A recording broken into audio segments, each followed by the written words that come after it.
Okay, I believe we are live. What's up, YouTube? What's up, Twitch? We are back. It is Colin and I, Billionaire, here to commentate over the top 64 games. I believe we should have the 6 rounds. I'm not sure if they're going to throw any extra stuff at us today. We did start 30 minutes later than yesterday, so hopefully we're just getting our 6 rounds of top cut. We're gonna have to see. I don't know what the breakdown is. I don't. Do you know if that was put out anywhere, Colin, that you've seen? Not that I've seen. I would love to see it. It is put out, but as Yeah, far as I know, maybe we they'll don't show us a have the graphic. actual book. Yeah, maybe they'll show us a graphic in the at the start of the stream. They did that in the early regionals. We didn't actually have any breakdowns being shown in between rounds that I noticed during this regional, but they did release that infographic early on, so we were able to see the breakdown for the full tournament to see what the meta share was for the different legends, and hopefully before this stream they'll put out something to show us what the top 64 is looking like. I would be surprised to not see a lot of Draven. What do you think, Colin? Yeah, I was gonna say we could maybe have a side bet or set like an over/under as to what we think the percentage of How Draven many is. Dravens in the top Uh, cut? yeah, we know that it was 35% in the field, and I believe we're saying it's top 64 is what we think it'll be. Right. So, um, I'd set the over/under probably at 60%. That's my gut 60% reaction. Is the Draven. Yeah, that yeah. sounds pretty. That sounds like a lot, but it Yeah. doesn't really sound like a lot. I mean, you can take the under if you want. That's I think 50 is like you probably just take the over at that point. Yeah, I agree. I agree. So or maybe like yeah. So No, 60 I'd say seems like a 60. nice Yeah, one. 60 seems fine. I agree. Yeah. So Who for would what it's be? worth, I'd still take Who do you the think will over. be the second most places in the top cut? Um, at least based on these lists that I've seen, I think it might be Aurelia. Obviously, she was the second most played here. And I think she has an abysmal Draven matchup, but that's only based on good Dravens and good Draven lists. So Yeah, true. I think that yeah, potentially there could be a couple of Aurelias that sneak in. You know, I think Kaisa has a pretty decent Draven matchup, so I'm sure a couple of those snuck in. And then beyond that, I'd be kind of shocked to see anything else, you know? Yep. I saw they put out an apology today. Riot put out an apology for like making these changes to Falling Star and Acathian Reign so close to a regional. Looks like they apologized to the Chinese player base for throwing those changes on them like literally a week before the first regional. Yeah, I mean, they could see that being an annoyance for sure. Yeah. Even in our testing that we've had, what little of it, like it changes up things quite a lot. Yeah, for Even sure. like again, it's one of those little changes that they initially are like, oh, it won't be that big of a deal, and but you know, it's like the same reason why going into Worlds or whatever for their event, they don't do these last second balance changes. Right. Yeah, I mean, you and I, we practice a lot as players who prepare a lot for these events, and so like to have a lot of your practice and knowledge thrown out the window last second because of a major change can really uh, be difficult for your testing. Yeah, exactly. So anytime it's done that way is just it's very disappointing. I think it's for the competitive health of it, and I get that like it can be kind of hard for them to find the right timing to do it, I suppose, For because sure. they've already stated that they aren't going to do something like 2 weeks before regionals so that people can have the time to adapt, right? Yep. So they would have to do it like I guess February 7th would be the only other time I could see them doing it because I think that'll be the last weekend that they have regionals, Right. right? Because there's this one, the 24th, the 31st, and the 7th. So if they dropped something that weekend, then we'd, in theory, at least have 2 weeks before Bologna. So I hadn't seen this promo, this stamped Ravenborn battlefield. That one is new to me. okay, yeah. So I'm seeing this now. So it is definitely top 64 that we're playing. Yep. Based on what you currently have up, which is again kind of interesting, but I don't know. Obviously, they're trying to cut it down for our regionals, but it seems very strange having over here. They're like 500 people. All right, that's top 64. 1,500 people. All right, that's top 8. Like, Yeah. There's got to be some sort of middle ground we can have here. Yeah, I'm curious how they'll end up working that out. I mean, probably wouldn't feel as bad to players if we were getting more promos and like for top 64 or top 128 or some kind of prizing. Yeah. Yeah, I think the good middle ground is probably like top 32. Have a top 32 promo, a top 8 promo, and then like obviously the winners promo. I think that's what One Piece does. And as many issues as I have with One Piece, yeah, I think that's one thing they do. I guess these are our players that we have right now up on stream, or at least what's this, 32 people. Yeah. So probably do a second slide for the other half. Yeah, when I was playing One Piece, they did top 64 was like the exclusive promos, and then for 128 you wouldn't get like there wasn't a specific top 128 promo, but when you would sign up they would give you like a special Dawn card, which is basically the equivalent of a Ruin in this game, and in top 128 you would just get like another one of the participation promos. Like they would just throw you an extra one. So the same AI EDG player that still played on MF. Somebody was saying that guy did not make top. Yeah, I heard that guy got to 73rd place. I could be wrong, yeah, but I think that is the team. AI.edg is a team. Yeah, that guy was AI.edg.ap. So yeah, I think it's a different person. No, doesn't look like we have any MFs. Here's the breakdown. So 40 Dravens. 48 Aurelias, 5 Kaisa, 2 Fiora, 2 Ezreal, 1 Annie, 1 Azir, 1 Lucian, 1 Yi, 1 Ari, 1 Victor, and 1 Set. Wow. Well, quite the diverse meta we have. So yep, 40 Draven's crazy. Out of 64? I set the over-under at what, 60%? So how close was I? 62%. Yeah, that's really close. Pick the over. So you know, they called me the GOAT for a reason. All right, that's all I'm saying. Was there an Ezreal in there?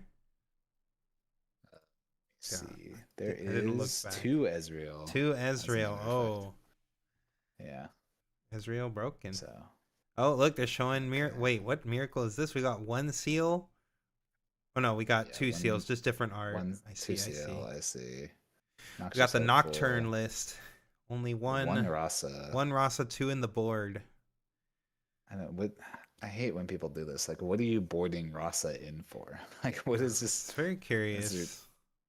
Yeah, we got. I guess they just figured that the Nocturne is a good enough free body in the game 1, and they bring in Rasa for.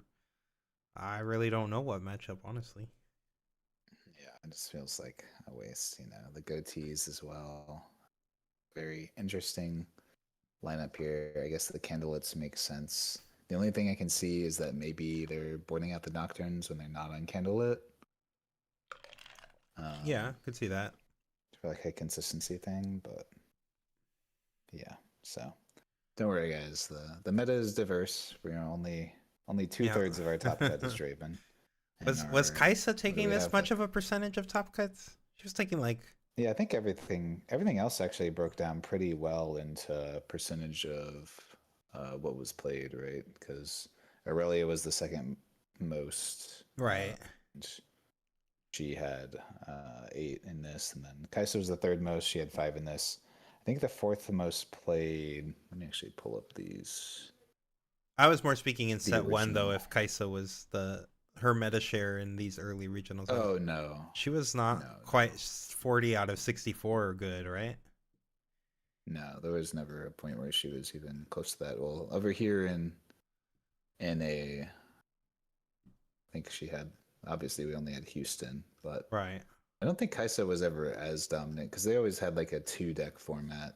Right. Just because everyone over there was a big fan There's of a lot of Yi Yi. for some reason. Yep. Uh, but obviously not really a thing here. Yeah. I guess that's why they were Let's see. showing us a lot of different diverse leaders and legends yesterday. Just because, they didn't want to show nothing but Dravens in the EXO brackets. Yeah. So, I mean, they knew that there was going to be plenty of Draven on cam for today, right? So, yeah, it looks like the worst converting deck by far was Victor. Victor was actually the fourth most played deck. Only one of them And ended up only actually one making made it top in. cut here. Yep. Yeah. So, Yeah, then, we watched a Victor versus Ornn yesterday, actually. That was yeah. a very funny matchup. Best converting deck was, I guess, probably this. There's 5 Aries and one of them made top cut, so I guess that guy's nice. Uh, Where are you seeing I these think there were stats? They more just six. showed them earlier in the stream, so Yeah. they flashed them on the screen earlier. 10 Ezreals and 2 of them in top cut is actually a pretty good That's pretty good conversion, conversion. to be honest. Yeah, that's not too bad. Whoa, this guy is looking like Scorpion. Yeah.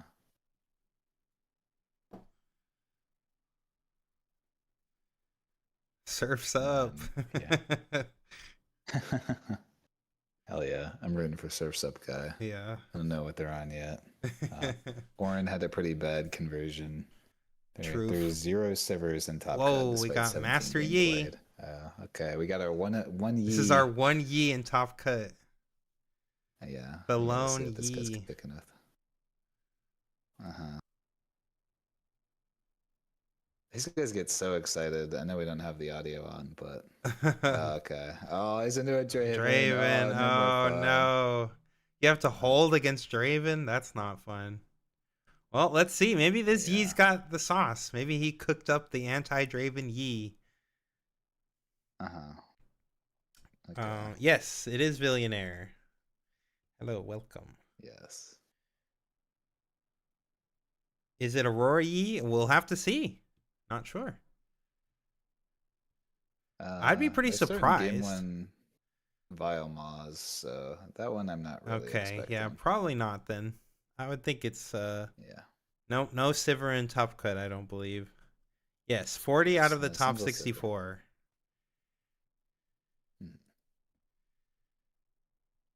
All right, Reaver's Row. Complete opposites of Battlefields here. You got the Reaver's Row, which is like all about movement on both ends, and the Vile Maws, which is about nothing being able to move. Yeah. I mean, I could see a world where this could be pretty beneficial to the Yi player. You know, you win the die roll, you play your 2-drop on one, your Poro or whatever. Yeah. Interesting. So they're still rolling for it. 7 to 6. Oh yeah, it looked like Draven got it. I guess so. Only because he pointed to himself. Yeah. That's how that's the signal I read as well. Yeah. So. Yeah. Sad for our hero here, but this Draven player's got a pretty bad hand though. We got odds here. The guns is an interesting addition, but it is particularly good into the mirror. Well, he's got some 2-drops. That's what you want. Yeah. The camel. See our boy the camel. We're keeping that one, I guess. Threw the lonely Poro away, well. but I guess we got Monkey on 2. Yep. Or Monkey on turn 1, right? Because we're going second. Yeah. The buffed monkey. If everyone is tired and they forget this +2, then Yi will win the tournament. True, chat. True. Yeah. Lots of people forget the +2. I can tell you, as a Yi player, I won many games off of my opponents just forgetting the +2. It is it's pretty good. All right, Draven starting us off. Do we have... So you hit a 2-drop? Yep, we got the fan. Unlucky. Yeah, you would like to start the treasure hunter on your Reaver's Row, of course, but can't always start Yeah, it, I guess. We got the monkey with the buff. And this next the turn, monkey's not bad. I would be I was just gonna surprised if, see yeah, Reaver's Row is what I was thinking, and just drop the Draven. Yep, seems like a good play. classic early turns for Draven. Again, this is they give you the best 4 drop, the best turn 2 play as your chosen champ. It makes your decision tree very early, easy. You just gotta have enough 2 drops to make sure you can do that, and then you're set for life. Yeah, so his Draven can use his ability to pump up to 6, so the monkey's only defending for 5, notably. That will cost Draven a power if they want to use that, but I mean, it's a free, it's not taking up a card from their hand or anything, and it does make you better than the monkey, so a little bit of a tough spot. Yeah, notably when combined with this Reaver's Row here, um, there's another benefit that works for the Draven player, making it such that you have to retreat first before they decide whether they want to spend the power or not. So um, you don't even get to get them for a power here. Reaver's Row is just too good for Draven. So I think we saw a Poro coming out, and I think there might have been a Find Your Center in their hands. So looks like there's another Lonely Poro, so we're probably deciding between those two. He's eyeing the Sabotage here. He brought that to the front of his hand. I wonder if he's thinking of ripping that for some reason. If we had like a buff spell, maybe I could get behind it to like bluff our opponent. I mean, we could like bluff and make it so that they don't want to come in on this monkey. He's just leaving leaving 3 up this way. I mean, we could still use Find Your Center as an action speed. Yeah. So no need to rip it right now, and we can represent a little bit more to maybe make our opponent think twice. Mm-hmm. And this Draven player does have the guns, so it could be somewhat tempting to rip this, but again, going into a Yi deck, like, it's probably not particularly good here. They get to draw off their Poro, and yeah, if they have like a buff, they can save their monkey. So yeah, to or that I saw a rebuke. If they were to have a, because they can defy the guns too, right? Because it's just a 2/1. Yes. So like, yeah, they can defy the guns. Defy would be you lose 2 power and tap out. It's pretty rough for 1. Yeah, without the treasure hunter here, this game 1, it's yeah. So what do you think about Draven conversion rate, China bug, or it's a Draven or lose meta? I'm gonna go with the second one on that one. Yeah, I think Draven is really overpowered, just a little overtuned. I think Purple's a little overtuned in general, but Draven is a little way overtuned. Yeah, they are giving medals out for this event, but they will be in the Chinese language, so yeah, that's part of it. All right, Fan takes the Maw, which is kind of unfortunate because the Fan can't use his ability on the Maw, so not really where you want to put your Fan typically.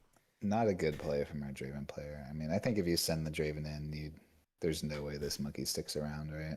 Yeah, he was. Yeah, it also looks like he was shook for doing the. Yeah. Of course, this did keep our Yi player off of playing the Find Your Center because he can't tap out to the send on the Maw because then Draven knows he can go in for free for sure. So a little awkward. Of course. But yeah, we're just able to just run over the Fan for free here. Like, it did trade in for a point, but this Fan is such a good card. Yeah. I'm not really wanting to just throw that away typically. We don't actually have a Find Your Center. It looks like it must have been the first mate that I thought it was. Oh, okay. Sabo last. Okay. Sure. Well, you got a rebuke or you got the guns here. Yeah. It looks like a rebuke or nothing sort of hand. I don't think this piercing light is going to be super consequential. I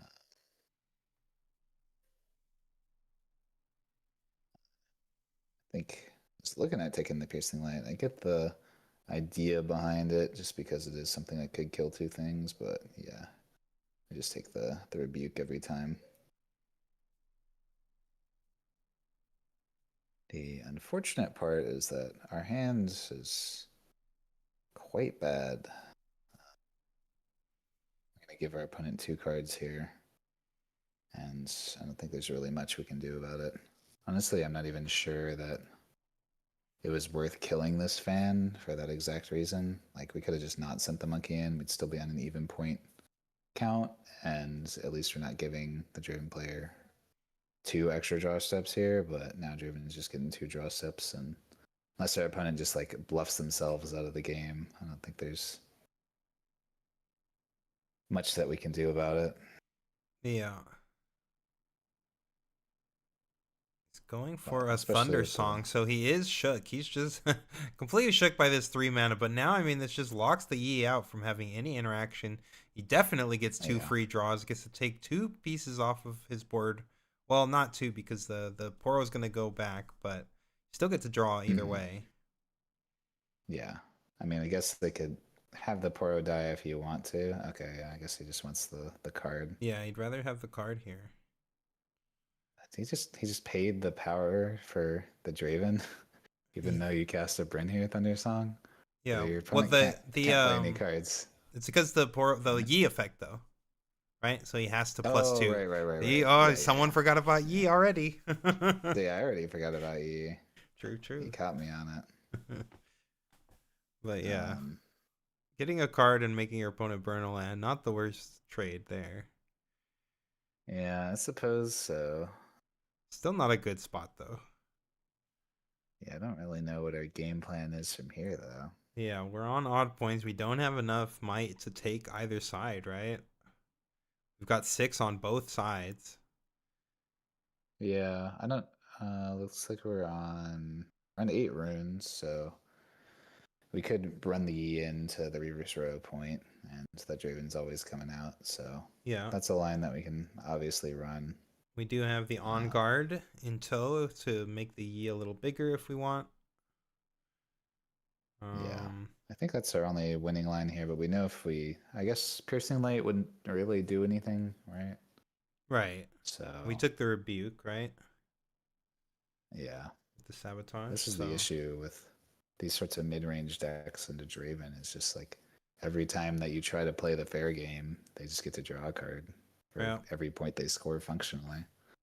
Yeah, they're not only taking a guy off of your board, but they are also drawing a card every time they do that. So they're plussing like 2. Yeah, and Twitter's favorite card, the camel here, doing about as much work as you would expect from this card. Like, what are we going to do? Tap out for it here and just let our opponent score to 6? Not really where you want to be.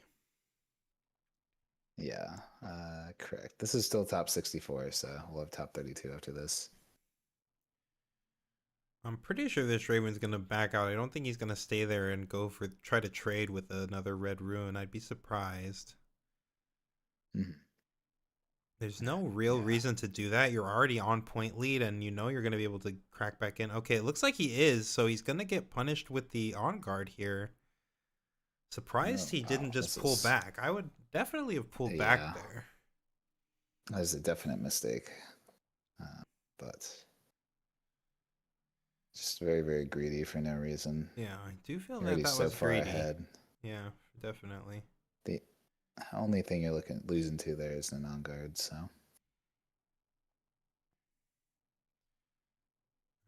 So we drew Ride the Wind. Yep, there is a sword in the hand. It's still not enough to get over the Yi, though. The Yi's blocking at 8. We're going to need some kind of other trick here. He's just going to see if the Yi is going to push back and give him another card. I mean, you have to assume that the Yi player is, but this is one of those situations where, like, if you don't think you can win otherwise, like, sometimes you just got to hold. But yeah, this is the bluff that I think ends up working out. I don't know if it's a full-on bluff. I can't really see what's in their hand. I know they have at least a long sword. I saw the long sword, and I know we've got the piercing light. Oh, there's a rebuke there, too. So the Yi would have got cooked. Yeah. He's, at least this way, yeah, you can untap with a not so fast. It might have been better to even just rip the rebuke. It's not like we really care about the card in hand here, and if your opponent taps out for a E next turn, you know you're winning this game. So, but that being said, I think losing it from this spot as well is going to be very difficult. As I said, it's Draven's world. We're just all living in it. What do you think of the ban list? Is it possible, and would it be fair considering this data? Oh, we are 100% on the plan of ban this, but Yeah. yeah, Some kind of change. There needs to be some changes made for sure. I mean, we have 65% of a deck in top cut. It's pretty great. In top 64. Yeah. That's egregious. That is an egregious meta share. A sabotage here. So 4 different options. It's definitely going to be the rebuke. Yeah, I would not imagine you just want to lose this 7 drop that you played. I guess we have the not so fast for the rebuke. Yeah, so that is a consideration. More for a long sword or Ride the Wind. Ride the Wind does get this Forerunner out of the other point, and Longsword is just like a generic might buff, so guess it makes sense. Yeah, he looks at his opponent's hand now, and he's like, oh yeah, he would have rebuked me, so I'm glad I sent back. But yeah. But yeah, like you said, with the not so fast now, like you're sitting pretty into the rebuke. Yeah. Meanwhile, this Forerunner has just been sitting there all game scoring points and nothing's been happening to him. They're just battling over the row, which is exactly where Draven wants you. Like, he wants you battling on that row and giving him a card every single turn. Like, yeah, exactly. So, unfortunately for our hero here on Master Yi, there's literally nothing you can do from this spot. So. Definitely a tough spot. I don't really know what our win condition is. Yeah.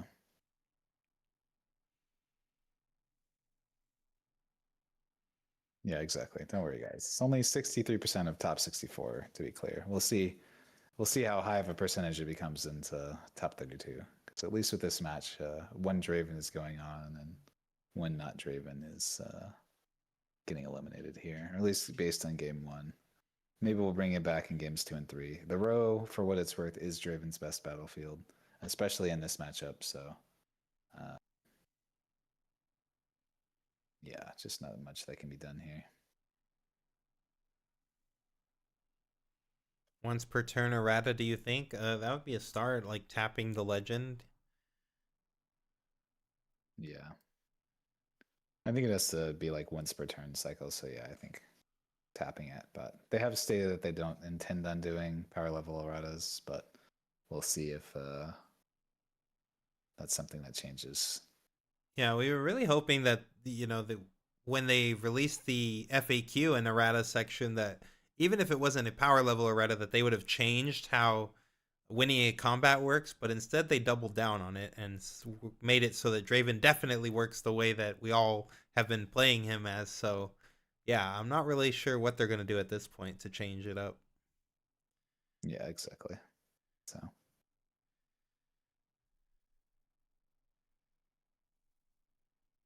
I mean, I can't imagine that they're going to see this data and do nothing with it, chat. Like, they want their game to be successful too, and they understand balance on some level. Like, they've had to balance champions for years and years and years. So don't know what they're exactly going to do about this. Okay, the Yi just picks it up. He's like, yeah, I've seen enough. He was tanking for a while trying to think of a way out of this game, and he's like, you know what, buddy, here's the bump. I can't win. Yeah, exactly. There's nothing that can be done at that point. So yeah. They probably would wait till next set though. I mean, I don't think you really want to have like 5 months with the like 2 months that China has the set plus, or month and a half or whatever it is that China has the set plus the 2 or 3 months that we're going to have the set. I don't think you want like a 5-month long format of people being that miserable playing the same one deck. So I would be pretty surprised. Yeah. I think that Riot wants a lot of their legends to be viable. Like, that's why they make the best of prizing and, showcase all these other legends, because they want their other legends to be playable. Yeah, that was something we were discussing. Is the timing is definitely odd or difficult for them to figure it out because they have two separate metas going on right now. So I think the only weekend they could really make a change would be February 7th, because that would be the last weekend of all the China events, and then that would be 2 weeks before Bologna. So at least there would be some merit to it at that point. Um, but yeah, I think any weekend outside of February 7th is unlikely to have any level of change. But yeah, obviously, if their game is to a point where 62% of top cut is Draven, like that's that Right. is beyond unacceptable. True. True. In a 24 deck format or whatever it is. And this is Right. also granted in a event that incentivizes you to play not the best leader. It's not like this is any other card game where the only prize is for winning. So Right. there are probably a significant amount of people who are playing things other than Draven just because, yeah, they want to have a reason to, or you get the metal card, and that's definitely one of the more valuable things out of this. So Was that the match, or are they siding? No, yeah, that was game one. We're going yeah, it's into just game game two. one. So Maybe this Yee's got the super saucy sideboard for Draven. hmm, yeah, I mean, I would assume that you would pre-board for Draven, but again, a lot of it is just being on the row Right. is really tough.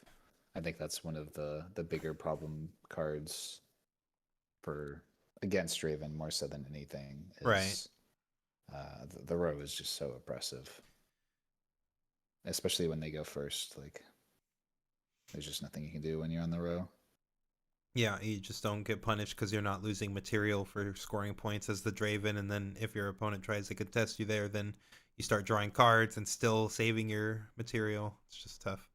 Yeah, it's definitely my pick for the first battlefield that should be banned if Draven stays in the same context that he is, anyways.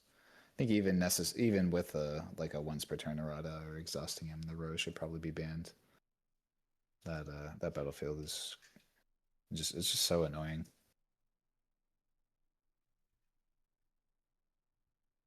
Any deck you all think should be more represented? Not really. Nope. I Yeah, mean, actually, there is one deck that I think should be more represented than it currently is. You want to take a guess as to what it is, Anton? is it Draven? It is Draven. Yeah, I'm surprised that it only had 63%. Yeah, surprised that it Uh, wasn't 99% Draven. yeah, exactly. Well, but don't worry, chat. That'll be fixed by top 32 and top 16. I'm sure. There are only so many times that you can dodge the Draven. I agree, chat. That's my main concern. Pumpkin said, I just hope Draven doesn't drive people away from the game. People are already finding so many reasons not to play. That is my main concern. I quit One Piece for Riftbound, and I literally quit right at OP13 when it literally became like a two deck format.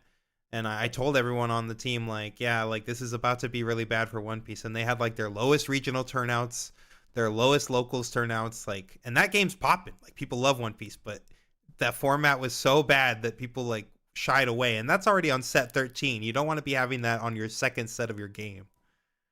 Yes, the power creep that has happened in this game already is just quite frankly absurd. And knowing right, I'm sure they will address it in some way, shape, or form. We just don't know when or how.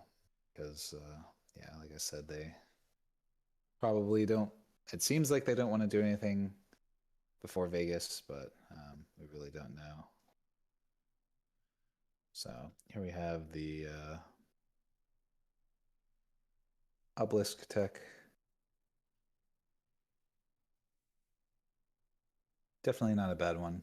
Yep. Just being able to play your chosen champ on turn one. Draven turn one Getting is second. strong play. That thing can swing in and crush this little Poro.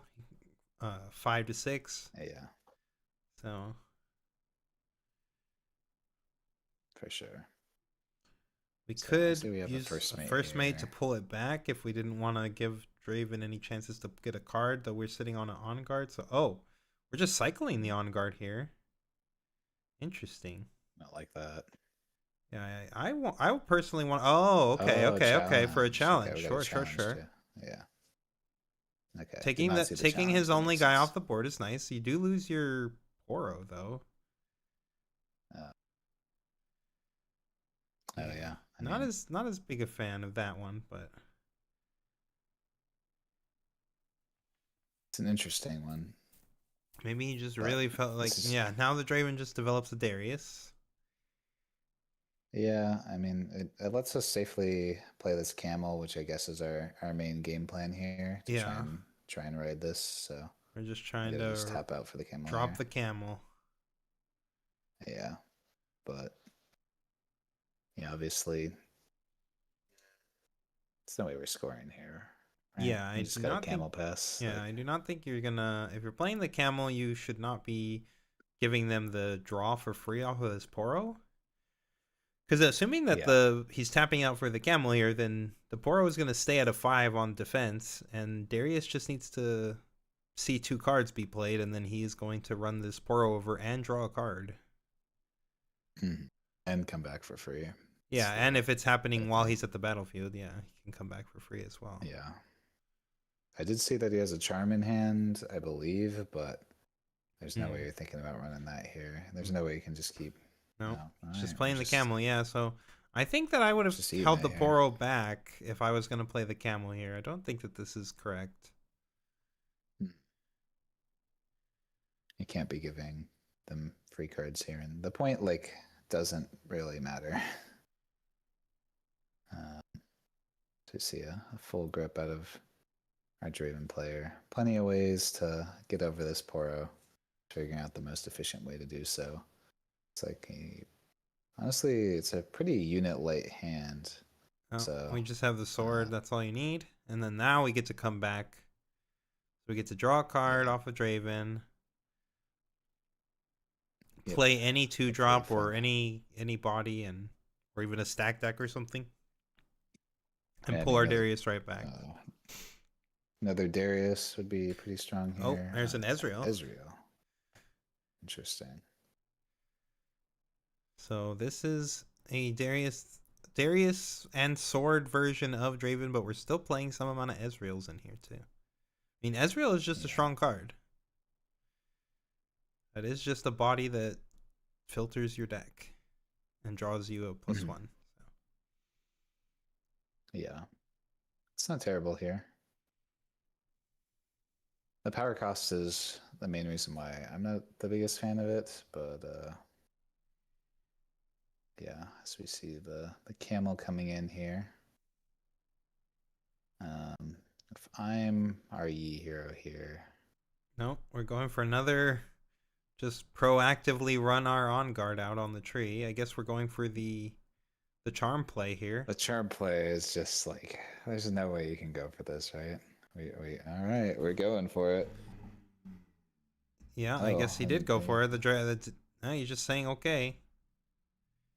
Oh Yeah, no! maybe have a fight or flight. Oh, he's just gonna send his own somebody guy. back. Sure, and he gets to draw a card because he's on the tree. Yeah. So yeah, we just burned a charm basically to burn a fight or flight. Camel believers are in shambles here. At least I love how we have two not so fasts and trying to ride the camel is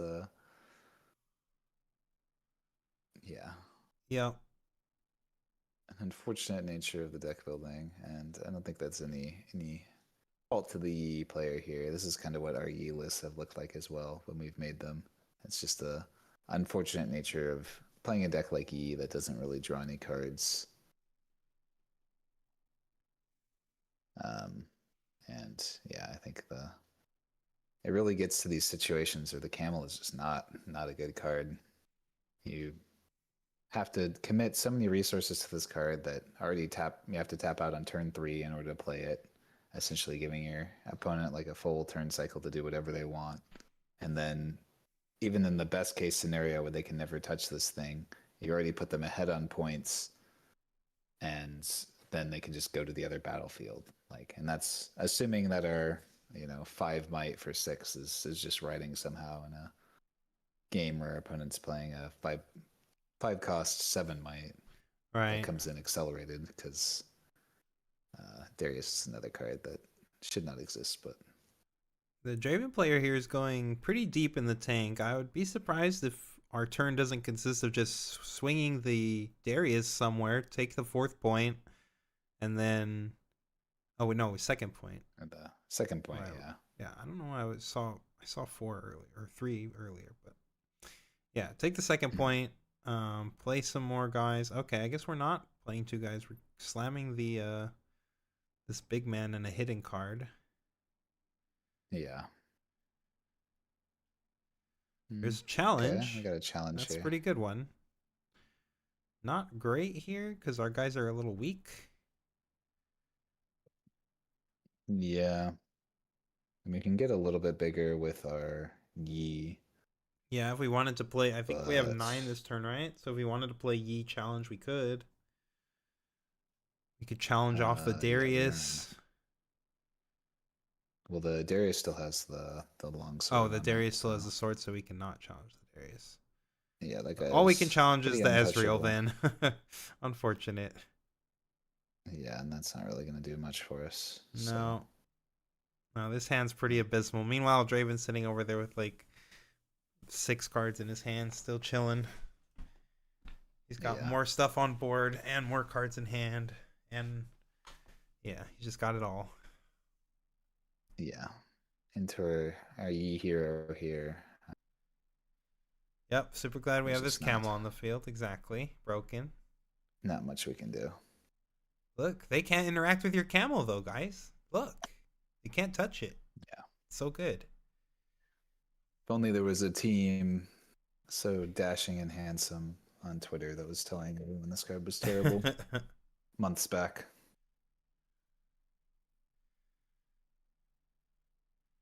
Yeah, this Yi is exactly how this Yi player's expression right there was. That's exactly how I feel playing into Draven most times. I'm just like trying to do my fun Riftbound things and just feeling absolutely defeated. Yeah. Just nothing you can do. This is so It's tough. Like so tough. mm-hmm.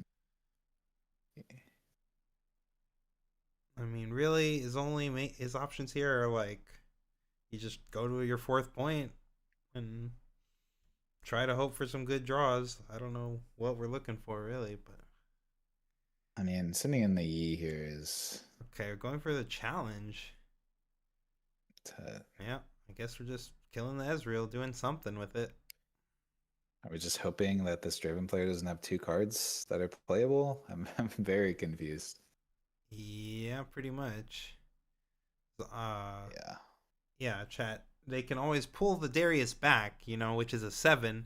And then if Darius has 2 cards that he sees, then Darius is going to go up to 9, which beats the Yi. And the Yi player is tapped out, so there's no counterplay to that. So we're really just hoping and praying that that this Darius doesn't have 2 cards, or that this player doesn't have 2 cards in the hand to trigger the Darius.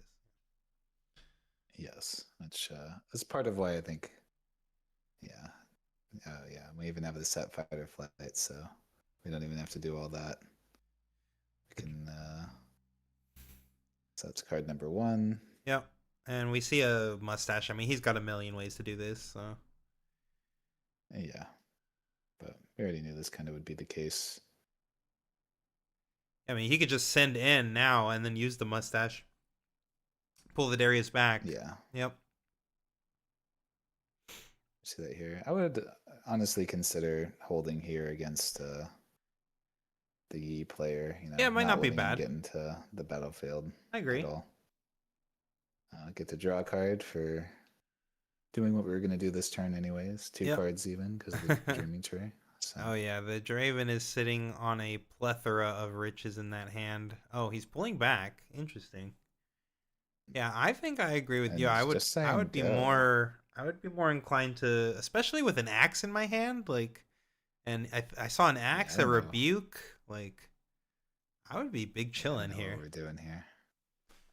This Yi player, look at him. He's just like, he's like, this guy doesn't even know what he's doing. Despair, just full despair. Oh, yeah. I agree, Chad. The chairs do look comfy. pro gamer chairs. Yeah, when I was At least when they're I was giving doing a you a stream, nice I was chair. stream matches. I do not usually sit in chairs like that. Mm.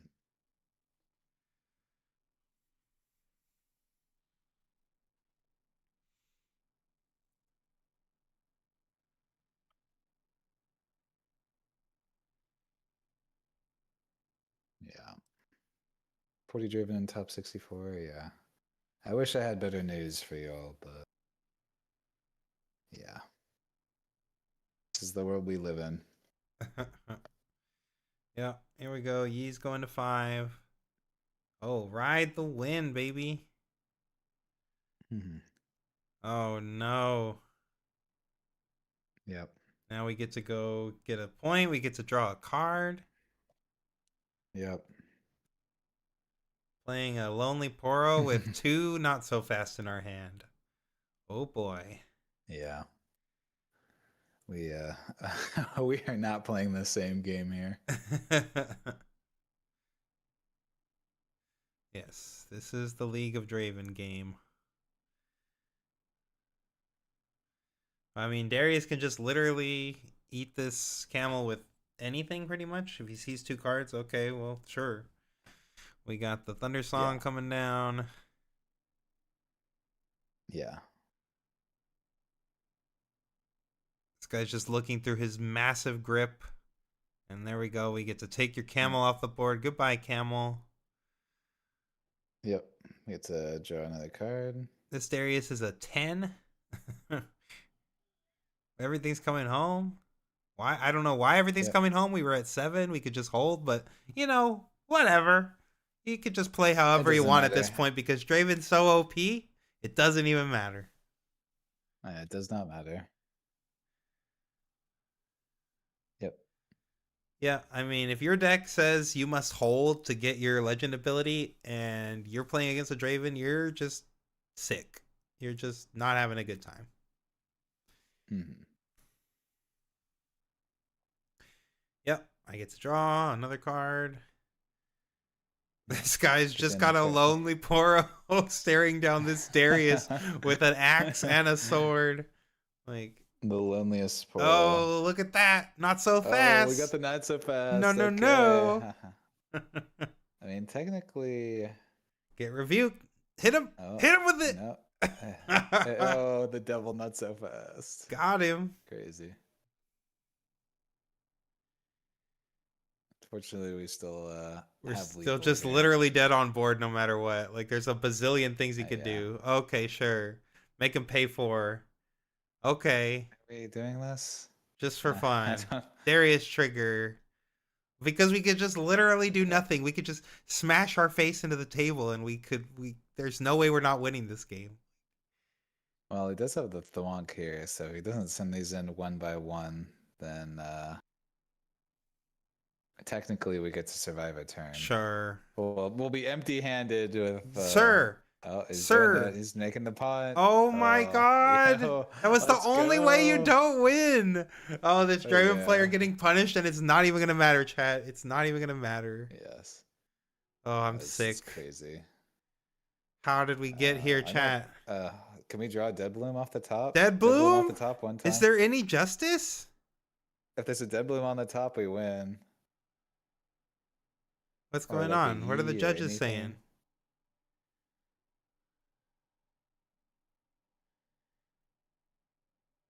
Just want to see our card. Give us a Dead Bloom.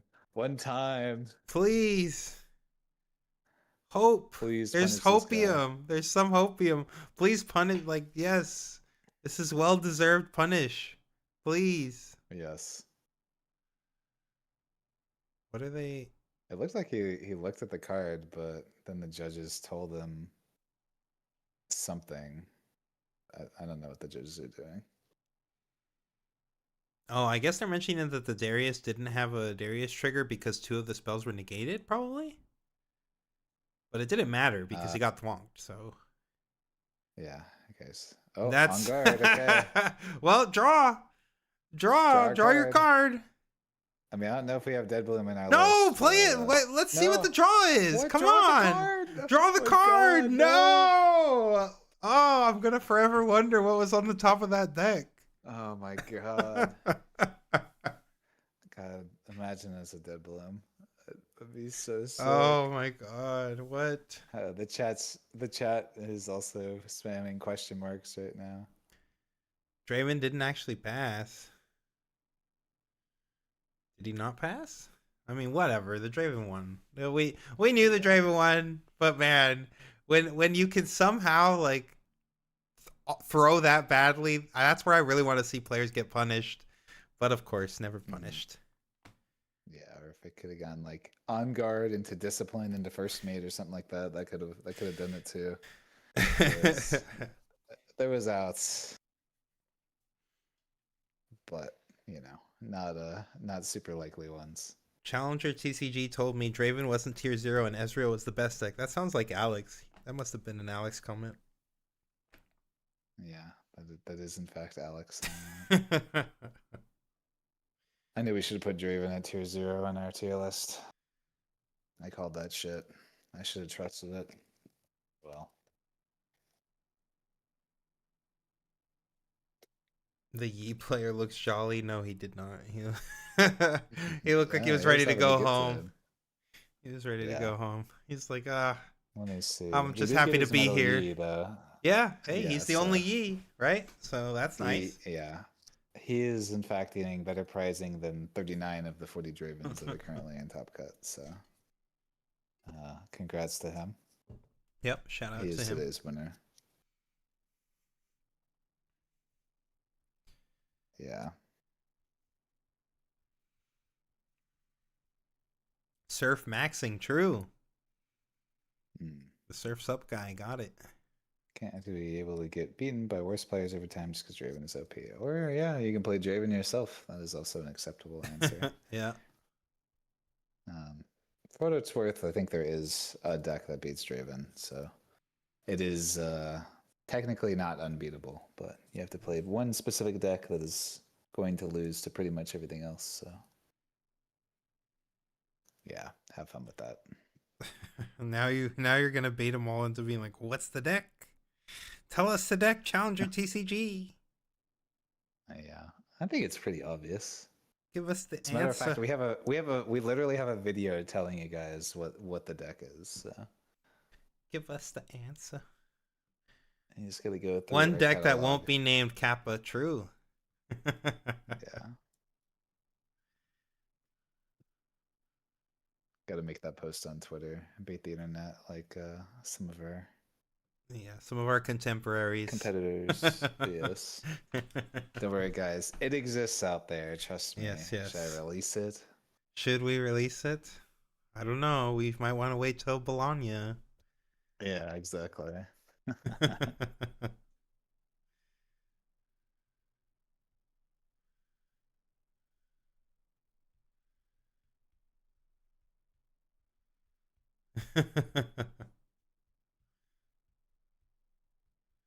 Is this tech behind Metafy? Maybe. You should sub and find out.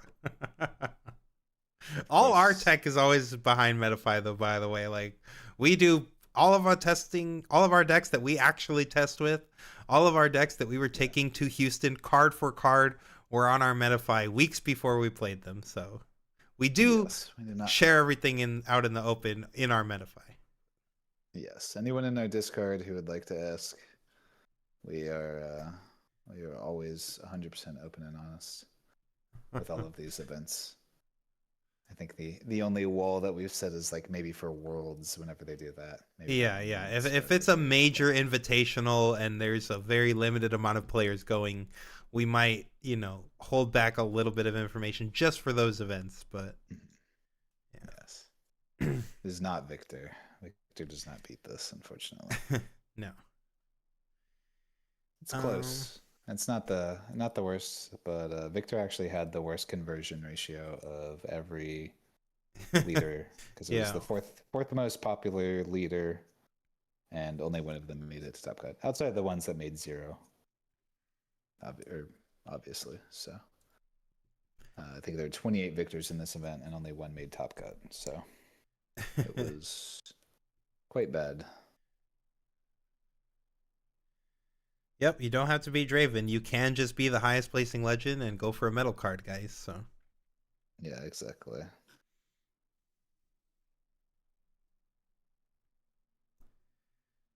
well, that was a quick round. I wonder if we're gonna have a little bit of downtime because everybody else is actually like going to a game 3.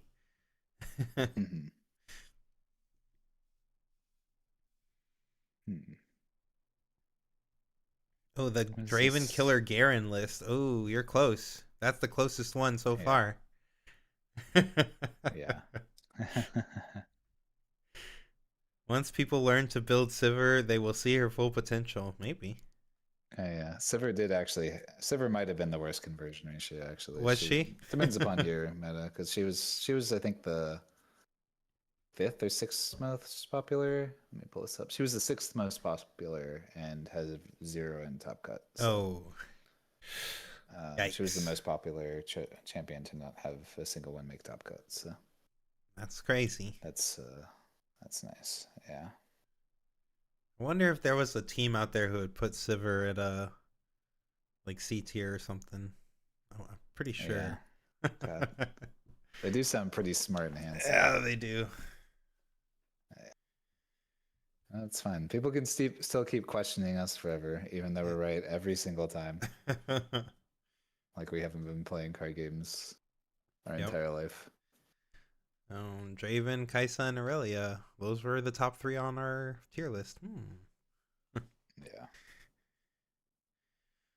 Every Sivir builds with purple CC. It's purple CC. What's up, Izo?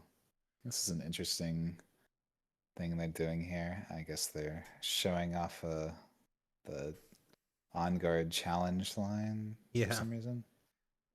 They're like covering the lines in like graphic form. You miss formal Yeah. Colin. Yeah, he's Florida man Colin today. Yeah, of course. I didn't want to put on the full suit. We're not doing our official casting like last time. Yeah. We're just kind of chilling. He only brings out Maybe the a Sue when little. Ursi's here. He just gives me the Florida man. Yeah, she dresses up too. I can't just be showing up like this. While she's actually dressing up, I'll look like a bum. But when it's just us, that's fine. Oh, chosen champ. Sure, sure, sure. Is You think Aurelia's that win rate every against Sivir Draven? Probably 0. actual 0 though? It can't be actual 0, right? If you play the right Aurelia list and you have, it's probably 20%, 30% maybe, Yeah, maybe 20 or 30. 30. I think you might be able to get up to 30. The shirt is fire though. No, yeah, it is. He's a true Florida man for sure. That's why he was like surfs up. He's Yeah, like, woo. yeah, exactly. I got my suit jacket over here too. Do we think Maybe Set or maybe get Fiora is better in Set 2? What do you think, Colin? That's your color pair. I would. Let's see. Let's get my formal analysis jacket on here as I. Yes. The blend of both worlds. What, you want to say hi to the chat? Oh, we got a doggo stream too. Oh yeah. Now we're Sorry, I really was eaten entertaining by the y'all. greens. Yeah, there you go. So, well, Did any we won't. sweet leaders make top cut? I mean, some different leaders made top cut. I personally prefer Set, to be honest. Still, Fiora's got some stuff that's nice about her, and clearly some people like her. But I think her game plan of being all equipment based is just not really viable right now. Dravens are going to be bringing in thermo beams against you if you're too equipment heavy, and that's even without like the fact that they just play rebukes, switcheroos, fighter flights, all that sort of stuff. So Set at least has a little bit of a game into Draven. It's maybe probably like 40-60 if you build it properly. If I had to guess, which is better than most decks. So Chat says they I can't don't think handle all Set's a the bad sex pick. appeal. Yeah. Thank you, Thank Zuhair, you for for the subs there. gifting the sub. Appreciated. It's the original CN broadcast. Sure, I can link it. I don't know how Azir made top cut. That deck is whack. True. It's not a bad Yeah. deck though. Like Yeah, I think in a world where we were it's a pretty playing fair deck. fair Riftbound, that deck's doing some pretty strong stuff. Yeah, it's not bad. You get to make a bunch of tokens. It has like a kind of an obvious weakness that a lot of these decks do. To be honest, I think Thermo Beam is a lot of the problem. Yes. That and Bryn here are both like the kind of the anti. If you thought there was going to be some sort of counterplay into the strategy, there no longer is, because you can always Bryn here, Thermo Beam. You know, we had a Ornn deck that was performing particularly well early into the format, and then we started playing Bryn here in our Draven decks, and we're like, oh, this kind of cooks it. And then we also put thermo beams in there, and it's like, oh, now it really cooks it. So, Yep. uh, yeah, that was rough. This Yasuo, they've been showing this Yasuo infographic like since the first regionals. Yeah, they need to get more of these. Where can we check the decks that passed? Did we get a screenshot of that first part Yeah, somewhere? I think somebody posted in their Discord. Okay. Yeah, I think we have a screenshot somewhere. This will let you. Yeah. Will that work? See if that works for you. Yeah. It's kind of blurry or whatever. All right, we're getting another announcement. Okay, is this the "we're sorry about Draven" announcement? We know we messed up, but Yeah.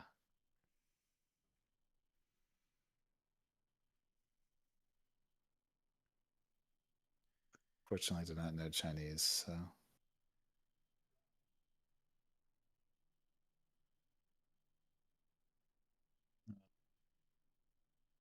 What deck does Azir beat? Let's see, Draven's never made. It's not good in any other decks. No, I think it's got some good game into a lot of stuff. You just make a bunch of tokens. They get to pretty decent mites, especially with all the equipping and stuff. And there's some cool stuff that Azir can do. I think it's definitely not a bad deck. yeah, his signature spell is really strong. Yeah. His signature spell could just make like a ton of might. Yeah, it makes a ton of might, and 2 of them are immediately ready, and then you can give them your best equipment. Yeah. So he can play the sig spell and immediately double conquer, which is quite strong, while also having bodies in the back. So yeah, BF Sword and Brutalizer both giving +3 on those swings for the 2 ready guys that come in. Like that's a lot of, you can throw a lot of might around for, even though these guys are only 2s. yeah. We want Ursa Day back. Hey, she'll be back sometime, I'm sure. Yeah, she is always welcome. So you can always ping her in her Discord and tell her to stop by. We will always tag her in anytime she wants to come by and guest. But she also knows that, so.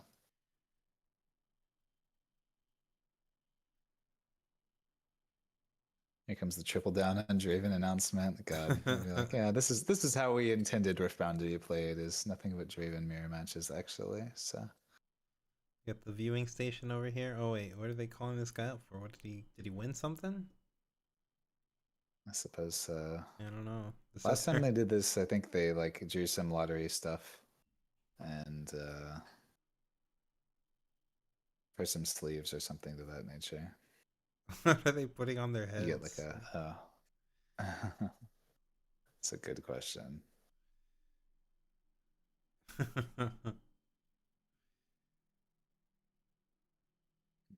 They're just like, dude, take off your hat. Like, why are they trying to put it around his hat? Not about it. Yeah. Wonder if they asked him like, "Can I take off your hat?" And he's like, "No." No. Don't. Oh, they're playing the rock paper scissors. Yeah. Is this that game where like they have like a word on each other's head and they're supposed to guess what the other person's like, or what their own word what their own word is, yeah, by asking the other person questions, yeah. Yeah, maybe. We should have something like this at our regionals. Is tonight gonna have Yeah, finals? Yeah, it should be. Should be all tonight. I believe they're playing through the whole thing. So Yeah, they're just filling the downtime we'll chat see. because that was a 2-0 win. So these other matches are probably we've got some matches going to game 3, so they're just trying to fill the downtime with something. Yeah, exactly. Can It's NA afford this still production? I don't know. Those signs look pretty expensive. as a matter of fact, NA is the only one that can afford this production. They charge us $500 for our tickets. As far Yeah. as I know, they get into these things for free. So Yeah, $500 tickets crazy, chat. Not gonna lie, I never paid that for a yeah, card game. yeah, but it's okay. We get to pay $500 to get pounded by Draven. So Yep. $500 to go play Draven. it's actually more. Sorry, it's like 570 after taxes and fees, Yeah, and Bubba I think it's like Powers, 600 for the EU one. the premium competitor badges. It's the premium badge, not the regular badge. The regular badge is still 100, which is still quite a bit for just a standard tournament entry. But Yeah, the premium competitor this time around was 500. It was only 300 for Houston, and then they upped it by $200. yeah, And they actually took away. They gave us an extra box, but they actually took away a bunch of side event vouchers. So kind of weird that they are charging us so much. $500 coat room. yeah. True, it's for the coat room. We're just paying for. You do get the coat You room. get the fast pass in the lines like Disneyland. You get the fast pass and you get a coat room. Hmm. $570 to call Draven Daddy. True.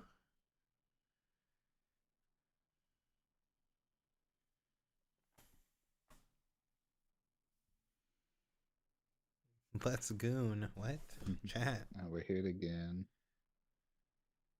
You put on the suit, dude, and now they just want a goon.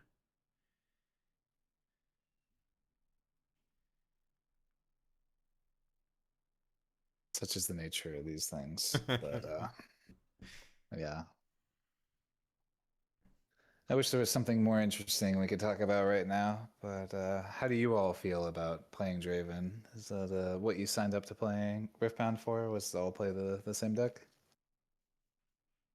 And in all actuality, I do think that they will do something just based on community outreach and, yelling at Riot. Seems like the only time they ever do anything is when they get yelled at on Twitter. So the more people that yes, I'll be dropping. I've got the Draven guide almost entirely done, so I'll probably post it tomorrow is my current plan. Or, I mean, I guess it's like mostly done. I'll work on it here between rounds. There's like one or two things I still got to do before it's ready to be published, but the Draven guide is Will they nerf the definitely camel? going to be there. One can only hope. Yeah, I think that'll be their their answer to this. Is like, the camel was a little too uninteractive, so That'll be let's nerf that. the first nerf, the camel. Thoughts on Lucian? Lucian's been a pretty decent deck. I think he's one of the few decks that has some game into everything. The only unfortunate nature of him is just kind of reliant on drawing the Spear plus Triforce in order for him to have that. So, yeah. The Riftbound Discord is just saying that it doesn't matter because NA will be different, so nothing needs to be done. Yeah, well, they said that about Kaisa, and there was still like mostly Kaisa. Like, yes, Annie won our regional, sure, but like there was still infinite Kaisa. Locals were still being dominated by Kaisa. Like that deck was still Yeah. overtuned for set one.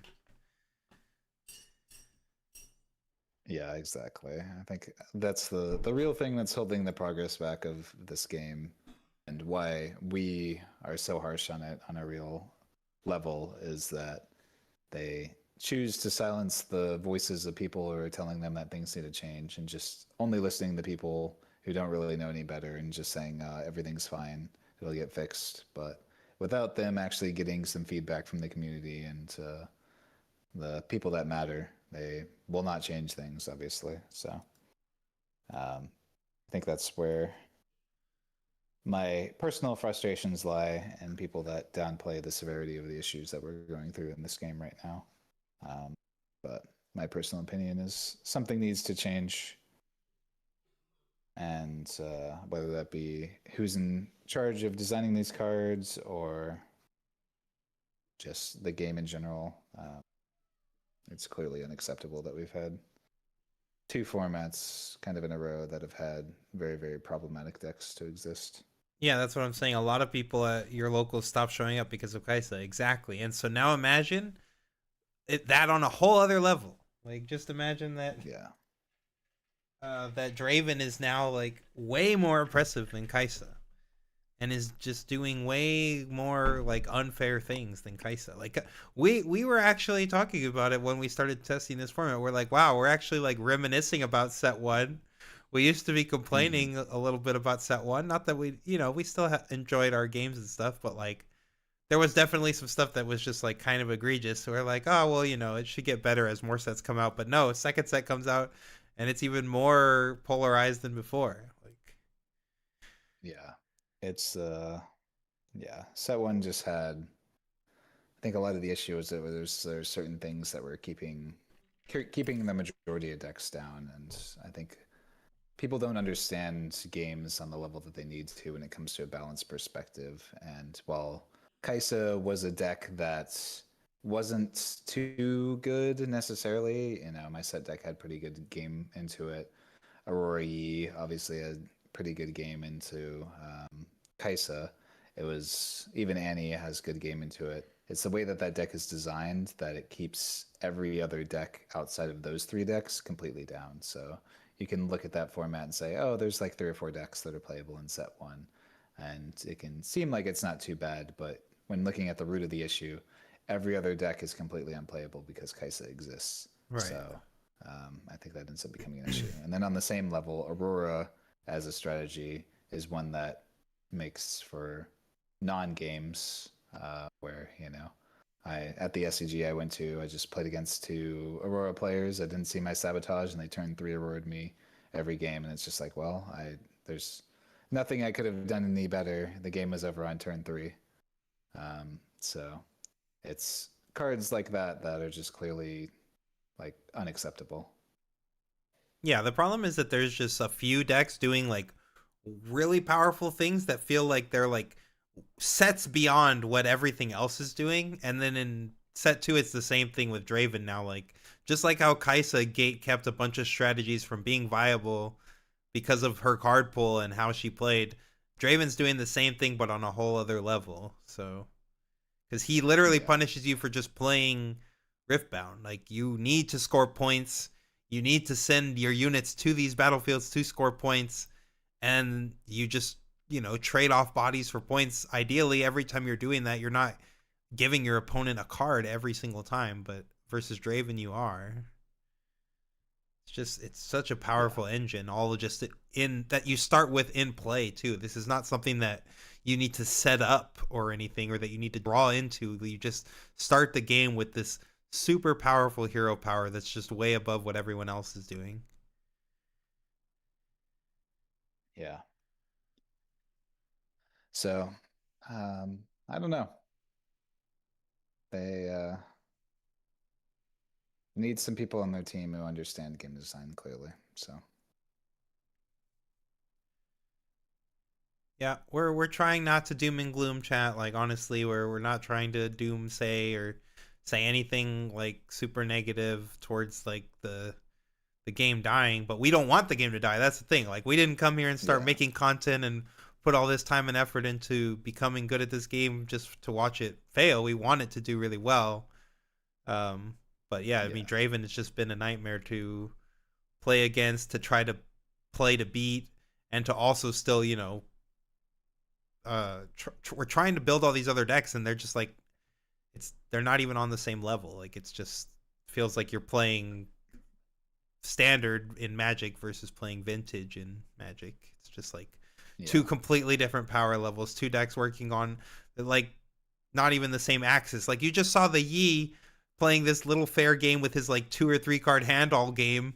Meanwhile, the Draven's sitting over there with like 8 cards and more cards on the board and drawing more and more cards throughout the whole game. Like, Yeah, I think it's, yeah, like you said, and one thing I want to really emphasize here is that we aren't being doomsayers because we want this game to die. We want the opposite. We want this game to succeed and continue to thrive for many years to come. You know, we're doing all this content creation stuff, building a brand on it because we want this game to work. But we also understand that games like this can't work without some level of negative, you know, what's the word I'm looking for? We have to fight back when things are obviously not right in the game. We can't just be an echo chamber saying that everything's right, because, you know, a lot of the people who aren't happy with the game are just going to silently quit and move on to something.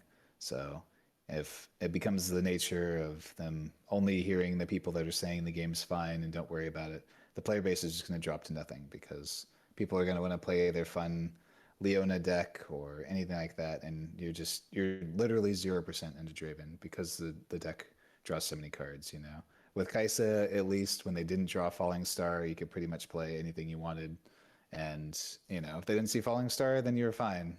With Draven, it is not the case because his most broken thing just starts in play, being his Legends ability. So, yeah.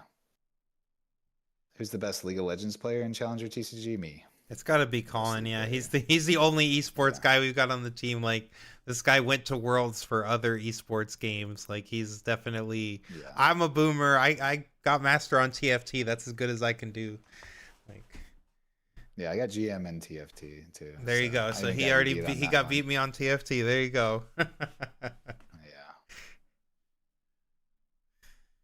But yeah, that's all to say that we at no point do we think that this game is going to die. Like if we think the game was just dead and there was nothing that they could do, then we would just move on because there's no point in sitting around and for a dead game. We want this game to succeed, and it's just going to take some drastic changes. And but if they make those changes, then this game can do just fine. So.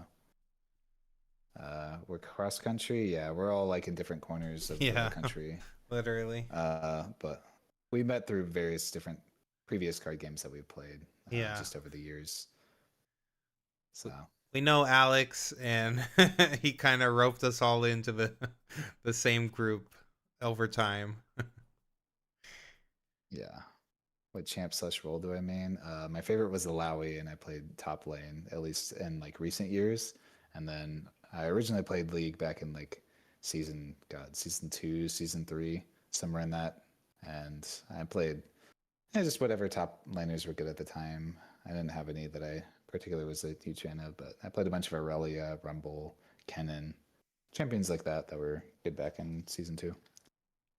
Yeah, I don't think it's like Sakazuki level. I think it's more like Emu level if you played OP13. Like I think Draven is just taking up an insane meta share. Yeah, I don't know how oppressive Sakazuki was, but Yeah, he was pretty OP too. I mean, and like someone mentioned Whitebeard too. Like One Piece did have like a tier 0 or pretty close to tier 0 format in set 2, and they did act on bans and restrictions pretty quickly. Bandai has shown time and time again that they're not really afraid to do that. But yeah, so far Riot, as far as we understand, Riot really wants to avoid that if possible. yeah, obviously it looks pretty bad.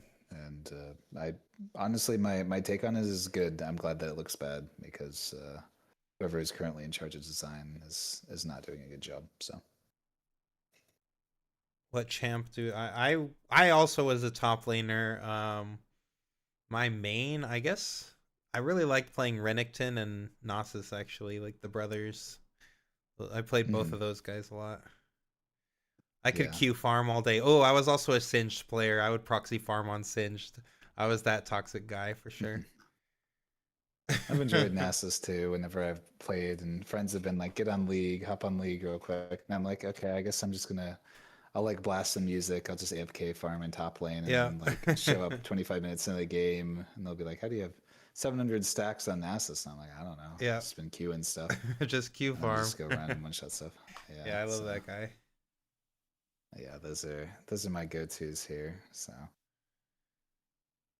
but Yeah, I mean, we play all kinds of card games. So if there's a card game that's showing good pricing and it actually not just necessarily pricing, like we also want to see longevity and potential in the game, which is why with a Riot IP, League of Legends, or massive IP, we saw a lot of potential in the game.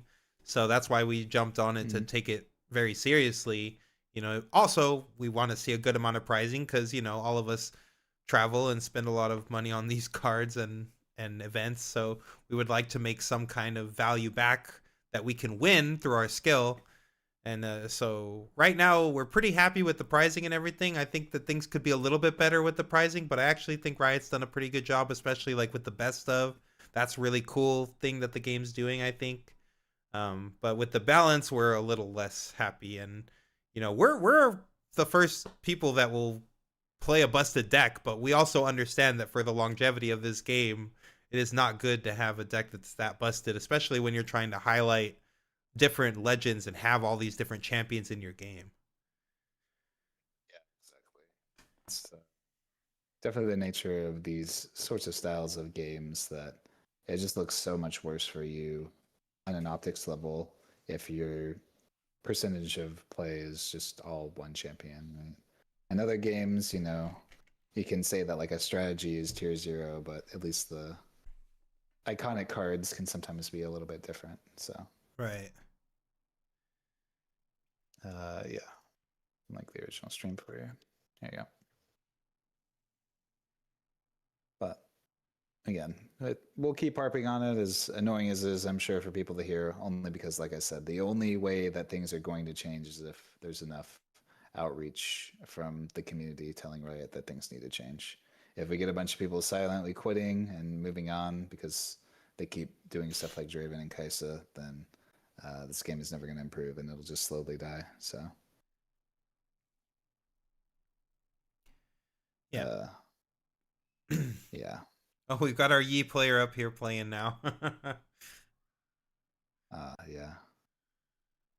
I see. Well, at least he gets, something a little bit extra. He gets his Metal Yi, so that's kind of nice. Has the Riftbound team made any comments on Draven's strengths or alluded to it? The only thing that we have seen, as far as I'm aware, is that they've clarified whenever people have been like, are you guys sure that combat's supposed to work this way? And then like, yes, they clarified every time that combat is supposed to work this way, and Draven is supposed to draw a card off of his fight or flights and Rubik's.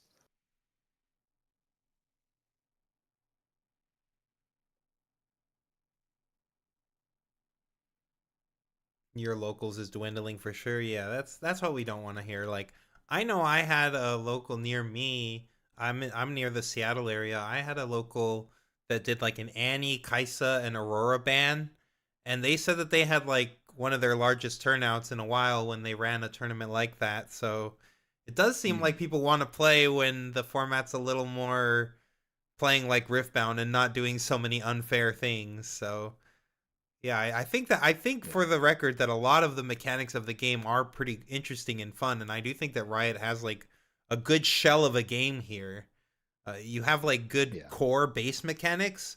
I just think that some of the way that the balancing has happened with these cards being printed with those mechanics in mind is just pretty off. Yeah, the card design and balancing is awful, but the core rules are not too bad. So Yeah. I think they make sense thematically, and Yeah, I like the combat puzzles and the little math that we do in combat. The stuff we were doing more in set one. Obviously Aurora kind of wasn't playing that game and was just like, I'm just gonna make so much might that the combat puzzle doesn't matter because I'm just bigger than you. And Kaisa could avoid the back and forth push and pull by like taking extra turns. Annie obviously just gets to 6 and then has this guaranteed win the game combo unless you can interact with it. So like those decks were all having win conditions that were a little bit above the normal way of just playing Riftbound scoring to 8, playing the fair game. That's when we say fair, that's what we mean. Just playing the back and forth, you know, a tug of war for the points until whoever gets to that 8th point, that final conquer.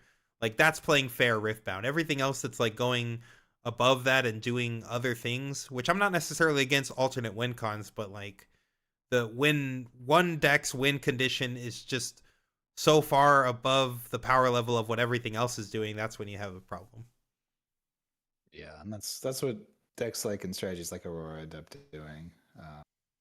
Yeah, so see someone saying, I don't think Kai'Sa was tier 0 in set 1, but Draven does. Yeah, we mentioned that as well. We never thought that Kai'Sa was tier 0 in set 1. It was more of a, she's just kind of keeping a lot of decks and strategies and interesting cards down and completely unplayable just because of cards like Falling Star and Singularity and Acathian Rain being far too strong. So it wasn't ever that she was unbeatable in set 1 for us. It was just that she kind of limited your deck building potential, where if you couldn't beat Kai'Sa, then the deck was unplayable. So,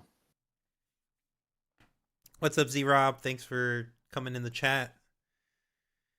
If you guys haven't heard, Top Deck yeah. GG, that's the best tournament software on the market right now. You should tell all your tournament organizers, whether it be at your locals or anybody running any 1Ks, 2Ks, 10Ks, that they're not using topdeck.gg. They need to get on that topdeck.gg. Yes, definitely the best.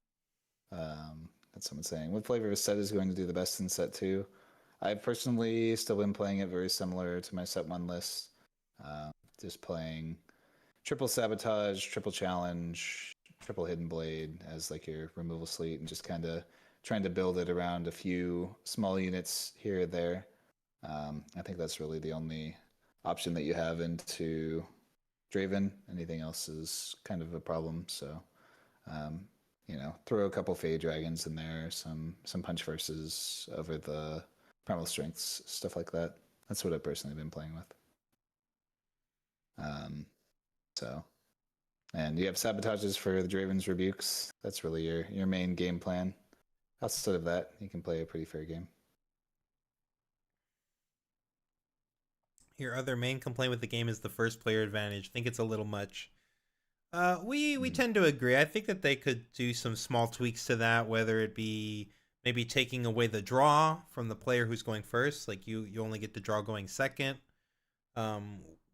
We definitely acknowledge that going first is a bit too powerful of an advantage. I do think that overall Yeah. there are decks that play better going second, things like Kai'Sa and stuff like that. Um, but yeah, that is a little bit of an issue too. Yeah. Not as bad There's as the balancing stuff though. I would much rather handle the balancing stuff and worry about the play draw differential later. I mean, based on our internal testing, the play draw disparity is significant. So I think that is something that needs to be addressed as well. But yeah, that's, it's like you said, it's on the lower end of things that I would like addressed, just because there are theoretical ways to play around it. And I do think the even versus odd energy thing could be interesting, but for whatever reason, the way that they've decided to design their cards, they've made it so that all the most broken cards are even cost anyways, so you don't have any sort of benefit for having that extra rune. It just kind of sits there most times. So, Right. did you play any death groups to answer rebukes? I was trying death grip for a little bit, and it seemed promising, but then they nerfed death grip for no real reason. So I don't think the card's particularly good, at least on a fundamental level. It's maybe still playable, but the fact that it doesn't give you the plus might if you save your guy with set ability is really tough.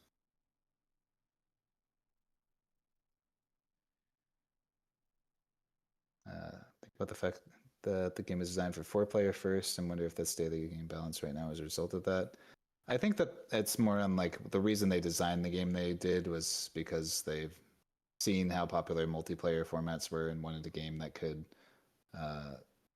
facilitate that as well. But I don't think that has anything to do with the card design or the balancing issues that we're having. That was more of just like a why the game is designed the way that it is.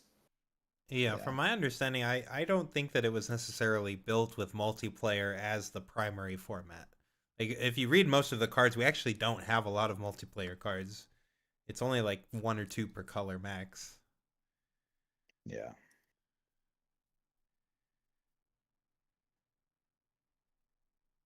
I'm hoping that I'm glad to hear some of you are saying that your locals are still thriving. That's good to hear. Obviously, we want our local scene to be thriving too. So, I know for me at least, I Mhm. have seen my skirmishes, and someone mentioned their skirmish didn't fire. I think that the skirmishes are kind of neg.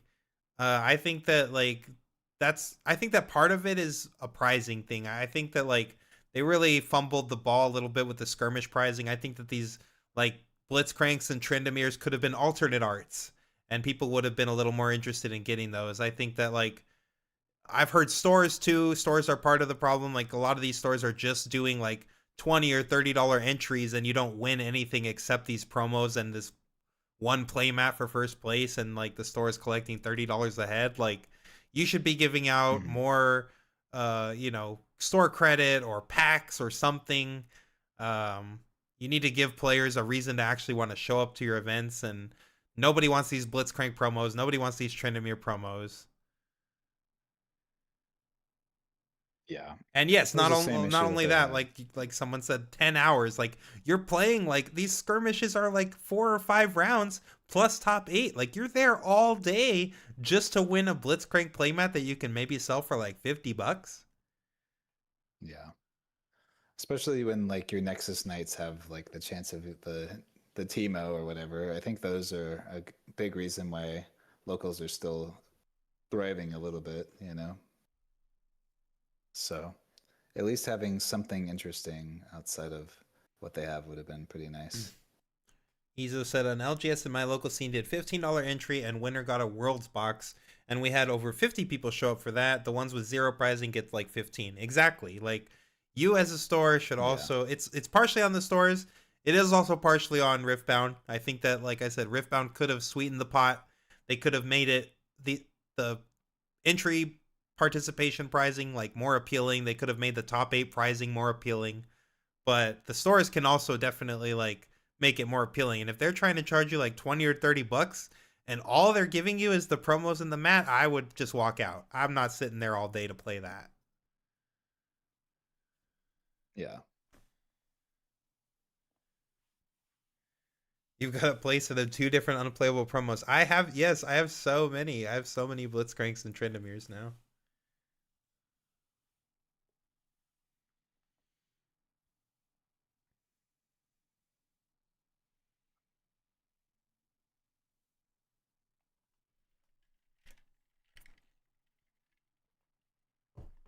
Hmm. Hopefully, we'll get this top 32 on the underway soon. Yeah. Definitely taken a little bit longer than I was hoping, but such is the case of these things. What do you do? Showing hand, showstopper, and triple arena bar after mulligan. You probably lose that game, unfortunately. Yeah, that's the nature of playing a set, for better or worse.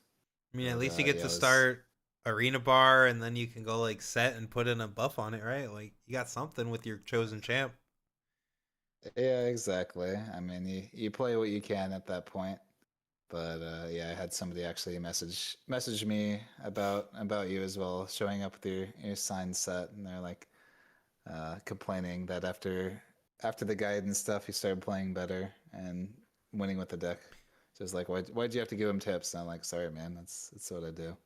Wait, Colin, are you saying that there's guides to Riftbound on the internet that make you a better player and increase your win rate?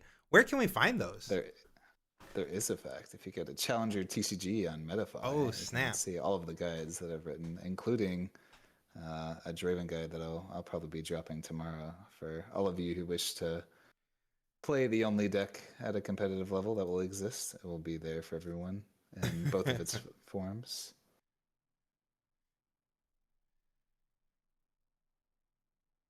Some stores in my area just give a promo pack. Other than that, the price is just store credit in the playmat. I mean, at least they're giving, if they're giving a decent amount of store credit, that's like It's still a little dicey, like if you're sitting there for 8 hours, but I mean, depending on the amount of store credit, maybe it's okay. Hmm. Uh, yeah, for sure. Half of our stores never even got the promo packs. Yeah, the first skirmish I played at didn't have any of the. They didn't have the playmat or the promos, and they're like, "Oh, we'll call you guys to come pick it up." But it's like that store is like an hour away from me, and I just made top 8, so like I'm not driving all the way down there just for a blitzcrank, you know.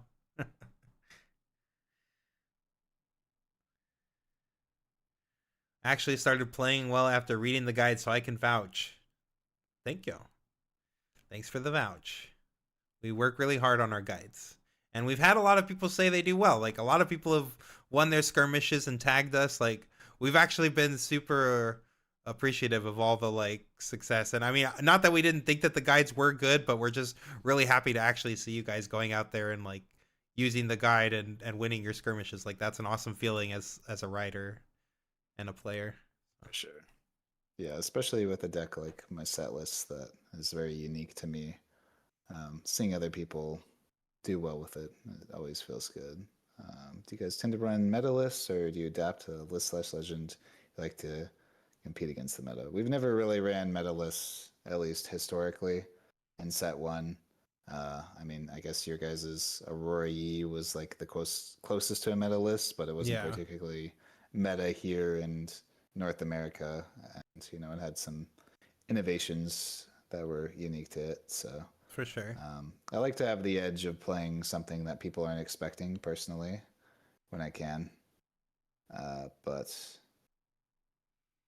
it's not always the option Yeah, I will usually try to for play sure. something off meta whenever I can. I like to utilize my deck building skill a lot. Like that's where I actually think I excel the most as a player. But I do think in this game, because of the way we're built with legends and color restrictions and certain signature spell restrictions, things like that, like there's only so much innovation we can do with only 2 sets. And so on some level, like sometimes you are just gonna have to be a meta slave. But we try wherever we can to innovate, especially like Colin said, like the Aurora Yi deck was something that a lot of people weren't familiar with, especially with the sideboard plan. So that did give us a pretty good edge. Obviously, afterwards, much like with Set, when after Colin won, the cat was kind of out of the bag and people know what you're doing. And then so like after Daniel did so well with our list at Houston, we started seeing a lot more people adapt to the Yi list or start playing the Yi list.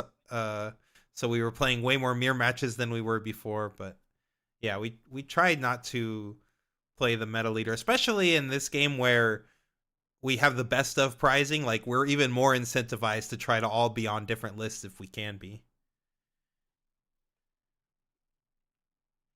Exactly.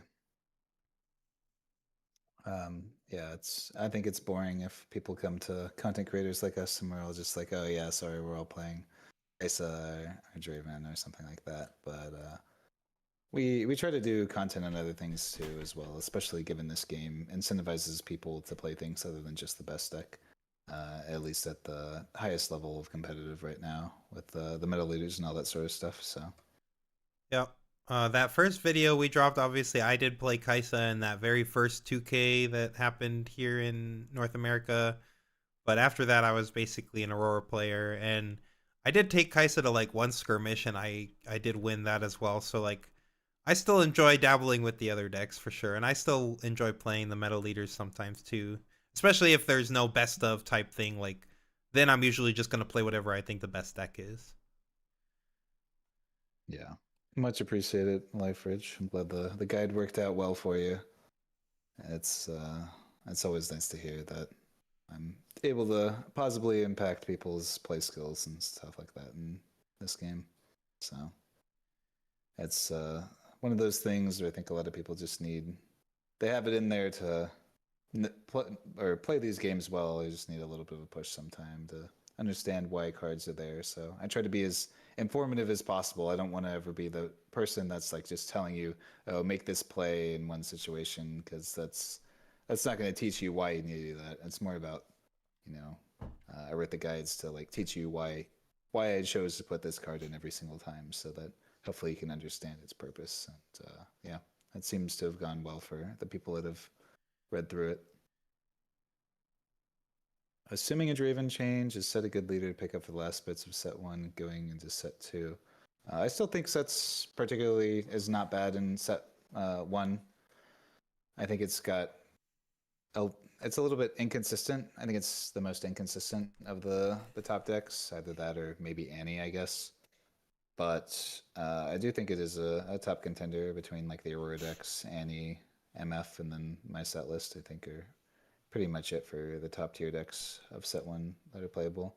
Going into set 2, I think set performs well into everything but Draven. So if that's any sort of take, but unfortunately with Draven being 65% of top cut, I don't think it's something that I personally am looking at playing. Someone in chat asked for the link to our guides. If you could grab the guide link, Colin. Yeah, of course. Drop it in the chat.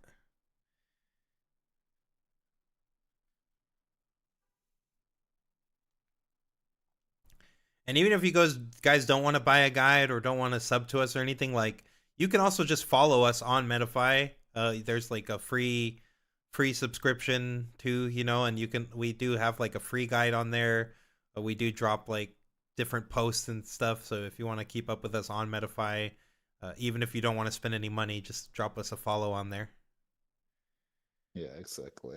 So we're hoping to continue doing content there but for anyone who's trying to up your skills in Riftbound and don't mind supporting a couple of guys trying to do content creation, then it is there for you. The Alex Rek'Sai guide win. We have been on him all week, and he's been grinding it out. He's taking a little detour for a Star Wars event this weekend, but he has been working on it. So hopefully pretty soon. Yeah. Regardless of legend, if you're playing against purple, how are you dealing with rebukes? I mean, the traditional way that you're supposed to play around rebuke, I guess, is to have a bunch of smaller units so that getting one of them in particular rebuked is not a problem. But I do think rebuke is a problem card and is in my list of ones that should be banned. I think it's just a little too universal of removal that doesn't really have any level of counterplay. So I like out of set, my answer to rebuke is sabotaging it. Otherwise, that card's just time walking me most of the time. So that's yeah, that card's crazy. Yeah, as your testing showed that Control Victor is an anti-Draven pick. No, it is not. And at least from what we've seen of this this event, it still seems to not be the case. Victor had one of the worst conversion ratios of any deck possible, and it's possible that they were on like a non-control variant. And that version is even worse than the Draven, but yeah, the Control Victor shell is just not performed well enough into Draven. Post board, you can board into like hard bargains and such. I think it performed well in the other events because those are all best of one, and Draven has a bunch of interaction spells that are just useless against Victor. But post board, you can board into a bunch of different stuff that just gets rid of the useless cards like rebukes and Satourus and such. And at that point, the deck can definitely beat Control Victor. Yeah, you might say that the game 1 is 50-50 or even like slightly favored for Victor, but once the Draven can board out all their useless cards, like games 2 and 3 are a nightmare for Victor, I think. How many Aurelias made top 64? What was that number? Was it like 6 or 7, or was it more than that? Aurelias, 8. 8 Aurelias, 5 Kaisas, 2 Fioras, 2 Ezreals, and then 1 Annie, 1 Azir, 1 Lucian, 1 Yi, 1 Ahri, 1 Victor, 1 Set. So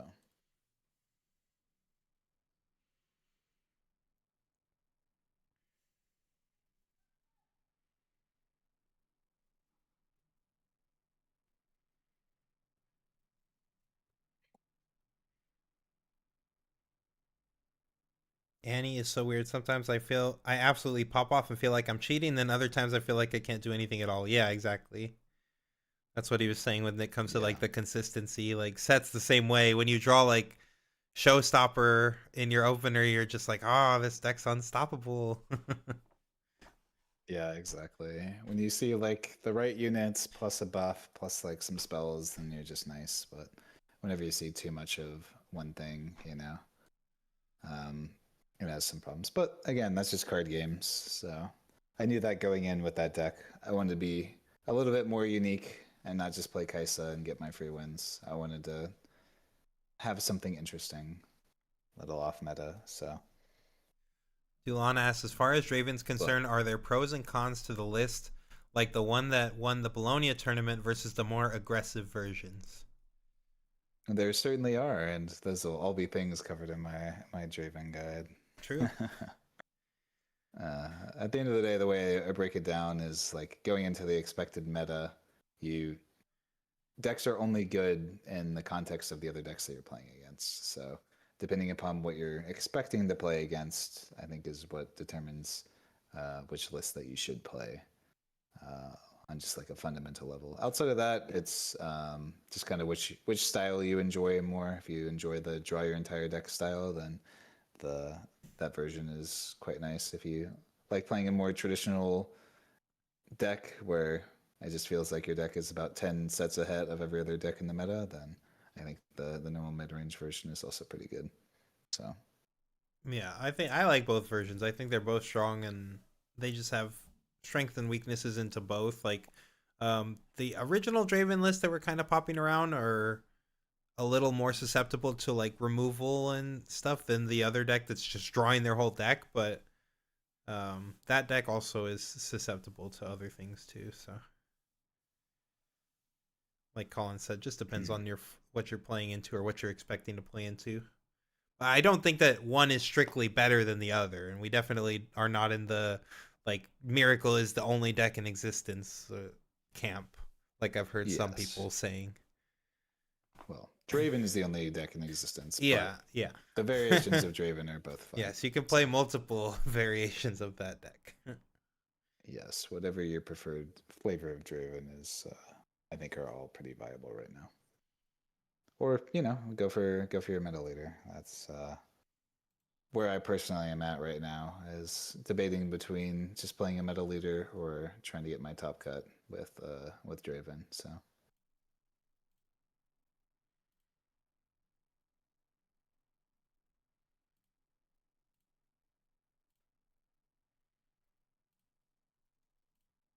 what is the official stream doing? When in the games? I wish I knew. I was kind of worried about this going into top cut, just because sometimes they do like relaxed time rules once we're in top cut, but that is not a good idea for this game for obvious reasons that now we're 2 hours into a round without them posting the next round, which is something.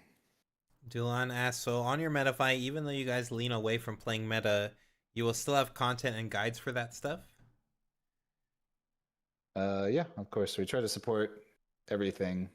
Yeah, we're Uh, going to have as many guides as we can possibly put out for as many viable decks as we can find. Like, we might not be making a yeah. guide on every single legend, like especially if no one in the group really likes playing it and we really don't think that it has a lot of merit into most of the field, then we're not going to write a guide for that. We're not going to put time and effort into that, but like we're definitely trying to put out informational, educational content on all of the most viable strategies, as well as like anything spicy that we come up with. Mm. Hey, what's up, Rosum? Can you write about vibes? No, you can't write about pudgy penguins. Nobody wants that content, Yeah, unfortunately. we'll work on having a vibes branch of Challenger TCG. The pudgy penguin branch. Yeah, but yeah, we try to support. We want content for everybody to be able to play whatever they want, because like I said, even for me, like I'm undecided going to Bologna or Vegas, whether I'll be playing a leader to metal and something a little bit more casual, or if I'll be just playing Draven and trying to be the best of the best, right? So Yeah, one thing to um, note, guys, is like we're we're the most knowledgeable when it comes to the meta decks. Even if we're playing an off meta deck, like every single one of Mhm. our teammates, like if Colin's testing set, then I'm in the chair, or Alex is in the chair, or Daniel's in the chair playing Kaisa. So like, Yeah, or same thing for me. Like if I was when I was developing the Aurora deck, Colin's on the other side playing Kaisa, playing these other decks. Like we get infinite reps on Kaisa and Draven because that's the deck to beat. So someone in our team is always sitting on the other side. We're always all learning how to play the meta decks because we need to know how to play into those decks. So we need to be good at those decks too. yeah, exactly. It's possible that I have more games on Kaisa than I do on set. Exactly. To be quite honest with you, like I think I have so many Kaisa reps. right. I just want to be, I don't know, give people some hope when it comes to these games and be like, yeah, you can play something a little bit different. Obviously, it still needs to be competitively viable, but you don't have to commit to just, Kaisa, Yi, or Annie if you really don't want to. You can become a specialist and find your way around it. So, yeah. Yeah, like Z Rob said, we are in there testing 8 hours a day. That's our one of our sponsors, and he's in our he sees our team literally like in the Discord call 8 hours, 10 hours a day, sometimes 12 hours a day, sometimes like grinding all day. Exactly. We get so many Kaisa and Draven reps.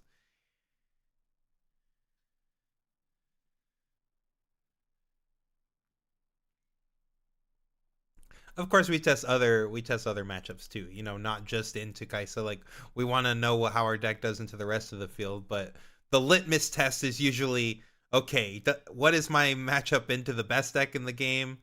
And then once you get that figured out, you work your way down.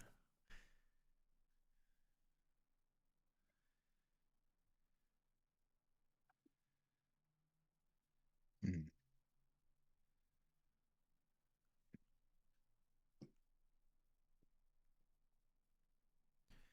Hopefully, we get a new round soon. I mean, I knew with the 2-0 we were probably going to have a bit longer of a pause here, but man, this round is taking a while. We've been here 2 hours, chat. Yeah, we are on 2 hours now for this single round, so I don't know what happened, but they are way behind schedule. Yep, Their schedule has it posted for an hour 20 for each round. We are well beyond that. for sure. Appreciate you guys hanging out with us though. In the downtime, by the way, if you guys can go ahead and hit a like on that stream on you if you're watching on YouTube, we'd appreciate just hit the like button. It helps us in the algorithm and gets the stream out to other people. So it doesn't cost you anything but a second of your time to hit that like button. We'd appreciate it.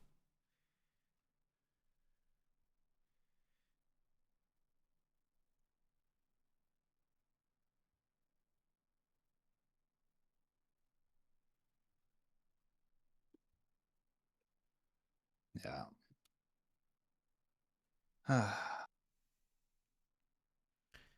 The Draven Draven player player beat beat down down the the Yi Yi. that bad. Yeah, exactly. Yeah, that was tough to see for sure. That Even with guy the was camel. supposed to be a hero. Yeah, he had the camel. He sure did. Wasn't enough, chat. Hmm.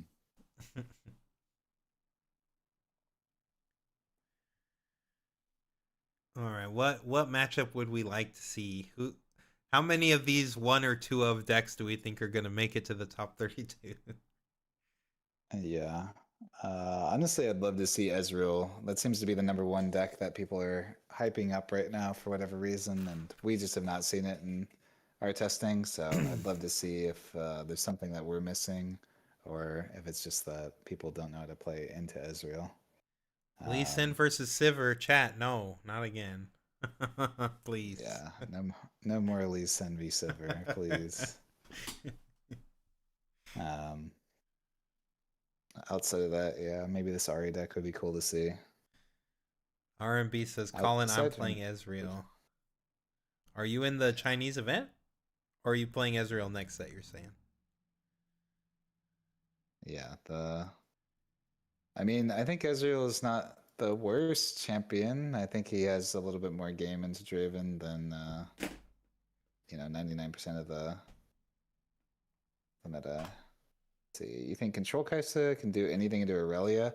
That's kind of been one of the biggest issues, and we also got a question for what other Legends has potential, and I do think it is Kaisa. I think she kind of is the only deck that can play into the Draven realistically, so there's your spoiler on that one. But I do think Aurelia is kind of her biggest pain point.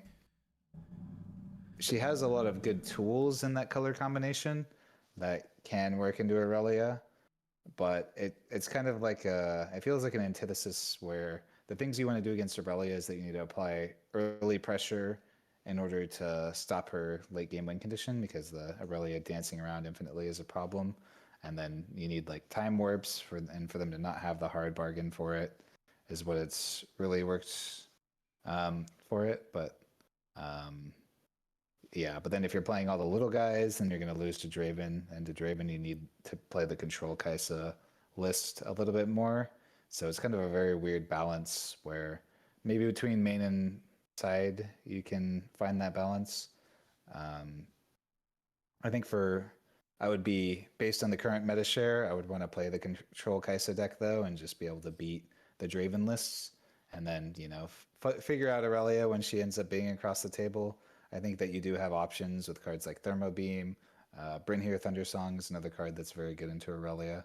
So those are probably the first two cards I'd look into out of your board to do something into Aurelia. And it's definitely something we'll be looking at as well. But that's kind of been my personal big limiter on Kaisa, is I feel like there's a lot of decks in the meta that can start doing stuff into her now. But yeah, she does seem to have kind of the biggest potential of the non-Draven decks. So if that's what you want to play, then I think you're looking in the right direction. Yeah, I do think that's going to be your worst matchup. I like Kaisa into this format. I've felt pretty good testing Kaisa into Draven, but then I play Kaisa into Aurelia and I feel really really bad. So it's not quite a triangle, because I wouldn't say that either of these decks are good into Draven, but like Kaisa feels very solid into Draven, and it's still beating all the other stuff that Kaisa beat in set 1 too. Interesting. Yeah, I did not know your online alias RMB, but that's we'll have to see who it is behind the mask, I suppose. Thanks, Kai Worlds, for being the hype man. Oh, okay. Yeah. Yes, obviously I know you, Bupre. Yo, what's with the downtime from China? Sheesh. True. We don't know, chat. We really don't know what's taking so long. Yeah. We've been waiting here too. Yeah. Ezreal did seem cool. He's got some cool stuff going on, and it seems to be one of the legends people are hyping up. Maybe he'll do more into the Draven mid-range deck. We just tested in the Miracle deck, and it doesn't really seem to be strong enough to contend with a half-decent draw out of the Miracle deck, but I think people will be more on playing the mid-range version of the Miracle when it comes to a lot of these events, so...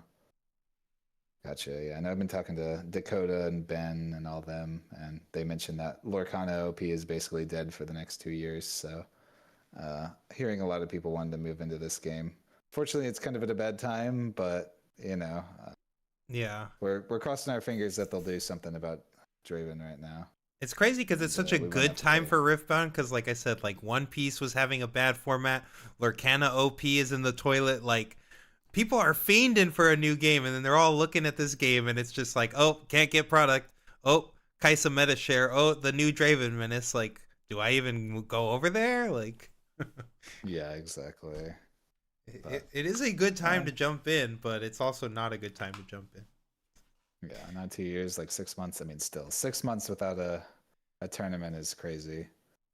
I think that's something that they really dropped the ball on. Is it will definitely hurt a game when you don't have any actual competitive events for a long time. So even if people ended up playing in those events, just the idea of those tournaments existing builds a lot of validity to the game that's being played. So it really is like an advertising thing that a lot of games don't understand.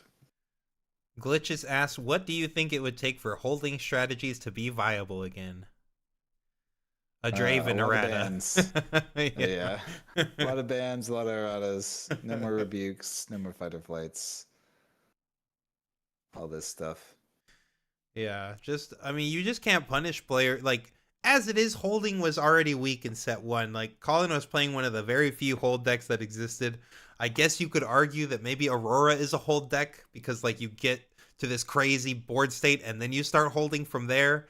But like, Hmm. yeah, and Yi was a hold deck, right? And really, there was not any other decks holding. Everybody else is just like sending a single unit, scoring their points, and then losing the unit or hoping they get to draw a card off of that or something. Like now, it's even harder because now holding was already weak, but at least you weren't getting punished for holding. Now, every time you're getting punished for holding as well. You're not just trading off material, but your opponent is also drawing a card every time they successfully do that. So it's really tough. Yeah. Yeah. Um, yeah. So I don't know. We'll have to see how things adapt. As I've said before, but I do know we have a bunch of new faces in chat talking right now. We're definitely not giving up on Riftbound. I think it's got a core a good like good bones here, you know. There's a good shell of a game here. We just gotta iron out a lot of the issues that we're dealing with right now, and we'll be okay. So, and as we mentioned, like with One Piece, when it had issues after bannings, the game did better than it ever did. You know, people want to be able to play something interesting, and honestly, I don't think people really even care that much about bannings. Like, sure, they'll get mad on Twitter for a little bit that they can't play whatever deck, but overall, they'll be happier that the game is just going to um, succeed. And even if you get rid of 10-20% of the player base from banning some stuff, then that'll be better than losing 100% of the player base to being a Draven only format. So Right. I believe in Riot. I think they're a big company for a reason, and they've dealt with their fair share Okay. of unplayable formats and League of Legends and controversies and the like when it comes to all this sort of stuff. So I The know announcers are they'll handle back. it. It Yeah, looks we like might we might actually have have a a round. round.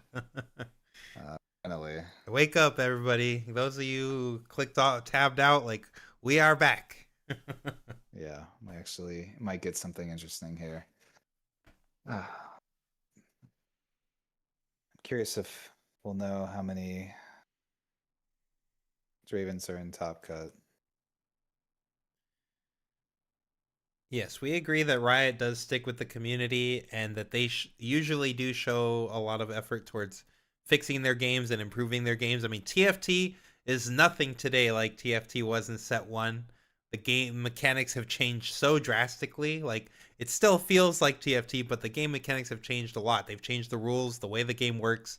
They've tried so many different things. So I expect that they'll do the same with Riftbound. And I know that it's a little bit different patching a physical game and making changes to a physical game, and we're so used to those things being associated with negative connotations. But if it's for the health of your game and especially for your casual player base, which is the way that you grow as a product and a company, then I think that they'll make the right choices. Of course. So,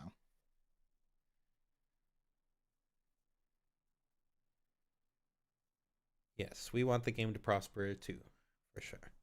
hmm.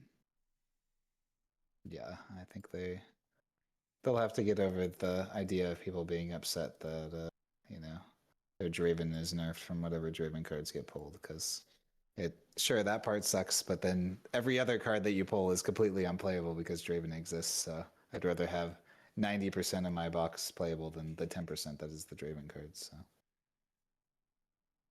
uh, yeah, so it's still super early on. This game will do just fine in the long term. We gotta get through this. Stay strong together, chat.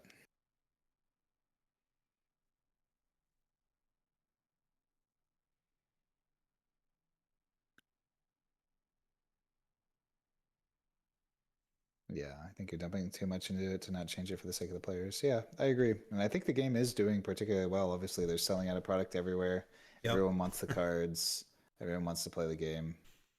So, um, I think it's doing well. And they've got visions of like how they want to do these big worlds events, you know, where they have TFT worlds, they have League worlds, they have Riftbound worlds. So they're planning for the future with this game. And I think it will definitely have that.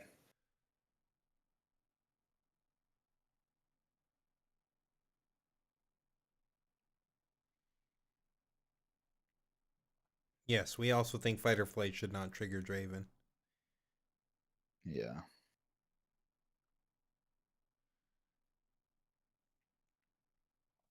Yeah, I think when things sync up, that will be good for the game as well. I do think that players are kind of already like dooming because they're seeing these results coming out months before they're getting their hands on the cards. So I think that it'll be a lot better once everybody's playing with the same time. Not, but if we're still having these same balance issues, that's still not okay. Like syncing up doesn't fix that.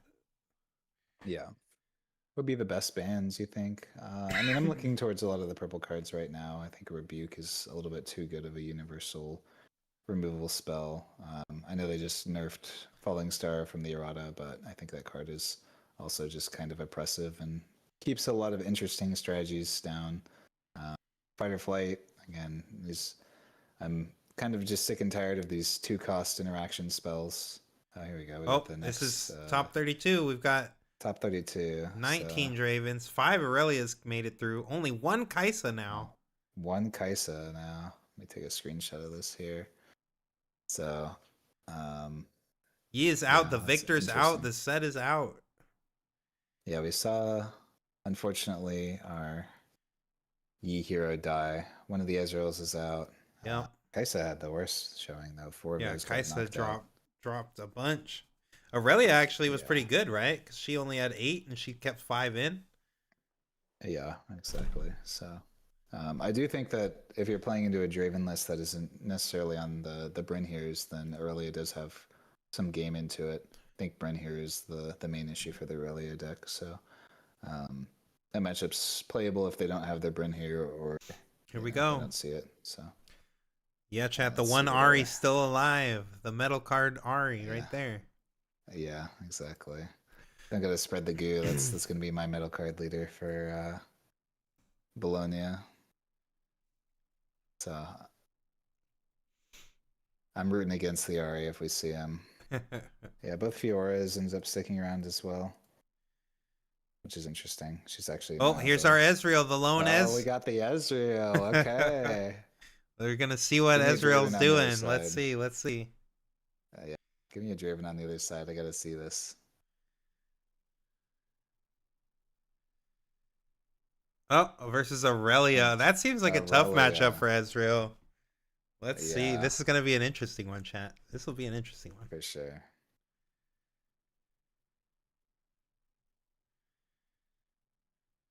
Go Ezreal. Everybody in the chat is rooting for Ez. Hmm. Yeah, I think I'm probably better Ezreal rooting against you. Ezreal is all about targeting, and this Aurelia champion is all about having deflect. So having to target that thing twice is never feeling good. So does seem like an uphill battle for Ezreal a little bit based on how Aurelia plays. Kind of the same way that Kaisa plays. Like Kaisa and Ezreal both are playing a lot of this blue removal stuff, and it's just not Hmm. super great into massive deflect unit. Yeah, that's kind of been the issue that I've had with a lot of these decks is it feels like Aurelia is definitely the second best deck in the format on paper, and all the decks that are good into Draven in theory are the removal based ones, but all of those are going to be particularly poor performing into Aurelia. And Yeah. just what Aurelia is doing is also a very powerful effect. It's a very interesting thing. So um, Ezreal also does not have access to Thermo Beam, which is definitely one of the better cards into Aurelia. She's very reliant on all these equipments and stuff. So let's get a die roll win from our Ezreal player. Looks like he did win the die roll, so that's quite nice. That's how you want to start the game, with the dice. Yeah. All Love how right, we both got players look at the a ceiling when Wages shuffling. of Yeah. Pain, a card sharp, and it looks like he's putting those two down to mulligan, keeping Yeah. the Watcher, and I didn't see that last card. I think it was another card sharp. Okay. I say. I saw it was a 3 cost of some sort without a power, so pretty sure it was a card sharp.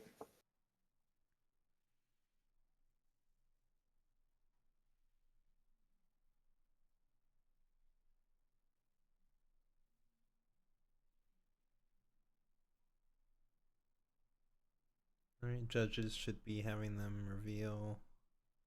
Oh, we already revealed battlefields, right? Streaming Tree versus Yeah, we're on and paper tree, Paper I believe Tree. is what it's called. Gotcha. Yeah, double tree. I'm assuming the dreaming tree. I mean, honestly, the dreaming tree could be either. Obviously, Ezreal targets a lot as well, so Yeah, I'm does not look sure like it's just who's. Ezreal's. Yeah. All right, So we've got a Mind maybe. Splitter, a stack deck. It just looks like we're stack decking this turn. Yeah. There's another stack deck. Whoa, A that's the pit crew. that's the What? whoa. What This is is spicy. happening? This is spicy stuff.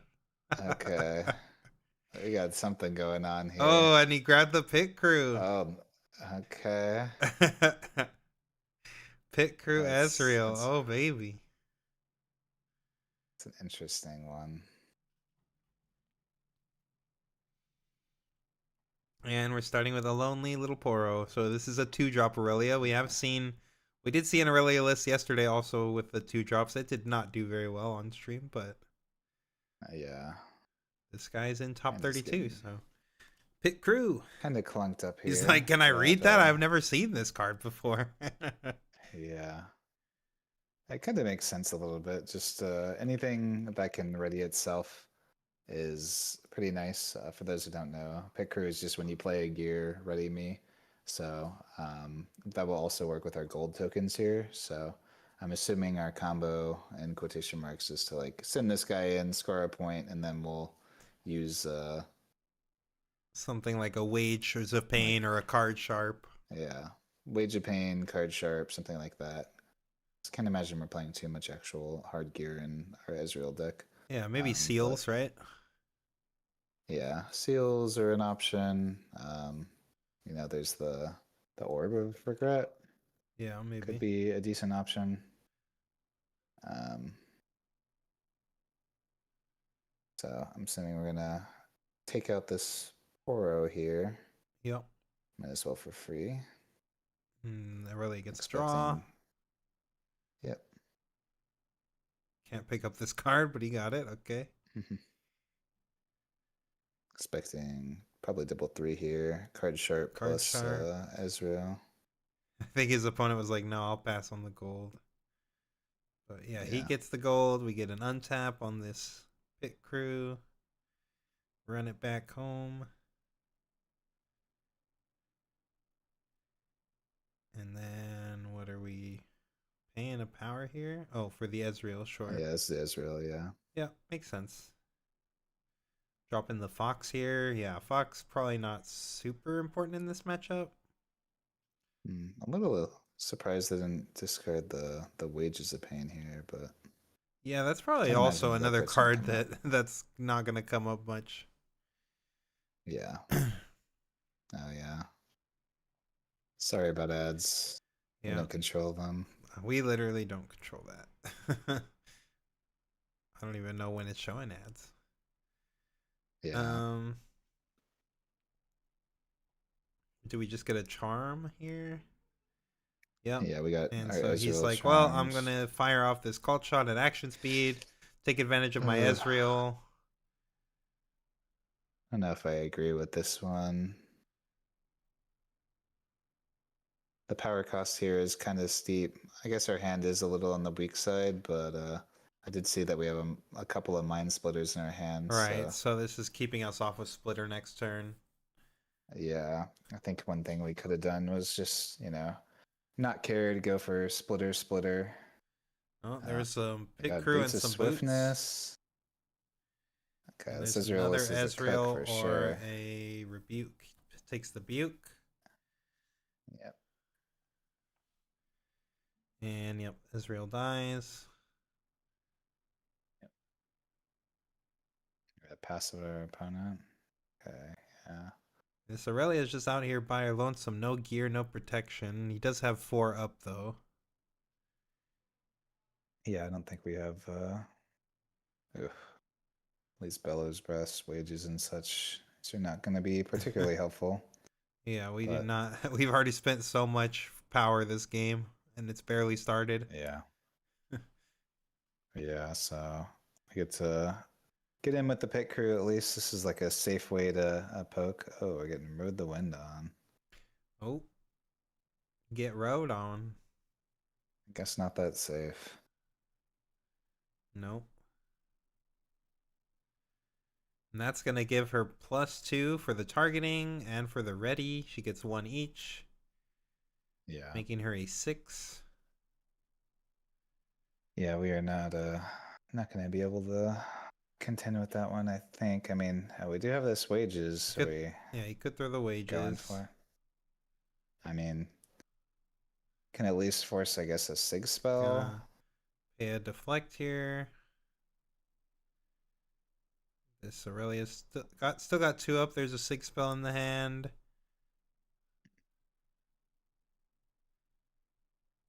There's I a mean, depending rebuke. upon yeah, this is why this is a game that very much so snowballs. I think that called shot might cost us here. Now we're kind of having to go all in on this. So if they let this happen, we can at least rebuke because they won't be able to hold up not so fast. So here we see the sig spell. Yep, here it comes. Cool animation.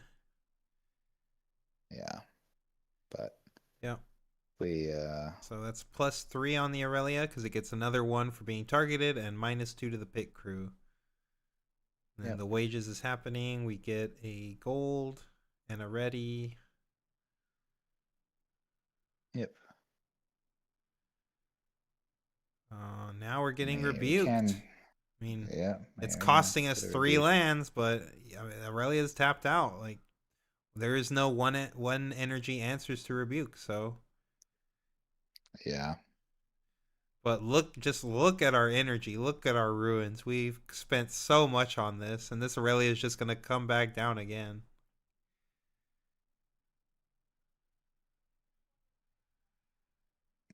Is certainly not bad. I would have considered holding this paper tree here. I think that would have been a little bit of a stronger line. But we can always, retreat our pit crew out. It was more so just that we like desperately need some runes here. Oh, a Draven. As we see a Draven. This Okay. is a way to get the point lead back in your favor with this deck for sure. Yeah. I don't know how likely it'll be that um, we'll be using this Draven, but it's there for us. So now at least we can Is that a coal? a coal. Okay, interesting.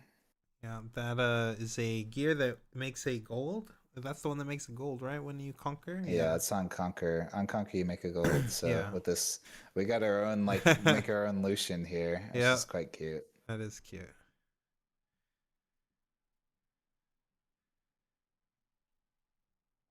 I mean, Ezreal is definitely ahead in points. Yeah. Have quite a big point lead, Uh, but Aurelia is just a deck hoping that for kind of just wins the long game too. Wins over time. yeah. When they can just hold up all this energy for all their spells, we see a Tide Turner. Our hand's actually pretty clunky, it Yeah, looks like. there's We do have looks a like not there's at so least 2 or 3 fast. 2 drops in there. Yeah, but all these twos, this is why I was not a big fan of the 2 drops out of the Aurelia deck, is they just don't really seem to do anything. Like, well, you're gonna play him into Draven and just like get ran over. Interesting. Reinforcing. Okay, and then we're gonna. I don't quite understand the point of this. Oh, I see. We're gonna use the Aurelia here. Okay, Sure. to get some scoring going. You Yep. gotta tap your Aurelia, sir. Make sure Yeah. to tap your legend and untap your legend. Colin knows all Yeah. about that. Interesting. So we are holding up a Buke here. This it seems like the fight or flight is set Is that a with the time warp? Poro, which I think is this that what Ezreal we just drew saw? a time warp, yeah. Oh my god, yeah, this Israel's on some He spice was not with that. paying he was paying power like that with a time warp in his deck. That's aggressive, Yeah, but hey, this is maybe it's gonna we work. got. Yeah, I mean, I think the card sharps are definitely doing some overtime Yeah, here for sure. for this deck. This Cole as well with this pit crew. This is a very very cute combo. I like what this Ezreal deck is cooking. This is very interesting. Chat asked what round we're in. This Um, is the top 32. yeah. Fortunately, we're still on 6 runes here, so I think it's gonna be a little tough. I think the only line that we really have here is we can go to 6 on this turn, and then we have to try and win next turn because obviously this deck being Aurelia, she's not going to have any real issues with scoring 2 every turn so long as there's a unit out. So that being said, I do think taking out this Poro is a real possibility for us. My biggest concern, obviously, is with another Ride the Wind here. But even in that worst case scenario, we can um, let them go to. They only go to 7 off the Draven Conquer, right? So, Yeah. but with this set fight or flight, I'm assuming that they have to have a ride the wind. That's the only way this makes any sense. So, I think I would have sent the card sharp in here too, so that they can't ride the Draven, unless we have something in our hand to answer the road Draven. I mean, I see we have a called shot, so that at least gives us an option. But let's see what we got. So it's a fight or flight. Wait, he just tapped the Draven. Mhm. He can't. Yeah, he can't push the Yeah, you Draven can't do it though. on the Yeah. Draven. So Pushing. Yeah, okay, well, notably, chat, that's when you quite good hide a for card us. at a battlefield, the card gains the text here, so you can only target the battlefield that the card is hidden at. Yeah.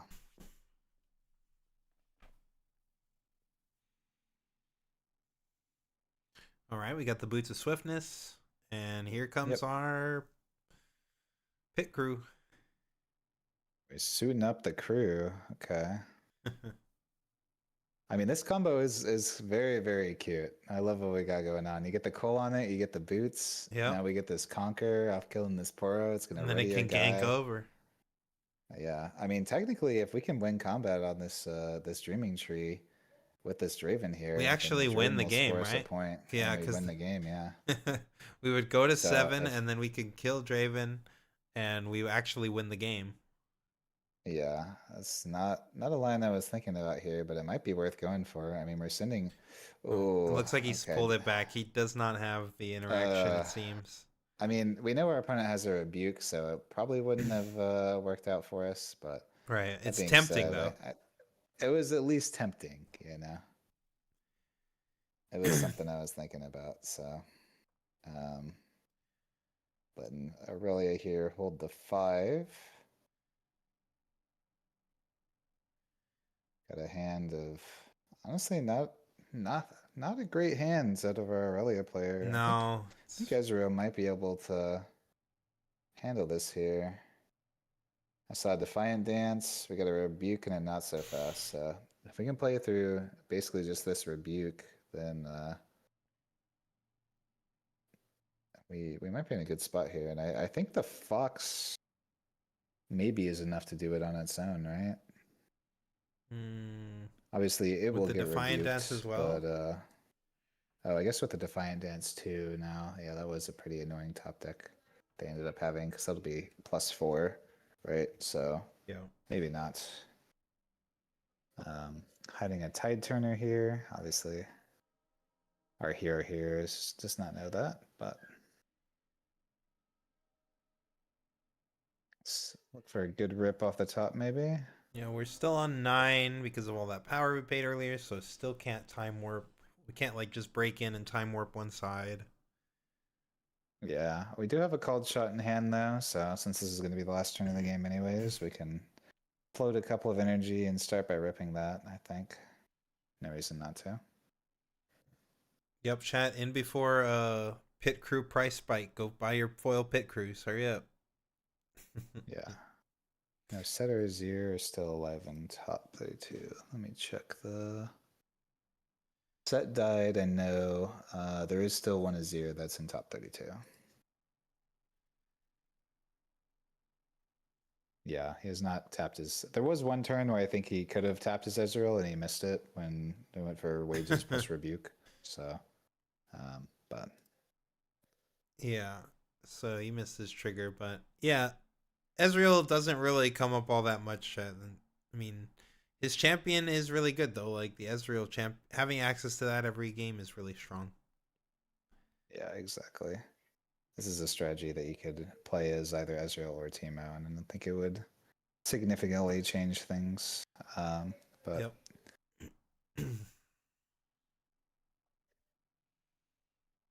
this picture is just going to work. He's doing so much work. Love to see it. Is he thinking about tide turning the Draven to the other side and trying to win that way? I'm assuming that's what we have to be thinking about, right? That or it's just like going for the rebuke here. But rebuking this thing is scary. It's can just as easily immediately come back going down. for the You have one Defiant Dance gear here. to rid it. Okay. Okay, so he's making this a So, 4-4. Just going for a trade. 4-4. Or Yeah. no, wait, that's a +2 and a +1, right? The boots. Yeah, we're 4-4 right now. Yeah. It is currently a trade. So looks like the Ezreal's gonna dig. He's floating 2. Yeah. And exactly. playing a called shot, just trying to find some interaction. Good plays. Stupefy pretty good Hypergon's here. not a bad one, but so is Stoop. Yeah. Another Stoop, sure. I mean, Stoop is enough. So just Stoop will put us in a winning position, and then the opponent has to respond again. And we know all he's got is this rebuke. So. Mm-hmm. Yeah. He could play this Tide Turner and add 2 more might to that battlefield. Doesn't have to switch around if he doesn't want to. Right. Can swap the Tide Turner with the Tide Turner. Yep. Always an option. Paying the 1 plus the 2 floating to throw out a wages. Interesting. I think I would have just gone for the Stoop first here. He said okay. I mean, his guy's a 4, so the wages is not killing it. Yeah, we got to be combining this with the Stoop. Sure. Here comes the Stoop. And now we can't. We're gonna have to reveal this hidden card because there's there's just. Oh, he said the Stoop resolves. Okay. Yeah. I mean, if the Stoop resolves, we just don't even get to play our hidden, right? Yeah, exactly. You gotta put those in the grave immediately. Maybe he's thinking about using the. Maybe he probably should have used that earlier, but maybe thinking about the. I think the Stoop hasn't resolved yet. Actually, I think we just tapped our Ezreal to draw the card. Is what we maybe did here. Yeah, it looks like they were also resolving the wages of pain because they had forgot to put the gold and then get the pit crew trigger as well. Yeah, all that sort of stuff. Okay, so. It looks like he is targeting the Tide Turner, just swapping Tide Turners. Swapping it with the Tide Turner. Okay, this is dead. Powerful. Yeah. And I mean, this is still losing for the Turner though. Yeah. Yeah. Cool. Puts us to 7 here. Uh, Now the question becomes, what do we do from here? Yeah, So we have, let's see, we got a Frigid Touch, another Stoop. we got, it looked like 2 Bellows Breath. Yeah. So I mean, So with the Frigid Touch, you could each, like, how much energy do we have up? Just 5. yeah, I Not a think we're lot. one off of doing the double Frigid Touch plus doubles Bellow Breath to Yeah, wipe the to board kill the here. Draven. Yeah, that would kill the Draven and the Tide Turner, which would surely be enough. Yes. Uh, Granted, we know that the Aurelia player has a not so fast in hand, so anything could else that's going to be thrown at this Draven is going to get countered this turn. Yeah, it kind of puts us in an awkward spot where I'm not sure exactly what we're supposed to go for here. Yeah, it's kind of tough to play around everything here. The Aurelia player currently Mm, doesn't have a way to untap any of its units, though. Like, in order to win, it would need to hold this battlefield and still be able to send the Draven home, and then, oh, he's going for a Bellows right now. Okay, paying 2 Okay, power plus the deflect. You have to interesting. play the deflect twice, right? If you're using it twice, if you're targeting Draven both Yes. times. Like, yeah, okay. It looks like he paid the Yeah. gold too, so there you go. Mm-hmm. He's thinking about this. I mean, there's no real reason to. Yeah, okay. You lose the Tide Turner, whatever. He needs Yeah. something to choose his Draven. That's what he needs to draw off the top here. Yeah. So I'm Oh, expecting. We're just a going gank in. plus We're sending going the for it. frog. Oh, and there's the rebuke. Yeah. This is And he's still got 2 up. So yeah, we he's got gonna try to this stoop stupefy here. here, which I think will be at least okay. Uh, he's gonna have to not so fast this stoop, right? Yeah, and then and then you just get frigid touched, right? And that Yeah, should be exactly. it. But at least this will be. Yep, Well, it won't that's be. game. They'll trade. They'll trade. So Does he not get it's the not point from a. the Draven? Oh yeah, you're right. Yeah, Because because when Draven yeah, KO'd. because of Draven. Oh yeah, Yeah. nice. Oh, okay. I Israel wasn't even got thinking it. about the Draven trigger. Yeah, Israel got it. nice. Let's go, Israel. Well played to him. The hope, Yeah, that was impressive. Well played to Israel. for sure. The pit crew putting in work. Yeah, the pit crew was crazy. Pit crew That Cole. was crazy to see. Pit crew Cole is something else with the boots too. Like, oh Yep, man, that guy is a he's menace. cooking.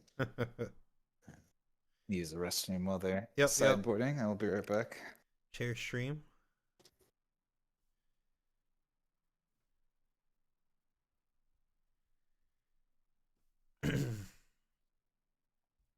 Get your foil pit crews. Pit crew the goo. True. Pit goo.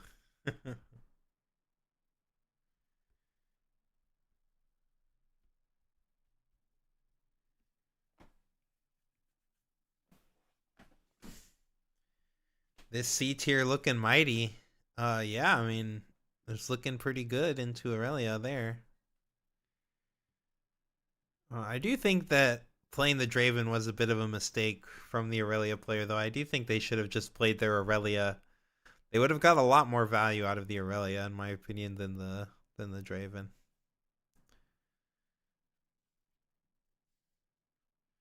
He controlled both battlefields because you can only score with Draven in that case. Didn't watch for a second. No. He didn't. No, when Draven dies in combat, which it did die in combat, then your opponent scores a point. So he was at 7, and then Draven died in combat. Even if it was a trade, he died in a combat. So you have to gain the 8th point, and you win the game.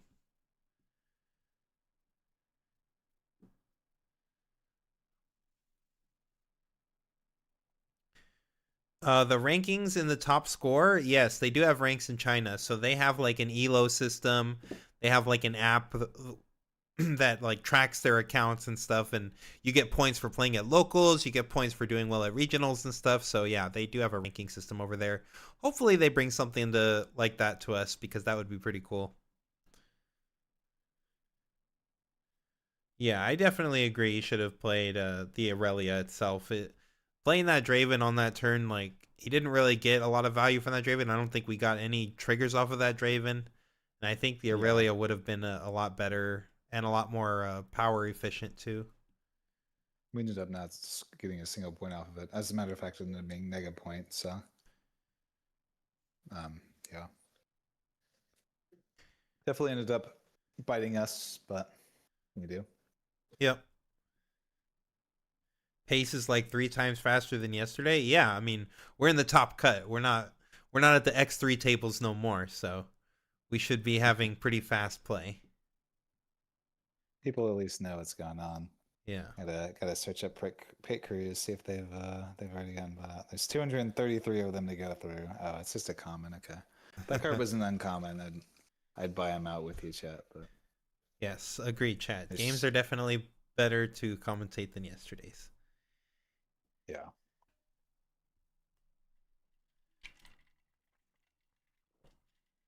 Hopefully they don't make us wait 2 hours in between every round, and this will be a great stream. Of course. So Ezreal beat Draven? No, Ezreal just, I mean, yes, Ezreal did beat a Draven that was on the board of an Yeah. Aurelia player, but no, Ezreal did not beat Draven, the executioner guy. No. Yeah. Although I do like this strategy against it, as I previously mentioned.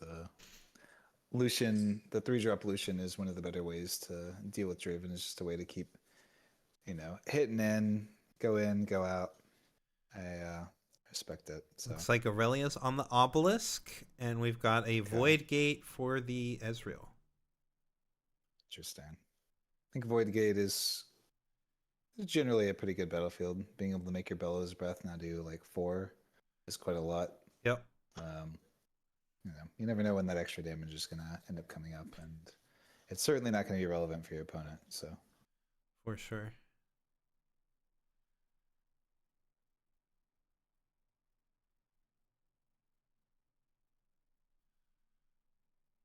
So Aurelia probably going first this game.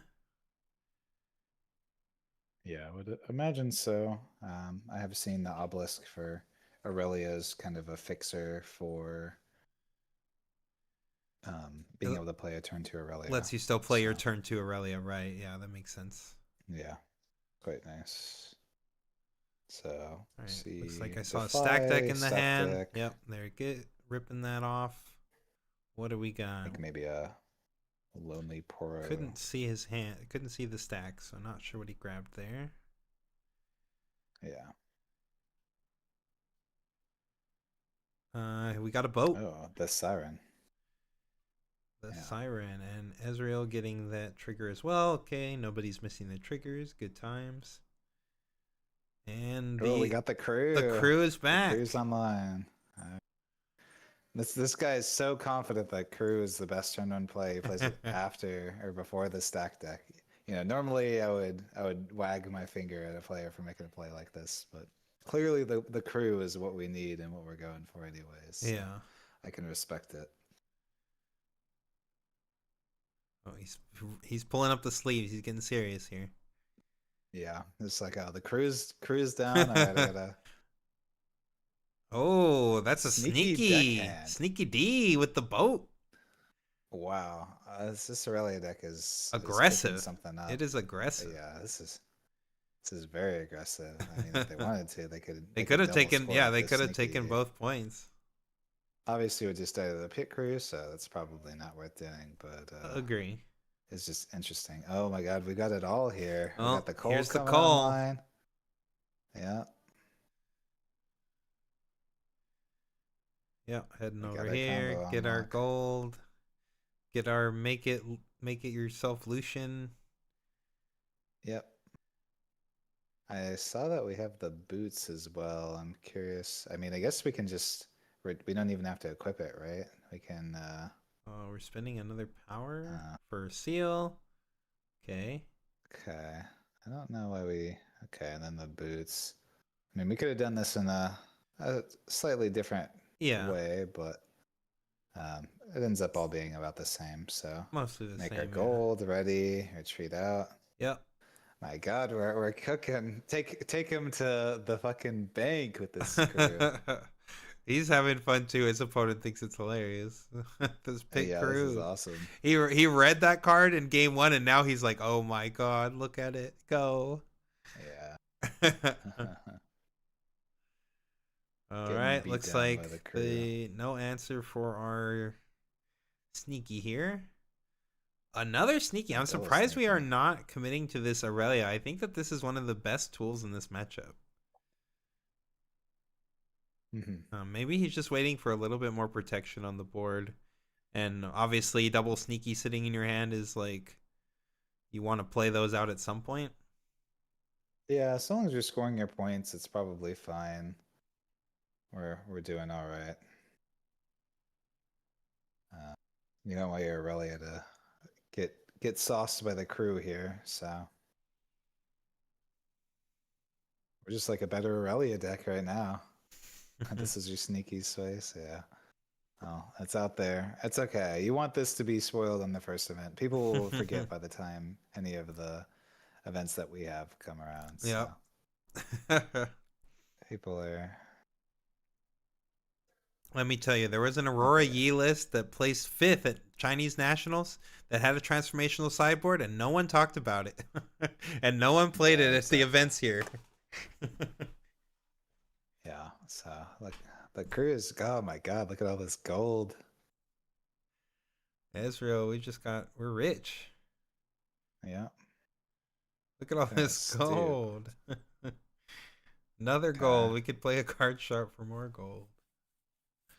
Oh, passing it Yeah, up. I'm guessing. I guess we don't want to give our Aurelia opponents some gold since Yeah. they certainly will take it once we're already this stacked. We're ahead on points right now, so this Aurelia player is kind of on the back foot. Even going first this game, they're gonna have to start. I don't know, figuring something out here soon. No, they do have enough for a wages up, so okay. Well, looks like no wages. We are going to be able to Yeah, just I think our score here. hand. I think I saw the card sharp, the rebuke, maybe a frigid touch. I'm not sure what else is in our hand. Yeah. But Really be surprised if we don't play the fervent this turn. yeah. Oh, we are spinning it. Interesting. Okay. Maybe we have a ride the win that we're trying to Nope. sneaky score. Stupefy. Sure. Okay. Just getting a cycle. Mind There's a splitter. Bellows. Oh, the bellows is quite He nice could here. he could We'll Bellows it. probably Yeah. Yeah, we might as well. We got all this extra gold. We get to draw a card. We're doubling? I don't really know why we're doubling. Yeah. You only need to do one. You're not by doubling. You're not playing around like discipline or on guard. So Yeah, I don't think there's ever a reason to double here. guess he's But just like I got so I much think gold. F it. yeah.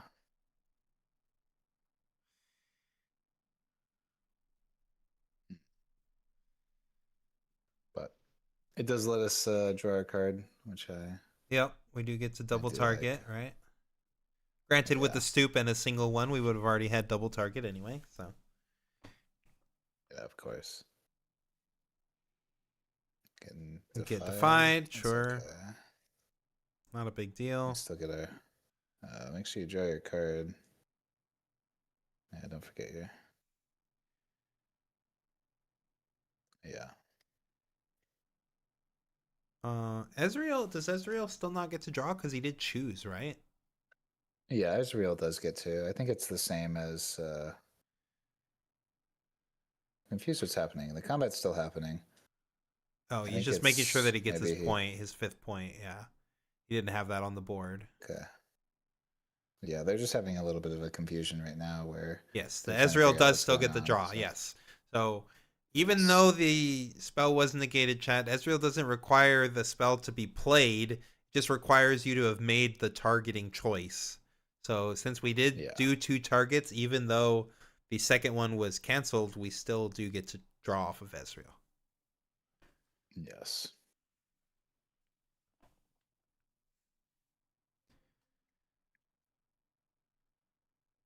Yeah, I'm just eyeing this fervent all day. Like that's what I'm trying to do. Yeah. This is your best unit in this matchup. Like these sneakies are I not doing mean, it for you. it is definitely scary letting our Ezreal opponents go to Go to 6 6 here. here. I agree. Not where you want to be. We, but what can you do? I know that Ezreal uh, has a mind splitter, but it's always better to send in here in the off chance that our relay opponent decides to do something silly, like try to ride the wind in to defend or something like that, because we do have the rebuke. Um, okay, Yeah, looks like well, we've got a splitter coming down. this. Ugh, I don't know if I like this, but I suppose it's Aurelia's fine. thinking, okay, we've got a fighter flight, not so fast, a ride the wind, and a defiant Defiant dance. Dance. All pretty good ones. Mm-hmm. Going for the Okay, ride taking the the ride the wind wind away. is. Interesting. Hmm. Yeah. And then we're going to try to kill this sneaky with the gank. Mm-hmm. Nothing. Notably, Yeah. Try. he probably figured that his opponent has something, but Ezreal only has 1 energy. The Defiant Dance there would have made the trade happen, but he is threatening like another Stupefy, I guess. So Yeah. Um. Yeah. I suppose a stupefy or something like that. He knows that he needs this Defiant Dance, I think, for the Aurelia to actually be able to kill this run splitter, right? yeah, So he did draw we do have a this. on We guard. do have this not so fast. I'm surprised if we had taken this not so fast, then like this rebuke probably would have been lights out, right? Yeah. We use is that one from Ez? It's a pit crew. It has the boots of swiftness and a coal equipped to it, so Yeah. it has Pit crew from set 1. yeah pit crew.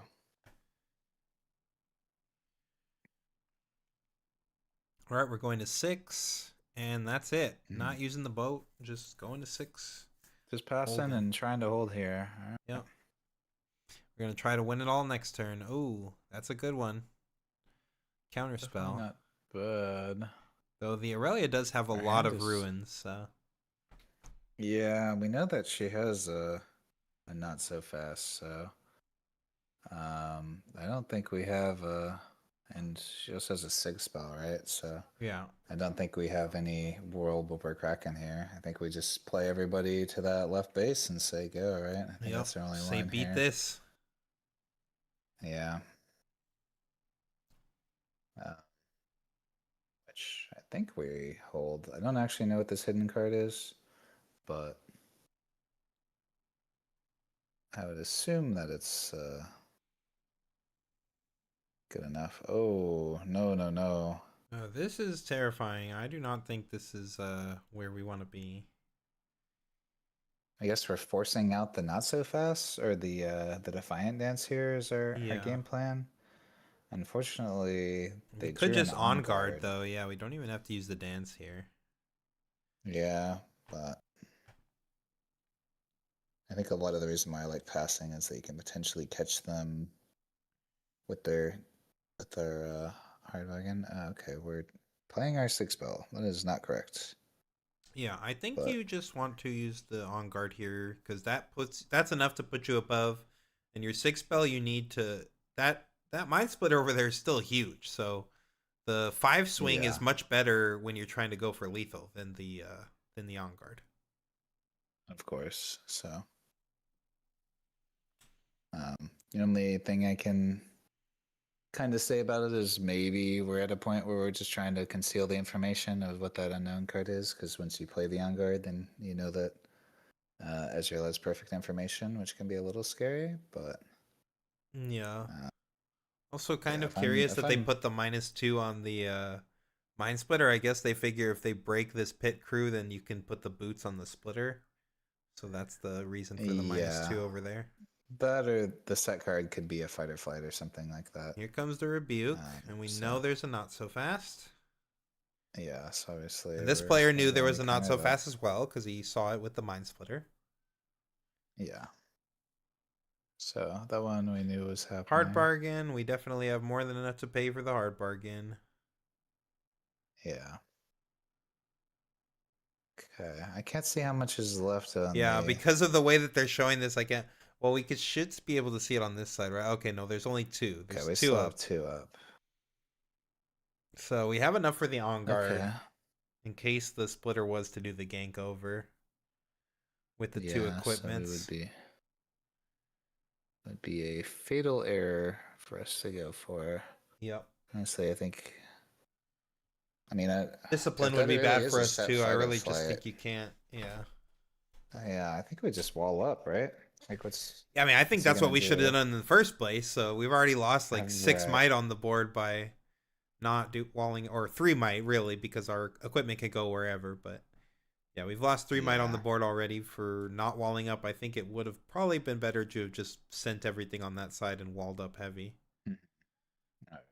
Oh, it looks like we're making the right play here. So Yep. He let's do it. realizes time to wall This. up. I think you need to send your Yeah. Ezreal in there too. Yep. Use both of your Mm-hmm. equips. Just get the extra might on the board. Put it wherever you think.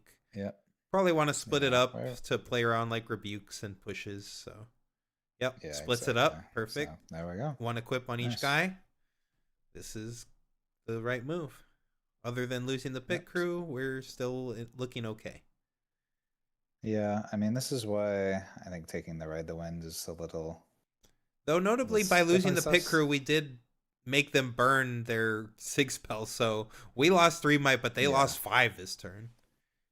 Yeah. Exactly. So this line was definitely not too bad, and they drew a GA, so I think that's Oh, going to be GA is lights pretty out. good. We Aurelia is going to be. She's a 5, 7, 7, 8, 11. If I'm doing my math right, right? She'll get +4 and then +2, right? So as a 5, so she'll be an 11 to our. Uh, oh, I guess can we Siren? Maybe there's something we can do here with Siren. Okay, well if Hmm. we're just doing this, then it definitely is not. It's going to say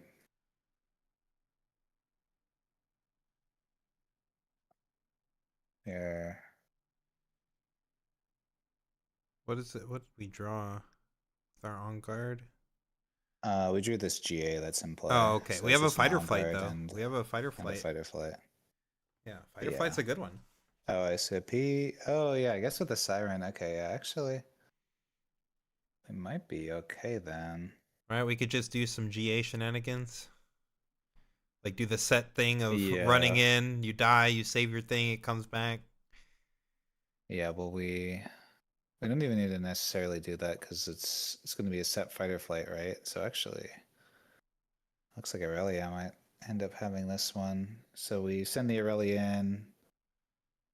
Yeah. It's Um. it's a 8 right now. Yeah. He has to play his on guard right now though to ready it. Otherwise, he loses to the set fight or flight if he loses specifically to him just saying pass, because if he pass, then that's it. Right. Um, Yeah, so correct I sequencing would be to believe. play the spell so that you ready your Aurelia. Yeah. Hmm. Or is she? Yeah, because she's an 8, so she couldn't kill off both Card Sharp and Ezreal. So I don't know if he's thinking here or if the Ezreal is thinking here, but Uh,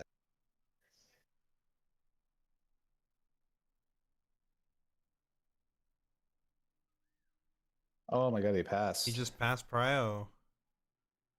Oh no. Okay, so is he just taking?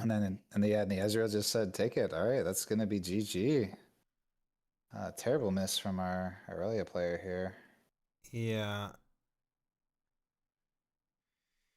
Yeah, we're gonna lose to this fight or flight. Yeah. So if you had readied it while it was there, and then pushed the other thing home, that was all they could do, right?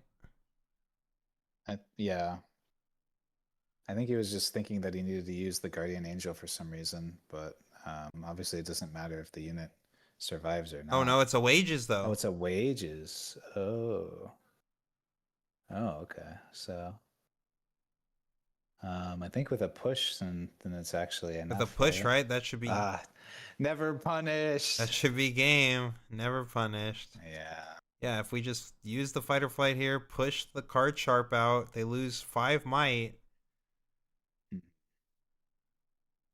And then yeah, we push out the card sharp for game. No, no, no. Yes, the card sharp -5 might, Yeah. and it's only 4 Yes. now to this Aurelia. That's massive. Yeah. And Ezreal in shambles. Sorry, chat. Hmm. Ezreal OP Draven who? No, spoke too soon, chat. You jinxed it. Yeah. Exactly. Stay in C tier where you belong, Ezreal.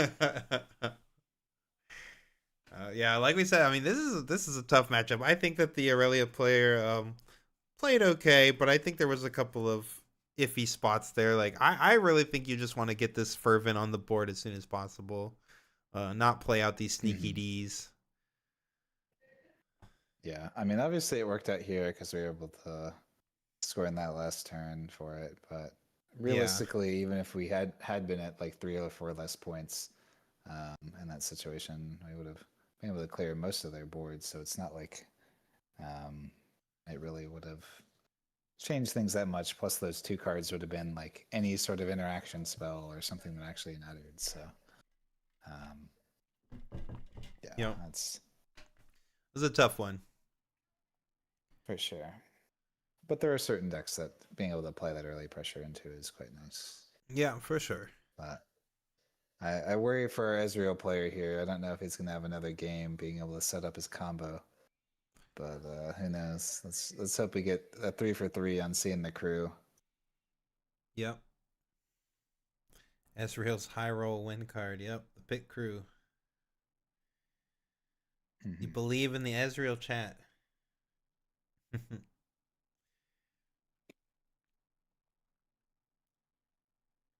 Yeah, I'm more of a fan of just the big dude protect the king Aurelia decks, protect the queen, whatever you want to say. But yeah, I like those decks a lot. I think that that's like one of the most Yeah. powerful things you can be doing with that deck. So I tend to prefer less creatures, not these sneaky deck hands and 2 drops versions, but Yeah, still the sneaky obviously showing deckhand is that the just deck not is it. still strong into the removal decks, even when they are playing more creatures. Yeah, I mean, I could see maybe boarding in those if there's some specific strategy that you feel like it's necessary to have. But yeah, if you can just protect your Aurelia and be all in on that strategy, it's just so much stronger. For sure. Ugh. Getting tired there, Colin. Yeah, this is around my bedtime normally. Yeah, But for sure, for sure. Well, we appreciate you having being here, Colin. Chat, Colin's staying up past his bedtime just for you. yeah, exactly.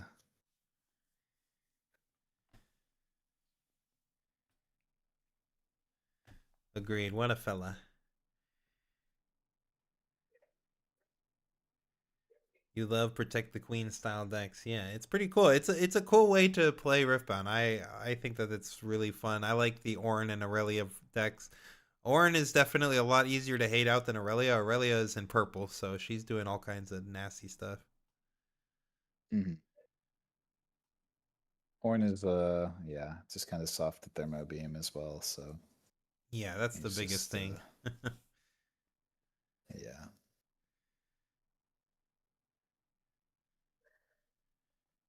Well, either way, at least we'll have one of these decks in top 16, so it Yep. won't be We'll have an Ezreal a or an clean. Aurelia moving on.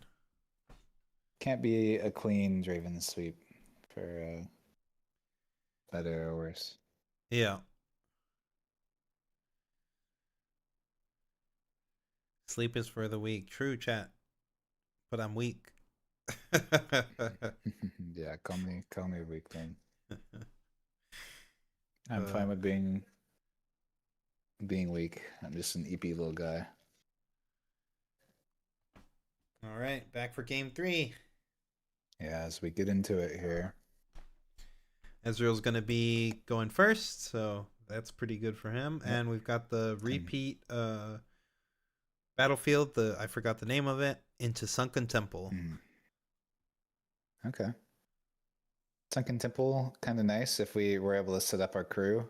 That guy gets a 6 might, so draws us some extra cards once we have our full combo online. Yep.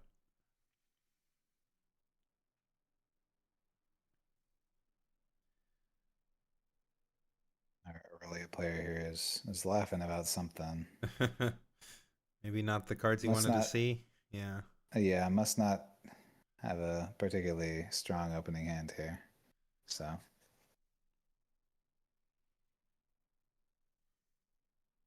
if Ezreal sees Pit Crew going first, it's GG's. You know, that wasn't on my bingo card for a sentence I thought would happen in 2026, but True. here we are.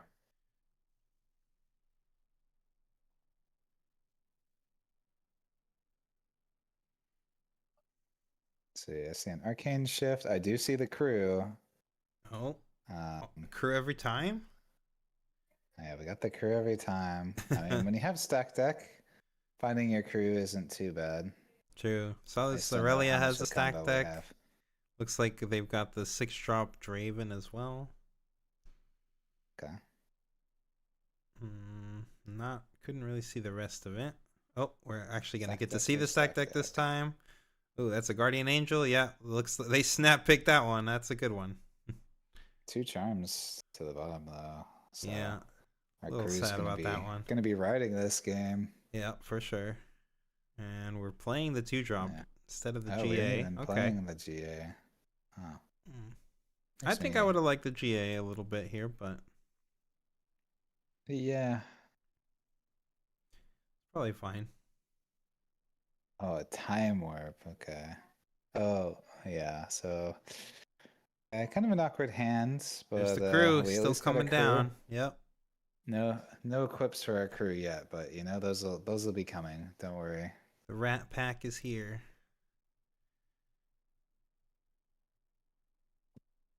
And taking the temple. Of course, that's a weak guy, so he is not mighty. We don't get to.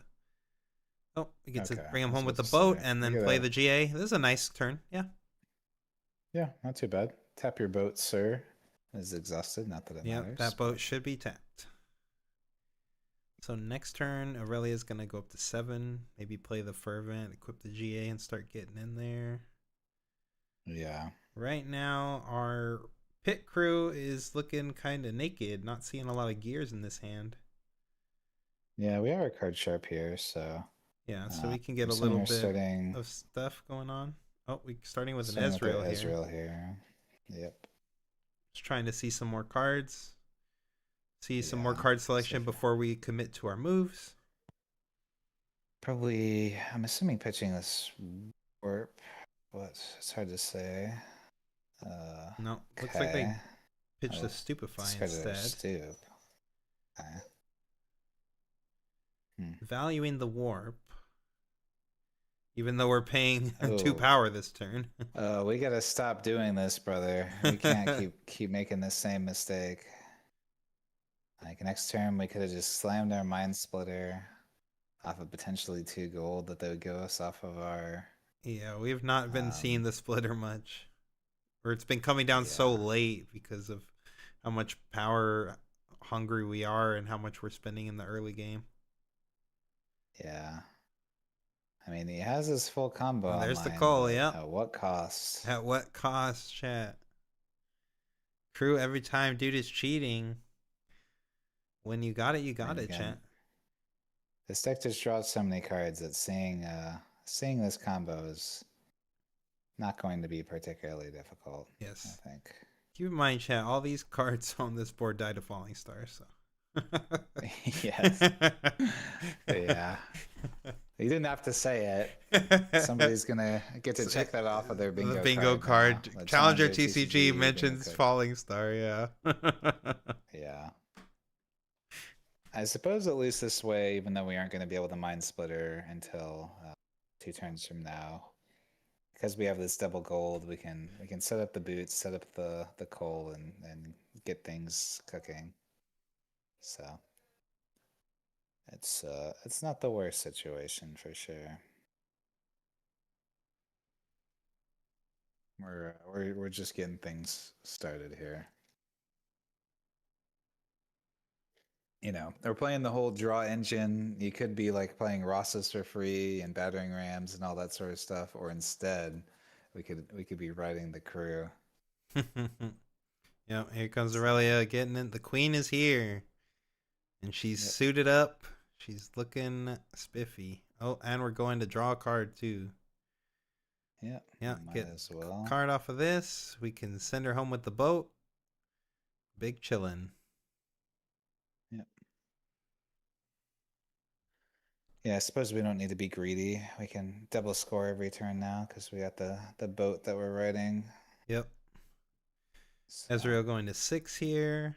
So again, can't play that splitter because we were really aggressive last turn with our power. We're playing a seal off of a gold. yep. We're going to put our coal down. Boots down. Get our boots down. Equip the coal And with the seal. combo online. Yep, gold for the boots. We could start taking this. We could even draw a card over here. Yep, we're a 6 now. Yep. Spend 1, draw a card. Might as well.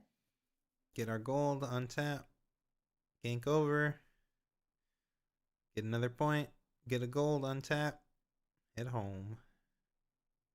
Yeah, the classic. We're Looking fully good. online. The crew is online. Yeah, we've got plenty of time too. So I think obviously Aurelia is going to go to 4 here, but we can slam our Mind Splitter here and set up for a big turn. Yep, drawing another card though. This Aurelia is getting a lot of cards. Yeah. Looks like double defy and a not so fast. Oh, one Yeah. defy. One defy for Yeah. sure. I think I might have seen a second. I think there's like a Draven in there. I think this hand is actually pretty mediocre from what I can tell. It's just not just a lot of not quite canceling. what we're looking for. Interesting. Yeah. We left the Aurelia up. I mean, he's probably just feeling pretty safe, like she's untouchable.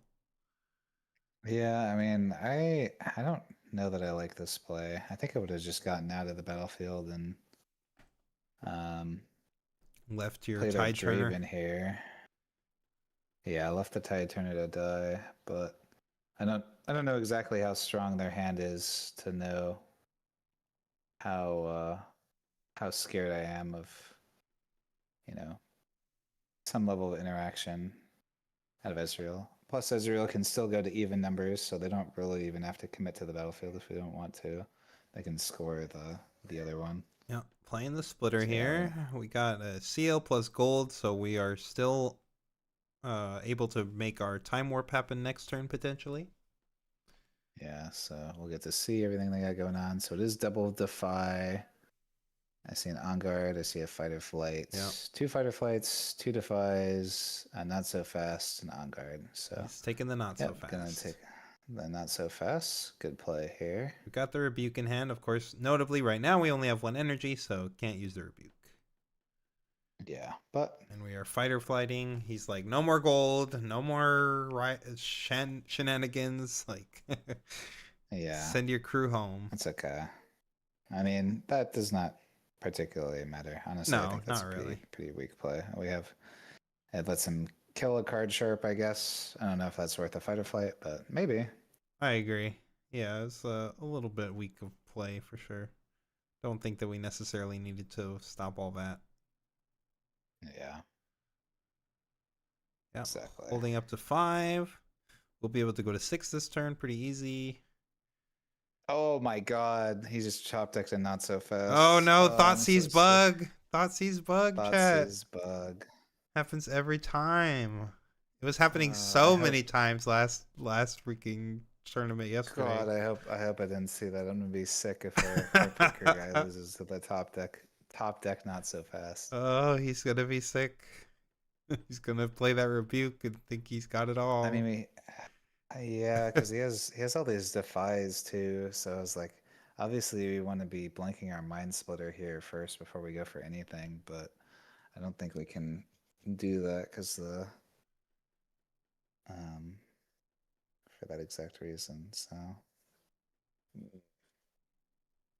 well, I think our hero might be cooked. Yep. Our pit crew hero. You were the chosen one. We'll have to see. I mean, our board is getting quite mighty as well, so winning Yes. over the Aurelia even without the rebuke maybe an option. I believe they only had an on guard and a fight or flight for interaction, Yeah, but Aurelia is right? on 6. So It's their game to win next turn. yes, of course, we got to stop them from doing all this. But We and do we're have going time warp. to we going to 10 here. Yeah, we're on 10 this turn. Interesting. So actually, we may just win here then, right? I mean, this is so much might. We have 6 plus 7 plus 3. The Aurelia can go to, we know it can go to 8, right? Yeah. If I'm doing my math right here. So if we send the pit crew into the point here, we get our gold, we decline the draw.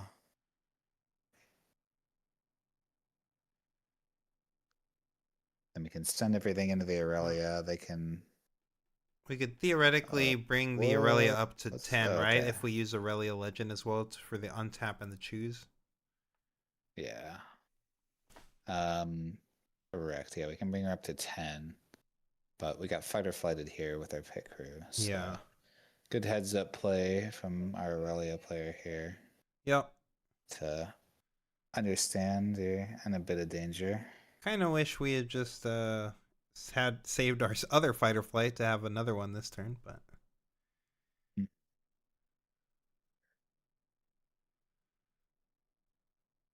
still looking like an okay spot for Aurelia. Ezreal, what is Ezreal's line here? It's a good question. So we only have 1 gold for any sort of time warp shenanigans. Yo. Um, we may need that in order to win here. I'm not entirely sure. Obviously, we're looking at this rebuke and thinking maybe it's enough, but Oh, look at these angles.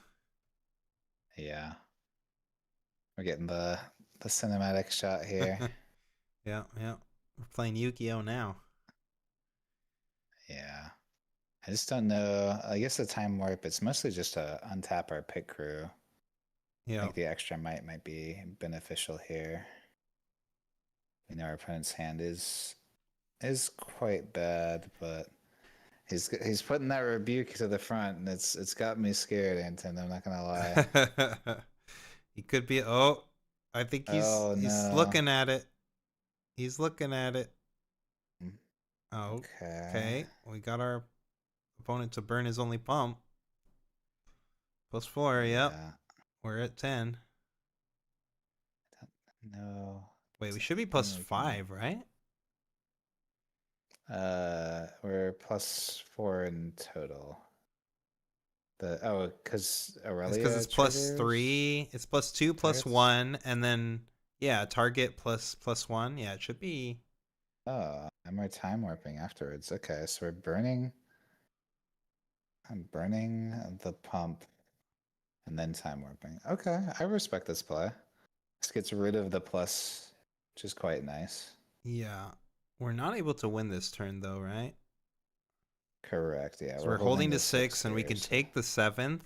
Even if we're able to pop the yeah. Aurelia, they have the GA on it, so we need another way to deal with it at the base. And we know we're not going to be able to deal with it through all these counter spells, so still a little bit of a tough position.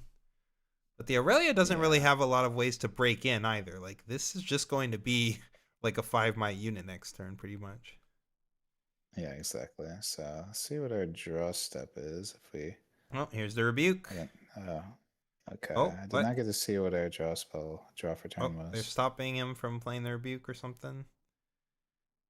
I don't think he drew a card for turn. Oh, maybe he didn't draw for turn. So I'm not entirely sure. It's impossible to tell with the cinematic angle. He didn't draw for turn, sure. Yeah, needs to draw, sure. Yep, making sure he draws, no big deal, okay. Okay, not particularly beneficial. Now he's playing rebuke. Yeah.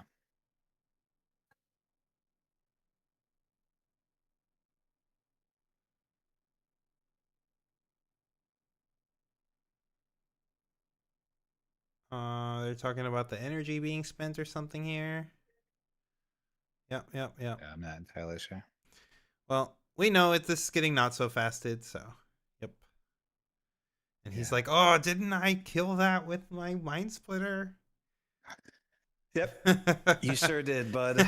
You sure did. Here's a not so fast, doesn't matter. We've got infinite mana. Could even just defy this. Not so fast. We're just defying this. So that we could still keep another defy up. Yeah. Yep. Because it's just pay the defy. Yeah. No reason not to. Keep your other defy up instead of having to tap out. Just in case. Which we do see that the opponent has a signature spell. I don't think he does actually still have enough to use it. So, and that's great. Yeah. See, that would have sent the that's purple spell would have sent the GA back to the hand, and then you'd be able to actually kill the Aurelia. But keeping the defy up here was actually very relevant. Yeah, their hand is just cheeks. Yeah, I don't know. Both players' hands kind of cheeks. It looks like we have 3 up in total. So this Aurelia is a 5 though, and we know that the last card in hand is a Draven, so we have perfect information here. So the question then becomes, what do we do with that information? So obviously we're gonna run over this Aurelia. Yep. Yep. We go to 7 here. And then we get need to get our conquer. So I think, is it better to stack 1 battlefield? We need our conquer trigger, bud.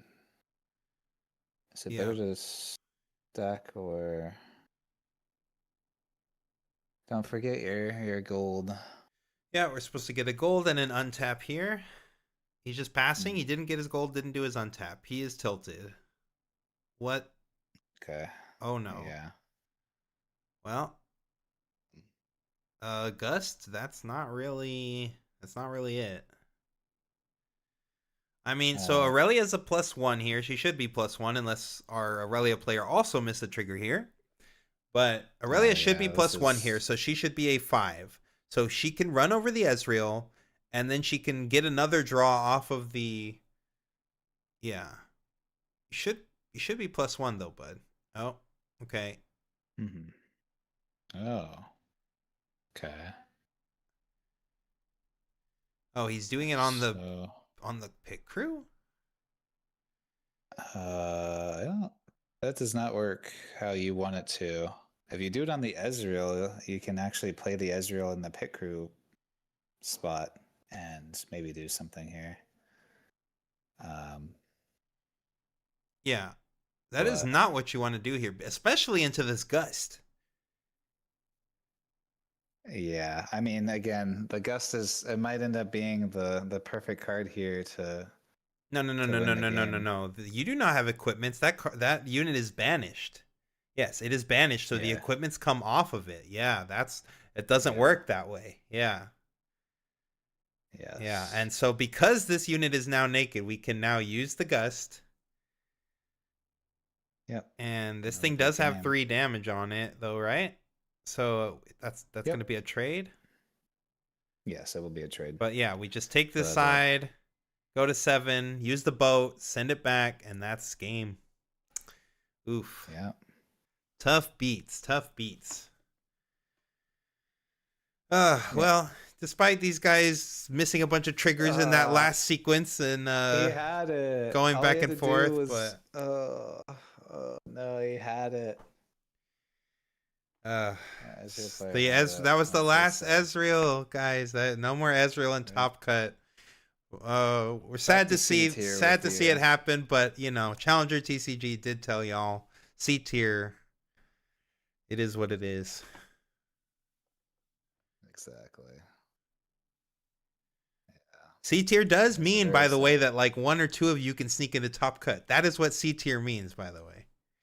Yes, it's especially in a top 64. So Yeah, the for fact that sure. it made top 32 is about where it was. So yeah, Yeah. it was a very sad throw to see. I mean, I don't know if it seemed like he was just tilted, and again, like Yes. I would be tilted out of my mind too if that happened to me, where my opponent just drew back-to-back perfects off of in order for that to even become an option. So, but yeah, Ezreal still gets the medal card, which is definitely quite nice. Yeah, I'm sure he's happy about that for sure. Yeah. Aurelio was misplaying a lot too. Yeah, for sure. There definitely Oh some yeah, questionable plays no on doubt. both sides. That But, like I said, they were both throwing to each other. yeah, Those last exactly. couple turns was just like, oh, Yeah, a bunch of exactly. missed triggers on my side, a bunch of missed triggers on your side. Like, yeah, for sure. It's a tough game. There's so many triggers going on, so I never blame the players for it. But we want to be the competitive stream so that everyone here can know what plays are correct and which are not. I don't want to just do the commentating and tell you guys what's going on. Everyone here has eyes, I hope, so you can see Right. what's going on. We want to at least tell you from the competitive side where the mistakes are, and if you want to get better at this game, where you can take this information and improve. So. Yep. Pit Crew Gaming. You saw it here, chat. We had a moment Yeah, at least. exactly. We'll be showing up to Bologna Bologna with the Pit on Crew tech. on the pit crew gaming. Yeah.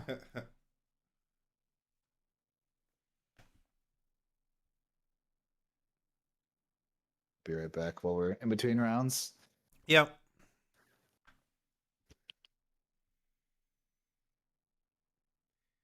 Hearing the misplays and the best lines are why you're all the best are covering these. Well, that's why we tried to do it. I mean, there's a lot of people covering these. There's so many people out there giving the same exact kind of, just an English stream. And we feel that that is what differentiates us, is just that we're going through the lines. We're actually trying to give you the insights as to what the best moves would be. And also, provide some coverage and hopefully be a little entertaining as well. So I'm glad you guys picked Challenger TCG for your English co-stream. Much appreciated.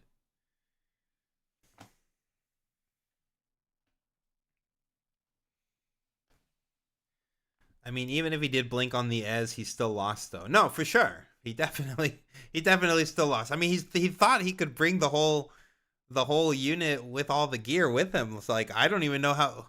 Who knows how many times he's been doing that throughout the tournament? I don't know. Yeah. Well, he wouldn't have lost if he blanked the Ez and put it on the other battlefield, right? They really wouldn't have. Oh, oh yeah. I guess he would have, right? No, because the Aurelia was a 4 because he missed his trigger. Yeah. So it would have been a 5, 6. Yeah, it only would have came in as a 6 on the other battlefield, so that would have traded for the pit crew, and then Ezra would have survived. Would it not And have then if we choose it? Because if we choose it with the boat, it goes to 5, and then we choose an yeah, untap, it goes to 7, right? yeah, and then we have 9 or we have 9 might holding on the other side, so Yeah, but it would then just we trade gust the off. Ezreal, Oh, right, because and we so always have and the then it's gust. So 7 to 6. Yeah. yeah, okay. That's fair enough. Yeah, I guess we were always Yeah, that always gust cooked off the there. top Some was the actual perfect. yeah. After Thoughtseize I'm bug, just surprised you draw the haven't brought it in. perfect. Yeah, exactly. Howdy, fellas. Well, you're Hello, messing up Alex. my We came camera, in buddy, later. but hello. How Yeah, am I? Oh, my bad. that's it's a good time. I'm getting off for the I night thought you were. too because it's I'm very drunk. I'm not sticking around. I got for some ungodly reason I made day 2 at this event. I have no idea how, Well, but that's and good. I scooped to a teammate too. That's one of my losses is just giving a friend the win. So, oh. yeah, some ungodly reason I am in day 2. So, and I had already mentally committed to getting drunk tonight, so I just said, you know what, fuck it. I'm gonna just go get drunk anyway. So Yeah, sounds about right. Yeah. Well, just to show you all, chat, that in every card game, Challenger TCG is the best, not just Riftbound. So True. yeah, I was so convinced I wouldn't make day 2. I booked my flight for 4:30 tomorrow. Guess you're rebooking, buddy. Yeah, we'll see. I got a few more Well, rounds to play, but don't yeah, scrub right out on day 2, you know. oh my god, I have to win. exactly. I have to win 4 in a row, man. That ain't there's no way, man. I was Yeah, that's crazy. I said it's a big indictment on the players of this game if I can make day 2. I haven't played this game in 3 months. Like I don't even know. There's a whole new set out. I had multiple times where I was like, "What does that card do? Can you read the card to me?" I had one guy literally didn't know what his deck did. He played like a deck with all new cards, and I was like, "I'm gonna be real with you, man. I'm gonna read every card in your deck as you play it." Chat's Uh, asking what you day 2'd. I believe those are called sectors, right? Yeah, Star Wars Unlimited Sector. There is about it was actually a smaller one. There's only 350 people here. oh wow. Yeah, so it was pretty. There's 8 rounds today, and for some ungodly reason they play 12 fucking rounds. So it's Yeah, 8 rounds today, 4 rounds tomorrow, and then top 8 for cut. 350 man is crazy, but yeah. I have to win the next 3. I get if I win 3 in a row, I can draw. I think the last round. Oh, Not but too yeah, bad. that was yeah, it was fun. I figured I'd stop in since you're not commentating a match. I saw we had good amount of viewers actually. I'm quite impressed. So Yeah, we're but doing yeah, good. keep up the good work, fellas. Definitely. Well, you say that. I'm getting off now because this is bedtime for me. Yeah. Good 1 night, a.m. is Colin. Thanks as far for as I go. thanks for hanging out. Yep, I will check in with you all next time and see for the next time that we do some. Yep. It's midnight for me, brother. Oh, that's right. I forgot I'm in Arizona. That's 1 Yeah. a.m. your normal time. So Yep. yeah, Holy, exactly. I totally forgot about that. That's right. Yeah. Okay. Well, what are you doing here, Anton? Good I'm night, still Chip. streaming. Are you staying up all night again? Yeah, of course. Oh my God. How many more rounds is it? Still got 4 more rounds. Oh my. Okay, that's not so bad. So you'll be in bed by like 2 a.m. Okay. I that's mean, not like maybe the first round literally lasted it took like 2.5 hours to start the second round. So we'll see. That's crazy. I mean, I got to give it to you for trooping it out, man. You made it all the way. Oh yeah, I Made it mean, all the way through. no I worries. woke up in the morning and you were still going. I was like, what the fuck is? No, I I saw was it live. I was gonna do every round no matter what. I knew what I was in for. I couldn't believe it. I got up and I thought my app was glitched. I saw live. I was like, live? What the fuck? Who the fuck is? How are we live right now? Like, Yeah, Jesus. Yeah. If you go far enough in, Daniel might wake back up. right, for sure.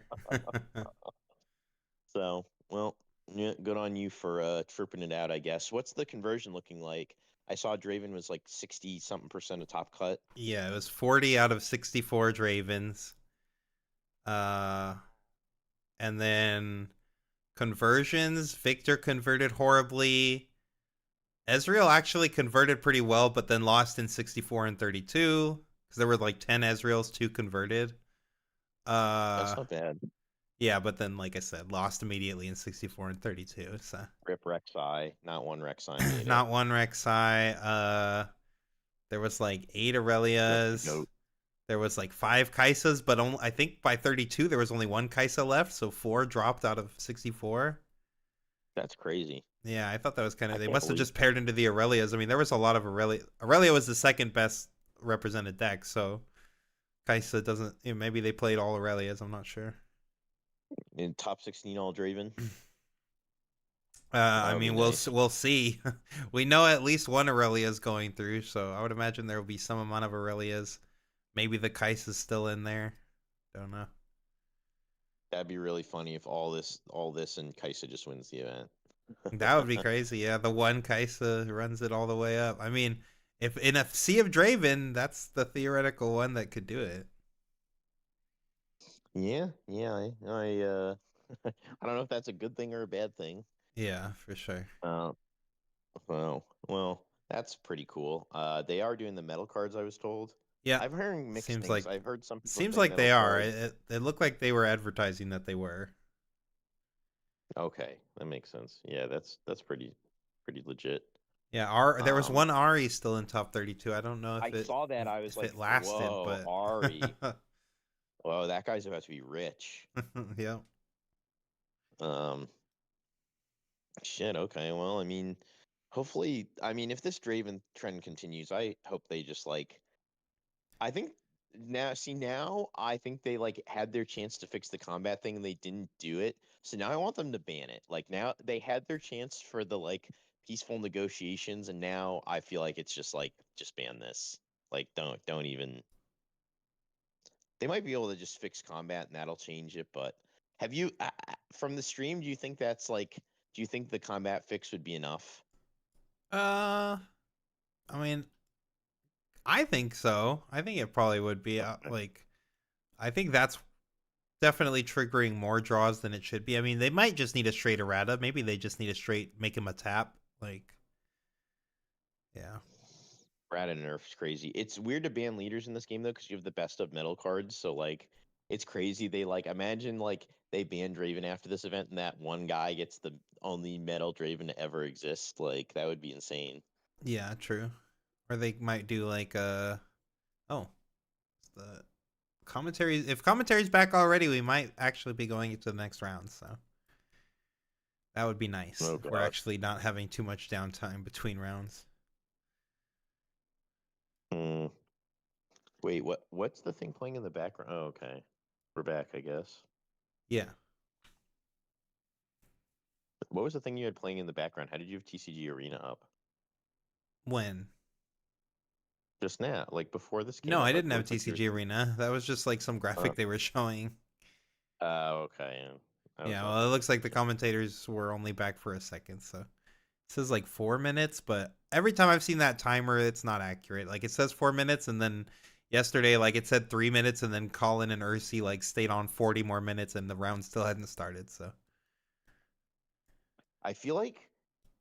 I feel like they like this is true of a lot of card games play. I feel like in like Eastern countries, it's a lot more common to like tank, and it's like much more socially acceptable. Like here, like there's like this whole slow play aspect, but I feel like watching like a lot of these streams and having like played in Asian countries, I feel like it's much more like socially acceptable to like go in the tank for extended periods of time, and no one seems it's like chess kind like feels more like playing chess than anything. sure. Yeah, I mean, I And kind of wish there was like a 10-minute turn yesterday where I wish that some judge had said something. I'm like, how have you not made this man make a game action yet?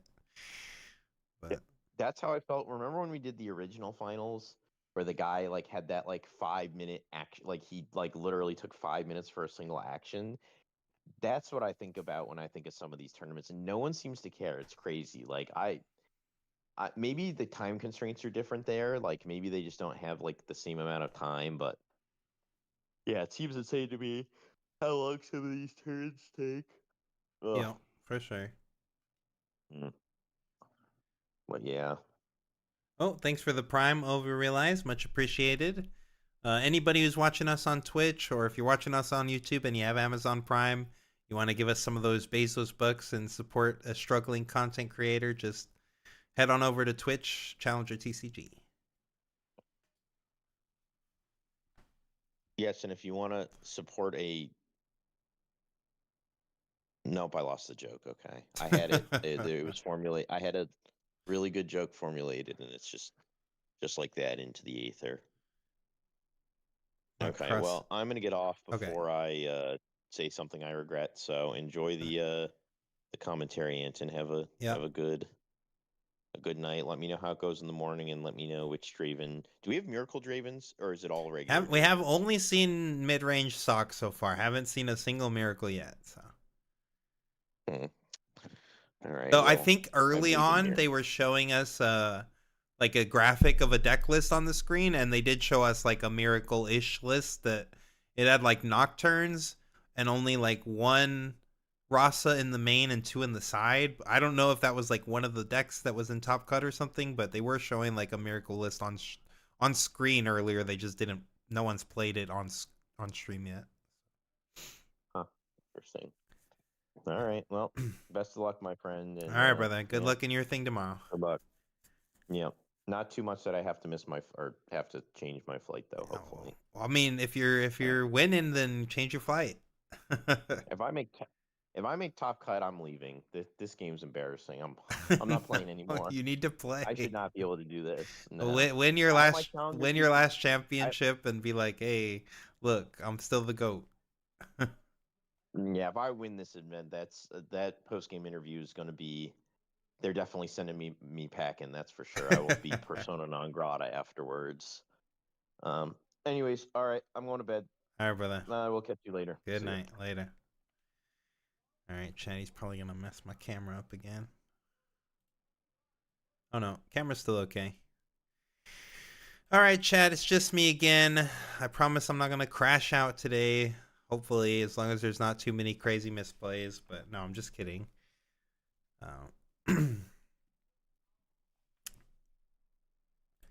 Hopefully, we get some new rounds to commentate on pretty soon. If you guys have any questions, of course, feel free to ask. I'm answering Q&A all night. Ari stonks are up. True. Who won the Aurelia Ezreal game? That was Aurelia. Took it 2-1. You got people calling slow play over here for people not even taking that long sometimes. I mean, yeah, that's true. It does happen sometimes. Hopefully it shouldn't happen too much. I mean, I understand, like, especially if it's a complex board state, like, I'm not going to, be calling a judge on my opponent and, like, crashing out. But if it's, like, if you're sitting there with, like, one card in your hand, you're tapped out, like, you're, like, riffing through your discard pile and, like, just chewing the clock, like, what's going on here,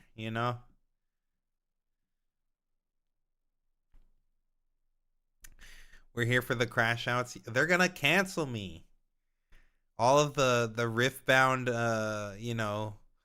supporters and the simps, the riot shills, they're gonna be like, "Oh, get him."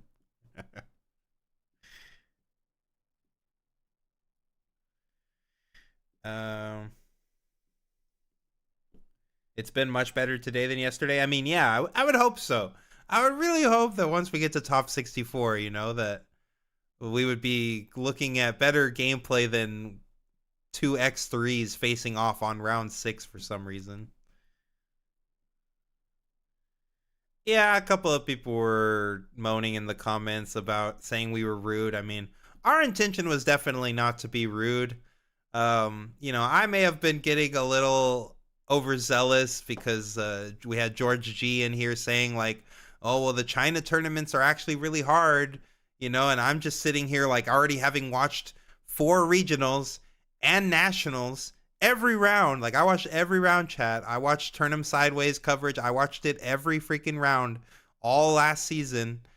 And I watched this regional here doing coverage myself. And I've yet to see a single Chinese game that's been played like well, actually being played well. So like that's not to say that maybe George hit every tough opponent ever in China. Maybe they're just showing us only players of very low skill level in the stream for some reason because they just want to show stream diversity. Maybe that's happening too. I don't know.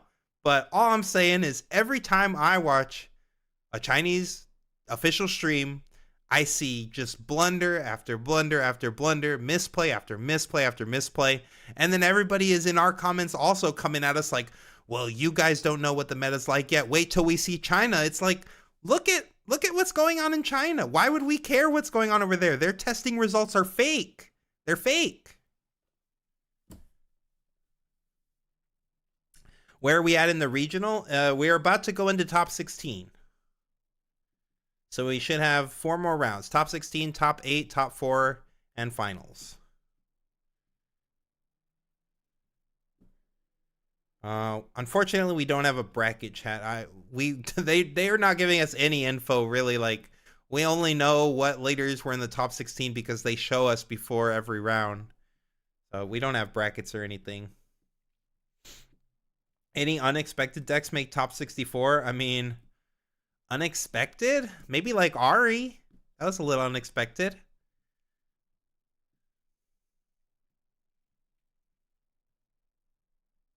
That rant just made me upgrade from silver to gold. Much appreciated.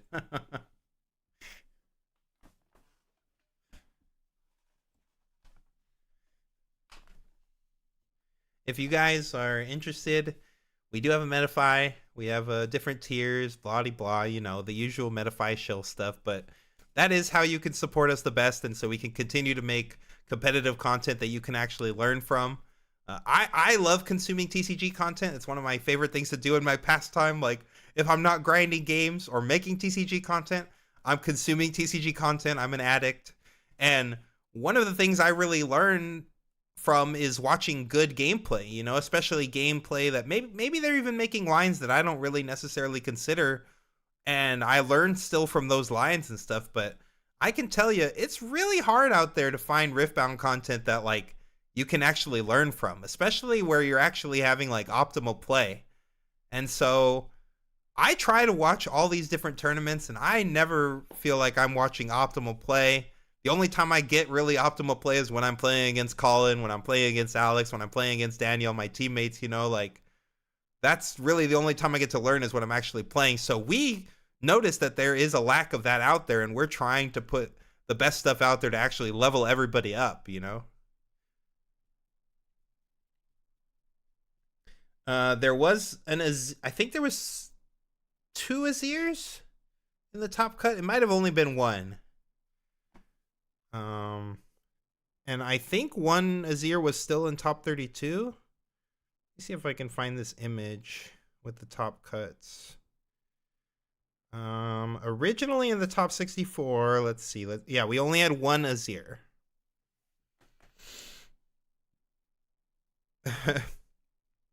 That guy's shoes are puffy, chat. Set also made it. Yes, there was 1 set. And I believe the set got eliminated in top 64. It's kind of crazy that China never figured out that Annie was good. Yeah, that one I do think that there was some people playing Annie in China, but the lists were definitely not optimized. And I do think part of that was because of how popular mid-range Yi was out there, and that is a really bad matchup for Annie, but that deck is really, really strong. Like, you know, Sold Out was cooking for sure when he made that deck. There was a Lucian. Yeah, we had 1 Lucian in the top 64 too. I don't remember if he made it to top 32, but we did have 1 in the top 64. China card evaluation sucks. Yeah, maybe.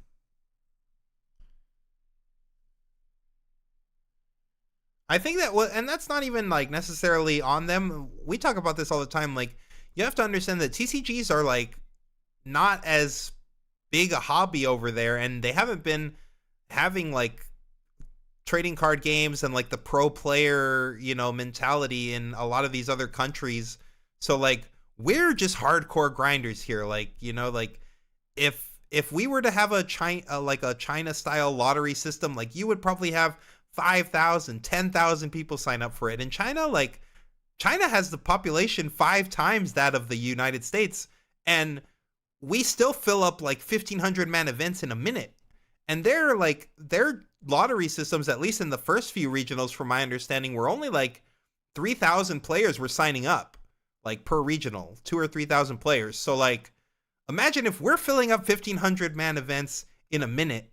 Like if we didn't have these caps, we would be way past like entries to how many they get entries total. Like it's we just have a way different mentality of grinding cards over here. And we've just been doing it for longer. Like we've just had TCGs on the market and being played at a competitive level for way longer than a lot of other countries. Send them to China and you get better matches to watch. Yeah, Kappa for sure.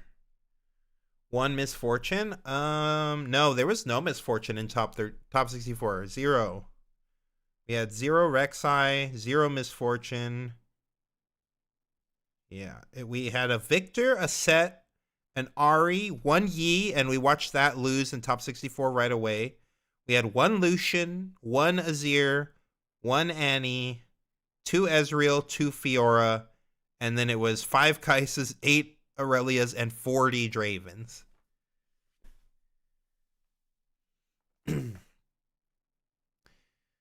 Yeah, I mean, I think that League of Legends is at least fairly popular in Japan. Like when I've been in Tokyo, like the little like gaming hostels and stuff, and I saw a lot of people playing League in there. So I mean, maybe it's not. I'm sure it's not as big, obviously, as like in China and other places. But when I was in those like little gaming places that people would stay overnight and just like you're just gaming all the time, like they had rigs and a lot of people were playing League. What do I think about Rek'Sai? I think that it's a really strong legend effect, and I think it could be really good if like Draven wasn't Draven. Like I think that it's just doing much weaker things than Draven, but I do like that color pair. I do think it's pretty. Yes, net cafes. Thank you. And I do think Rek'Sai has a lot to offer. I just think it's a little not Draven. So that's just kind of where Rek'Sai is. But I do think the deck's strong. I'm not sure. I tend to prefer Rek'Sai's with more bodies in them, but I know we've seen a lot of people move towards like a more removal based Rek'Sai. Not really sure which one I like better. Me personally, though, I think I tend to lean more towards playing like the Under Titans and tokens and just having like more creatures than so much removal.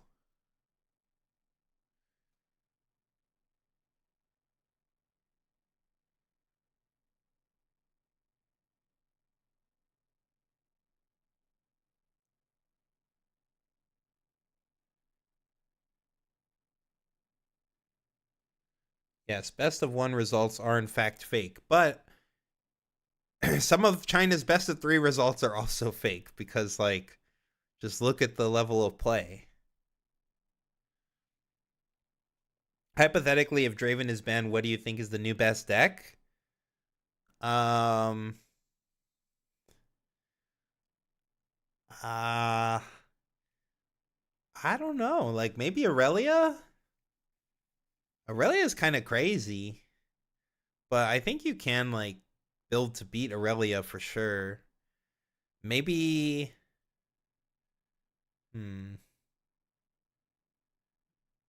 yeah, maybe some of these slower decks would just be a bit better. I think Yi would be a lot better. Like I just think that the format would change a lot. I don't know if there would be necessarily a best deck. I would hope that it wouldn't degenerate to just like, oh, and this is the new 40-60% meta share or whatever, you know? But maybe Aurelia. Aurelia is really strong.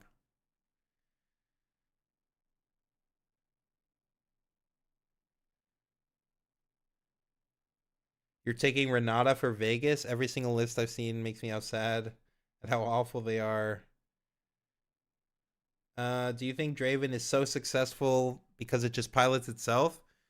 Um, I do think that there's like a difference between a skilled Draven player and a non-skilled Draven player. Just like I felt like there was actually a pretty good amount of agency in the Kai'Sa mirror.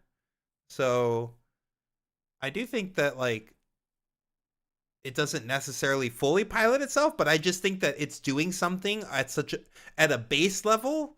Like the floor of what a Draven deck does is just like so much higher of a power level than like what everyone else is trying to do down here. You know, like that, and that's its floor. Like if you play it well, then the ceiling is even higher. But like even at a base level, it's doing just more powerful things than almost every other deck. It's just drawing so many more cards than every other deck. That's the real thing.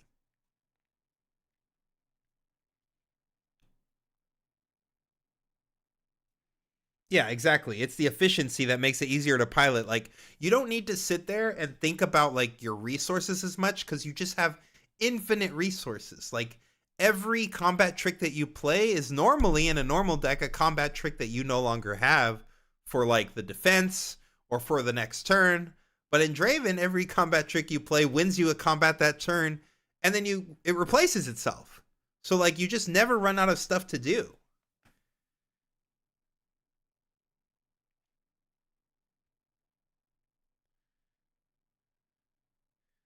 I don't see Draven getting banned. Errata, sure, but I think they'd rather ban Reavers or other cards that aren't legends.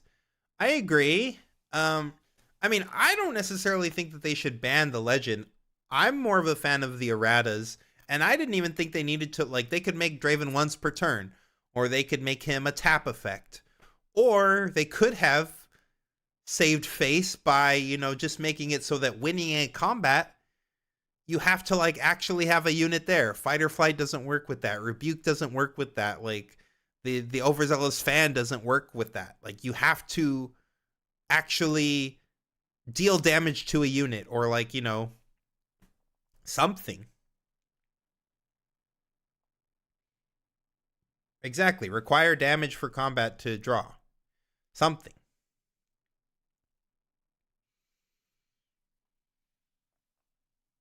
Would you ever play in China? I mean, I'd be down to go to China.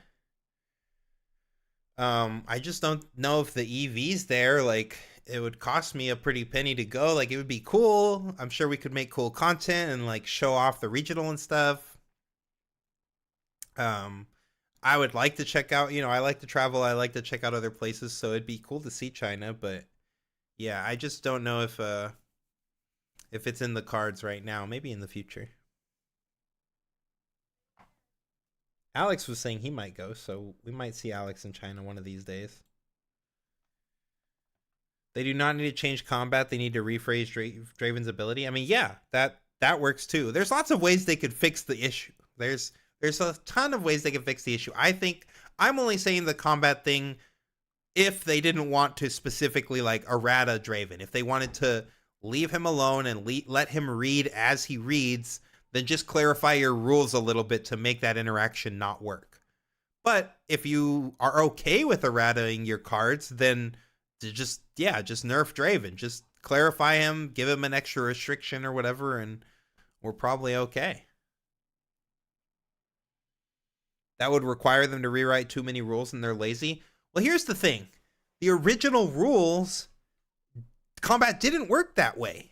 They actually, when they changed the rules when Riftbound came to North America, and we got those like first big updates that like added the reflexive triggers and did all this other stuff, that's when they made combat work the way it now works. It actually used to work not that way. So they actually changed the rules to make it work the way that it did. So all you would have to do is undo some of your rules that you changed from the original rules.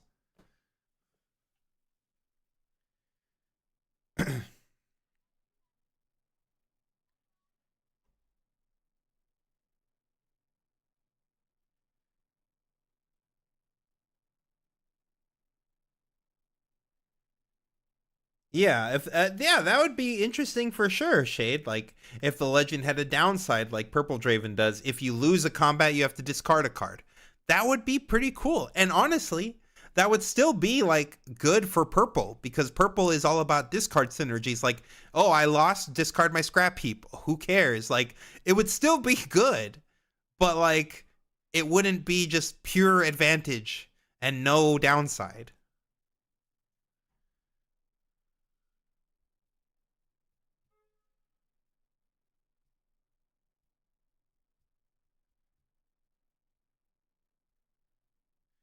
Is White Flame Protector seeing play at all outside of Yi? I think it will. Think it will at all going into set 2. I I don't know where White Flame is really fitting right now. That's the problem. Like, it was already kind of a clunky-ish card in set 1, but it was still like good enough, and it had really good matchups where it's really good in. I don't really know what its matchups are now, and I'm not really trying to like pay 8 and 2 power for just an 8. Like, I just think that all these big guys are really, really weak to Rebuke right now, and so like it's kind of tough to justify playing White Flame. It's okay in Aurelia, like having the big 16 might body, but again, like you don't typically like have 8 up plus enough to like negate the Rebuke. Like if you have 10 up in Aurelia, I feel like you're already kind of nice. Exactly. 16 might still loses to purple. Like, okay, cool, 16, like hit a Rebuke, or here's a Fight or Flight for 2, or here's a switcheroo. I'm the 16 now.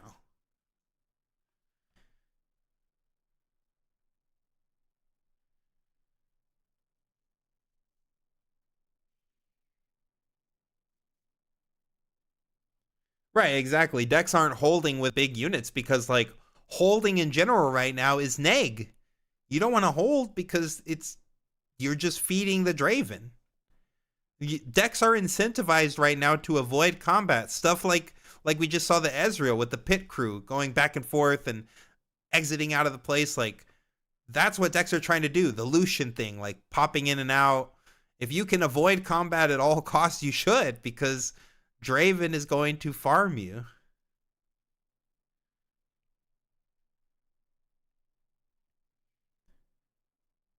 Yeah, I mean, I'm not saying they're not worth saving at some point, but I don't think they're going to be seeing a lot of play in set 2.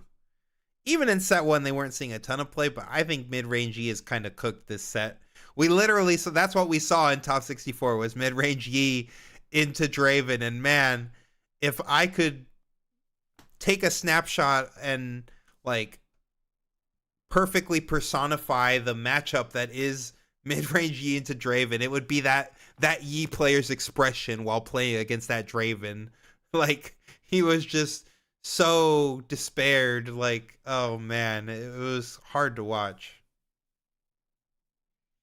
Do we have an ETA on the next match? Honestly, your guess is as good as mine. We've been trying to do this, like we've been doing this all night, and like the first round it took like 2 hours.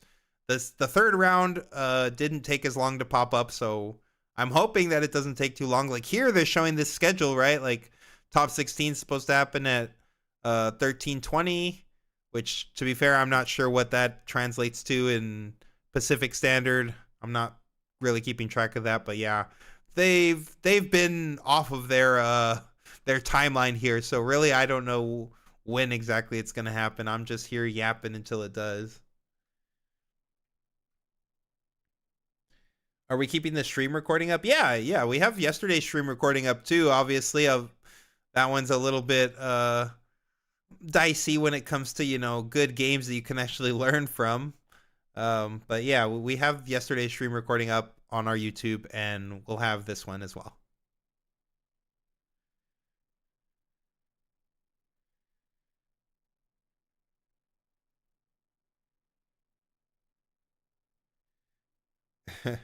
Well, good. I'm glad you all love the yap sessions. I'm going to close my window because it's getting a little cold here.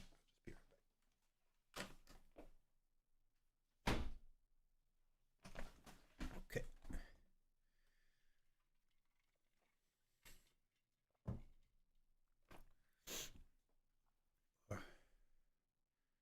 They got to get all the animations ready. True. Monster Exo Army, no, they we're going into top 16. We watched top 32, or sorry, top 64 and top 32. We're going into top 16 now.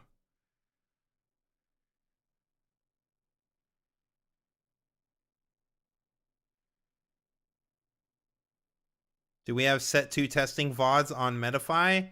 Yeah, so we don't have them uploaded to our Metafy, but if you sub to our Metafy through gold or higher, we have all of our, like, we upload multiple VODs a week because we stream in our Discord, and then we upload those VODs when we stream. So if you're one of our gold supporters or higher, then yeah, you have access to all of our VODs, and we have like a pretty deep VOD library with a bunch of links in our Discord.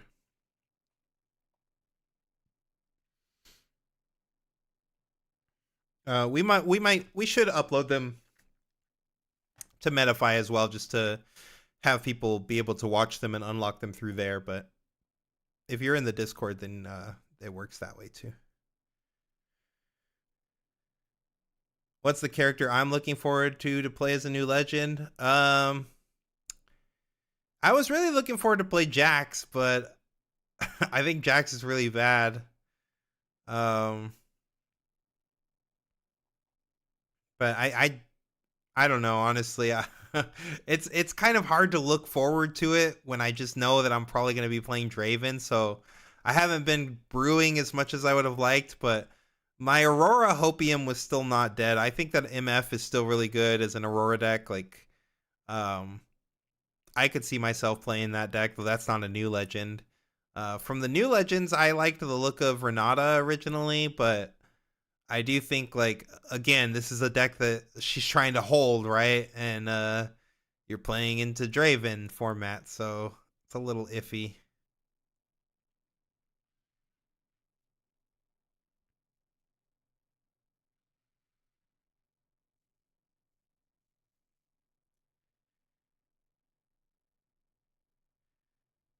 You need to figure out how to change your name. Yeah, yeah. Hey, I like K-pop, so it's all good. Do I like Sivir Aurora? Is the ganking legend too good? I think the ganking legend's too good. And I also think Sivir's champion isn't very good. Like, neither of them are very particularly great. And then on top of that, I also think like Bullet Time is a crazy card, and Sivir's legend spell is like, it's okay, but it's no Bullet Time.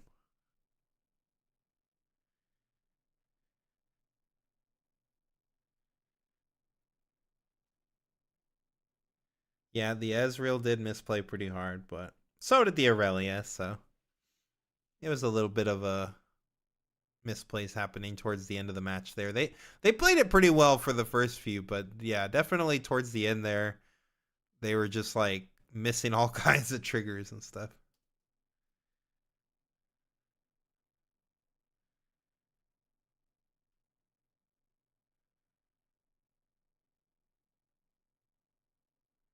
Based on an old school YouTube clan. Oh, okay.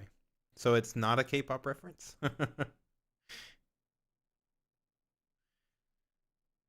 Well, I still like K-pop chat, so that's what when I read those words, I think K-pop. But um, is it just 16 Dravens left at this point? I hope not. I mean, we literally just saw an Aurelia win, so there's no way. At least one of the top 16 is still Aurelia.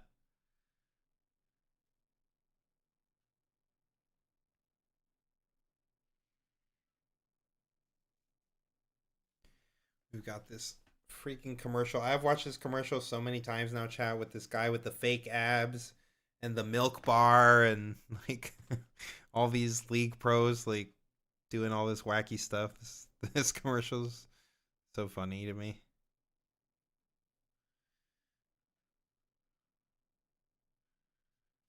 What's the reference, just to know? Well, in K-pop there's a band, there's a group called EXO, and then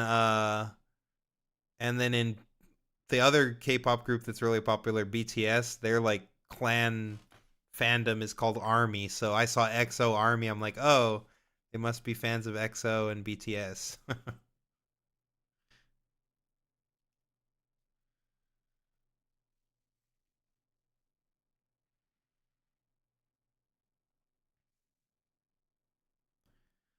What legends are you guys looking forward to, chat? What excites you about Spirit Forge when you see these new decks? What are you trying to brew up?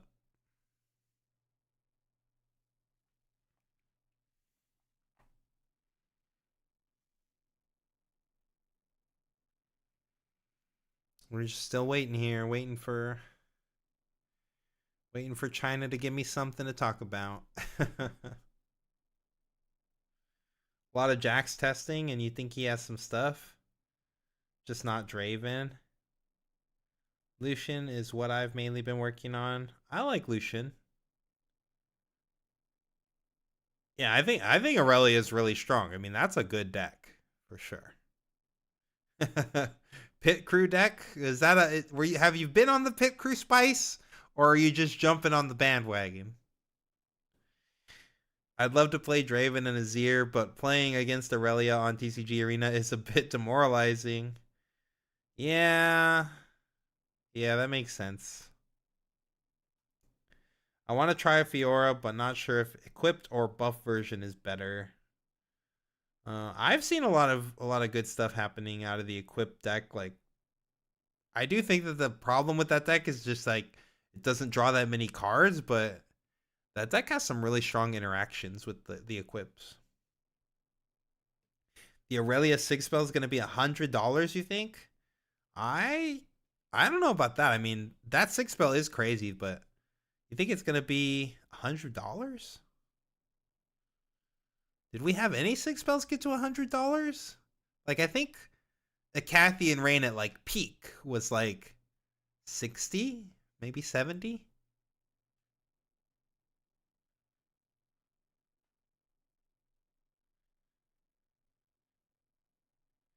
Maybe Axe. I could see Axe coming up. Okay, chat. We're back. We've got top 16. It looks like the commentators came back and they debated me earlier, but usually when they come back after a long hiatus like that, like it means we're about to get another round.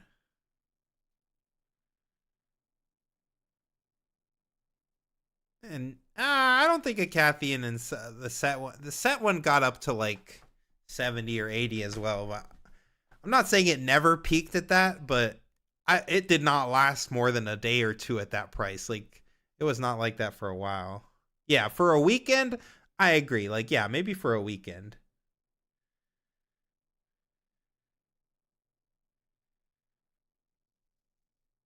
Colin got people hyped. People saw Colin win and they're like, "Oh snap! Get that showstopper." Is there a site to see the brackets? Not that I know of.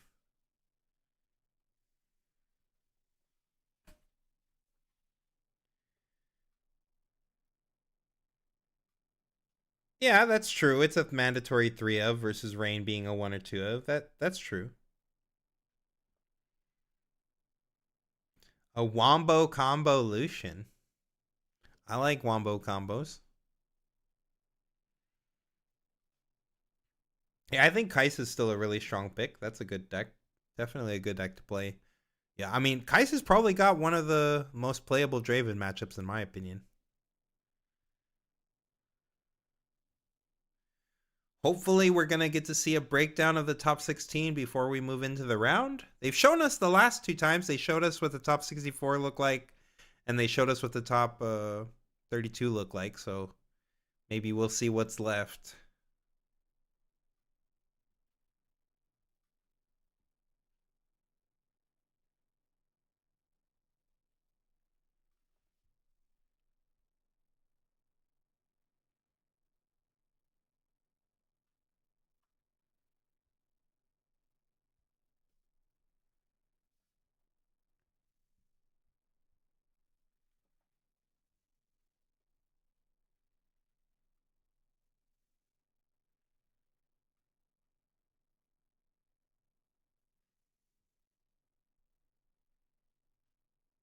Yeah, it does also depend on product availability for sure.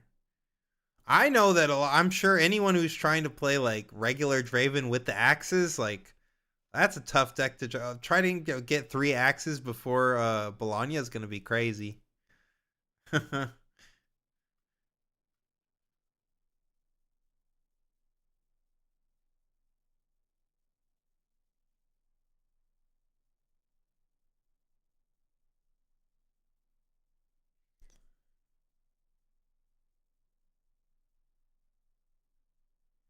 When is Bologna date wise? It is February. I think it's the 20th, 21st, and 22nd. No, maybe I'm wrong. Maybe it's the weekend before that.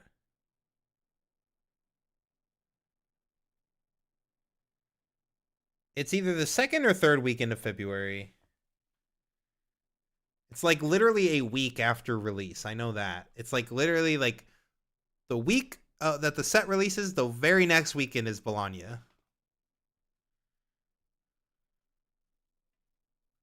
Yeah, so imagine trying to get like 3 of your epics, either your axes or your Aurelia 6 spell, like in 1 week. Like you're gonna be paying the scalper's tax for sure if you don't pull them.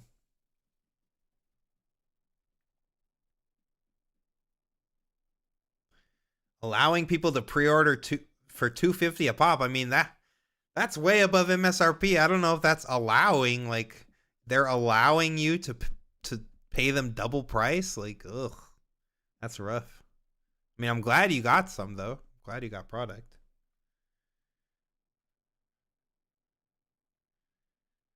My entire Renata list is Chinese. Hey, if you get the Chinese cards, I mean, you can play an all Chinese deck, and then you're nice. Your deck's super cheap to play in Chinese.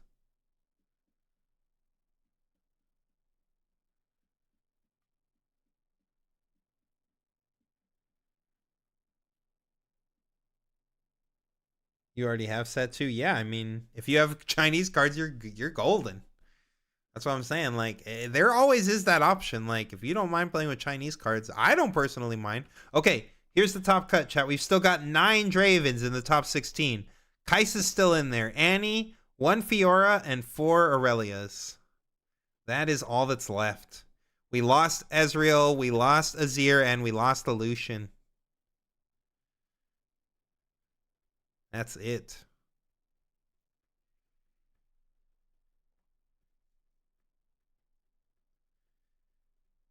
Your LGS is charging you 120. I mean, yeah, that's like regular price. Okay, look, here's a bracket. Someone was asking. Sorry, I can move my camera real quick if you want to see these names. But yeah, here's the bracket. Got top 16.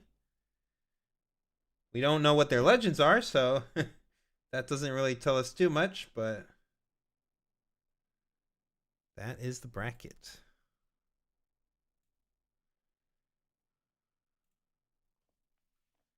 How funny would it be if Kai'Sa took it home? One more time. One more time, old girl. You got it in you.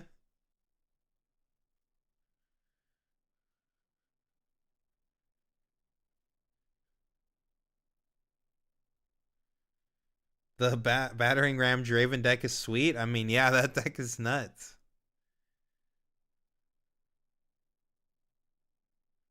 Aurelia stock's kind of high. I mean, she's converting really well. She's converting well. Like, she's not obviously doing Draven numbers, but she's still a very respectable deck. I mean, I think that deck is so strong for sure. Kai'Sa making top 16. I mean, I'm not surprised. Kai'Sa's still a really good deck. I'm surprised we only have 1, to be honest. I thought we would still have like 2 or 3 hanging in there. Guess you're rooting for the Fiora? Hey.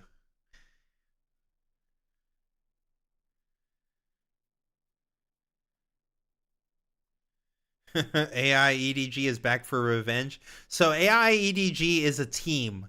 So that's not the player that we saw at the end there with the fist pump. This is a different member of that team.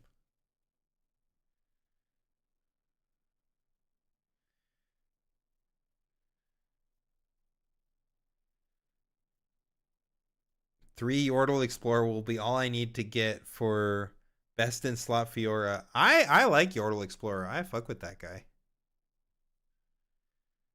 Okay, this is our EDG guy. He's super sweaty. Is he like doing push-ups or something?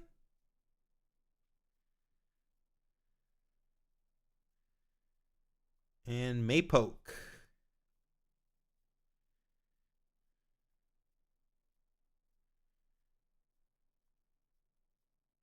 Yeah, I mean, purple is the best deck. Let's be real, chat. Purple is the best. But Draven's the best purple, so there you go. Oh, here's Annie. Holy, Tippers just freaked me out. Got right in my face. Yo, that was cool. I was like, Tipper's burning up the whole screen. That was a nice animation. Annie versus Aurelia. Interesting. I don't know what to expect from this matchup, to be honest. Well, we don't really know what kind of build this Annie deck is, but is it Miracle Annie? Is it old school beatdown Annie? Is it some kind of downwell control Annie? Who knows? EDG Challenger TCG money match? I'm down. Make it happen. Whoa. Dreaming Tree for our player over here. And another Dreaming Tree. Double Dreaming Tree games. Okay, so Dreaming Tree in Annie makes me think this is more like the traditional Annie list that we saw kind of in set 1. You actually got a little jump scared, not gonna lie, right? That Tipper's meant business.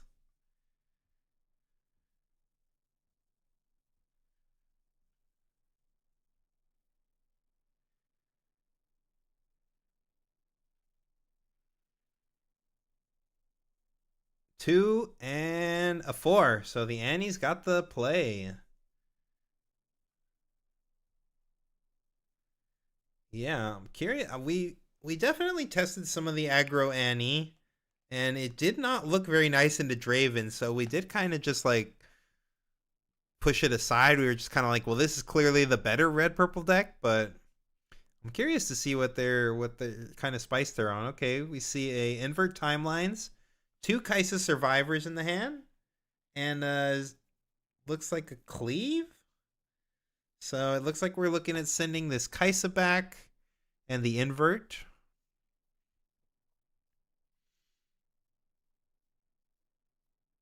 What changes have we seen for Annie in set 2? I mean, not really a lot, honestly. Like, almost none of the Chinese city challenges had Annie lists coming out, so there really was not a lot of Annie that we were testing too much into. I mean, we tested like, yeah, the Darius Cleave, you know, the Annie decks of old with some new spice like the Treasure Hunter and the switcheroos and stuff.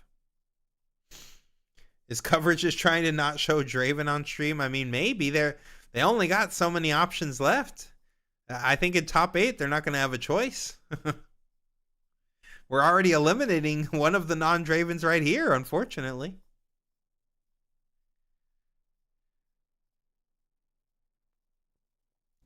But that does mean that one of these legends is going to the top 8. All right, we got a 2-drop. Not a great one, but it's acceptable. Oh, get your extra rune, buddy. Yeah, don't forget. You're going second. Ooh, interesting. We drew the boots. Is he going to play the 2-drop here? Is he going to play the boat or the boots? I'm kind of a fan of the boots, but maybe he thinks he needs to get a body on the board to start contesting the Annie.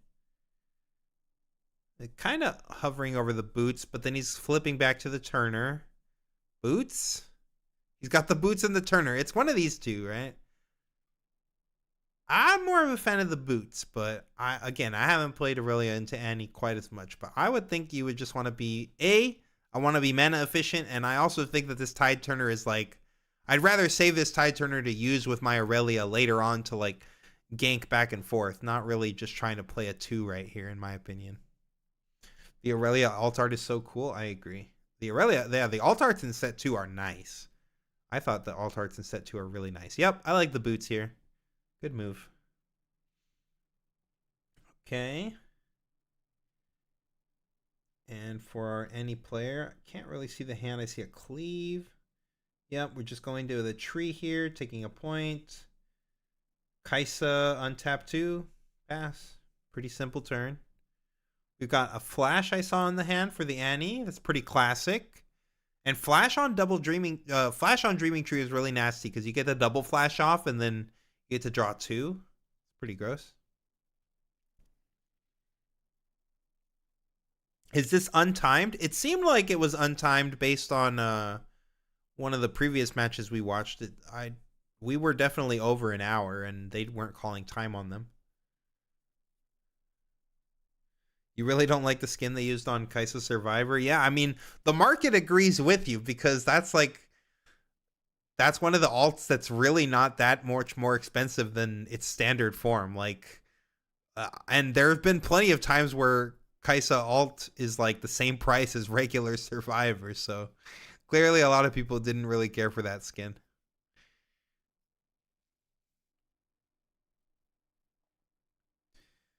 Okay, I see a 4-cost Draven in the list. Interesting. Getting a draw off the Kaisa. Another switcheroo. Yeah. Oh. All right. Yeah, this is just looking like red, purple, good stuff. I mean, this is pretty much like what Draven decks are kind of playing, except you're playing it in Annie. So having the flash here is really nice, though. Like I said, you get a double draw off of this streaming tree. You're protecting all your stuff. Like, it's looking pretty good for the Annie so far. Yep, he's flashing out. The Aurelia player could play a Defy here if he has one.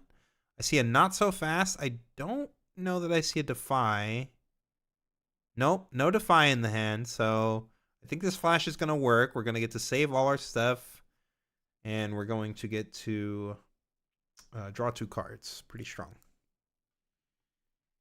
Yeah, double draw with flash feels crazy. Anytime you're on a double Dreaming Tree game, like, oh, baby.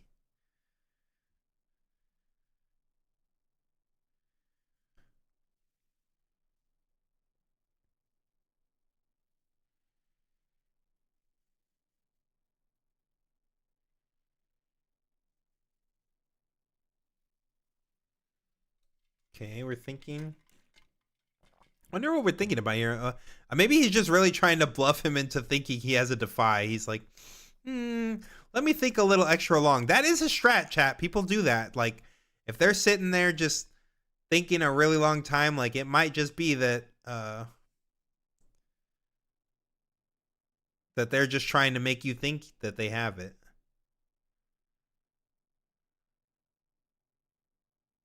Yeah, this Aurelia is +1. It should have a +1 counter on it because it is +1. It untapped for the turn. Yes. Okay. It should have a +1 on it. Yes. Make sure that you get your untap triggers. For those who don't know, Aurelia Fervent specifically says anytime you ready me and anytime you choose me, I get +1 might for the turn. That anytime you ready me does count for the turn where if it's tapped at the start of the turn and it untaps, that is still a +1. So don't miss those triggers. At least one non-Draven is in top 8 100%. Yeah, 100% true. We're either getting an Annie locked in there or an Aurelia for sure. Picking up a stack deck here for the Annie player.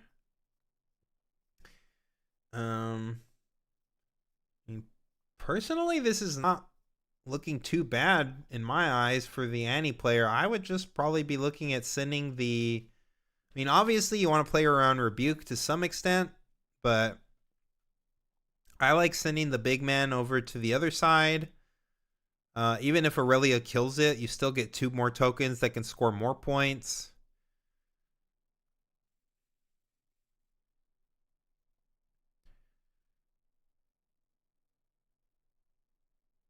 Let's see if we can get a better look at his hand here. No, it was kind of quick. You could also just take it with the Tide Turner if you don't want to commit the 6, but like the whole point of the Forerunner is that even if they remove it, you still keep the same amount of might on the board. So it's definitely a unit that I don't mind taking points with. Plus, you have another flash in your hand, so really, like, you could just kind of go wherever you want, and you're gonna draw cards and be able to back out either way. All right, going for the stack deck, seeing what we see first. That's pretty smart. Oh, I saw him grab something real fast, but didn't see what it was. I think he put a hard bargain and a cleave to the bottom, it kind of looked like. Yes, they don't count seed in top cut. They just die roll. It was like that for Houston as well. Yep. I like committing the Forerunner here. Again, like I said, like it is a little bit weak into Rebuke if they have the Rebuke, but otherwise, like you're putting 6 might out there, and even if Aurelia equips these boots and goes to the other side and cracks it, like you still get to keep 6 might on the board. And yeah, just playing a treasure hunter and a Draven. So lots of bodies that we could take points with. Looking pretty strong.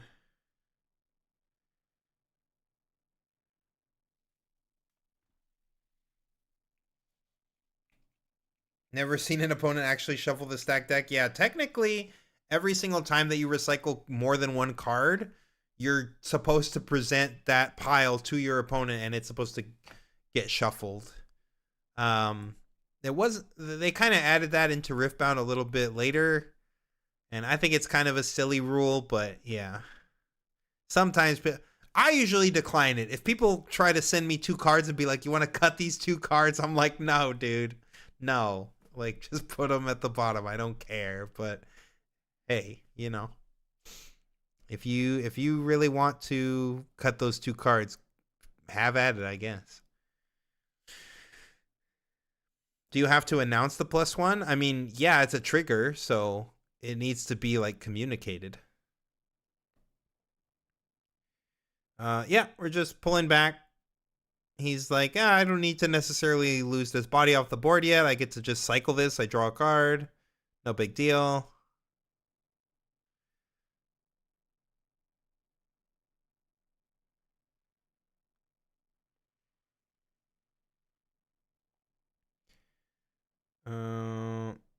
We got a hard bargain, it looks like, in the hand. Cleave. Trying to see what else he's got. GA. I still don't know why we have a GA animation. This thing's just a rare. We didn't get a Zanya's animation. What's up with that? That's a red Draven. Are we going to see a long sword? I mean, maybe. Any of us big dogs going to write an Aurelia guide? Yeah, Colin is writing the Aurelia guide. He's writing our Draven guide and the Aurelia guide. So both of those will be done by Colin. We're going to have the Draven guide out first, but we should have the Aurelia up before Bologna and Vegas, I believe. For sure. Like that's our goal. But yeah, he's still finishing up the Draven, and then I think his next grind is going to be on the Aurelia list.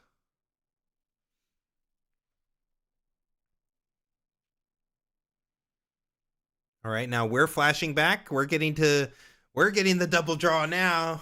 I'm the Annie now. That's really strong. I mean, the Annie does have the hard bargain, I think. So he could use the hard bargain here. It would cost him 4 though, and if Aurelia has a defy, granted they haven't defied our last 2 flashes, but if they do have a defy, they could use the defy to counter our hard bargain. And then maybe we've tapped too much energy at that point to like be mana efficient this turn, but if you want to just let the flash resolve, I mean, you still get to draw off of Draven, make a gold, like you're not feeling bad about this position. Like you still get to go to 6 here. Like honestly, it's really not a bad position for you. You don't care if you lose this 1 might off the board. Like, yeah, I like all these plays. This looks good to me. What else do we got? I think I might have seen a Tide Turner in Annie's hand. I'm not sure. Oh, no, he's playing Purple Annie. Gonna pick up a flash. Yep, another draw too. Are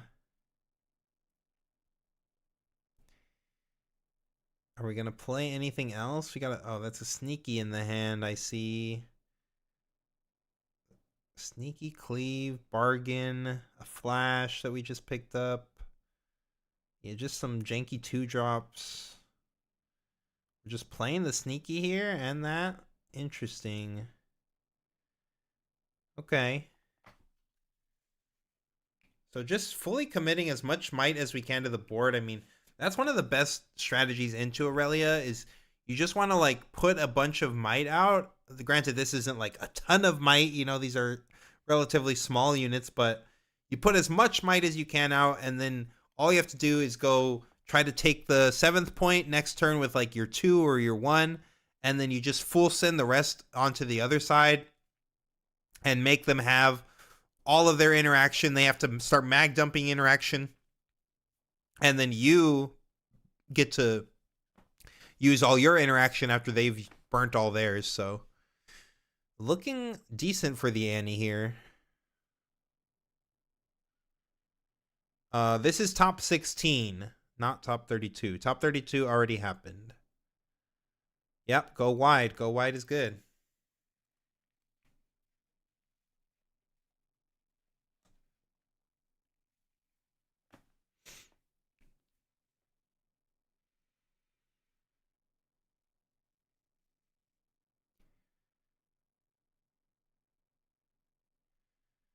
Okay, we're going for the Tide Turner here. Crashing over. We're just going to try to flash. We still don't have a Defy here. We could go for a Discipline onto our Tide Turner if we wanted to try to draw 2 with the Dreaming Tree and the Discipline and find the Defy so that we could cancel the flash. But I think that this is fine here. Just that, I mean, it's not super fine. Like I said, like the Aurelia's in a little bit of an iffy position because this Annie has a ton of might on the board. I do see a Rebuke now in the hand of the Aurelia, so that's going to be really nice for dealing with this Forerunner, though. And he's got, looks like 9 runes up. No. 10 runes up. Okay. No, it was 9. Okay, the stream crew kept changing it. I don't know if you guys see these graphics up at the top, but it actually tells you how much energy is left up, and so they changed it from like 9 to 11 to 10 back to 9. So yeah, 9 was the correct count. So yeah, he's got 9 up. He did not equip this GA. It's just kind of sitting there. He wanted to hold everything up as much as he can. So he's got a Discipline in the hand, a Rebuke. I know there's at least 1 Defiant Dance there. I feel like I saw 2 Disciplines. So this guy can draw a lot of cards. Though the Annie can shut down one of the tricks by using the Hard Bargain. We know that there's no Defy, so this Cleave is live. You're always going to have access to this Cleave. So that's +3 here. You could consider just sending the Annie over to the 2-drop and go 3-2 and then see what he does. But you are losing 3 might that way if they do have a trick. You could, I wouldn't really want to commit a ton onto that side though. I mean, you could also just push like the Tide Turner in, I guess, or the Sneaky Deckhand if you just want to try to trade for the 2 and then just try to push a guy into the point and then send everything else to the other side. I think that that's probably fine too. The Rebuke is just a pounding for like one of your big guys, so I'm not a big fan of sending the Forerunner early.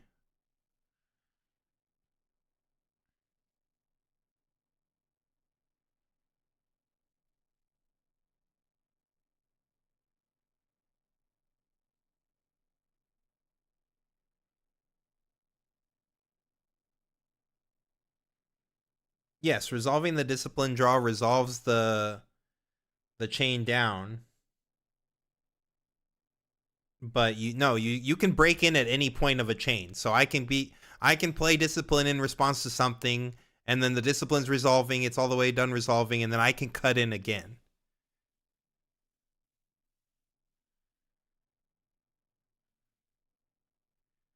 The chain doesn't just start auto resolving and there's no cutting in. You can cut in at every stage of every resolution.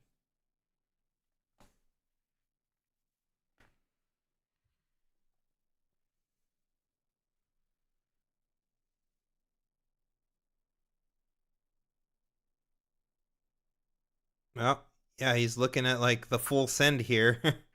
But I would be worrying about getting the 7th point first.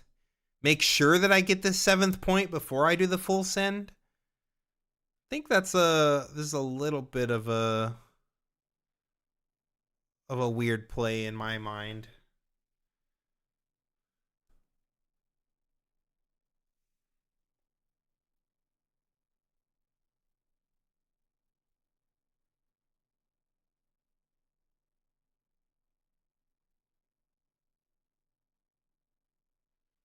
No, yeah, it definitely wasn't a dumb question, Adam. Definitely not a dumb question. Yeah, so like I said, this is how you normally do want to play into this deck. The problem is now, how are you dealing with this Tide Turner? Like, I can't see the Annie's whole hand. Maybe he's got like a Ride the Wind or something to go to the other side, but like, I would want to deal with this Tide Turner first, see what resources I need to allocate to get that 7th point, which is the much easier point to get. And then I'm going to decide from there how I want to deal with all this stuff. That's where I'd rather be, but we'll see what this player has in mind. Like I said, I can't see his whole hand. He's got a pretty big grip and he's flicking through it really fast, so there might be some other things he's considering that I don't really see right now. But generally, I think that's how you want to play the matchup. Like I said, you want to just break into that other weak side that just has the Tide Turner, take your 7th point there, and then send the whole board on the other side to take the 8th.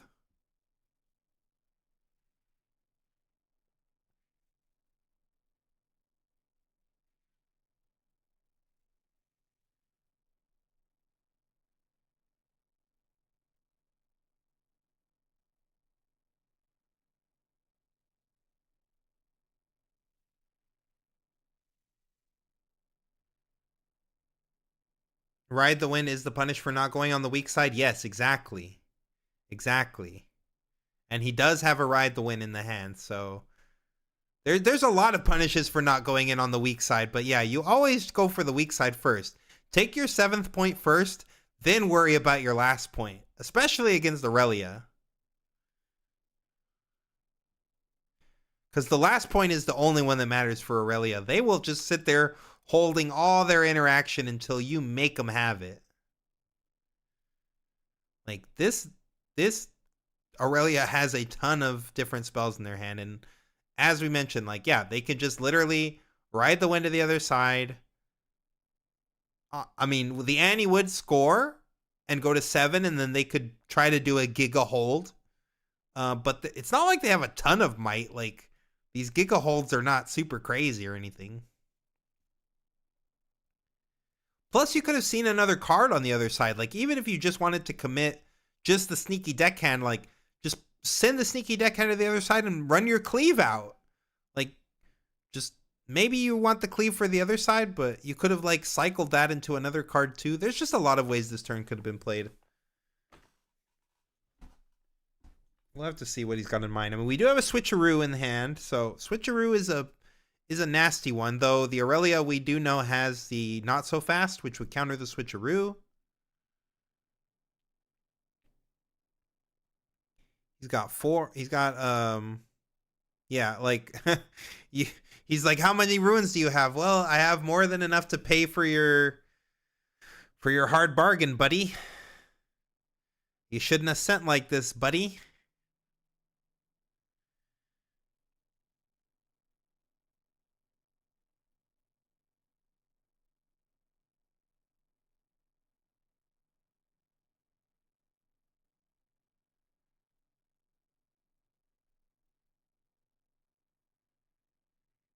The combat math pen and paper has hit the board. True.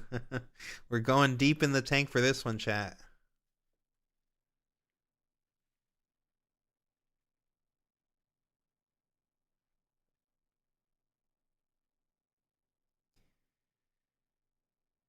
He's thinking long and hard about this bargain.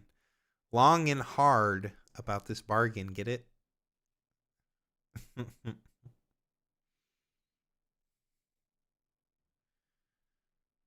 What do you got, my guy? You don't like. I'm not really sure what he's tanking here for. Like, the hard bargain doesn't stop this. Like, yes, you could burn 4 of his energy, which leaves him with just enough for the Defiant Dance. But like, yeah, yeah. Now he's realizing. Now the Annie player's realizing the error of his ways. He's like, oh, whoops.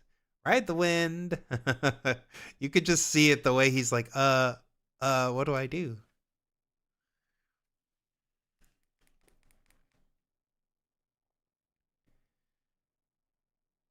Yeah. Yeah, we're just sending a sneaky here for the lulz.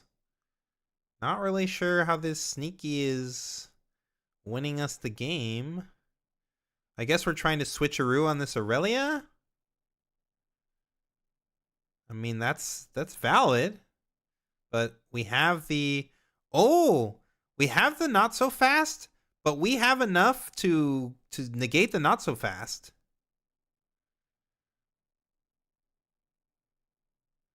Yeah, so he can not so fast this, but then that's going to leave him only with 3 left. 3 energy left. And yeah, we're going to get to negate that. Yep, hard bargain.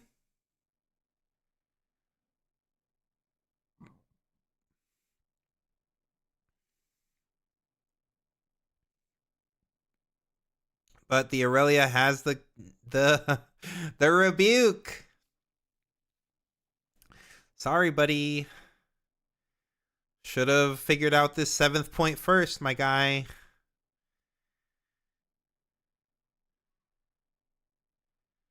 Like, we could have won. I'm pretty sure Annie could have won here. I'm not saying that Aurelia didn't have lines to make Annie not win, but I'm pretty certain if we deal with that other side first and then worry about the other side, we would be in a much better position now. Granted, this isn't a horrible position because, like I said, I mean, if Annie's just holding here with what, 2, 4, 7, 11, 17 plus 2 with the Draven ability, 19. So we've got 19 on the hold here. We could drop the... Okay, we're dropping 2 more 2-drops here. So we got 23 on this hold, plus a hidden, plus 2 mana up. Like, this is a tough board to break. Don't get me wrong. We do have a Guardian's Angel, though, so we can, like, turbo pump this Aurelia and then, like, use her twice with the GA. Like, if she just comes back, if we have a way to, like, bring her back without using our Aurelia Legend, then put the GA on her, smash her in for a bunch of might, untap her with the Aurelia Legend, and smash in for more might, like... Depending on what the hidden is, maybe that's a line, but we burned a lot of ruins last turn with power cost, so we don't really have a ton here that we can do. Okay, we could so we could fight or flight her back home, but again, that's burning another 2 energy. I don't know that we're going to be able to break this Annie. Did I see a fight or flight in the Annie's hand? I think I did. Yep, that's a fight or flight. So Annie's holding up fight or flight plus another hidden. I do not think we have enough energy to get through all this. I think the Annie is going to take it.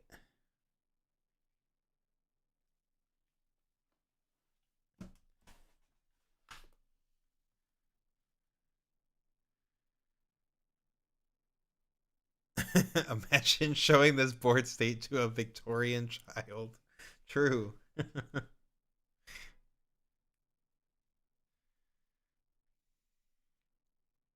We got the Genki boots.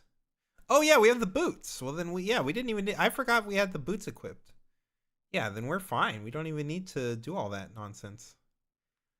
We could just use the GA, get the untap, and then run back in again. But I don't think it's going to be enough. Like I said, with all the... He still needs to unload a bunch of interaction here. Like this is not nearly enough to just crash in and untap. You're going to need to unload more interaction, and Annie's got more spells that you're going to have to deal with, too. The fight or flight alone is going to be really tough. Like...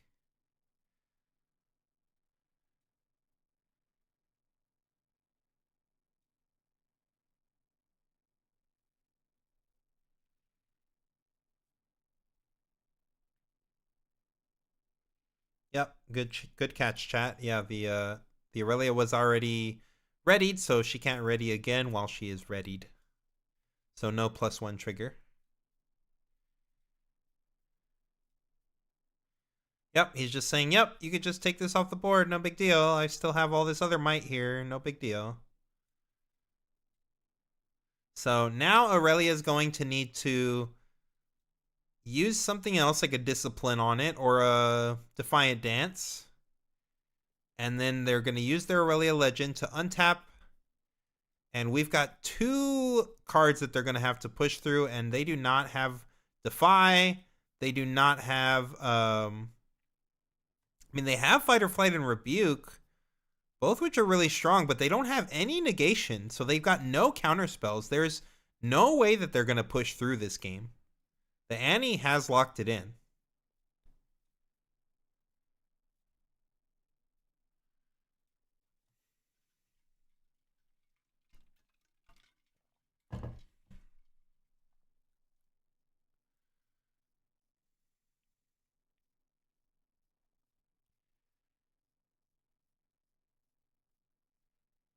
Yep. You're untapping, so you chose it. You untap, you get +2. Should be +2 because you choose it and you also ready it. So because Aurelia does choose.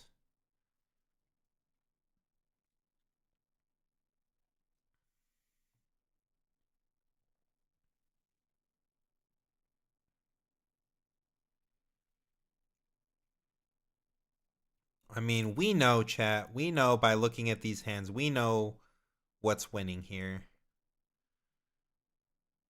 Oh, that's just a tie turner. I thought that was a switcheroo or something. Oh, that is not good enough, right? Well, okay, but he doesn't have anything to stop this fight or flight. So if he just gets fight or flighted, we know that there's no answer. Like the Annie has to fire it off here, and we know there's no defy. We know there's no nothing. So like the fight or flight is the answer. He is just dead.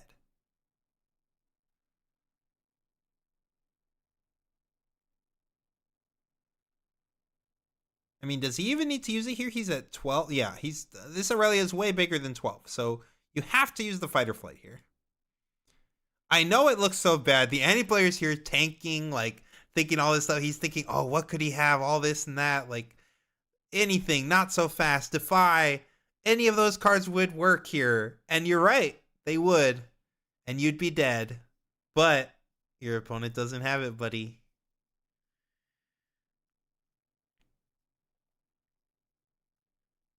Should they have just fight or flighted right away instead of letting Draven die? Probably.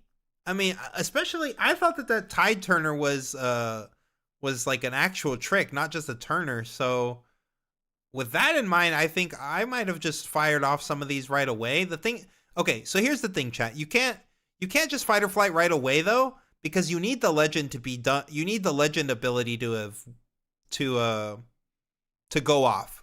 So it was better to do it this way, because by doing it this way, now they have to go back home and they have to use the legend ability to untap it. So now they only have one way to untap it that way, right?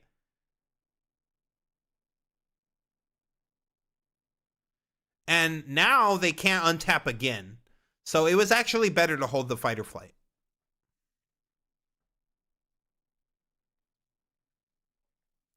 Aurelia still has a Dreaming Tree, right? They could Dreaming Tree draw a reaction speed here, just like we were saying earlier. They can play this Defiant Dance, get a draw, and then with that draw, they could rip the Defy here or the not so fast. What is it? I didn't see it. I don't think it was a not so fast. No. No, I think it was a 2-drop. This is why you don't play 2-drops in this deck, chat. Oh, he's sick. He's so sick. Sorry. Go home, buddy. GG's. Yep. Hold to 8, and that's the win.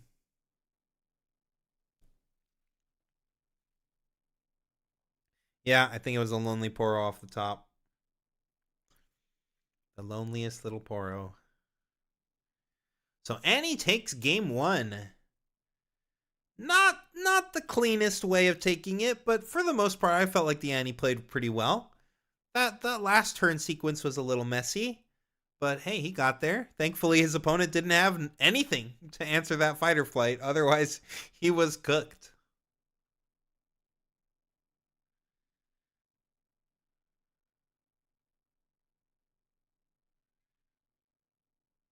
Yep. Oh, notify.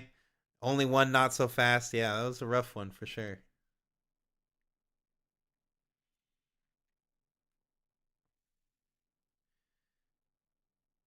Yeah, I mean, I think they really made a few misplays for sure.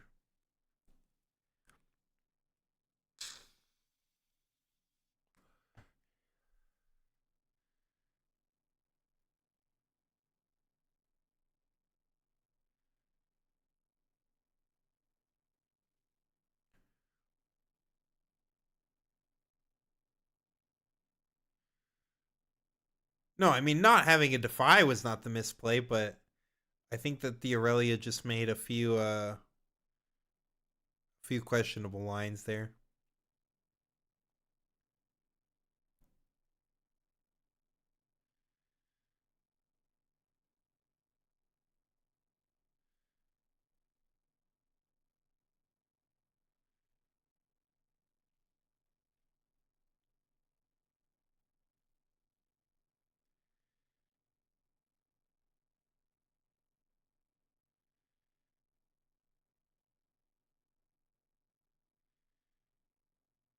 Could have crashed twice and then equip boots to tide, pump, and gank over again. Um, well, he couldn't crash twice, right? Because he was getting fighter flighted. Am I mistaken?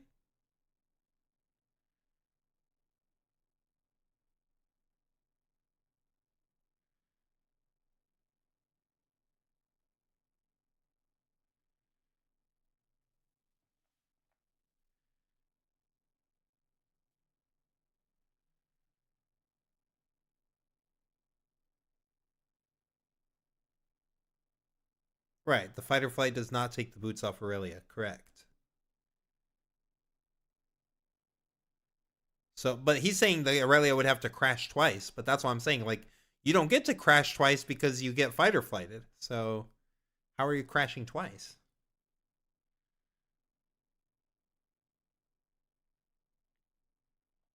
Maybe Aurelia should have tried to pump Aurelia enough to the point where GA doesn't proc the first time. I mean, maybe.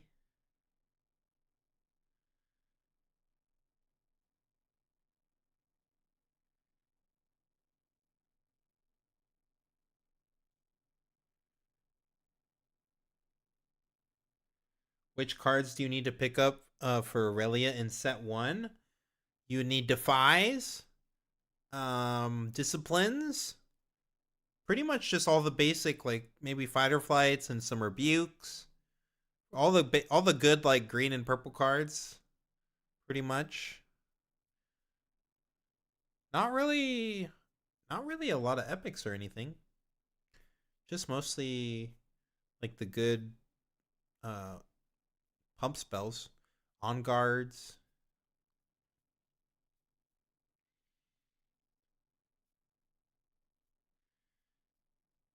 Yes, I mean it is hard to do that when no one in this regional is counting the legend pump properly. I agree. Again, I've been mentioning it quite a few times, chat, but Aurelia says every time you choose her, and the legend says that you choose the Aurelia. So not only do you get a +1 for being chosen, but then your legend untaps your Aurelia. So that's a +2, not a +1. Everyone keeps not giving it the +1 for choosing it.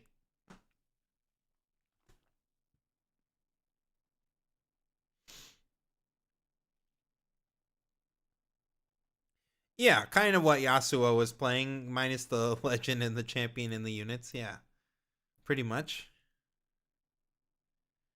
How do you feel about seals and herders for Aurelia?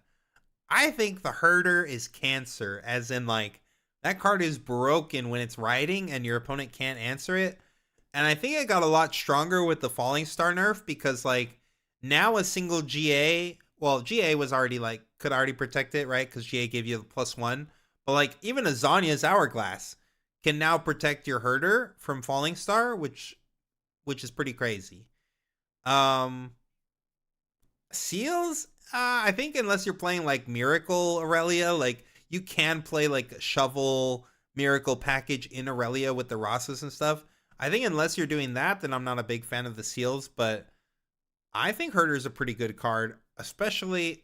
I mean, I was testing a lot of Aurora early, and I obviously like when you just let their Herder do whatever it wants for like 2 or 3 turns. That card feels like the most broken thing in the game. But regular decks obviously aren't dealing with that nonsense. But I think Herder is a strong card. I think that card is really strong.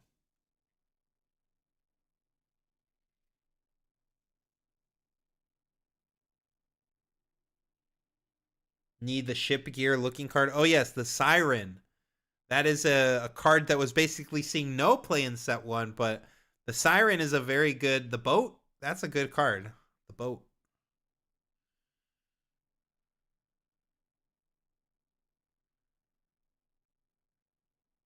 No, the Stella Corn Herder is the card I'm talking about. 4 energy for 3 might.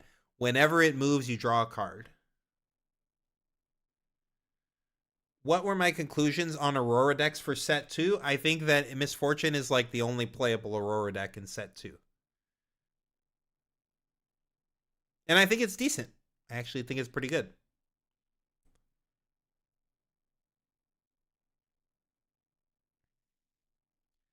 Was testing with Ezreal and called shots, so the seals made sense. Yeah, again, that's like the miracle. That's what I'm saying. Like, if you have Ezreals and you have called shots, then yeah, seal's probably pretty good. If you're not playing like that draw engine, then I wouldn't just play seals and Aurelia. But if I'm playing Ezreal and called shots, sure, I think it's okay. That's one way to build it. Like I said, like shovel, purple engine, Rasa, Aurelia, and then you have like the more standard just protect the queen Aurelia. I think both of those versions are fine. I think they're both good. Does Aurelia Legend really choose again? I think it's just a trigger that goes on the chain and lets you ready the unit previously chosen in the chain. Right, but you chose it. I'm not understanding the question here. Like, you're acknowledging that you chose a unit, right? So if you chose the unit, then it got chosen. You're not just readying nothing, right? Like, you're readying what? A target. And so that means you chose it. Why is the deck called Miracle? Because in Hearthstone, there was a deck called Miracle Rogue that was basically like all about having these pop-off turns where you just like get this one guy on the board and then every spell that you play drew you a card. So it kind of plays in a similar play style. But yeah, no.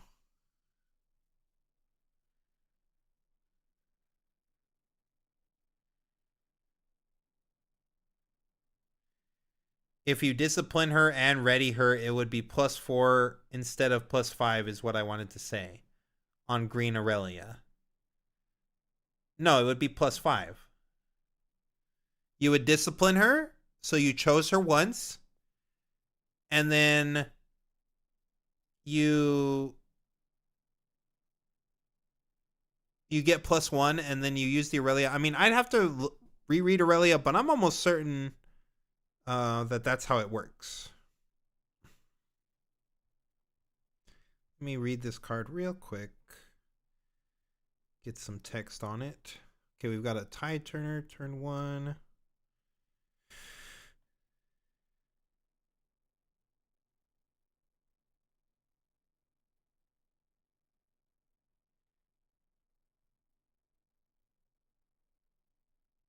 I think you still get the +1, but I understand what you're saying. The wording is a little bit ambiguous. Right, yeah, the Hearthstone deck was named after a Magic deck. So ultimately, it came down to the Magic deck, Miracle Grow, and yeah. All right, Annie taking with the deckhand, Sneaky D. Here it is. Classic, an Annie classic. I was not a fan of this card in set 1 as an Aurora player, let me tell you. This card was annoying. All right, we have just a 2-drop we can play here, or we could go to the other side and we could just jam our Aurelia. No, we're on 4 this turn, right? Yeah, so we cannot play our Aurelia. We're going first. So I saw a GA in the hand. I guess we could just... Oh. We're just contesting. Okay, sure. No, yeah, because we're on Obelisk. Yeah, so we do have enough. Obelisk has been the Aurelia going first battlefield of choice.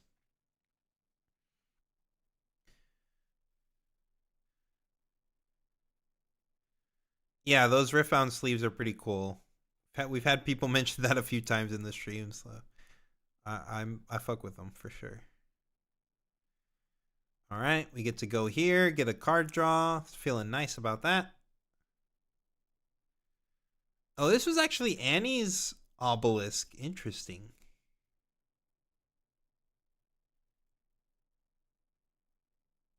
Very interesting.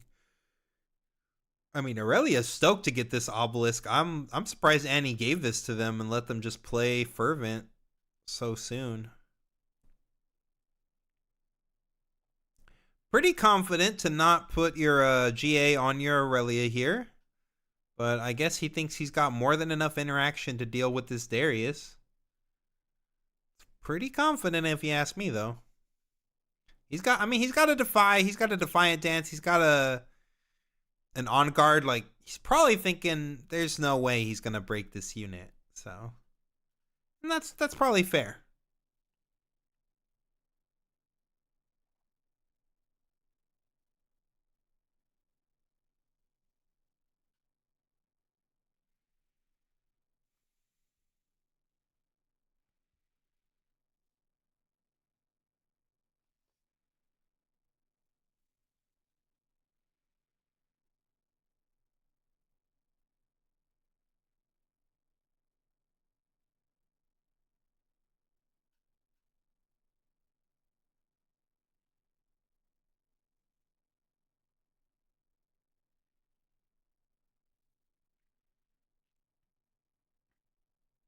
Yes, those are Elo tiers under the players' names.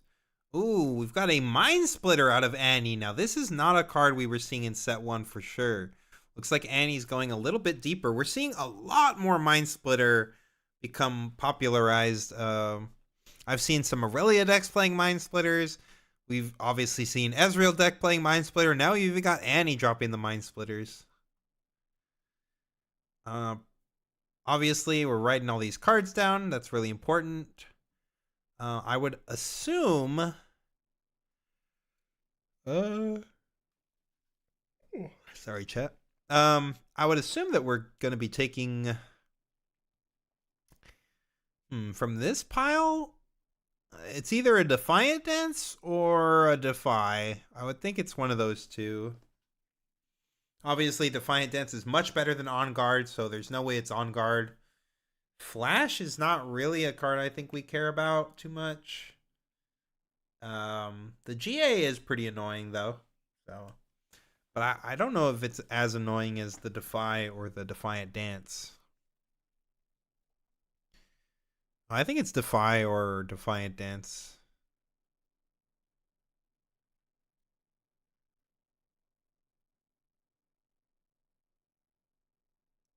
Takes the Defy? Yeah.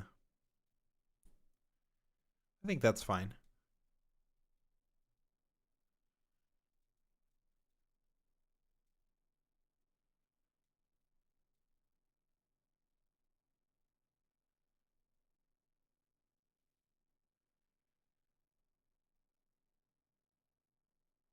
All right.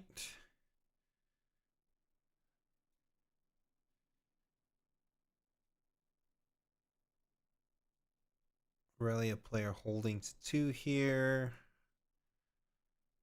I mean, we can move this Aurelia back. I mean, that's a lot of might on that side. We do have a flash, so even if Aurelia moves to that side and starts mag dumping some pump spells, we can always just flash out and be fine. And we know that they don't have the Defy, so the flash isn't getting stopped unless they drew a Defy this turn.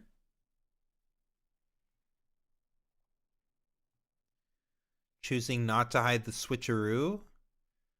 I don't think you're really in a position where you need to do that now, but like because of the you're fighting through 2 GAs, so I don't think you're quite at a position in this point in the game where you want to be committing to holding this battlefield for a really long time, especially when you have like a really mobile unit like Darius. I think that not committing the switcheroo is okay.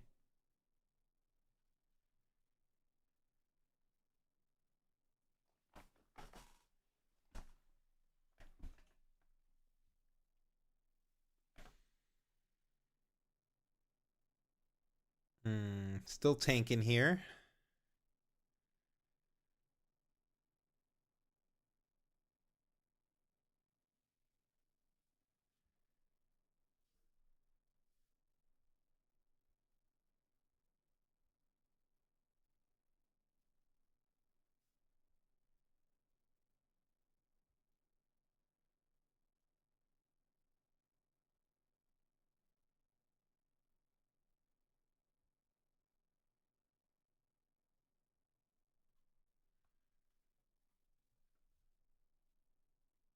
All right, Guardian Angel number 2 comes down.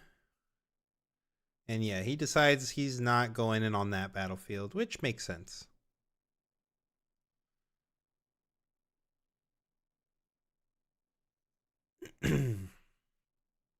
Got a Forerunner in the hand.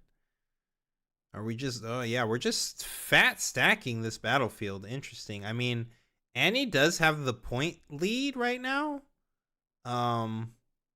But fat stacking the battlefield's a little odd to me.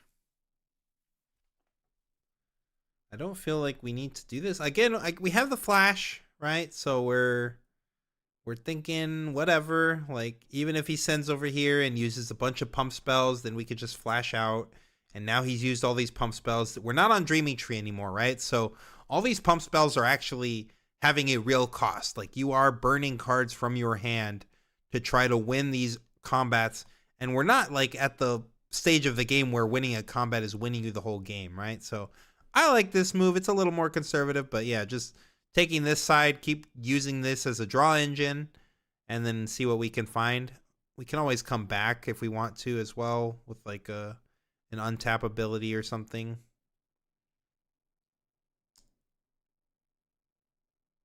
Yeah, I think we're probably just going to be taking that side and holding, if I would guess. We might see a charm come out, maybe? Maybe charm this Darius?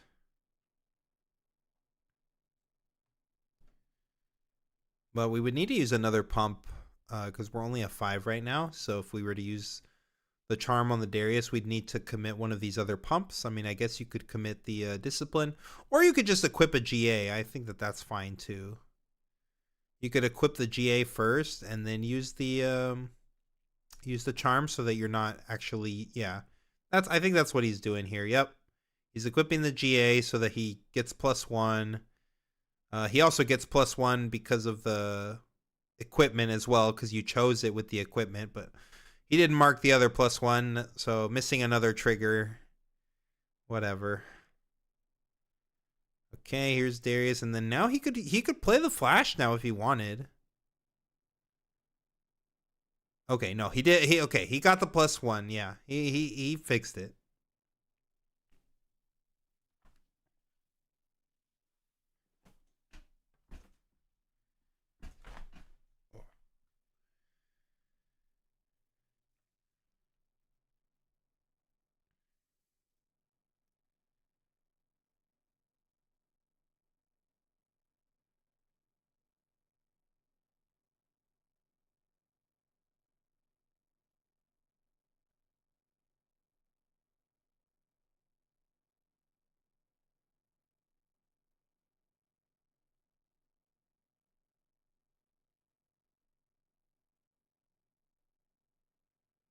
Yeah, we are dropping the flash here. It makes sense. Only using it on the Darius is interesting, though.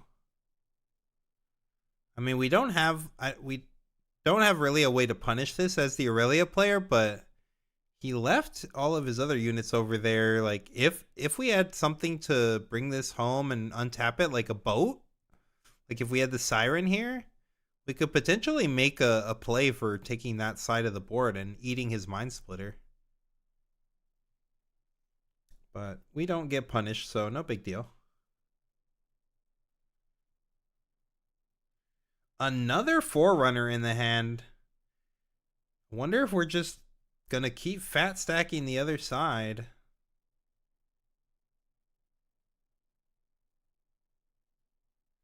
I also see a 4-cost Draven in the any player's hand.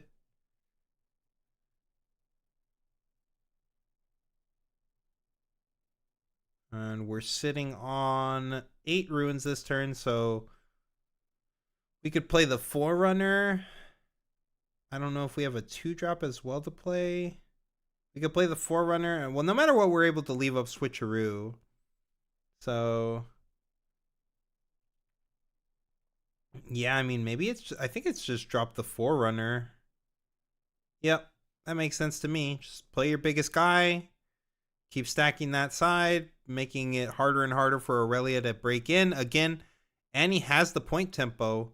Okay, he's doing these moves where I feel like, I'm like, why are we fat stacking this side? But if we're going to pull back might every turn as well. That's a little more strange to me. I understand the idea behind like just leaving the Forerunners though, because 12 might is still a lot. And the good thing about the Forerunner is no matter what, even if he takes that side, you still get to keep 12 might on the board. So you're not losing anything guaranteed, but you do want to put your numbers kind of to a point where, you know, it's just unreasonable for them to dedicate that many spells to taking that side, especially when it's not like a win con, right? Like they're not going from 7 to 8 or anything. So yeah, I think this is fine though. I don't think it's necessarily poor play or anything. I just an interesting line here. What deck am I planning on running? I mean, if nothing changes anytime soon, I'll be honest, I might be playing Draven.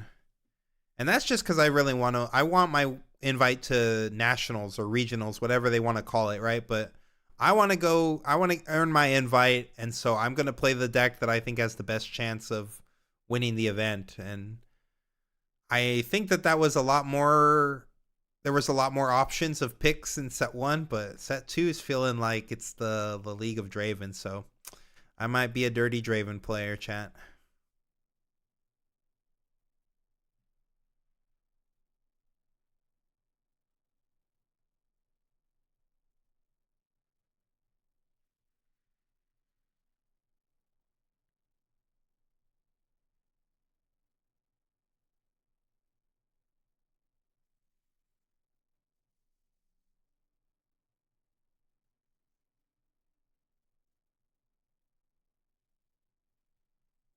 Top 32 is getting the invite, right? Well, they haven't confirmed that.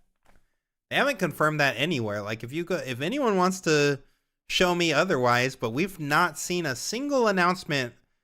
Even though we've already had one regional, we have not yet seen who gets invited or how many invites there are or anything like that. They've announced none of that. They've given us a regional, and we know that these regionals feed into a bigger event, but there's no details on how yet.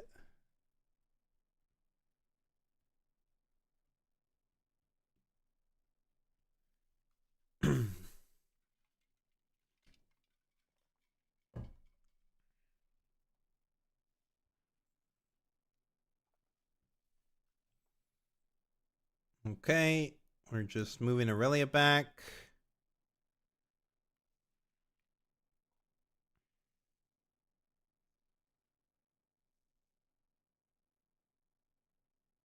With the Tide Turner. So now he's going to see if he wants to break in on this other side. Again, these are real costs that we're talking about when there's no Dreaming Tree. Like, you are having to expend all of these tricks just to break 12 might that is going to not actually leave the board. So that does not feel good. You really would like to see some rebukes against these Forerunners, but he does not have any.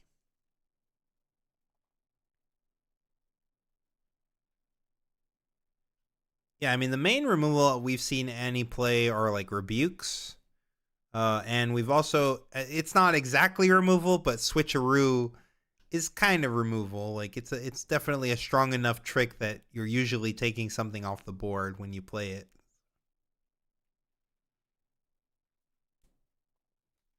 And we know this Annie does have a switcheroo, which could really pound this Aurelia theoretically. Like, I mean, he's got GAs, so again, it's not really a pounding because your Aurelia is not dying. Like, but burning all of your counter spells though, or sorry, all of your pump spells just to get switcherooed and lose a GA and not take the battlefield, like you'd feel pretty bad as Aurelia in that position. Switcheroo's broken. I agree. Switcheroo is a crazy card. Purple got so many crazy cards. Even if you only play one of that card, like even if it only mostly becomes a one of in decks, like what a one of. That card's crazy. Yeah. So just goes in for a trade. Interesting. Only he was okay with a trade here. So he's not taking the 5th point, which I guess doesn't really matter. I mean, he could still use Aurelia, I guess. So he could, but I mean, why use Aurelia? Like if you were going to use an on guard, why not just use an on guard? Then you didn't have to trade, right? So kind of interesting. Are all day 2 games untimed? I do believe so.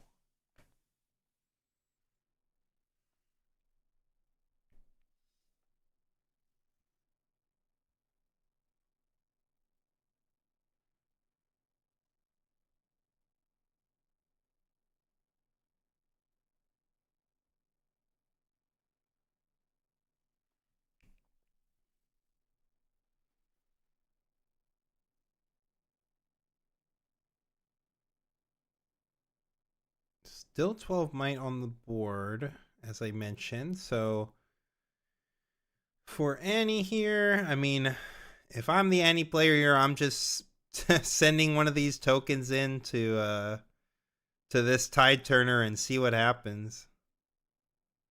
Like if they burn a trick on this, I mean, you could play around like a couple of tricks, I guess.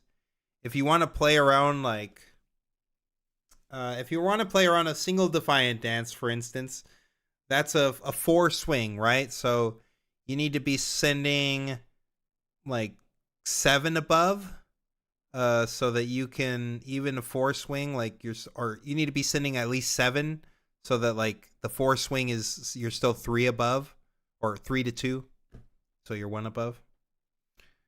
So you could theoretically just do that with the Mind Splitter.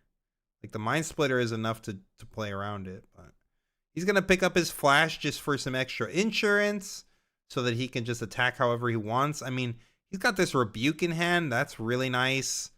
We see that the we do have a not so fast in the Aurelia player's hand, so he's not gonna get absolutely pounded by this Rebuke this time around. Yeah, we're sending 12 might onto this side, so there's no way that this tide turner is gonna yeah, start popping off here. We're gonna draw 1 for the Conquer. That's really good. I mean, Annie's looking nice. Annie's looking really nice here.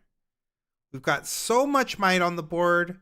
We're at 6, ready to win the game next turn. Like, this is looking really strong for Annie. Really strong position. We've got a Cleave. We've got a Rebuke. We can even flash out these 2 units to have access to all of our might next turn. So we're saving like 10 more might. It's looking pretty good for the Annie player here. Might have Annie going to top 8.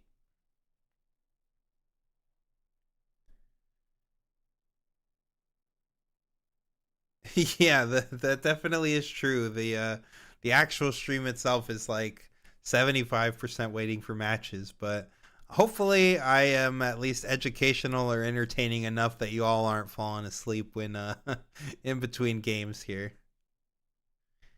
He didn't tap 1 to draw? The Annie player?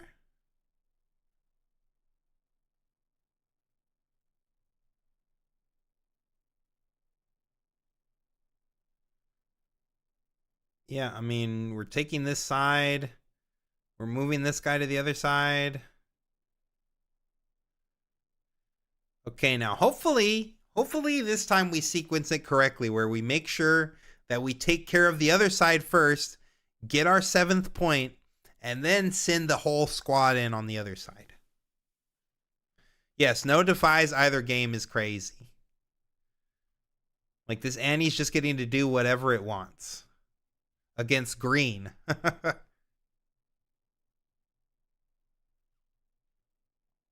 He smells blood. This Annie player smells the blood in the air.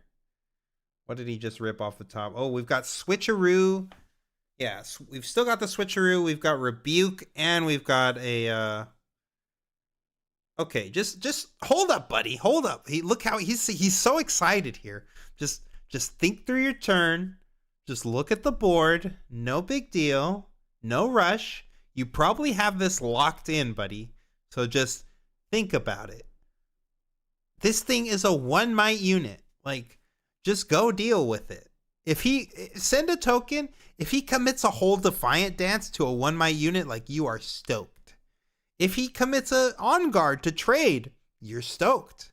If he commits a Discipline to trade, you're stoked.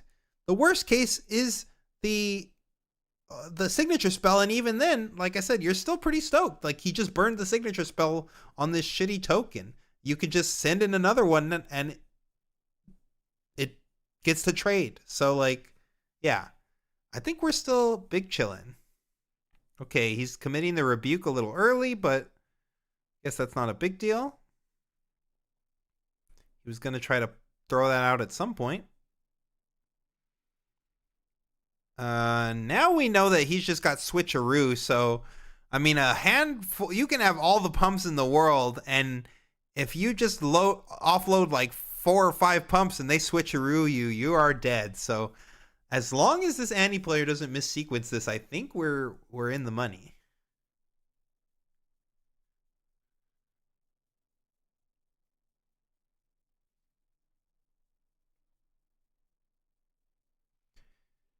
Now remember the Ride the Wind, buddy. Play around the Ride the Wind.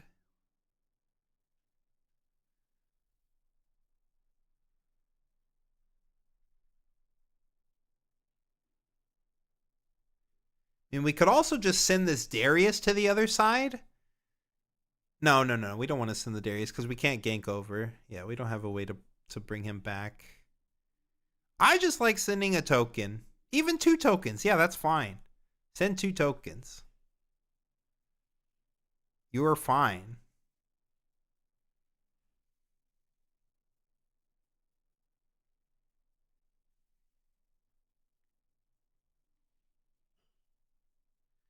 Surely this is slow play. I mean, they're untimed. Like, this is a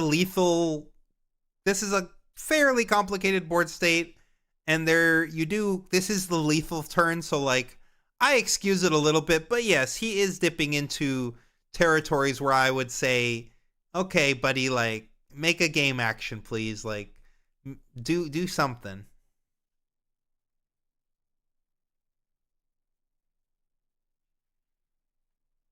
Okay, he's doing this full send again. For what?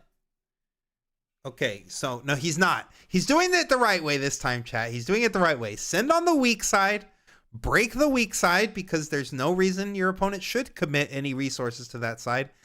Now you send in on the whole army on the other side. There's no downside. There's no need for you to play anything. You don't need to play this Draven. Why are we playing this Draven? I know he's just trying to get an extra trigger off this Darius. I do understand. But, like, you're just leaving, you're potentially opening yourself up to hard bargain this way. I just don't know that the 2 might was really pushing the needle that much for this win con, but you know, it's not a horrible play or anything. I understand he wants the 2 extra might on the Darius because he's going to play a cleave here. He's going to play a switcheroo. One of these is hopefully in his mind going to resolve. But, like, you don't even have a guarantee that both of your things aren't getting negated. So if he negates your 2 things, then you don't even get the Darius trigger anyway. And by playing it this way, you're opening yourself up to him being able to pound you with hard bargains. So it's overall fine. I don't think it's gonna make a major issue for the Annie here. I think he's still got this because he's just got so much might coming this way, and he's still got switcheroo plus cleave. So like, I just don't. There's no way that this Aurelia player is winning from this position. I just don't think that sequence was necessary. I don't think we needed to play the Draven there. What was the second spell? Rebuke was countered. He doesn't have. He's only played the Draven, but he's going to be playing a cleave, and he's going to be playing a switcheroo. So he will get a +2 at some point in this combat. Right click attack all. Yes, exactly. He might know that this Aurelia doesn't bring hard bargain in previous. Sure, maybe.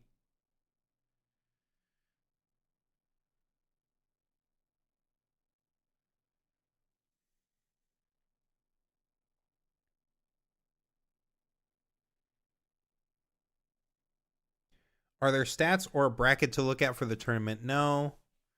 They've been showing us some stats and brackets before every round, but outside of that, there's no like official way to track any of this that I've seen anywhere other than the stream itself.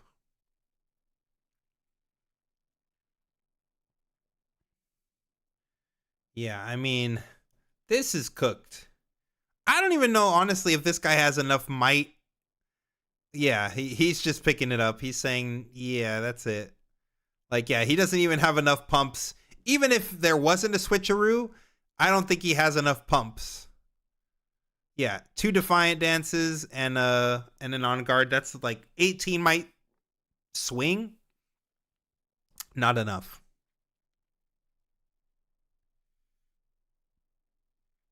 The peace sign. Yep.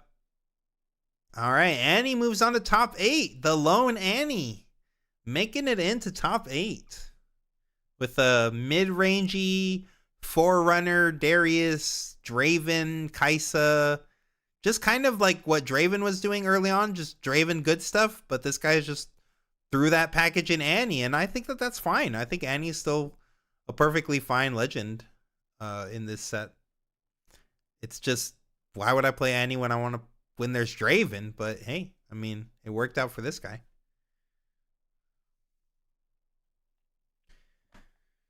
Well, that's one of our decks into the top 8.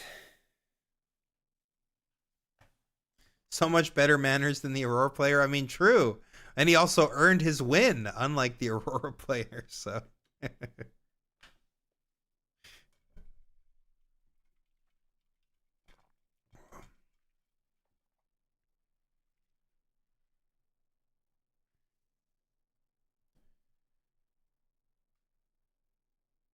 what's the rest of top 8? We don't know yet. That's the first deck we know that just got into top 8. So the rest of top 8 is still playing it out. I'm going to dip out real quick, chat, just to use the restroom. I'm going to turn this Chinese audio on for y'all. And I will be right back. I'm just going to use the restroom. 但吃个泽退怎么办呢？就卡莎是毫无办法，所以说很多卡莎其实在构筑里面并没有大量携带这张牌，但是对于安妮来说，对吧？我自己是有闪现的，对吧？我有闪现，我躲还能躲，是的，啊，而且我这闪现还能再捞回来，哎，我3回合3个闪现，这个太变态了，太厉害了啊！真的是太有理解了，也很有想法，也确实把这个先锋机甲先锋围绕在自己的这个构筑里，很好的发挥了它的效果。主要这把我觉得对于梅扑克来说，其实这2把我觉得排序也不是特别好。就是首先每回合没有什么事可以做，如果不进攻的话，然后其次还是就是手里康其实来的有点少。哎，对吧？就灭世2局总共抓到1张，还被丢了。没打出来，被丢了。是的，我觉得这个灭世其实在打安妮的时候是一张非常非常关键的一张牌。对，真的是这样子。因为你在自己的回合跟对面交互的话，对面一个2费直接把事儿办了，嗯一个2费可以保自己10几点战力，这买卖太划算了。对，我觉得还有一个点啊，就是说，灭世这张牌啊，可能在我们现环境中，大家投入的数量没有特别多。这被德莱文害了。是的，因为就花康可能会去占掉一些灭世的壳子，可能现在配比，我看有一些可能是2比2，对吧？就一样带2张，甚至有2比3，但这个3是急速反制，是花康这一边。对。我们看一下选手数据对比，双方的战斗获胜率是一样的。两边是属于那种其实交手不多， I am back. 但是就是一招定胜负。对的。我们的 key 牌啊给到了铁甲先锋，6费6的身，这个绝念效果尽显数值魅力。看这卡图这个机甲就看到它的壮实的。其实这张牌我感觉真的是就是绿色系这种绿色系的梦。Top 8, we've got 3 more rounds. 3 more rounds to go. Let's see how late I end up staying up tonight. No big deal though, chat, because I love hanging out with y'all.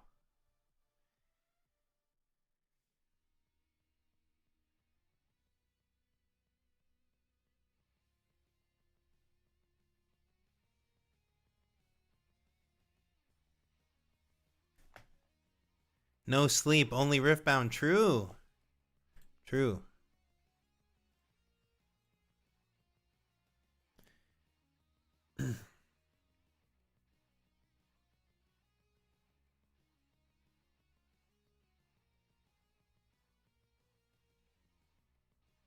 Yeah, this Annie player kind of had it locked in. I mean, there was a couple of sussy plays, like mostly just the end game sequencing of like, yeah, you need to, take one side, make sure you get that point, and then send everything.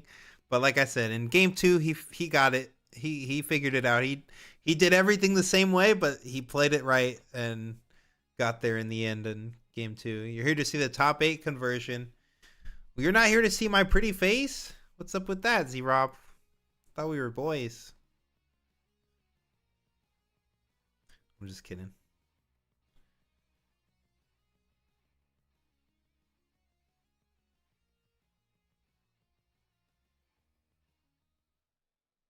This was the Annie who got first place in Swiss in the last nationals? Oh. Cool, cool.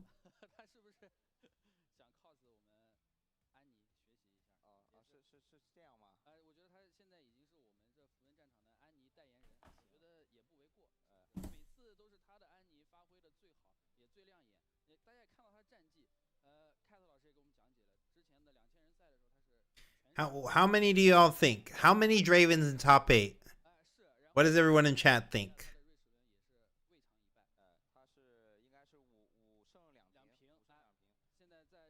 Do I prefer the Miracle Draven or the normal Draven more so far? I think they're both fine. I don't think that there's like one is necessarily really pushing me like, oh, this is obviously so much better than standard Draven. I think it kind of depends on the format, what you want to build into.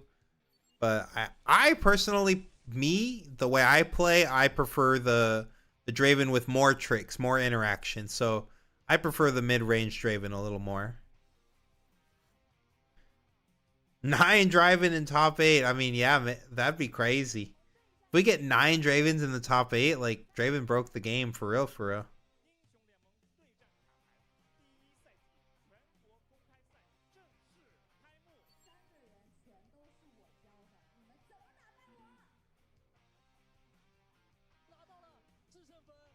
You think 6? Yeah, maybe 6. We know Annie's there already, so we know there's at least one slot taken up by an Annie. So it can't be more than 7.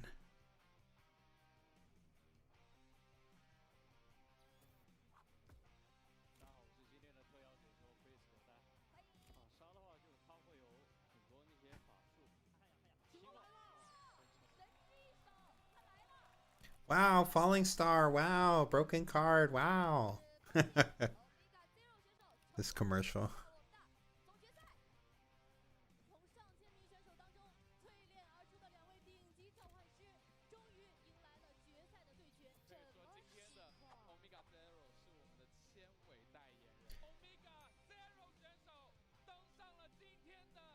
6 or 7. Chat, if you start making 6, 7 memes in my chat again, I'm gonna wag my finger at you like the old man that I am and say, stop that.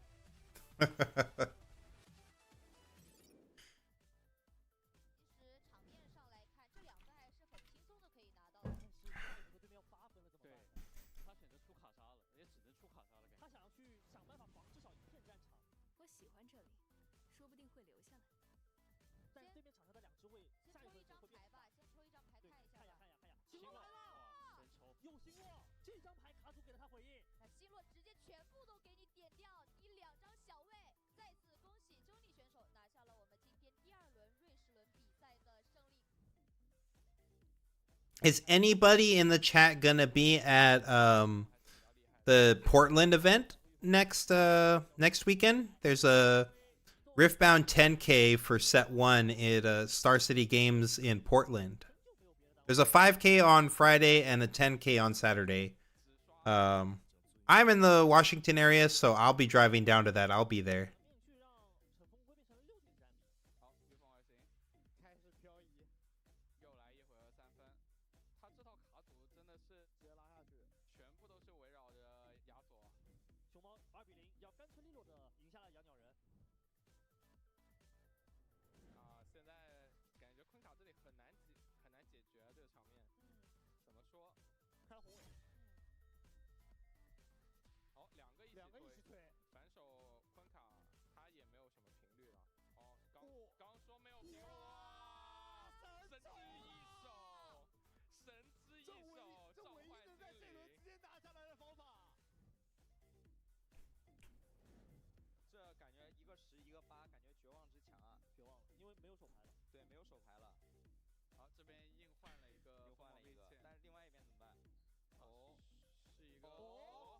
Whoa.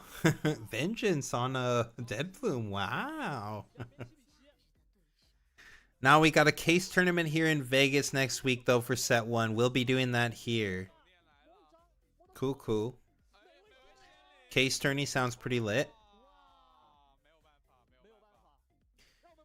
I'm doing that'll probably honestly be my last Star City Games 10K. I mean, maybe if there's some that are like really close by, I might do those, but I don't know. I just don't think that the EV's really there for these right now. I will also be at the Charlie's event if you guys are going to be at Charlie's in Houston. There's a Charlie's collectible show 25K in Houston at the end of the month. All of Challenger TCG should be at that one. For Portland, I think it's just going to be me and Daniel.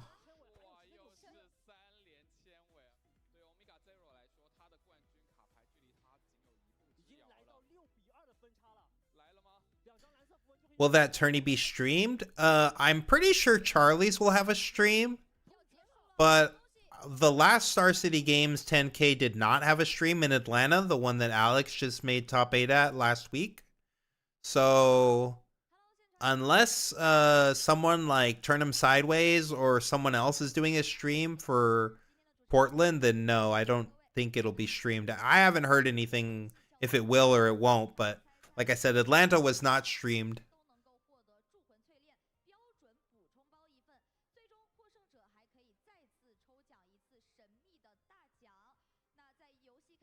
The last for a while or overall? Yeah, just probably for a while. Like, I mean, like I said, there's not really anything to play for at Star City except for cash. And that's fine and all, but like, you know, some of these trips you're basically just like breaking even, and it's like, it's okay to go. I like competing. I like competition. So like, I don't mind going, but yeah, I'm not like, you know, I'm not trying to like spend $200 to go win $1,000 or, you know, like that's not horrible or anything, but like I'm also spending on hotels and my food and all this other stuff, you know, and like it's just okay. Like sometimes it would just be better for me to stay at home and work on content or something else, you know, or work on my guides more. Like, yeah, I think that the 25K though, like Charlie's, like 25K is a big enough prize pool that I'm like, okay, you got my interest.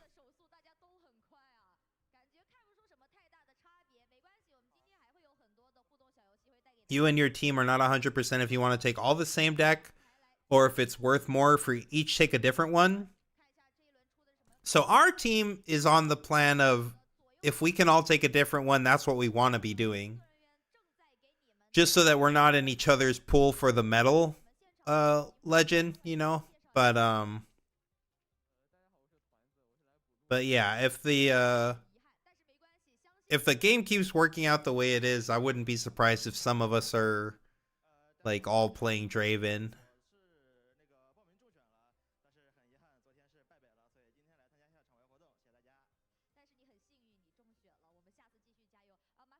What about the case tourney? I have no idea. I have no idea. That's JTP. Ask that guy. I didn't even know that case tourney was going on, so I don't know if there's going to be a stream for that.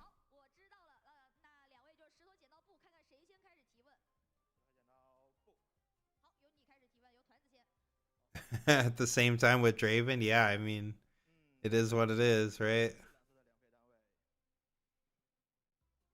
I feel like every time we do one of these people is masked and the other one is not masked. It'll probably be streamed. Well, cool. We'll have something to watch that weekend then, because I don't think Star City's doing a stream.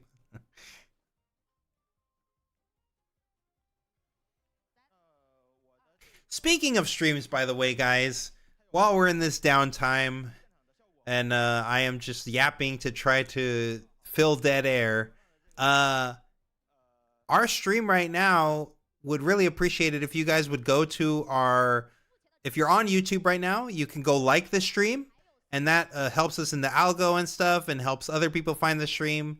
So if you just take a second of your time to go in there and hit that like button on the stream, that would be appreciated. If you're on Twitch, if you got Prime, we love taking your Twitch Prime. Give us those Bezos bucks. Support struggling artists, etc., etc. But yeah, if you want to sub to the channel, we would appreciate it. Thanks to all the people who have subbed today. I think Called Shot needs a ban, makes Draven too consistent, and will bring his percentages down to a more fair level. Yeah, well, I mean, regular Draven isn't playing Called Shot though. That's the thing, Capra. Like, regular Draven doesn't care if Called Shot's banned or not. That deck is still broken. It wasn't Miracle Draven that made Draven broken. That deck was already broken. Would you be making any guides soon for set 2? Yes. Colin's dropping the set guide very soon. He should have an Aurelia guide dropping like 2 weeks, maybe 3 weeks after that. I'm honestly not sure on his timeline for that. Alex is currently working on a Rek'Sai guide. And I'm working on an Aurora guide for set 2. And I might also work on an Ornn guide. I'm just not sure yet. But yeah, we're trying to put as many guides out as we can for set 2. But we definitely have Draven coming out like literally this weekend, I think.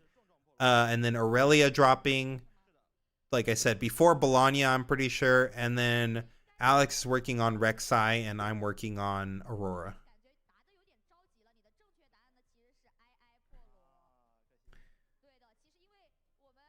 Regular Dravens are on Called Shot? No, they're not real. Right, most regular Dravens are not on Called Shot. There are some builds that are playing Ezreal Called Shot, but like, and they're not all in on the Super Miracle thing. But that's not. I wouldn't say that that's pretty standard. That's not what we're really testing with internally either.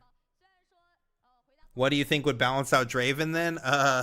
A ban or an errata, like make him once per turn, or make him have to exhaust himself to draw a card. I think that those would be starts. Or if they change combat to make it so that cards like Fight or Flight and Rebuke don't count as, it doesn't count as winning in combat when you when the battlefield becomes open afterwards. Maybe that would be a strong enough nerf. those are some options.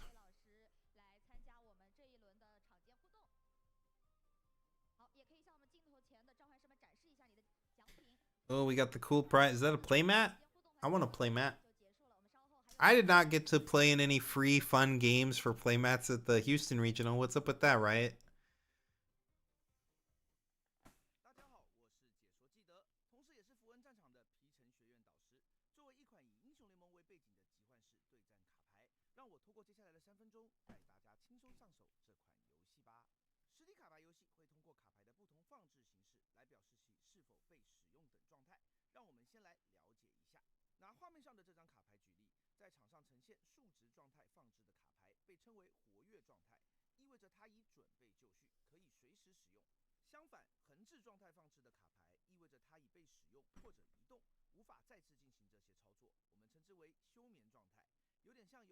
Yeah, of course, no problem.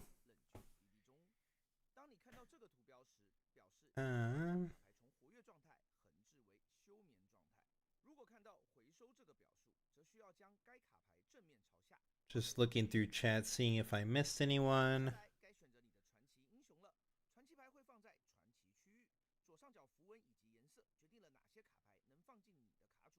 Sometimes when I'm just like really locked in on the game, I'm trying to like do commentary on the game, you know?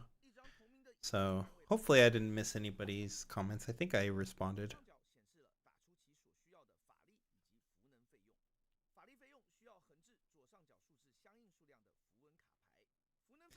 Ezreal kills Draven? Hate to break it to you, buddy, but Ezreal, there's no Ezreals. They're nowhere to be seen, so I guess they didn't do their job well enough. Because there's a lot of Dravens and there's no Ezreals. The Chinese are not good. I mean, yeah, there's that, but I think Ezreal's also bad. Like, it's not horrible, but I just don't think that deck's very good. Like, I think that deck draws its whole deck and then it doesn't know how to, it doesn't really have a way to win. I'm foolish? Well, maybe. Prove me wrong. Go win the tournament with Ezreal.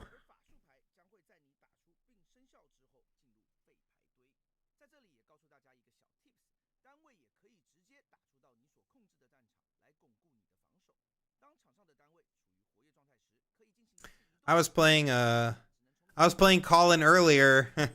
I don't know if you guys have heard, Colin's pretty good at card games, and he was playing Ezreal and I was playing Miracle Draven, I think, today.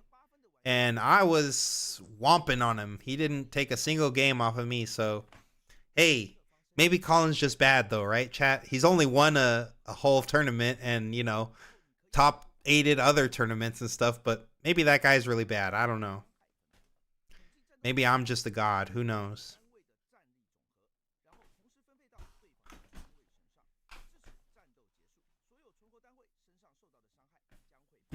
You don't know how? Well, Manch, I don't know if you know this, but I'm a TCG god. And Ezreal's bad.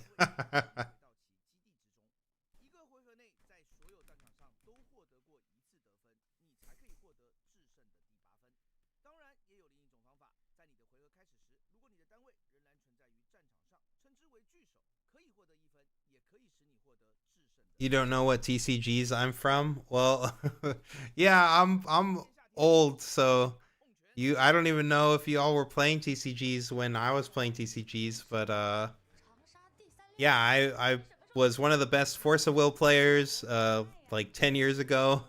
I'd probably consider myself like top 5, top 10 players in that game when it was competitive, because it became very not competitive, especially after like year 2, year 3. And then I was a Hearthstone player for a while. I did coaching for Hearthstone. I was like regularly finishing in like the top 10, top 100 players, you know. I did Hearthstone for quite a bit. I played One Piece for a little while. I I top 8'd a Treasure Cup, won a Serial Luffy. I played One Piece for a while.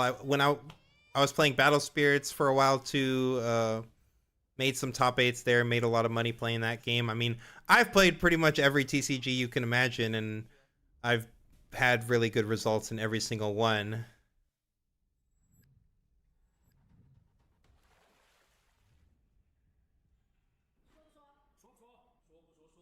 You were on a team that had the alleged best Force of Will player ever? Oh, curious. I don't know who that would be. Do you know the name of that player that was on your team? I'll tell you if they were the best Force of Will player. I'm not saying I was the best Force of Will player, but I'm curious who that alleged player was.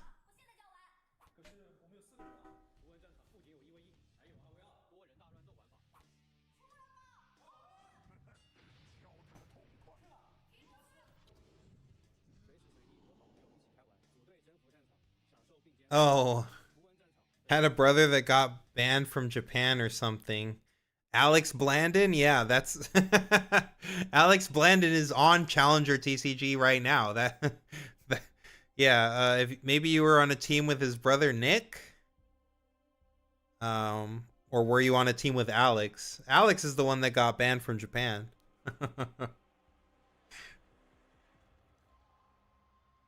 Annie will win US regionals. Sleeper in China again. Maybe. Like, what is Annie doing that Draven's not, though?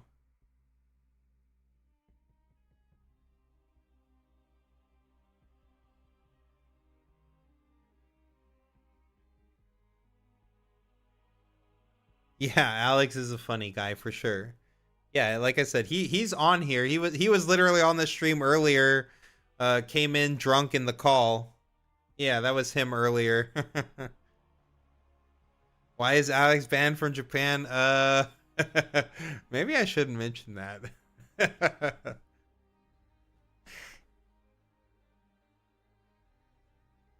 So you were on a team with him, Bosta, or you were on a team with his brother Nick? Nick is also very good at card games, and Nick was also very good at Force of Will.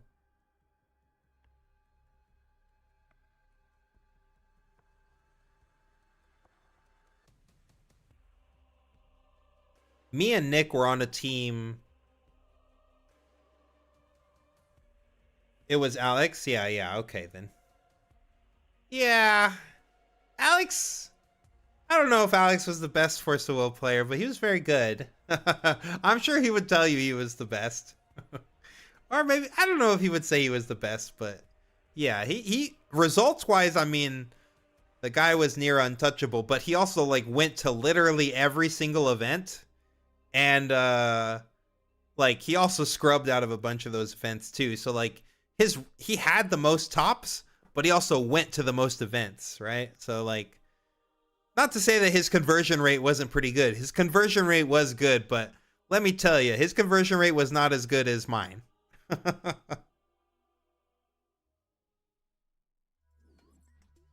You had the most Digimon tops wins at the time, and they wanted more than Dragon Ball players?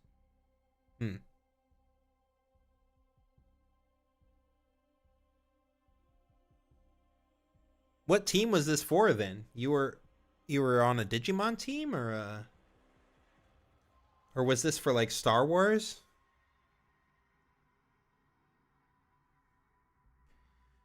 Do you think Aurelia should be running 2-drops after seeing the matches so far? No. I didn't think Aurelia should be running 2-drops to begin with, and after seeing the matches, I am very, very certain that they shouldn't be running 2-drops. A Dragon Ball team, MRG? I have to ask him about it.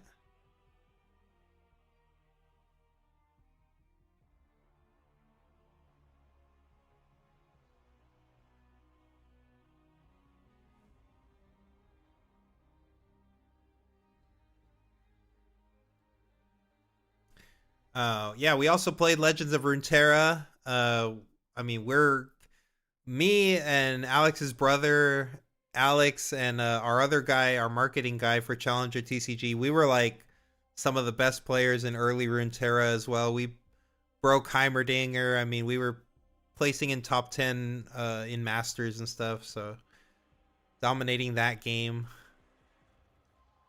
And so I was really excited when Riot was doing a new card game, and I was playing One Piece, like I said, and One Piece is just a little bit too random for me. Doesn't really have as much skill expression, and Riftbound I felt like definitely had a lot more skill expression. So I was happy to move into this game and start Challenger TCG and doing all this stuff and being able to travel and compete again with a game that actually feels like, for the most part, you know, I have a lot of agency in my moves and stuff.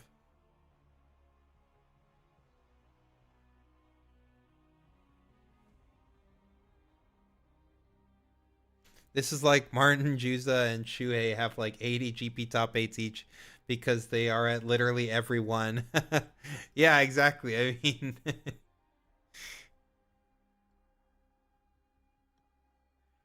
yeah, I made top 8 of basically every Force of Will event I entered. I only missed top 8 like I think 2 events. 3 events? It was like 3 events, and I went to like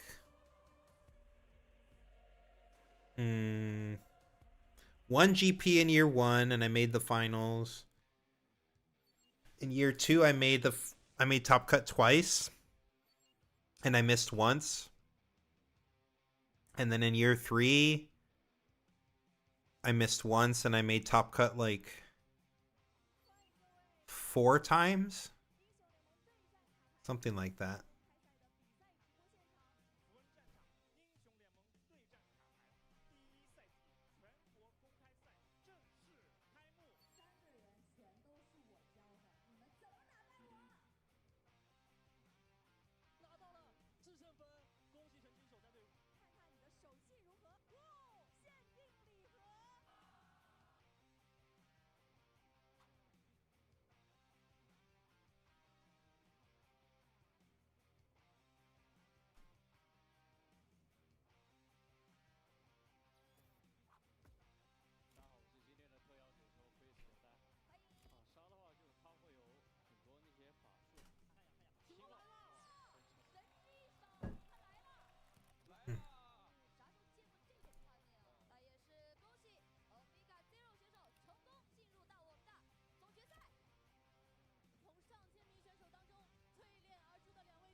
The GOAT? I don't know about that, but man, my decks are broken. Let me tell you, like, that's where I think I'm the best, is just at deck building. I think that other players on our team are better pilots than me, and I'm not trying to like say I'm a bad pilot by any means. I think I'm a very good pilot, but I think like where I really shine is coming up with decks. I don't really get to flex that skill quite as much in Riftbound because of like the leader locking and the color locking, but I mean, like the Aurora Yi deck that Daniel got to the finals with, like that was 100% me. Like the team really didn't help me develop that, to be honest. Like, not to say that they didn't help me test it and stuff, but like that was pretty much all, you know, all my cook. So I still do get to flex it a little bit, but you know, there's only so many cards. We're only in set 2, and our legends are color locked, so you know, there's only so much I can whip up right now. But I'm still the mad scientist. Even then, I still try to brew up all kinds of nonsense.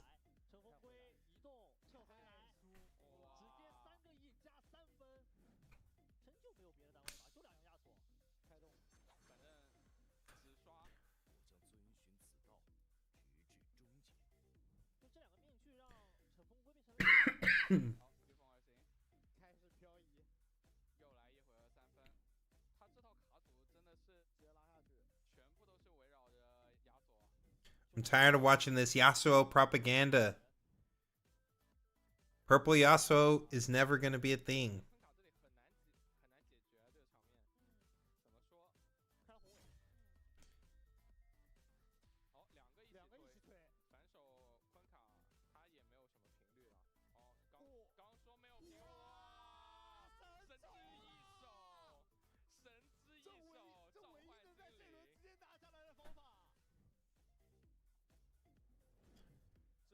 Really like your Yi build back then? I'm glad you like the Yi build. Yeah, it did really well, and it's still done really well. I mean, we did well with it in Houston. We ran it back in at the 10K in Orlando, and you know I made top cut with it on the 10K, and then Alex and Daniel made top cut with it on the 5Ks, and then Alex just made top cut with it again at the 10K in Atlanta, and I think like 2 or 3 other people made top cut on the same list, and they shouted us out saying that they got the list from us. So am I thinking of cooking with the pit crew now? That might be a little too spicy even for me. No, I'm just kidding. I mean, it was pretty impressive in that matchup, that's for sure. I just look at 3 might units though, and I'm just so traumatized by Falling Star. I don't know, chat. I just don't know. Yes, well that's exactly that's what I specialize in. Muhammad Al is like literally the people not knowing what I'm doing. That's a big advantage in a lot of card games, and especially games like Force of Will that had like open deck building and I could play 5 colors. Like all of my decks that really crushed the game and were like completely 100% like my special brew, they were all 5 color decks. Like if you give me access to the whole color wheel, I'm gonna like find a way to break it for sure. That's what I'm saying. When they got me all color locked right now, I feel all shackled, you know, like I can't show them my true power. No, Shrimp, still not top 8. We are waiting.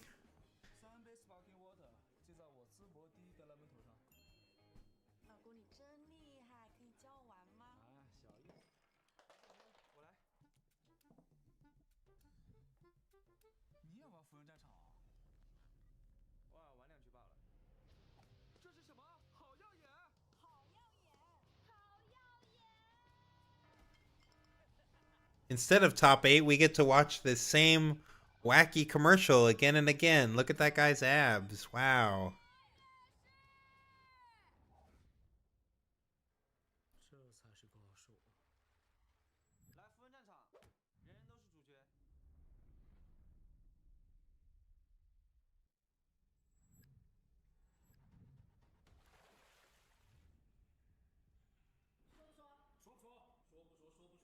Six color Poro deck gonna go crazy? Yo, I was literally thinking about that too. I was thinking like, what if they like did something where they kind of like broke the color lock? Like what if they made a Braum or a Poro King, and like this legend just said only for deck construction purposes you could include any color Poro. That would be sick, right? Like make it green so that it has access to like all the best Poros plus the Poro herder and stuff. But like make it so that it can play all the any color Poro and then have some other effect too. But I just thought that it would be fun for the deck building constrictions of like, oh, you could actually play all the Poro suite, you know?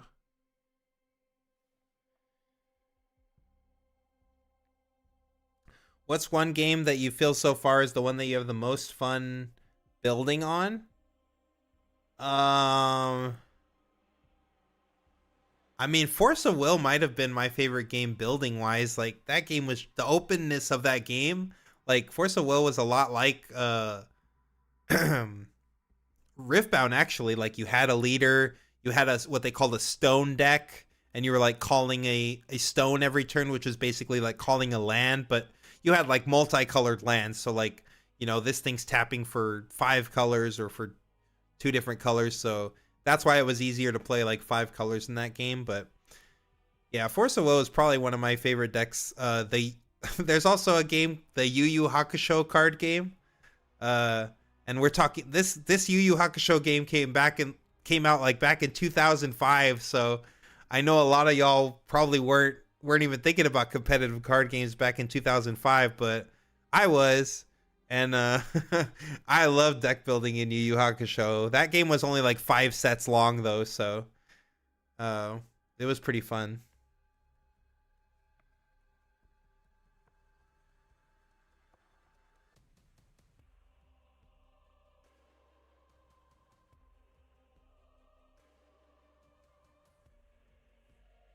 Think we'll ever get multicolor runes? Okay.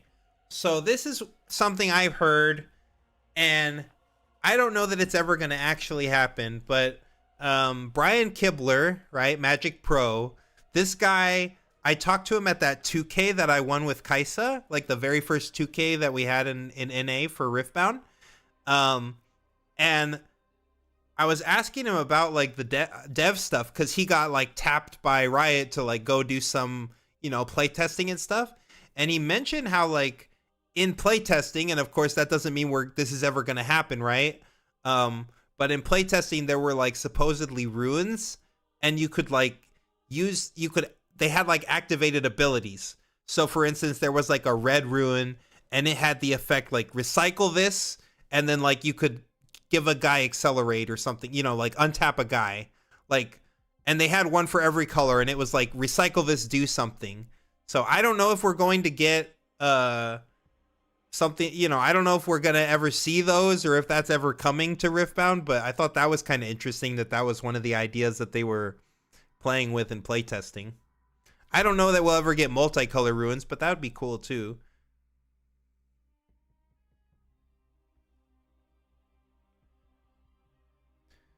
Old man, yep. I'm the oldest one on the team. I'm Grandpa, Team Grandpa. Back in my day.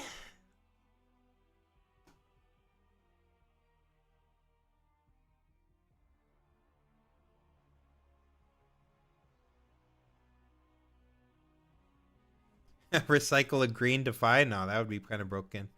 That would be kind of broken, no, unless it's like one per deck. Yeah, I don't know what the restrictions would be or like any of that, you know. Maybe they would make it like in Magic, where like, you know, in Magic you can have unlimited basics, but like you can only have up to 4 of another one. Like maybe you could only have like 3 special ruins or something.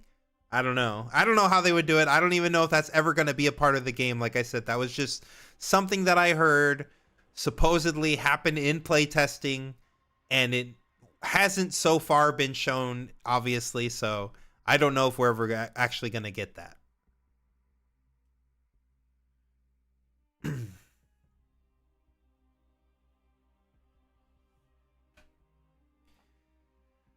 Top 8 soon, please.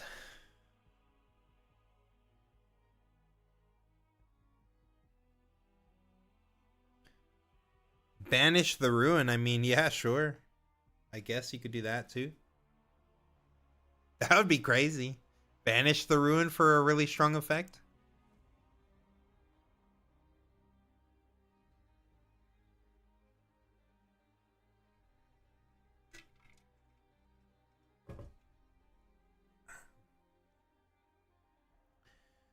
Do I play League? I did play League a lot, like way back when. I don't really play League nowadays, though I do enjoy TFT. So like that's the way that I engage with League of Legends usually these days, is like I'll play TFT, but otherwise like I don't play a lot of League nowadays, no. My APM sucks. I'm too old. Is this still on? Yep. We haven't even started top 8. So we are still on for sure. We've gotten through top 64, top 32, and top 16. We are still waiting for top 8. We've been waiting now for a while.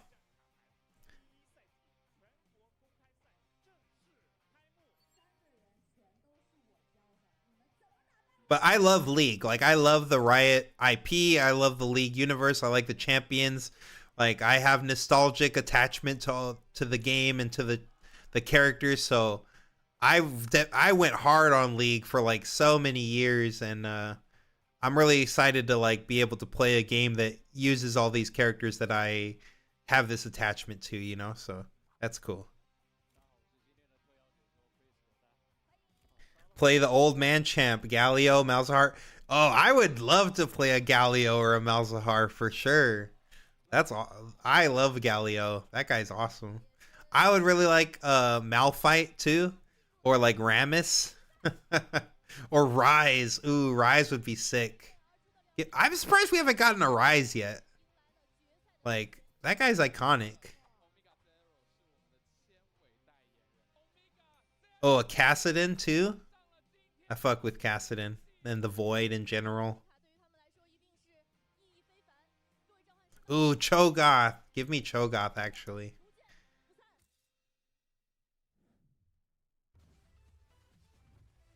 Red, purple, Zareth? Oh, no.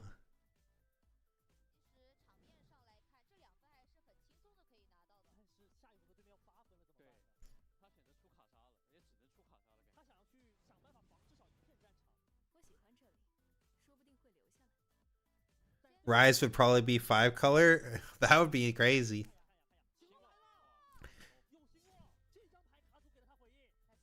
Blue purple seems likely.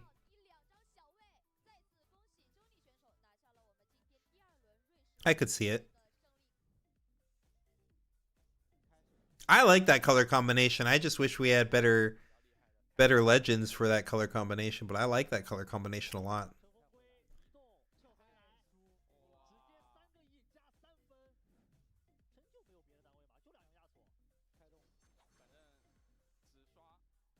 Yeah, it would. Shrimp, sure.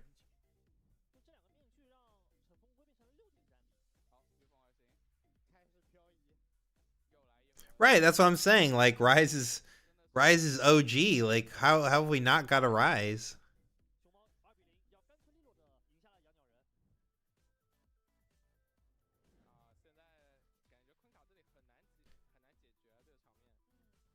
Oh, Singed too. I would like to play Singed.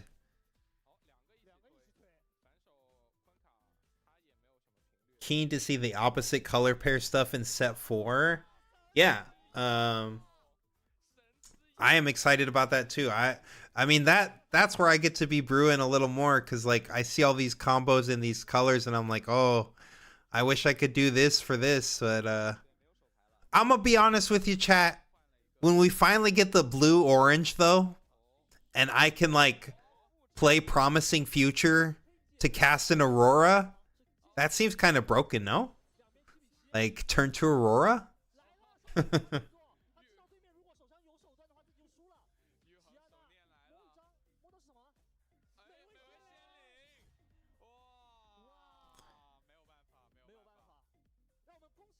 think Ezreal would be broken if it could untap itself? Probably not. I don't think Ezreal, like, no?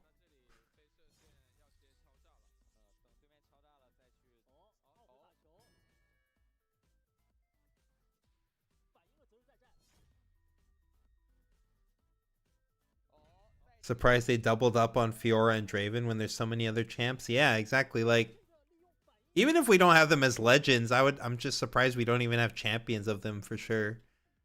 We've got, like you said, like 3 Fioras, 3 Dravens.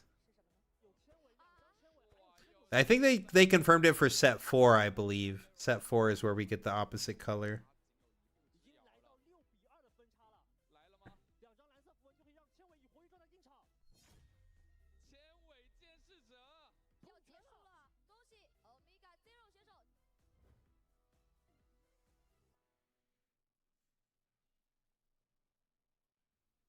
Oh, looks like we're back. All right.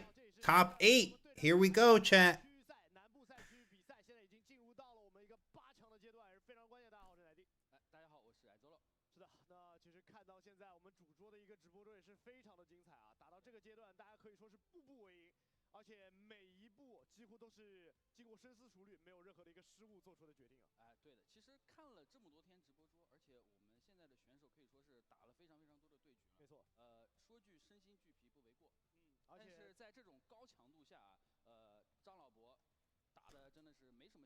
Kali Calm Fury is gonna go so hard. I agree.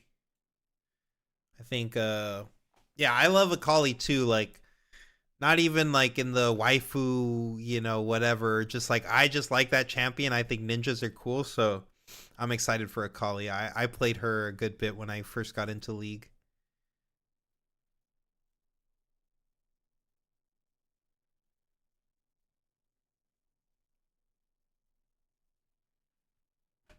All right, let's hope we get to see the breakdown. All right, it's time to see how many Dravens made it into top 8. I'm going to guess 6. I'm guessing 6. We'll see.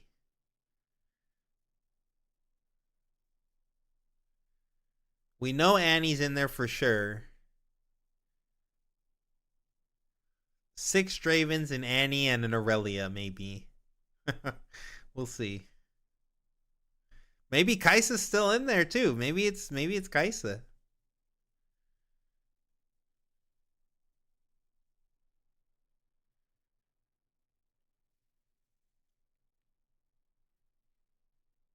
Get your bets in, chat. How many Dravens?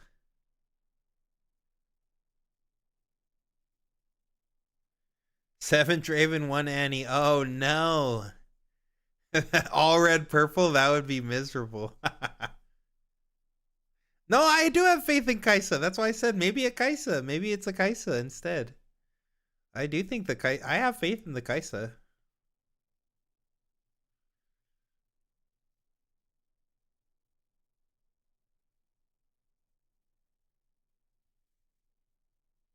Your hope is that Fiora made it? Okay, well, I'll smoke some hopium with you, brother.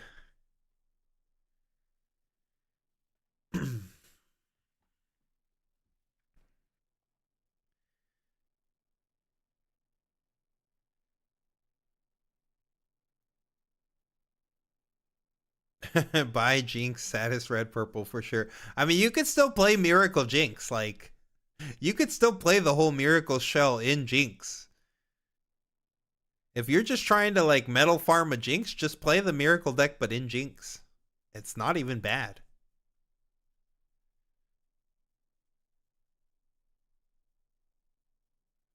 Did the top 64 set lose? Yes, I believe it lost in top 64.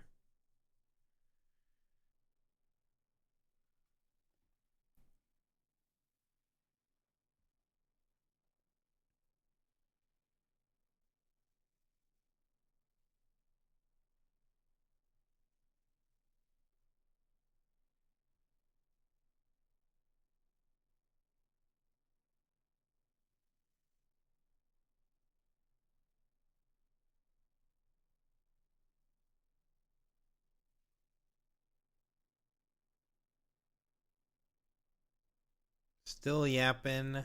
Let's see these. Let's see the bracket. Let's see the top 8.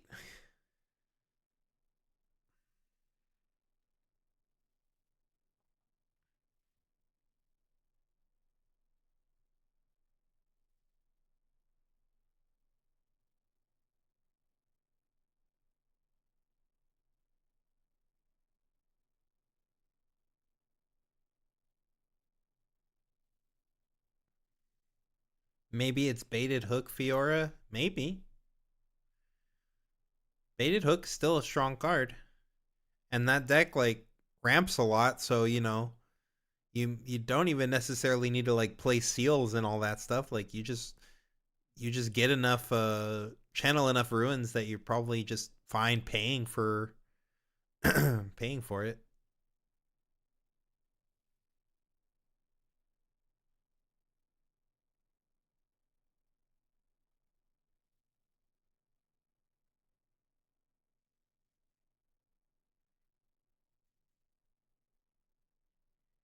Yeah, that's fair. Don't want to have to get hooks.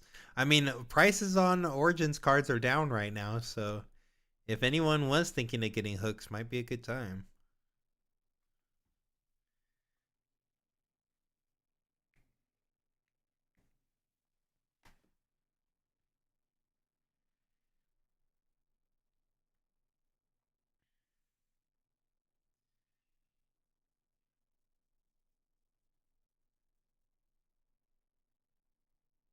I wish we had like an English translation, just like subtitles to see what the commentators were saying. Okay, I think this is the breakdown. Oh, only 4 Dravens. Kai'Sa is knocked out. We know Ezreal's gone. The Annie's there. Fiora's still in there. So, hey, Fiora's still in there. That chatter who was hoping for Fiora. And 2 Aurelias. So, half of the top 8 is Draven. 2 Aurelias, a Fiora, and an Annie. Okay. It's not that bad.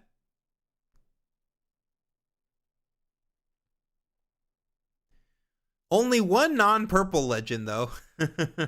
Only everything's purple. Lots of purple.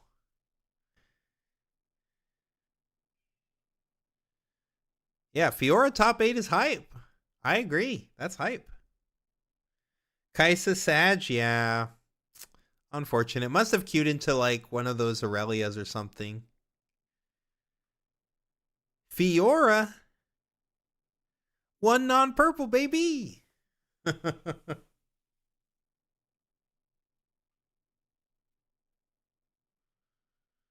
Let's go. All right, Fiora. Show us what you're made of. Only one non-purple and it's an orange camel deck. True. Yes, they need to show us the Fiora game, please. Please. I mean, I'm okay watching an Aurelia Draven match, but nah, give me the Fiora. Hopefully we don't have to play like Fiora into Annie. But will there be a Fiora guide? I mean, never say never. The deck is not horrible by any means. I do think it struggles a little bit to like find its win condition, but the deck does some strong things. Show me the camel. Camel meta. Camel counters the Draven.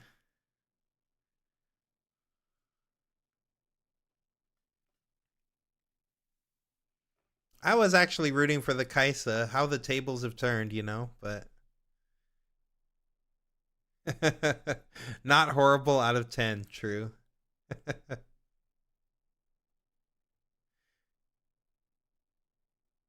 Yeah, it is a very straightforward deck for sure. You got no real tricks. You're just kind of putting it all out there. Like you got punch first though. I mean, punch first is a strong trick.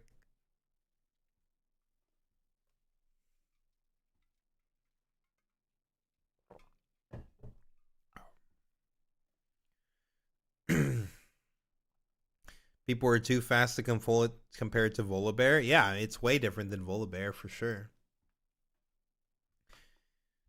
You're not ramping to play big things. You're ramping to pay all these costs on your weapons to keep making your things mighty and keep ramping every turn.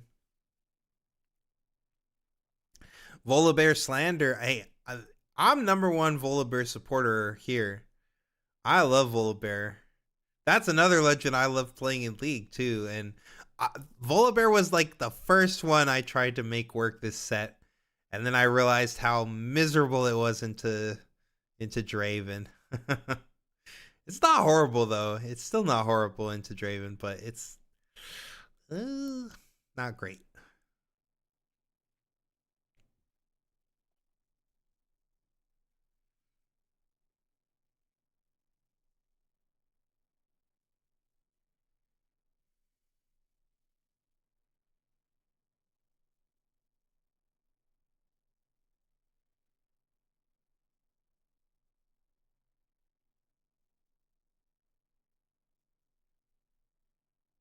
All right, curious what matchup they're going to queue up for us. Hoping to see the Fiora, because that would be cool. Fiora only lost in day 1. Every time we saw Fiora play in day 1, it lost. So hopefully we get some redemption. A body X deck for dragons soon. I mean, you can play dragons out of Volibear. It's not horrible or anything. What does the meta need to look like for Volibear to be among the top decks? I think you would just need to give like I mean, when the format was like a lot of Kaisas, I thought that the deck was still pretty decent. I think it would shine more in aggressive formats though. Like it just has the early like red spells to kind of deal with stuff. And then keep your opponent off of points, and you just get to like ramp into all these big things. Like Oh, it's the Fiora hype. Here we go, chat. Fiora. Let's go.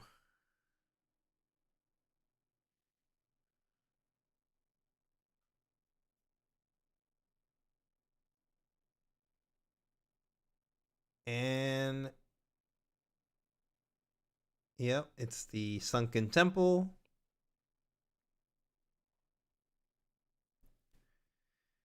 And it is the monastery. Interesting. Fiora Aurelia, yeah, unfortunate. Queuing 2 non-Draven. I mean, at least we get to see a non-Draven matchup, but so max 3 Draven in top 4. True.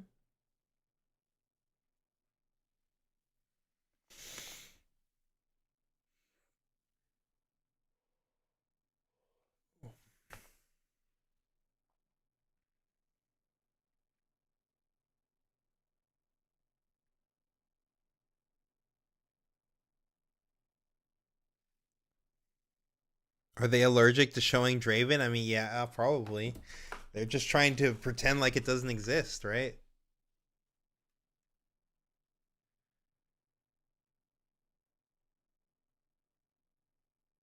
All right, looks like our Aurelia player is taking first.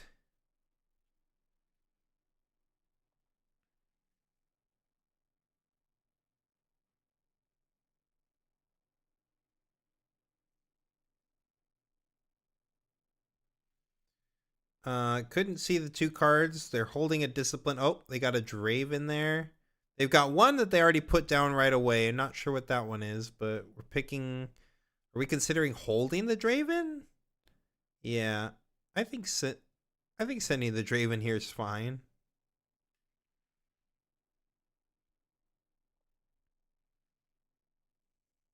And then they're doing 2 on both ends. Okay.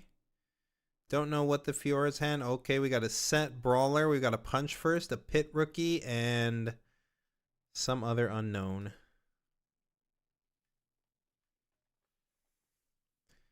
Not even the new Fiora. I mean, yeah. The 3-drop yellow Fiora actually is not horrible, though. That champion can do some work.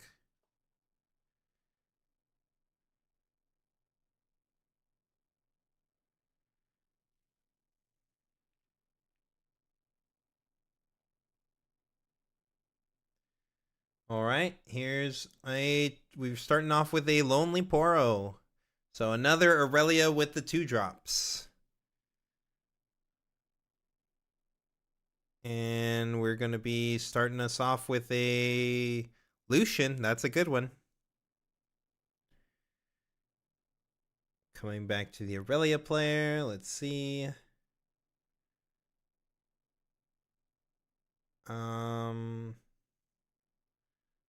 I mean, we could take a point if we don't mind losing this Poro and turning it into a card. Card and a point, basically, for 2 energy. I don't think that's horrible for us.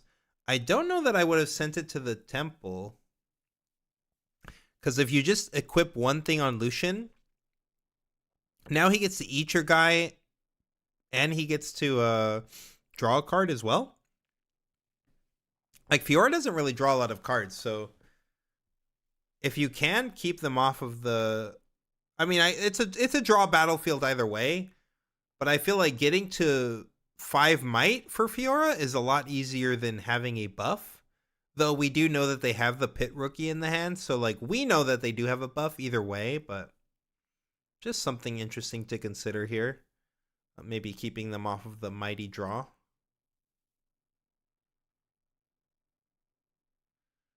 Just play this Tide Turner and passed.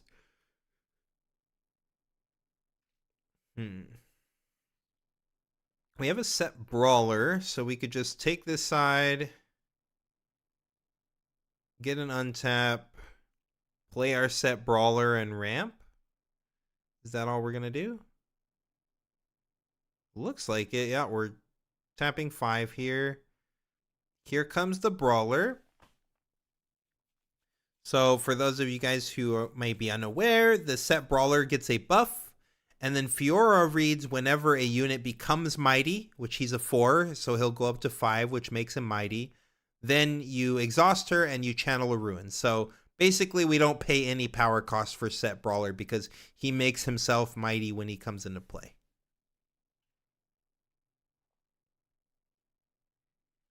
A buff Fiora more than an equipment Fiora. Yeah, I mean, based on the Hiranas, or maybe they just have enough buffs in the deck that, like, it's not necessarily a buff Fiora, but they have just enough buffs that, like, this battlefield doesn't give my opponent advantage, and I'm able to take advantage of it at least a few times, and that's worth a battlefield for sure.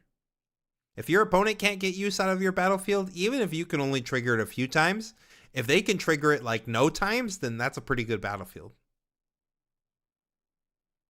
No showstopper shenanigans with Fiora. That's true, Bubba. It's true.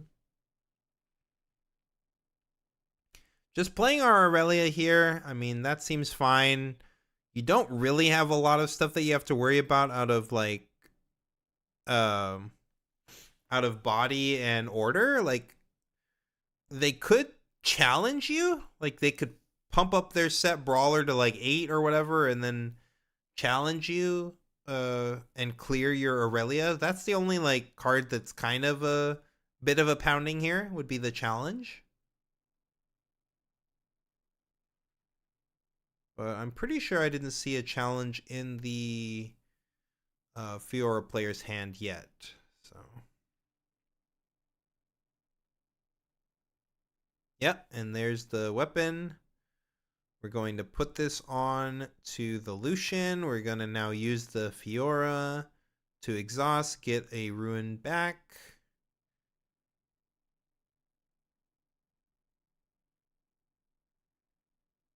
And yes, that ruin is channeled exhausted. You do not get to channel that untapped. That would be honestly not that broken or anything. Like, throw her a bone. But yeah, that is the way it works. So we're getting an extra draw here. It's pretty nice for us. Like, see, this is exactly what I'm saying. Like, Aurelia could take advantage of the temple, but Fiora really could take advantage of the temple. Whereas this Aurelia is never getting a buff. Unless they're playing Call. Wait, not Call. No, yeah, they're never getting a buff. So, like, yeah, meanwhile, this deck has lots of ways to get buffs. So, like, one battlefield is live for both players, and the other battlefield is only live for one player. So, one player is able to get way more resources than the other player with this battlefield configuration. And yeah, he's just spending the buff here for a draw, and then putting the buff back on with the Conquer. Main deck Pit Rookie leans more towards buffs. Yeah, for sure.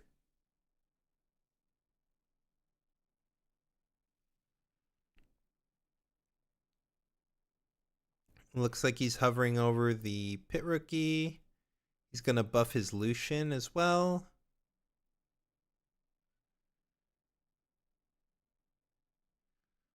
I see he's got a punch first. Hidden Blade.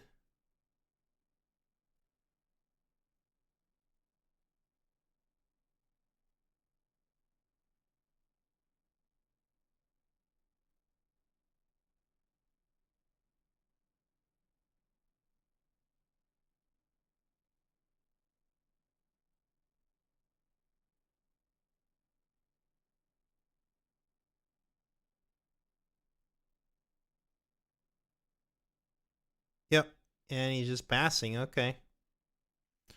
So the Set Brawler is a little bit exposed here, but we're just hoping that these punch first are enough. But as we can see, they are not going to be enough. If he uses the punch first here, he's going to neg himself 2 ruins to pay the power, and he's just going to get rebuked.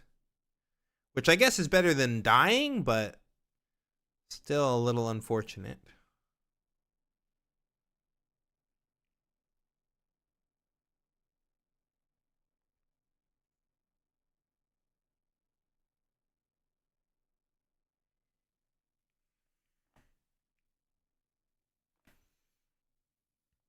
All right, he's pushing into the brawler 5-5 here, starting off with a discipline.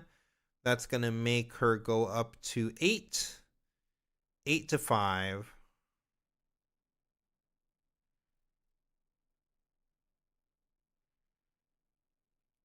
And I believe he's either going to let this go, which would be pretty... I don't think he's going to just let this go. I think he's going to try to... Yeah, he's going to do the punch first, like I said. He's going to get met with the rebuke. Well, we're only... Even an on guard, like, gets over this punch first, right? Like, we're only at 10. Aurelia's already an 8, so... they could also... They have a hard bargain, too. I didn't see that, so... Yeah, I mean, hard bargain kind of punishes this, right? Yeah. I mean, hard bargain is just nice here. So, yeah, you just cancel it out, and now you're killing their set. Unless they have another punch first. No, they don't even have the... They don't have 2 bodies, so they can't even play another punch first. Yeah, they just lose the set here to the bargain. And then they send the Lonely Poro to the other side. Going to 4.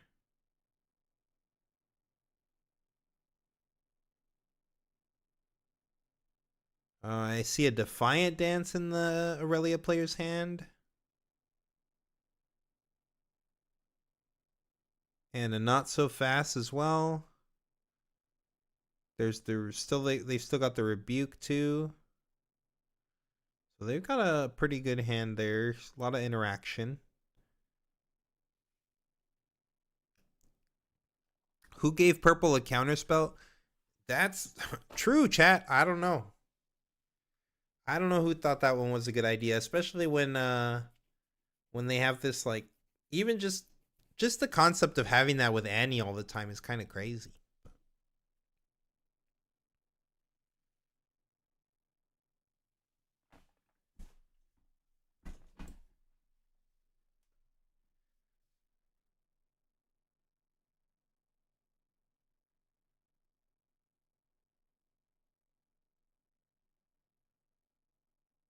I mean, I just think we're going to crack this Lonely Poro. We get to get another draw off of the Sunken Temple. I think that's probably where we start this turn. At least we could do some other. We could decide how we want to, like, what cards we want to play and stuff after we've drawn a card.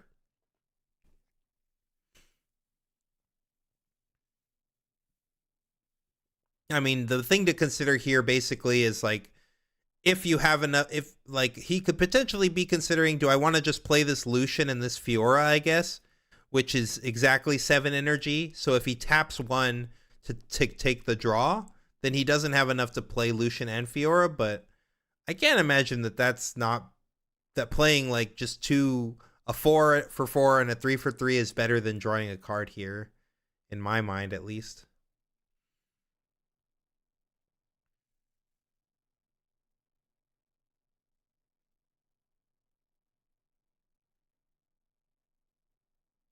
Are we considering doing something about this? It looks like he's considering the rebuke. Yeah, hits him with the rebuke on this Lucian.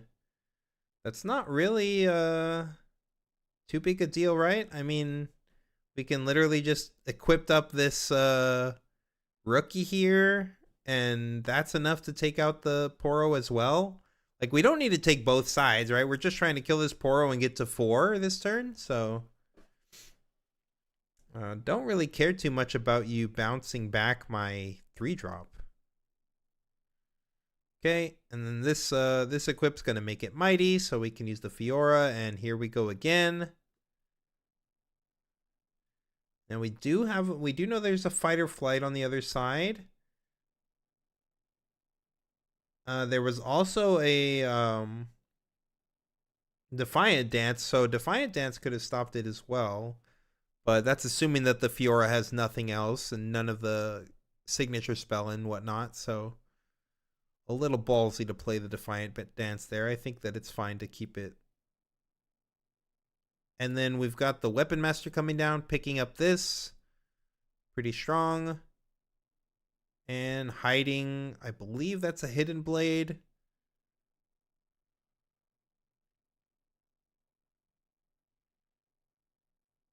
pretty strong turn for the Fiora. I mean, just getting to this Aurelia is just not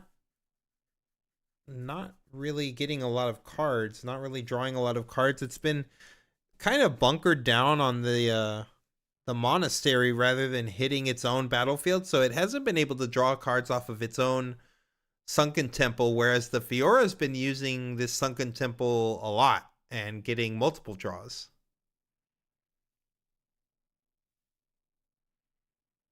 We get the hold with the Aurelia, taking us up to 5.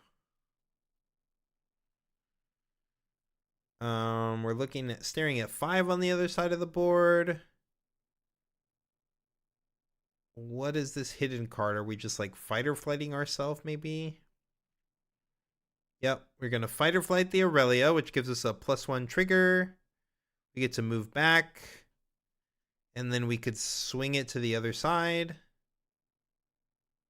Okay, putting a Guardian's Angel just in case of any shenanigans, like don't want to get our own Aurelia hidden bladed.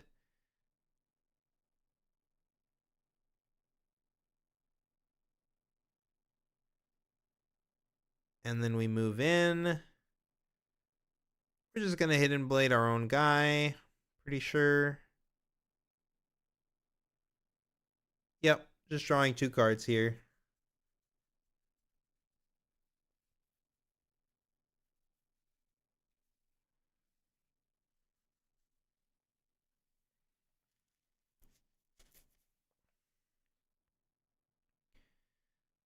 We get a draw off the temple, drawing into another fight or flight. That's a good one.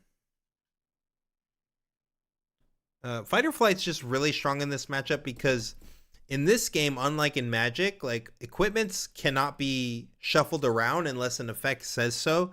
Whereas like in Magic, you can have an artifact, you can have it equipped on one unit, and you could pay its equip cost and move it around to other units. You can't do that in this game. So like when you fight or flight a unit and it has an equipment on it, that equipment is stuck there. So like by fight or flighting the unit out, you're not only pushing out a unit, but you're also making sure that that equipment and all of the might that it's stuck on that unit for the turn too. So you're removing a lot of might, a lot of potential, attacking might coming in on the turn. Whereas like Rebuke, it sends the unit back, but then, oh wow, okay. No, we're using Counterspell. I counterspell your counterspell. Who gave counterspell to yellow orange? Someone was asking who gave purple counterspell. Who gave counterspell to yellow orange? Yeah, we got the main deck salvage coming in, popping this GA. We've got the riposte. Oh, and we've got another not so fast though, so that is going to protect the gear. But we did negate the other one, which gives +2 to our Lucian.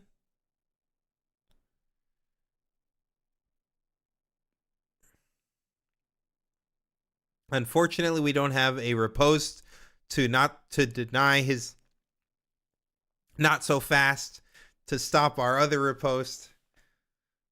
So he did end up stopping the salvage, which means we won't be able to clear this Aurelia this turn unless we have another salvage out of nowhere. Well, at least that's a signature spell, not a common. No, I agree. I'm just making a joke. But yeah, there's counter spells all over the place now this set.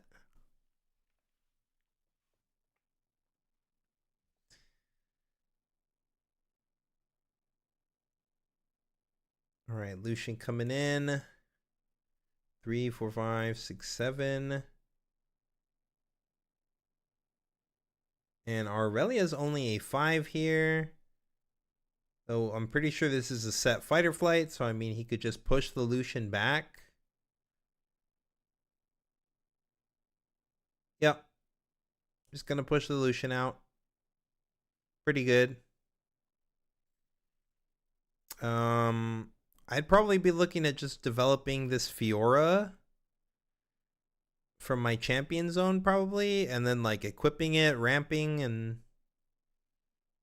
that's probably it for this turn. I don't know that we're going to have too much else that we can be doing. I mean, this should just be lights out, right? I think Aurelia is going to take this. They're already at 6 points. All they need to do is retreat the Aurelia and they don't even need to retreat the Aurelia and take the other side. They literally have the Tide Turner, so the Tide Turner could just take the other side. Like, if you don't have a way to contest the battlefield, you're just dead.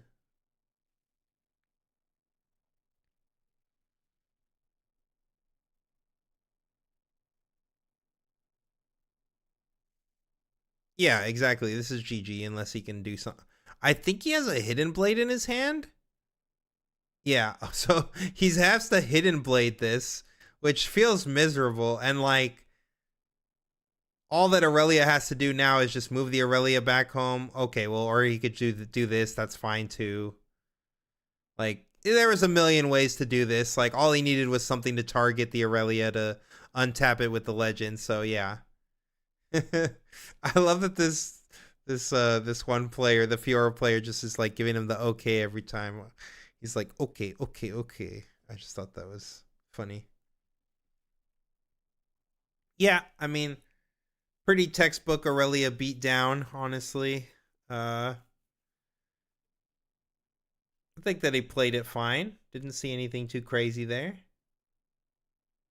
Just too many counter spells for the Fiora to deal with. All 3 fighter flights is quite a bit. He saw all 3 fighter flights and a rebuke. Like, that's all the cards you need to see in this matchup for sure. The Guardian Angel was huge, I agree. Guardian Angel was really big there.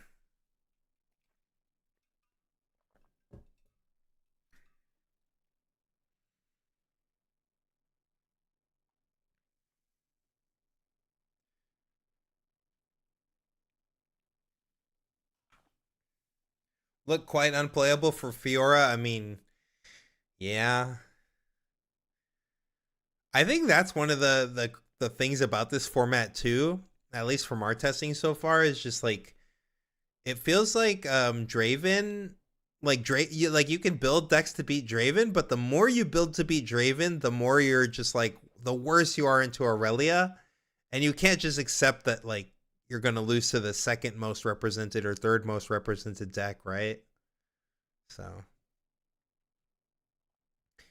yeah, I agree. Not being able to protect the set was huge. I mean, you just lost like, 5 energy worth of investment. I mean, granted, the set at least got to replace himself because he drew a card off of the monastery and stuff. So like, he got some value for sure, but not being able to protect it really hurt.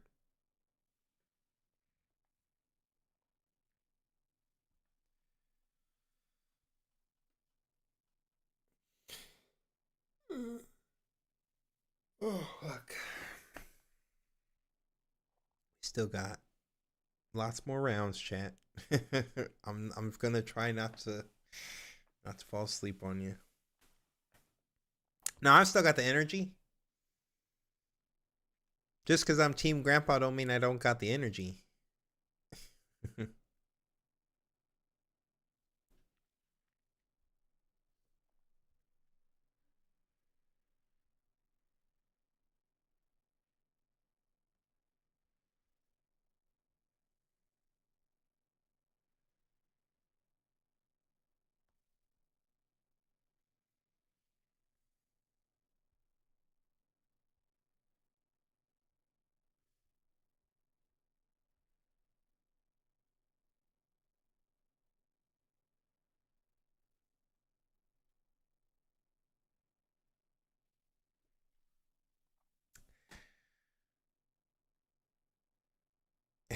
Anthony chat's energy like the spirit bomb chat, like Goku?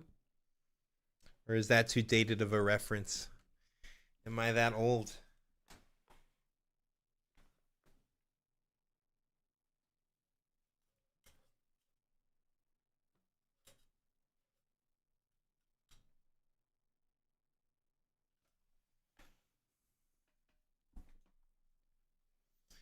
Was hoping for some cool new Fiora tech. Yeah.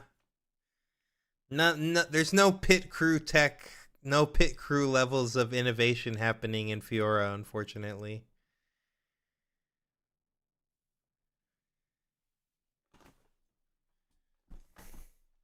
Certified Unk, true. Card game Unk. That's me.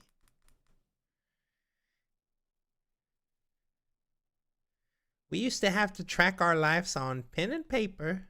Oh shit, we're still doing that. Fuck. Where is the future?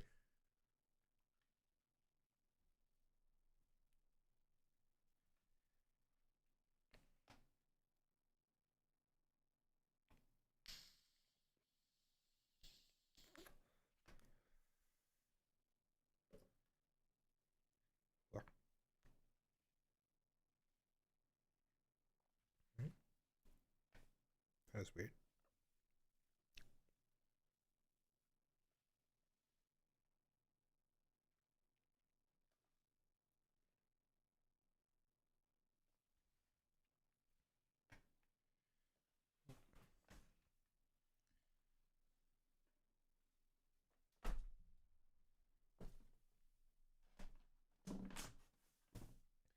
One second, chat.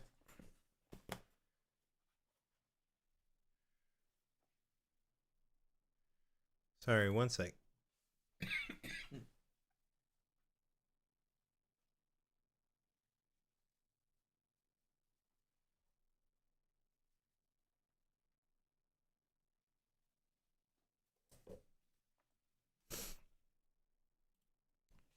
Okay, I'm back. All right, looks like we've got Aurelia with the obelisk going second. Interesting. I feel like Aurelia's typically are saving the obelisk for the going first game. So I'm curious what made them decide to use it going second. Because normally we like it going first so that we can play this Aurelia on turn 2. Ooh, Adaptatron. Now that card put in a lot of work yesterday. You guys remember the Adaptatron games? Like, oh, I remember the Adaptatron games. This guy was MVP actually. They put this guy up as the MVP in that match. So this card put in a lot of work yesterday. Obviously, Fiora is an equipment deck, so yeah, Adaptatron's probably going to put in a lot of work here.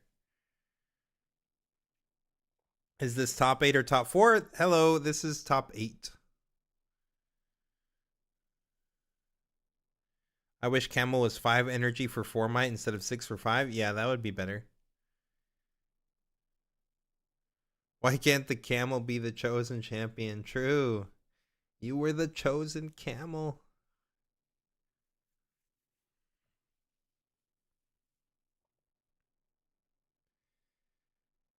All right, we got a Brawler, and we've got an Aurelia here.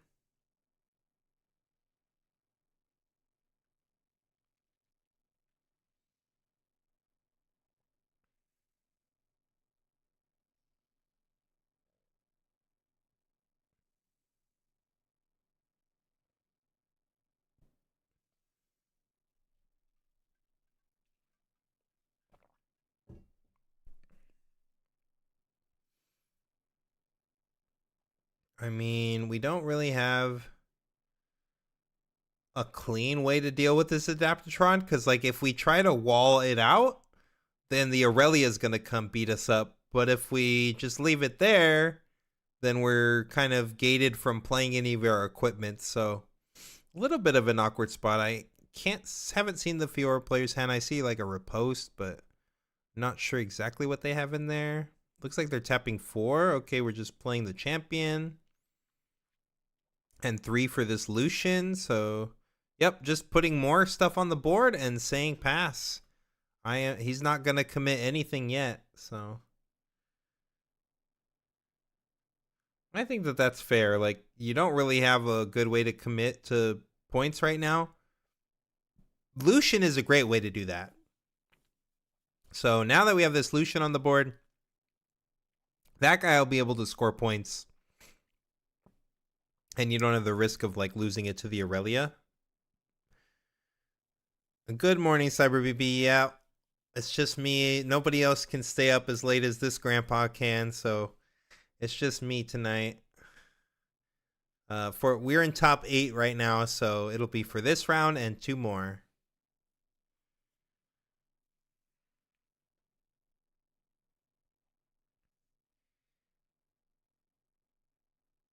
And what are we deciding on here? We're deciding on the stack deck. What did he end up taking? I couldn't see the stack. I think I saw a discipline in there, but I don't know if that's what he sent down or if he sent that back. Yeah, we were a little late on the camera angle there. No, I don't think he took the discipline. Looks like he might have taken this Ride the Wind. I think that was the top card of the hand.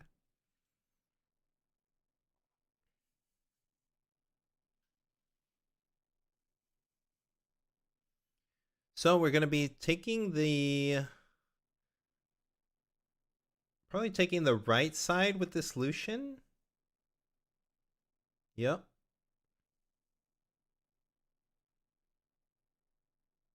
And I mean, we could ride the wind over to the other side if we wanted to try to stop this Lucian. I don't know that we necessarily need to do that right now, but it is a line we could take.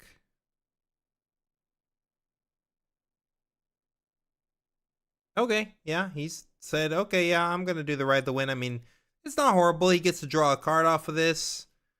He gets to stop this Lucian, because Lucian is the only unit on the Fiora player's board that can keep doing this, like, I'm going to poke you, I'm going to poke you, I'm going to poke you, but like he never has to commit anything that he can lose. Whereas now, by taking the Lucian off the board, you put your opponent in the position of, okay, well now anything that I commit actually can get ran over by this Aurelia and actually can die. Just like we saw the set brawler last game get eaten up. So I kind of like this. I don't think it's a great play, but I don't think it's a horrible play either. It's a reasonable line. Fiora has Facebreaker. Yeah, I mean, he doesn't know that though.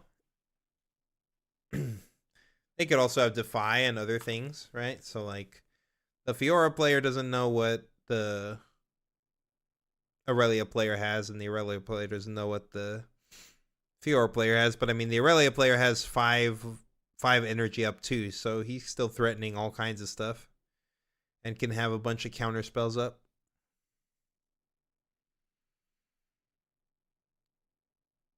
So I'm curious if he's gonna want to commit into trying to handle. No, he just says, okay, I'm just gonna let you take the Lucian. He's not gonna bother contesting that. But Aurelia gets to score an extra point here. Now we're removing the buff from the set, going up to 8. We also get to trigger our Fiora because set becomes mighty again. So obviously when Set comes in with the buff, he becomes mighty, but then when you spend the buff, he goes back down to 4, goes up to 8, becoming mighty again. So you get to trigger Fiora a second time, which is why Set Brawler is in the deck and why he synergizes so well with this Fiora. He's playing a Pit Rookie, so he's probably going to be buffing the Set again. And then we're going to be removing the buff again for another +4. Doing Set Brawler things, you know. We do have a Fight or Flight in the hand of this Aurelia, so I don't think that it's too afraid of what Set's doing here. It could either Fight or Flight the Set back, or it could Fight or Flight itself home to save it. But we know now that there is a Defy in the hand as well. But we know that the Fiora player has the Fiora signature spell, so I think he's going to be able to take this Aurelia off the board, and that's huge. He's going to try to save it with this Fight or Flight, or maybe he's just going to try to contest it in Might. Contesting it in Might is an interesting line too. I mean, it's only a 6 right now. not very big. Set's coming in for 12. Like, no, he's just going to play the fight or flight, which I think is correct. But it's going to get, yep, he's going to cancel it, and he's going to get +2 off of this. So he gets 2 more might as well as stopping it. So now you're probably not going to be able to even... I mean, I don't think there was a chance for him to out-might this set anyway. But maybe with a Defiant Dance would have been a +5, and then we would have had On Guard. Or we could have done, yeah, On Guard or Discipline. We could only do both of those two, so that's a +3 and a +5, +8, which would not have... I mean, +8 would have been enough, right? Because we were a 6. So unless the opponent would have had like something else. Oh, well, we're sitting on another riposte though. I think that's another riposte in his hand. So no matter what this Aurelia does this turn, it was dying for sure.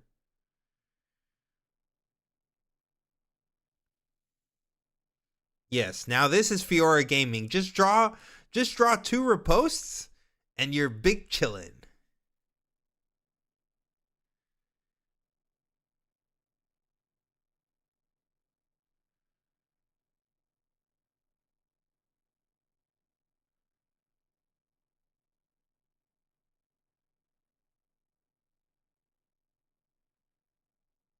Oh, another riposte. He's like, oh no.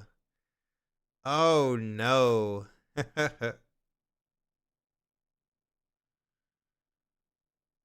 Now he's seeing the writing on the wall. He's like, oh god, my Aurelia's dead. What do I do?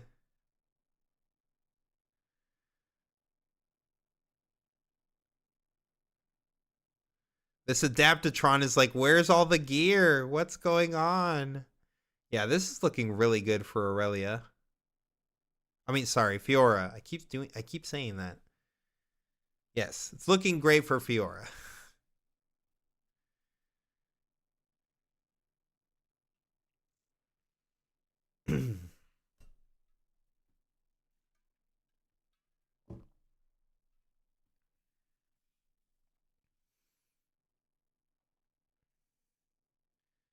Yeah, there's no, you don't have it, buddy. Yeah, there's the Fiora is gone. You have taken out the queen. So usually, you know, when you lose your queen, it's a pretty tough game.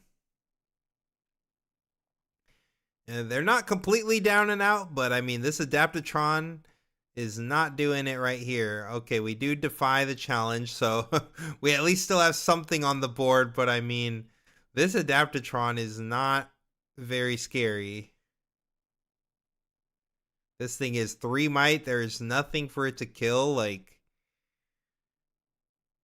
it can +2 with the on guard, and it could like trade on the set brawler, I guess. Assuming, of course, your opponent doesn't have a punch first, because they are representing punch first by having 1 energy open. So not really where the Aurelia wants to be. I'd be really surprised if they can pull out a win now. I think they kind of lost here.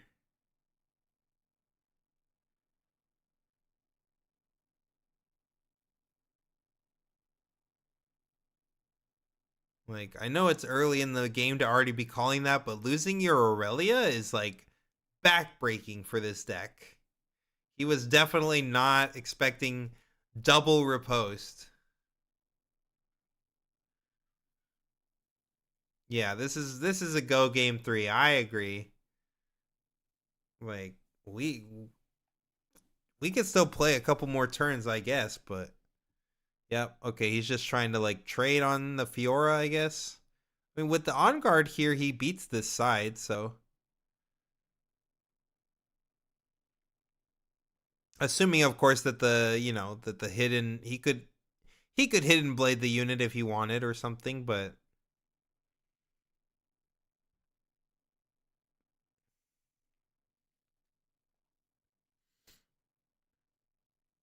Wasn't the first repost enough, or he was afraid of the 2 times smaller tricks after? Yeah, I think he was playing around 2 tricks. Because the so when he was blocking there, right? He was blocking for 12, 14, or he had attacking for 14, and the Aurelia was a 6, but with on guard plus Defiant Dance, that's an 8 swing, so you would actually be at 14. So then you would trade, you would lose your set brawler that way.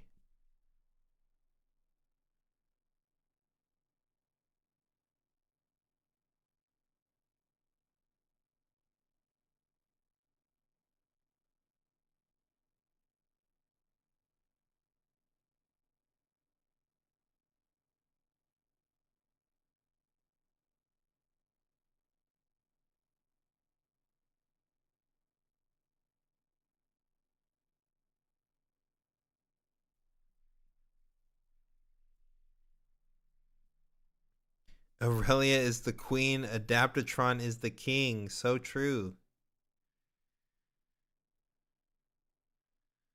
Tide Turner. Yeah, this is just... Oh, the Facebreaker was the hidden card. Okay, not a Hidden Blade. But yeah, we knew he had a Facebreaker. I just didn't know that was the hidden. But yeah, either way, like I said, I mean, these units suck. These 2 drops, again, showing why they're just kind of ugly. I mean, Tide Turner is at least excusable. Like, Tide Turner lets your Aurelia do all kinds of nonsense, but like, Tide Turner is supposed to be used as a spell, not typically as a 2-drop. It's supposed to be used as a spell to pull your Aurelia home and be able to bring her to the other side. So, going for a Hidden Blade on his own guy here, drawing 3 off the Dreaming Tree. I guess he's just looking for some answers, but this is a little aggressive. Okay, we got a punch first out of that. We got a Pit Rookie. Sure. Pull everything back. I mean, we're at 4. Makes sense. Play another 2-drop. Play another 2-drop and buff the Fiora. Nice. And we get a ramp out of this? Sure. Looking good.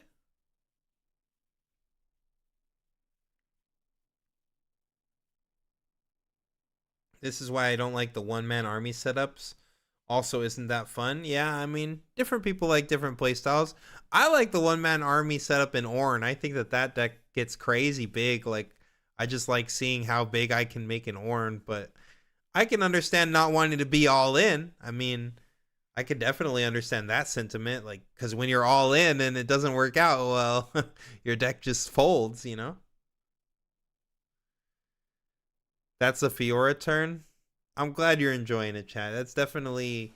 This Fiora player is definitely putting on a show for us this game, for sure.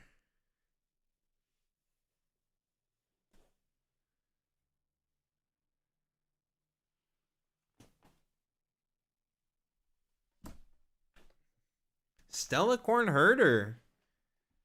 That is a card that I do think is very strong in Fiora, for sure.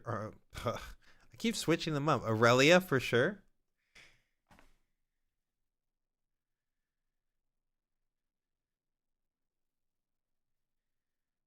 She's the small queen.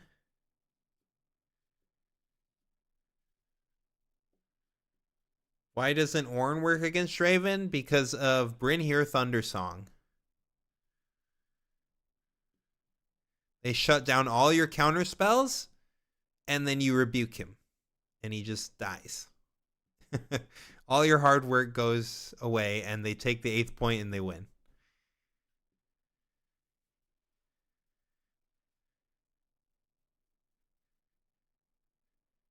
Also, post board they have Thermo Beam, so that one's also really hard, especially if they get to 11 energy and they hit you with the Bryn here, so that you're sitting there with 3 wind walls in your hand, and then they Thermo Beam you, and you're looking like a chump. It's tough. Tough matchup.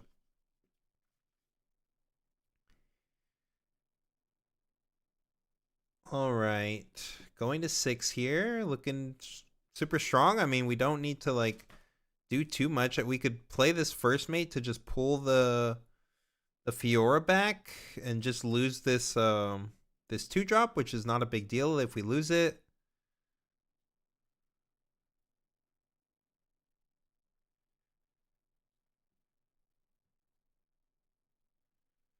He's thinking, what are we thinking about?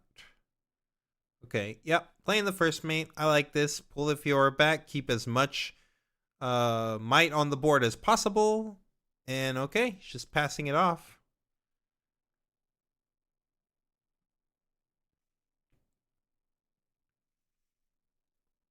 Another Stellarcorn Herder in the hand.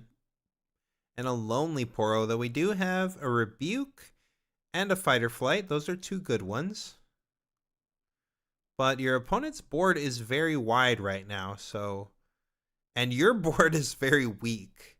So not very good ones. They're just like solid ones, but not when your opponent's board is that wide.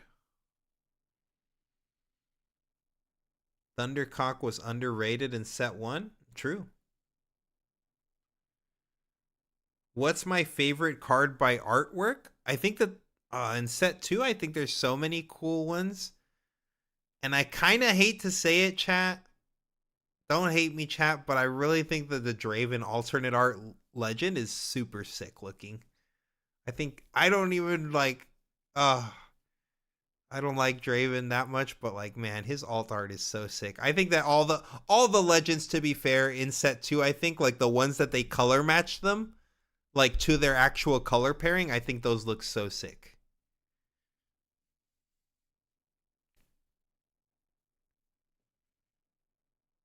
Making this a +5, getting rebuked. Unfortunate, meaning we won't get that death knell and draw 2, but I mean, we're also pretty happy that he's used his rebuke here and not on our set brawler that's going to be swinging for 8 next turn. So, you know, you love to see that. Okay, looks like he just picked up a Defiant Dance off the top here. So he's got Defiant Dance and a Fighter Flight as his interaction. He can use the Defiant Dance on the Dreaming Tree as well, so we can pick up another card, potentially another Fighter Flight or another Rebuke or something. We'll have to see what he's got on the top here. But this is not overall looking very good. Like, he can't really set up a good hold here, right? Like, yeah, he's got 5 might on that side. He's just putting the... Okay, I'm not sure that I really like committing the Fighter Flight there. Like, I don't really know why we needed to commit the Fighter Flight this way. Why not just save it and cast it on whichever battlefield you feel is better to cast it on? But I mean, I guess it's not the worst. He's leaving up all this energy, but like, we know that all that's in the hand is just a load of junk here, so I mean, there's 1 Defiant Dance, but yeah. Not really enough here. I think Fiora is going to take this one home right now. I mean, obviously we could just go wreck this Adaptatron. There's like not really much your opponent can do about it. But he's just sending in this 2. He's going to trade off with the Poro, I guess. This is like fine sequencing too. Like, just there's no need to you could just whittle your opponent out of resources. There's no need to like commit a bunch of units right away. So just sending in the Pit Rookie, he's offering up a trade. It's either going to trade for the Lonely Poro or for the Tide Turner. Obviously, you take the Poro off the board because they don't get the draw because he's with someone. We could like send in the... We could send in the first mate next if we wanted to try to trade off with the Stellarcorn Herder.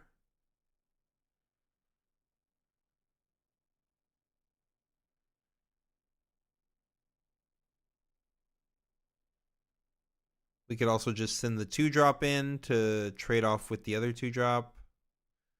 If we have equipments, like, this would be the turn to play them too. Don't really know what the Fiora has in the hand right now. Haven't seen any of his cards lately. Did any set manage to do well yesterday? At least one set made it to top 64. I think exactly one set made it to top 64, but yeah.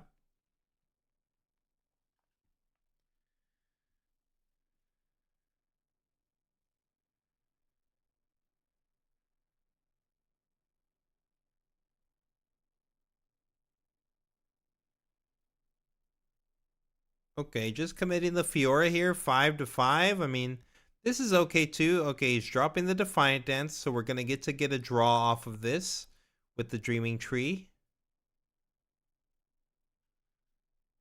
And we're shrinking the Fiora. I would assume we're shrinking the Fiora. We could also potentially just use it for the pump and not shrink the Fiora so that we're not paying a deflect.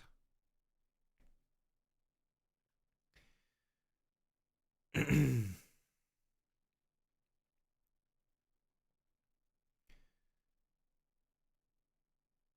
think I see a challenge in the hand of this Fiora player, which is going to be pretty nice with this set Brawler. Like, we could just make it an 8 and then use it to challenge anything we want. So that's going to be a really strong play, too, that we have available to us.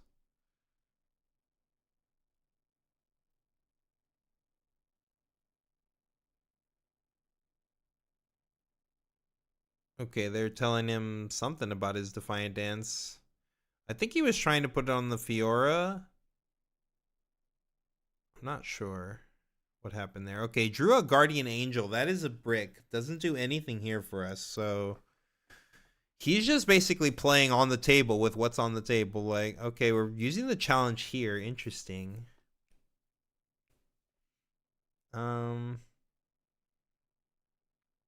I mean, I guess it's fine.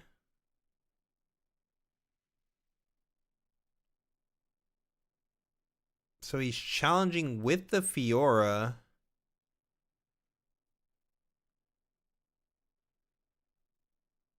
So basically making it so that this will all just trade off.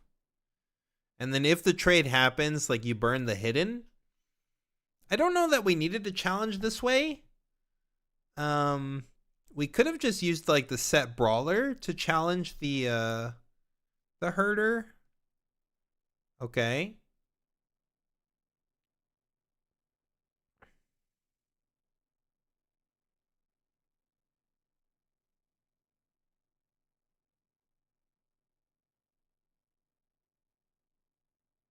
And he's just pushing the Fiora out? Yeah, he's using the fight or flight on the Fiora, sending it out. Okay. And the challenge still happens, so yeah, he's got a 4 might on the board. This is going to be easily beaten by set Brawler. And then this... Oh, he doesn't actually have a way to take both sides right now, right? Yeah, because the first mate got shrunk, so he's only got 3 might. And the Adaptatron's blocking for 3, and he needs the Brawler to take the other side where there's a 4. So he's actually currently locked out of taking the other side. That's crazy. I think we might actually get another turn, unless... What do we have in the other player's hand here? I know there's like a salvage. We could potentially just salvage for a card and try to find something to deal with this Adaptatron.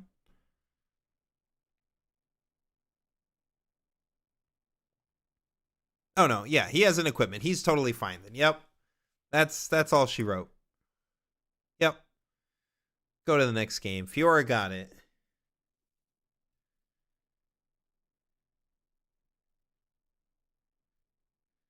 I like how they're making sure Draven is not the spotlighted matchup. I mean, yeah, makes sense, right? Yeah, he had 2 salvages in the hand for sure. Why do they shuffle their hands so much? So annoying. I mean, I'm one of those people. I shuffle my hand a lot.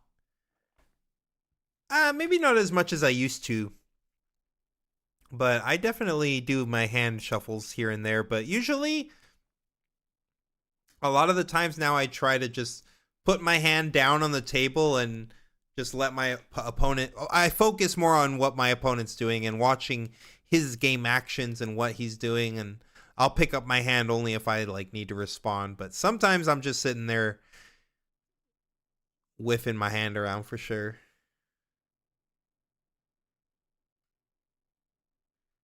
Yeah, there's also some level of like, I just want to, if I'm like eyeballing cards in my hand or like trying to throw my opponent off of reads of what I top decked and like move cards around in my hand, then there's a little bit of validity to that as well. Adaptatron, How the Mighty Have Fallen. Definitely compared to yesterday, where Adaptatron was just getting infinite value, popping shovels, popping auroras, like that Adaptatron was doing it all yesterday.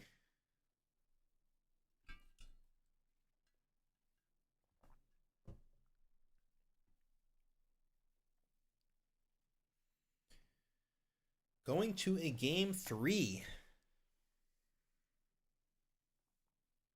Whoa.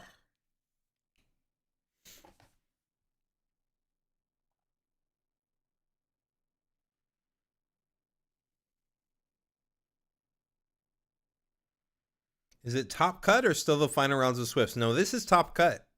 We are in top 8 right now. This Fiora versus Aurelia matchup is gonna... Whoever wins this one goes to top 4.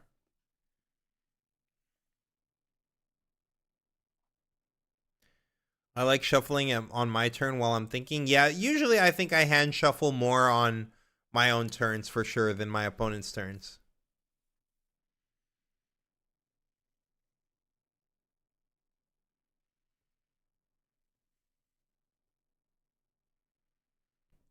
You hand shuffle everything? Cash, paper, credit cards, mail.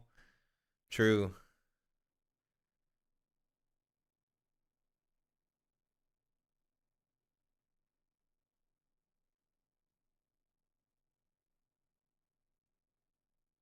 Yeah, the Ezreal deck was definitely fun to watch. The Pit Crew deck. That was entertaining for sure. If anything, it was entertaining. The new spice.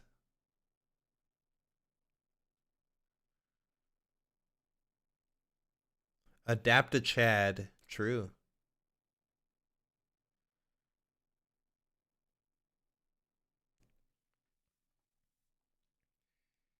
Yeah, we've got 4 Dravens in the top 8. We have this we've got 2 Aurelias, and then we've got an Annie and this Fiora deck that's currently playing one of the Aurelias.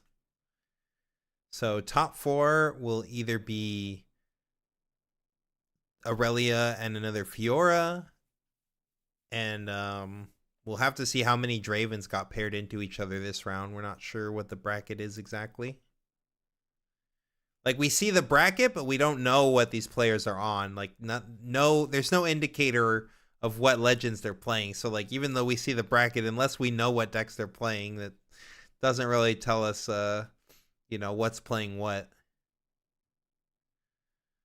What card games did I play before? I mean, I've been playing card games since Pokemon. I've been playing card games for like 30 years now, literally. But competitively, like, I really didn't start traveling for card games and competing till like 2015, and that was mostly for the game Force of Will.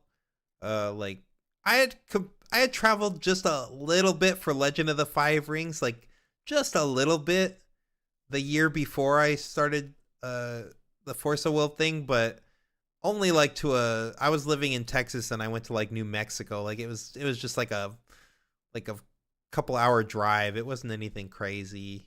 And honestly, like in Legend of the Five Rings, you weren't really playing for much. So Force of Will was when I really like actually tried to go to a lot of like regionals and stuff. And I did really well. I mean, I made it to the World Championships 3 years in a row. Got an all expenses paid trip to Tokyo. And that was like life changing for me. I started getting sponsored by different teams and stuff, and It was a really cool 3 years for sure. That game kind of died off after year 3, so. But for the first 3 years, hey, I got to go to Tokyo a bunch of times. That was sweet.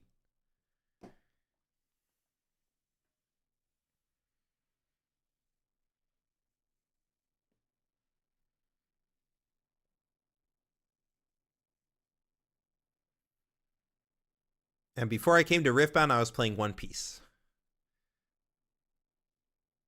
That was like my most recent grind. All right, Tide Turner to start us off for the Aurelia. Looks like we're on Targon's Peak. Not typically one I see in a lot of Aurelias, but that one's interesting for sure. And it looks like Fiora actually does have the 3-drop Fiora, so I guess that came out of the sideboard, or maybe he plays it in the main deck and he just swapped it out, but yeah, it looks like we are seeing the 3-drop Fiora now when we're going second, getting us a nice turn 1 play guaranteed.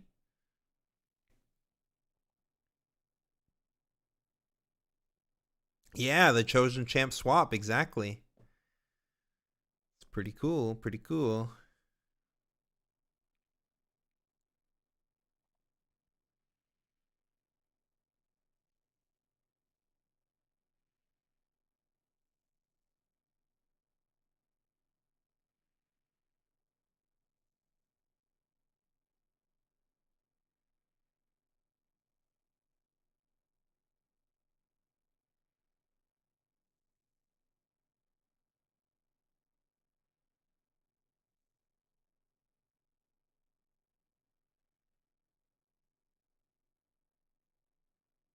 All right, and it looks like this is a set Brawler tap out, I'm guessing. Yep, and he's just stacking that battlefield. I mean, he doesn't really have a way to untap his Aurelia next turn, like an On Guard or I guess a Defiant Dance is a way to do it. Okay, well, if you've got a hidden, like he could theoretically play his Aurelia, use a Defiant Dance, and then that would make, and then he untaps it. So like that would be enough to break that battlefield. So I guess you have to play around the Aurelia plus a Defiant Dance here. I'm guessing that's probably like a face breaker or something.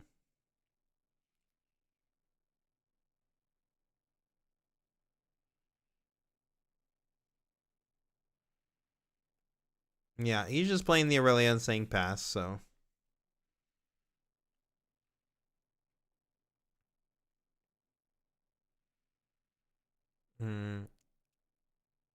By committing everything to this side, though, we've not only committed this hidden to this battlefield really early in the game, kind of making it awkward for us if we want to back out of here, but we're also just stuck at not being able to score this turn, which I guess we're going to 2, so it's not a major deal, but yeah, committing the hidden here just seems a little all in really early on in the game here. Okay, we're buffing the set. We're using Fiora to channel.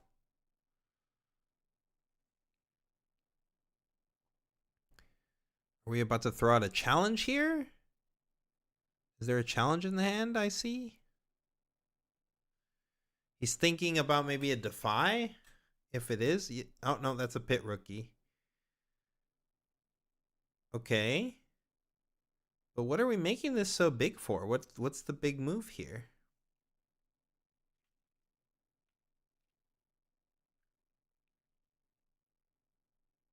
Hidden Blade, his own Pit Rookie, sure.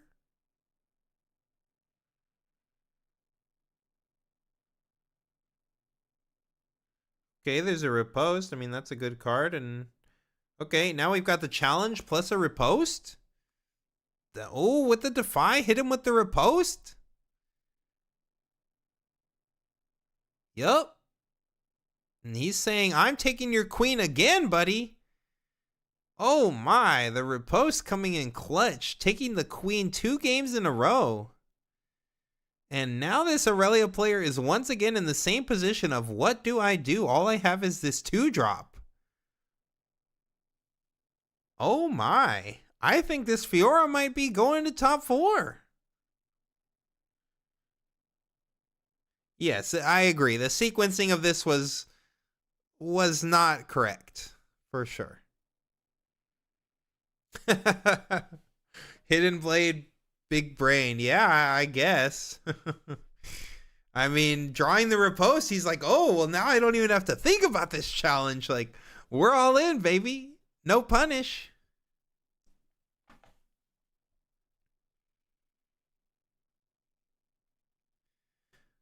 We did get a big unit, though, so the Draven is a sizable unit. It's not Fiora or Aurelia, that's for sure, but Draven is a menace for sure, and that unit is very respectable size.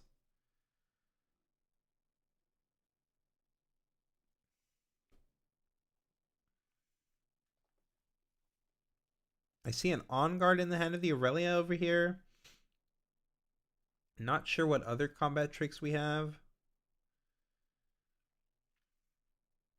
On the Fiora's end, I'm looking at a salvage in the hand. It looks like there's the 4-drop Fiora. I think I also saw a Hidden Blade. No, maybe not a Hidden Blade. We've got a BF Sword. Yeah, BF Sword, a Doran's Blade. And we've got the 4-drop Fiora, the 2-drop the Death Knells, draw 2 cards, and a salvage. So, not a great hand. Just a bunch of bodies in the Fiora's hand. No interaction right now.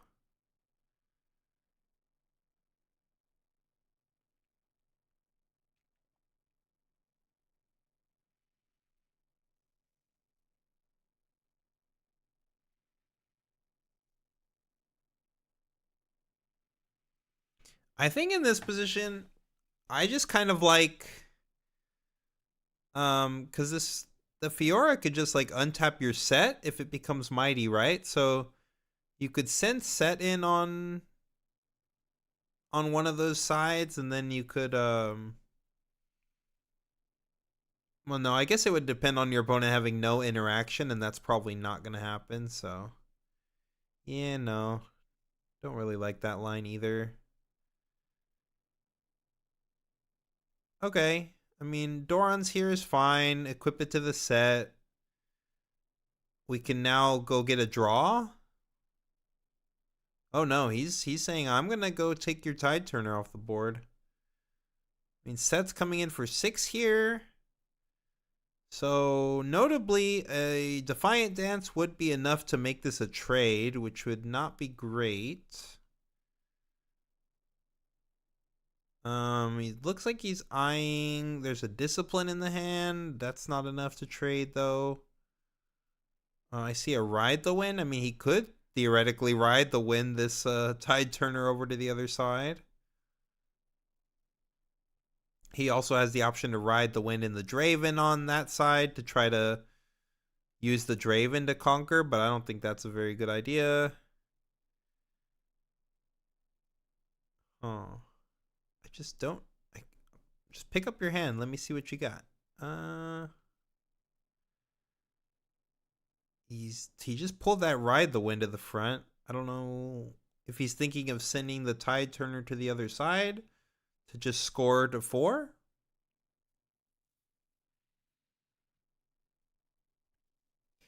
Hero into BF Sword and untap with Fiora would be cool. Yeah, that would be cool, but yeah, we're short one for that.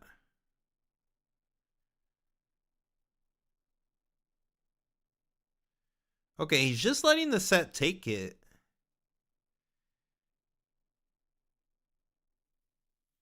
So he's gonna get 2 untapped.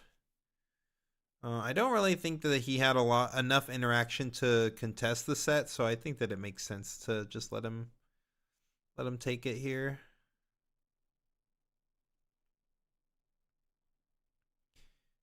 Yeah, and we're just playing the hero and untapping 2. He's still thinking? I mean, what else do you have to think about? Yeah.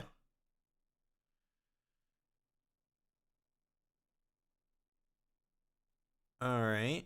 I mean, set is currently one higher than Draven, so you would need some kind of pump on this Draven, though. I mean, this is Aurelia we're talking about. They've always got some kind of pump, right? Hits him with the stack deck. Can't really see what was there from the stack. Okay, we've got Shovel in the hand. We've got a Fight or Flight. We've got the Ride the Wind and an On Guard.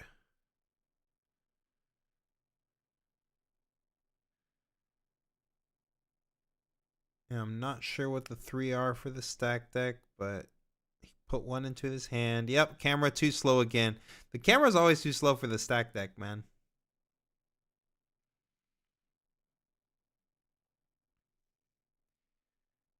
Is that a rebuke? I think I might have seen a rebuke. I think he picked up. So yeah, we're about to put this shovel on the Draven,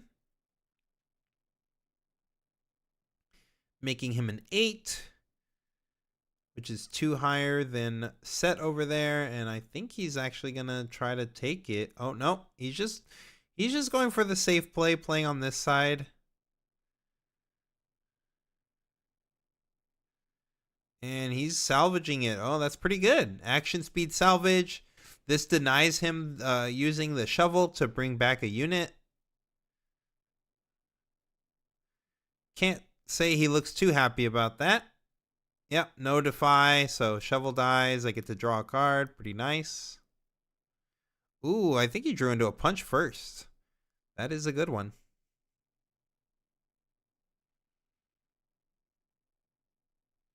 And we drew into a Lonely Poro. That is not a good one. This is why you don't play all these 2-drops in Aurelia.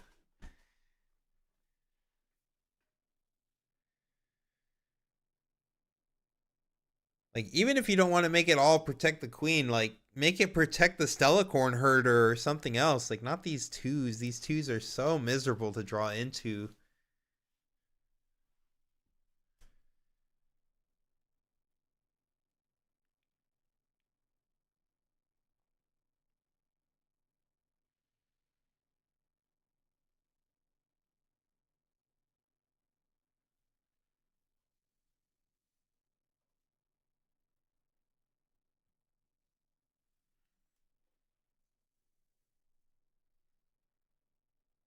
Yeah, I wish this was top 4 or finals, but no, we're still in top 8. Still got a ways to go.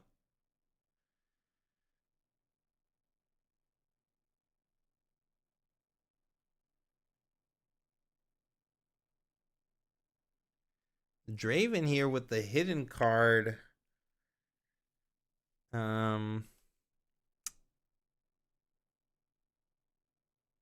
Which we know to be Fight or Flight. I mean, you could just move Set back. There's no need to keep him over there. But then it's just a matter of, can we take this other side? Because taking the other side would be really sweet. This would take us to 6 points if we can kill the Draven. And then we'd be within lethal range the next turn. But looks like he's saying, no, I guess he doesn't really have enough here. He just feels that he's fine waiting for now rather than trying to play one of these equipments. He could have played like the BF sword on the hero and tried to like swing in with the hero plus the Fiora, but I don't think that would have gone very well, even with the riposte in his hand. So this is probably fine. Just take it a little slow.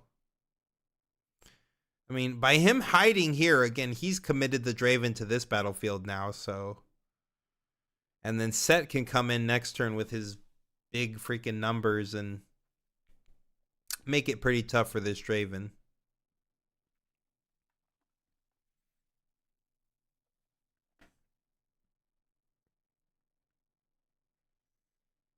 Feel like he's feeding the Draven fodder. I mean, yeah, to some extent, for sure. Could have just got the 3rd point, draw sunken, retreat Set. Yeah, probably. Should have not played the Aurelia that early. Yeah, maybe not.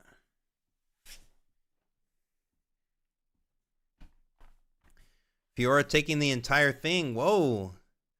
Confidence, maybe.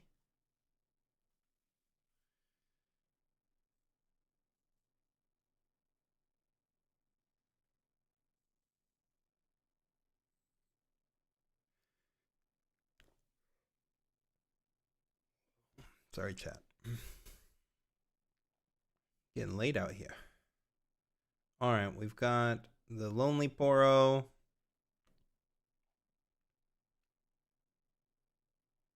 And he's sending it back. So he has to commit the Poro like this because he's played this fight or flight. Can't say I'm a big fan of it. Like, we're just giving him a lot of ways to burn this fight or flight with like janky units. Like, he could just send the unsung hero if you wanted to, and then put his opponent in the position of, okay, well, do you push this home or push yourself home, or do you just give me a point? Don't really know what the Fiora's hand is here. So I would be looking to, obviously we're trying to take Targons this turn so that we can guarantee to leave up this riposte. But outside of that, oh, he's looking at spinning the buff. Interesting. I wonder what we would be spinning this buff on. Did he draw another challenge?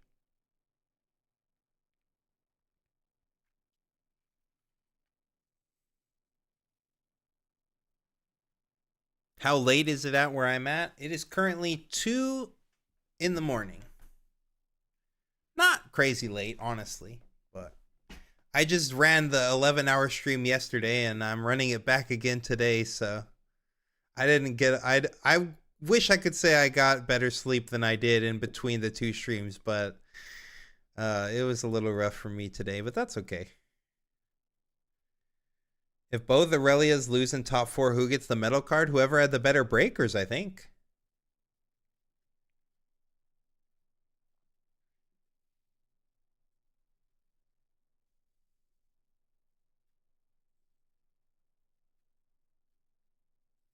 All right, just sending in this Fiora, 4-2. Not a big commitment, but enough that you're going to have to play a Defiant Dance to get a favorable trade here, or just a regular trade. Any other pump spell will just give you a standard trade and you're still burning your fight or flight. So not a bad trade overall here. Yep, so doing this is perfectly fine. You're going to draw 1, but we're still currently trading, and this is better than a trade. Okay, I do not like playing the punch first here.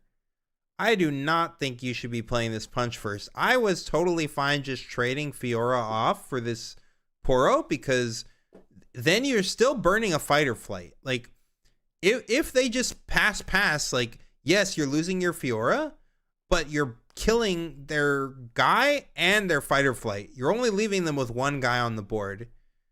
And yeah, now you're just getting fight or flighted, which is burnt. Now he's fight or flight got value, and your punch first is now being burned. And that's exactly why I did not like this play.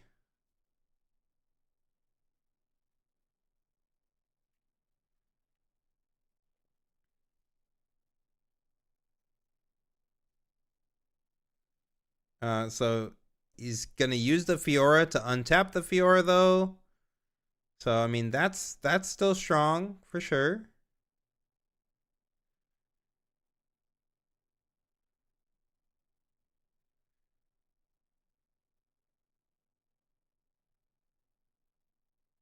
I mean, this way we get to keep our Fiora, so I just don't feel that we needed to offensively use this punch first, though. I would have myself, I think, preferred to use it defensively and just burned his fight or flight, but it ended up working out okay. But now we don't have a punch first on the defense, so we'll see if that comes back to bite us.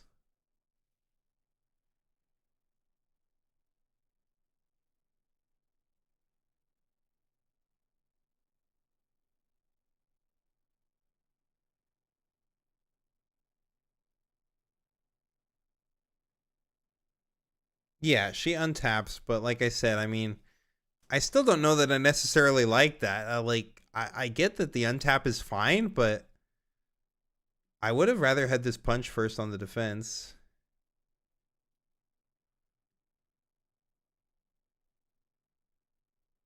Looking at this hand here, I mean, I would be looking at playing this BF sword, I think.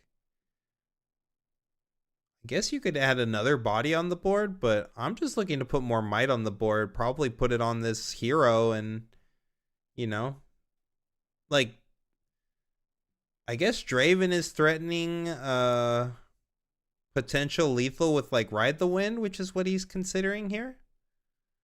But if you're worried about that, then just stack up as much might as you have. Like, stack up as much might as you can, and you don't really have to worry. Like, Draven can't get as big as Aurelia can, you know? Like, if they're playing Ride the Wind too, like, I mean, they have plenty of energy, so they could play a ton of pump tricks, but they cannot play enough pump tricks that they could take both sides, I don't believe. Not if you just stack it up. He's thinking about paying 1 to draw here.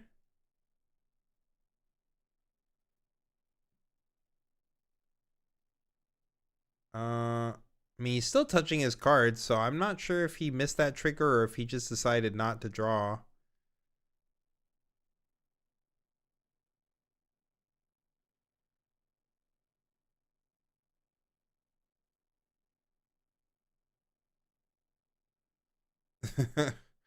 What is he still looking at?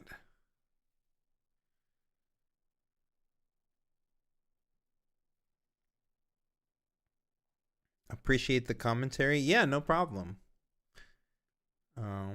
Glad that you guys chose Challenger TCG for your commentary needs. You know, there is other competition out there, and we think that we're bringing something special to the table, but I'm glad that you all picked us to watch. I'm glad I'm not sitting here alone in my 11 hours, you know. I have plenty of y'all to chat with, which is nice.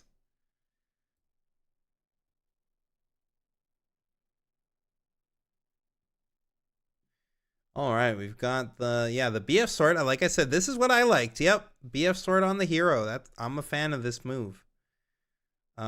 Pushing everything on that side's pretty aggressive, but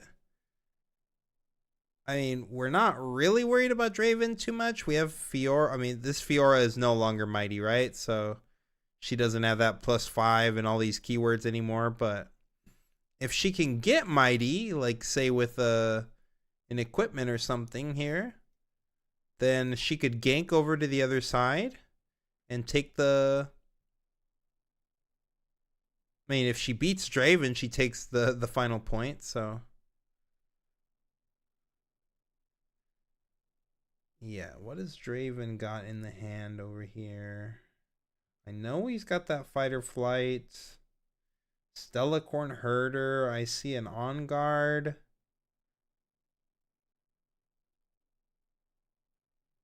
I really wish we had some kind of hand indicator thing like how the Magic streams have, like where they show you what's in the hand. That's so nice. Only 2 pumps in the hand for Aurelia.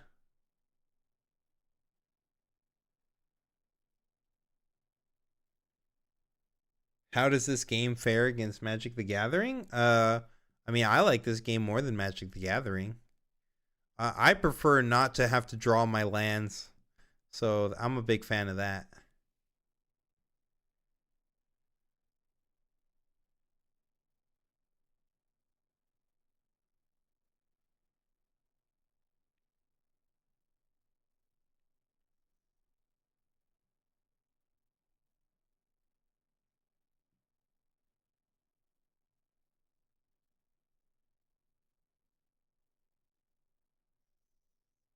All right, the Draven player is just committing a Stellacorn Herder?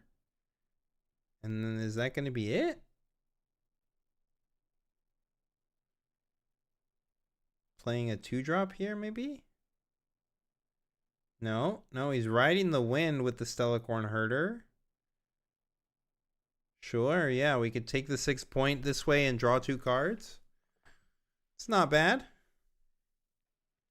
Not great, but hey, we get to draw 2 cards. I mean, if he felt like his hand was not good enough, then getting to draw 2 and untap 2 is pretty good.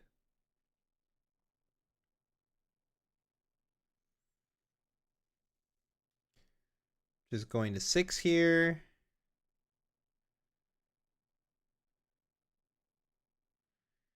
Move the herder back, draw another card. Yep.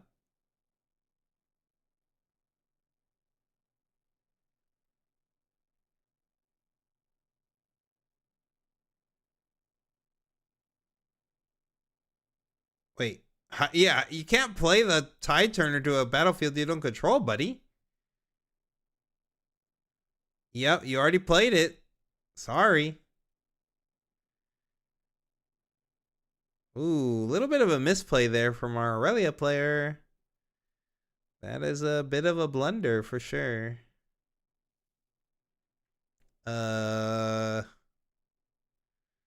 Yep, chat, I agree. Huh?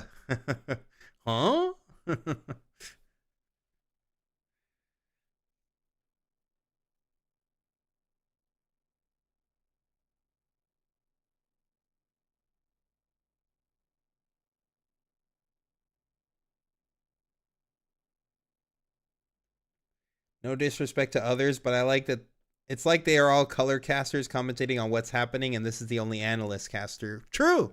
I mean, yeah, no disrespect to anyone, but that's exactly what we're trying to do. We're actually trying to analyze the games here and talk about good plays versus bad plays, and just walk through the lines and hope that that's educational and helpful.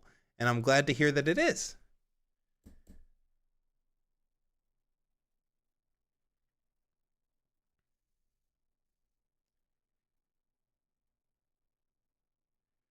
But if you just like, having Riftbound be commentated to you in a radio jockey voice, no hate to that either. People can enjoy Riftbound however they want. I'm glad that you guys enjoy our analysis, though, because that's what we try to do to, like I said, to separate ourselves a little bit.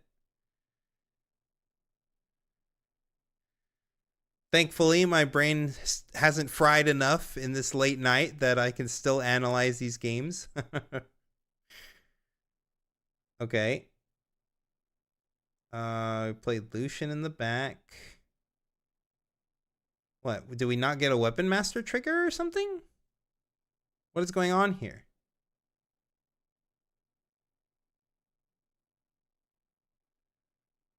Are they talking to the judges or something? Did the opponent try to say like, no, you missed a trigger? Like, what's going on? Okay, yeah, we got the Weapon Master. Okay, all good.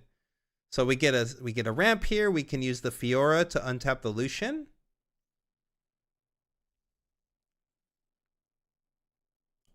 Do we still have the riposte? Yeah, we do have the riposte, right? So if we can get this Lucian in, yeah, we send the Lucian with the Fiora, but this fight or flight's gonna wreck us, I think.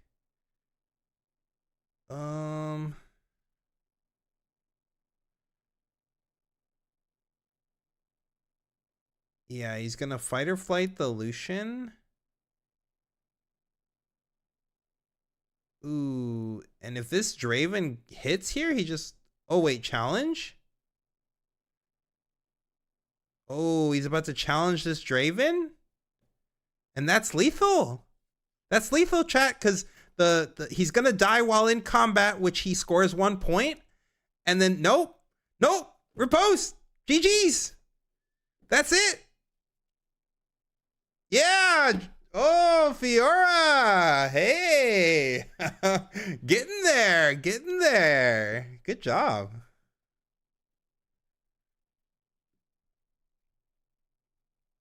Do we not repost the fight or flight? No. We don't need to. The challenge was perfect. Why did we play the Draven at a battlefield? Yeah, well, I thought that the last sequence was well played. Overall, would I call the whole match well played? There were some iffy moments, some weird sequencing for sure, but I mean, when it counted and finding lethal, like the Fiora did it, and they did well at finding lethal. He did draw. He spent the floating rune for it. Okay, there you go. Yeah, Fiora in top 4. That's hype. Hey, Draven who? The flash was useless. Yeah, the flash was useless. Honestly, there was really no need to repost the flash. Oh no, chat. The flash was not useless. So the flash would have taken the Draven back to the base, and so it no longer would have died in combat. So the challenge would have still happened. The challenge would have killed the Draven, but because the Draven dies outside of combat, because now he's flashed out, he's not in combat anymore.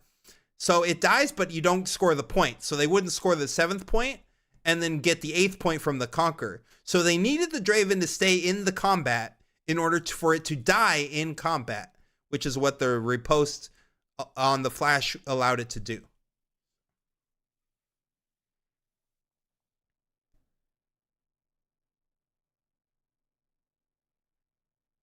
Yes, the win dying trigger on the Draven is the reason that he won. Otherwise, he was only going to 7 this turn. It was with the Draven dying plus the Conquer that's how you were going to be able to win, because they started the turn only at 5. So they held to 6, and then they had to get 7 and 8 by killing the Draven in a combat. So keeping it there is the only way that you could do that.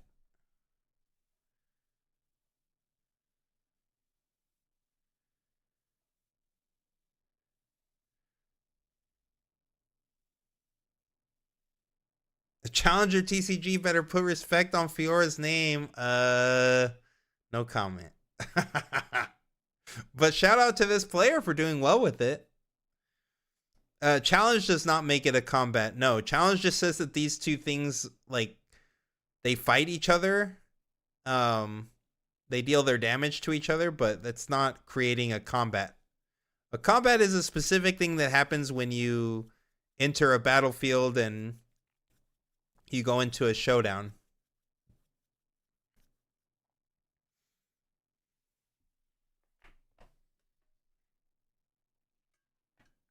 But yeah, Fiora took it. That's crazy. I was not expecting that, chat. Honestly, it was looking pretty good for Aurelia, but nah, the Fiora was cooking. 1 Aurelia and 1 Annie in top 4. I mean, that would be something.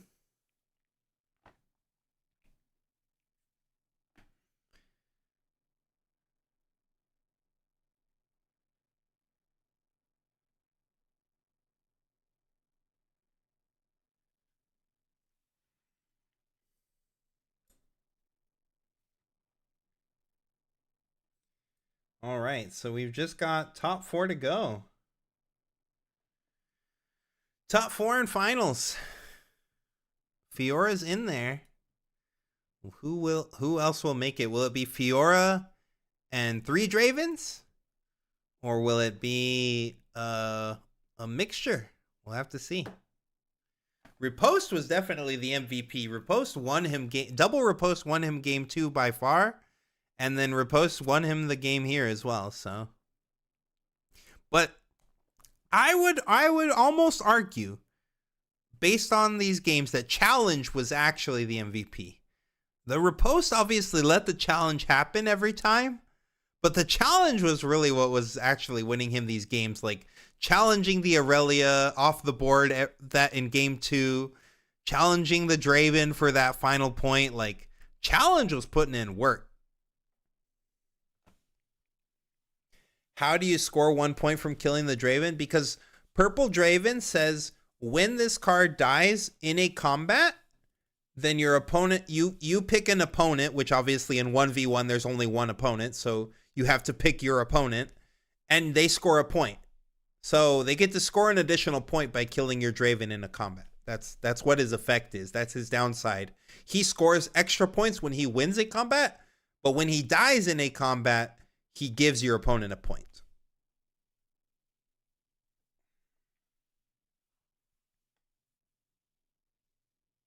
yes, it's very hard to play something other than Draven and perform. Like, that's exactly what happened with Colin with Set, right? Like, when Colin played Set, I was always, like, impressed with that deck. I was like, wow, this deck does perform. But, like, Colin was sitting there having to, like, Giga Brain every turn. And, like, I was just like, is it really that worth it to, like, have to play perfect every single time for, like, and like, basically any time that you make a mistake, you just get blown out, versus just, like, playing Kaisa or Aurora, which are, like, decks that don't need nearly as much Giga Brain and, like, still have this insane win rate. Like, but I agree that Fiora's got some legs. Like, it's got some moves, right? But yeah, I don't know. This makes the game so unfun. What makes the game so unfun? This, what makes the game so unfun? I love you, Anton. Thank you. Love you too, chat. Who is that, by the way? It says first time chatter. They know my first name and telling me they love me. But I love you too.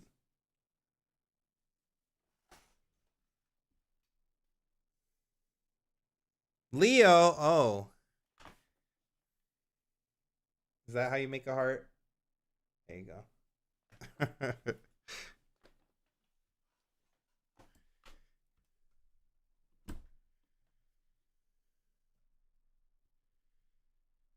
Not saying Aurelia wins that game, but damn, that was a complete throw. I mean, yeah, I'm not sure why he didn't just untap his Draven with the Aurelia. I mean, he must have not thought that the player had a way to get there, but obviously they did. How many equipment did we see? I mean, we didn't see the full list, but we saw Doran's blades. We saw the +3, right? What the BF sword. So those two, we saw those two at least. Does this confirm Fiora is best new girl? I mean, she beat Aurelia, who, in my opinion, was best new girl, so maybe.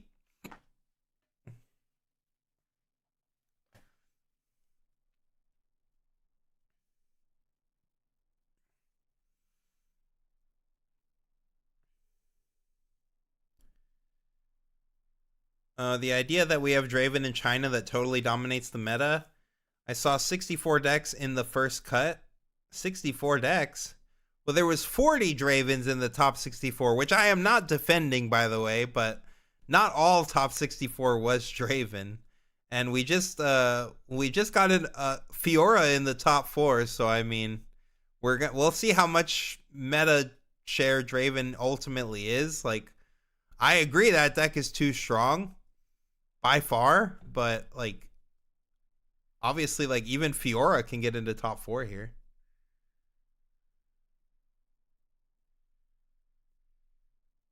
Beat Aurelia with an asterisk? I mean, yeah, sure.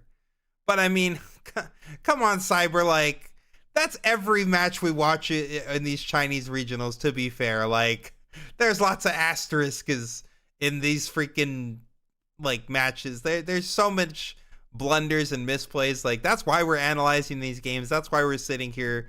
And, like, there are some solid plays being made that we are able to analyze, but there's a lot of mistakes being made, even in top cuts. Like, it was the same thing in set 1 too. We were seeing so many blunders, and like, even in the nationals, the one where Omega Zero, who was a pro Hearthstone player, like, that guy won that event, and he did, you know, he himself is a good card player, but like, even he was making small mistakes, and the Yi that he was playing in the finals was making infinite mistakes. So like, even at the finals table, you're seeing blunders like this. So, I mean, there's lots of asterisks, because that's all I'll say.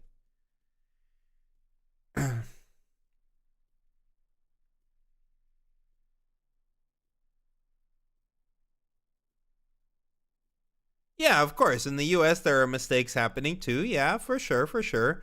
I would say that I just see a lot of blunders in the Chinese events. Like, every round, like, we've yet to commentate a single round where I'm like, oh yeah, like, this was just immaculate play.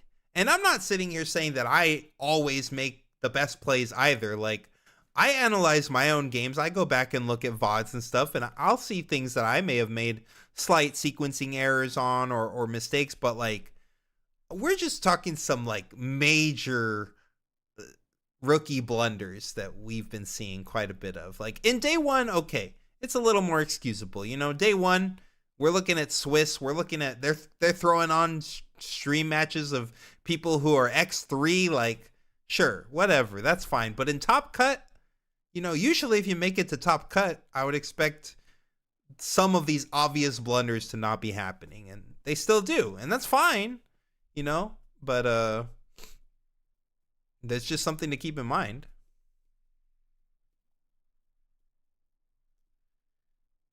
The Draven missing lethal and then drawing into another lethal was peak. Oh god, don't get me started on that one again.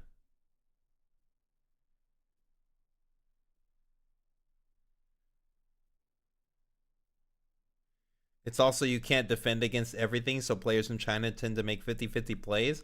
I mean, yeah, that's true. You can't beat everything, like, but that's why you figure out what you can beat and what you can't beat, and you play into what you can beat, right? Like, if you can't beat it, then obviously there's no need to play around it. So if you're in a true 50-50 situation, then sure, I guess if you're in a true 50-50, then just pick the, you know, pick the best choice that you think, pick the side of the coin you think is going to flip. But usually, oftentimes, I find that when we're playing our games, you know, it's more finding the card that you can't beat and don't play around that one card, but you can at least play around like 2 of the 3 cards that you're most likely getting beaten by, right?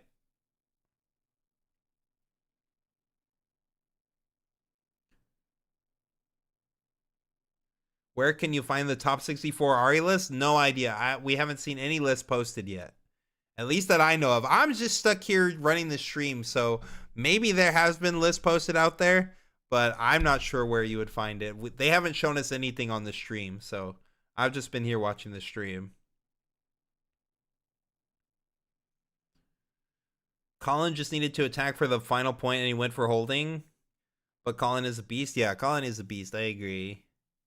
But yeah, even Colin's, I've seen we've had Colin make mistakes too. Like, I watched Colin's top 4 game, and then afterwards I went over and talked with him for his Orlando game, at least. And I went and talked with him afterwards, and I was like, oh, do you think you could have done this or this? And he was like, yeah, maybe I could have done that. You know, like, all of us, it happens to all of us for sure. I'm just saying, like, these things are less like, oh, well, what do you think about, like, you know, like, the way that you played was, like, not obviously bad, but then there's some blunders that are just obviously bad, chat. Like, and maybe obviously they weren't obvious to the person because they didn't see it, but like, some of these are just things that if you understand Riftbound fundamentals and you understand resource management and all these other high level TCG concepts, like, you really shouldn't be making some of these mistakes. At least if you're trying to compete at a high level. Never happens to you, Manch? Yeah, I doubt that. Press X for doubt. Yep. Every time I lose, it's all luck. Nothing's my fault. Yep, true. Do we already need a ban list? Yeah, probably. Or at least like some fundamental changes to the way that some of these things work. I mean, I'm okay with erratas. I'm okay with bans. I'm okay with anything that honestly balances the format out a little more. So whatever it is that Riot is comfortable with, whatever they think is like, whether they want to be the errata game or whether they want to be the ban list game or whether they want to be however balance works, whatever they got to do, I want them to do that and balance out the game.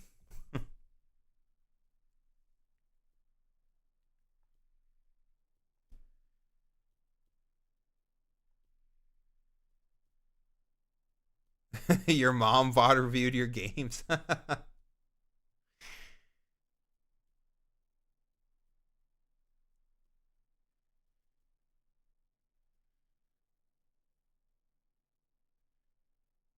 Did he just win the best of Fiora card? Yeah, he's the only Fiora in top cut, so he's got to have the best of Fiora for sure.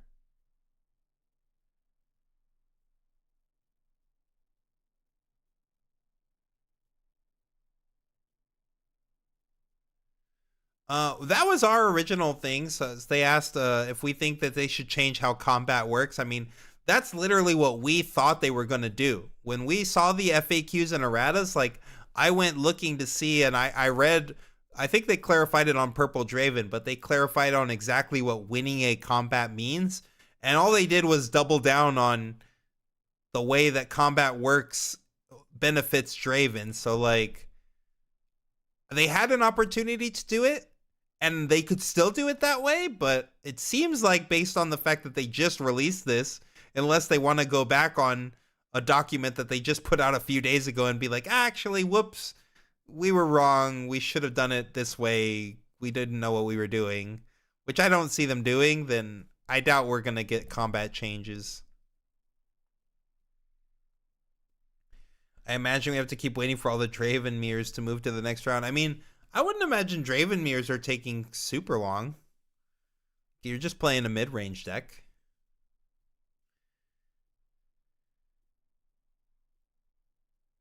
American and especially Challenger brought Riftbound to a new level. True. I mean, there's not a lot of people grinding this game like we are. That's for sure. I will tell you that. Like, I'm not to say that there isn't other competitive teams out there grinding, but I mean, our team puts in, like, I tell our team all the time, I'm like, no one grinds like we are. Like, we're putting in 8 to 10, 12 hours a day. Like, we put in the work. What legends are left in top 4? We don't know yet. I mean, the commentators are back. I don't know if this means we're about to move to the top 4, or because sometimes they've just come in. Yeah, see, they come in real quick. Oh, no, we are moving to the top 4. We've only got 2 Dravens. 2 Dravens, 1 Aurelia, and the lone Fiora.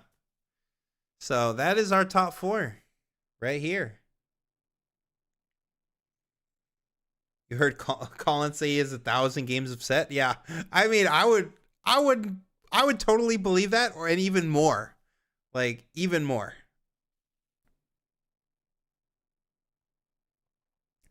You didn't expect me to be live? I'm still here. We're going to the top 4.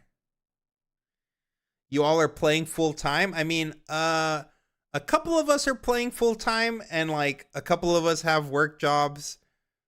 Colin is like in this, like, he does have a job, but it's like he gets to set his own hours. So for the most part, Colin will usually grind a lot. But I mean, we're also doing other stuff too. Like, some, you know, I make a lot of the content. I'm our video editor and stuff. So like, I'll be editing videos. Sometimes we're writing guides, you know, trying to manage the Discord, all of our Metafy stuff. So like, we're doing a lot of things. We're, as a team, we're also not only trying to be the best, like, grinder team, but we're also trying to be one of the best content teams for the game as well. So, you know, it's a tall order, but we're doing our best. Looks like we finally got Draven. Here comes the axes.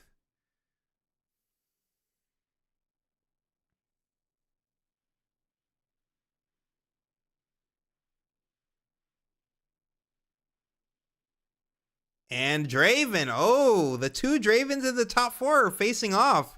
So they're guaranteeing that we're not getting a Draven finals. Were these pairings legitimate?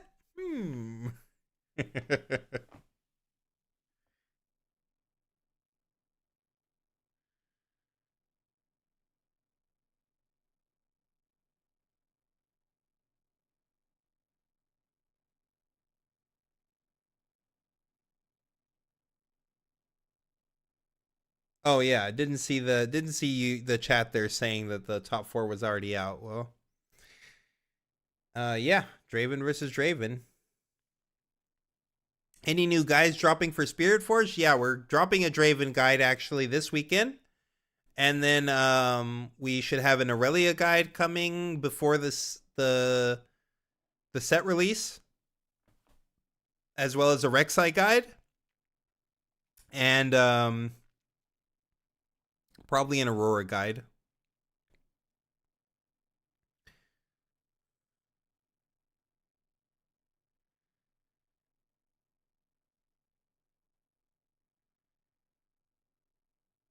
We are guaranteed to have a Draven in the finals. I mean, you're not wrong, chat. You're not wrong. All right. Draven rolled a 6.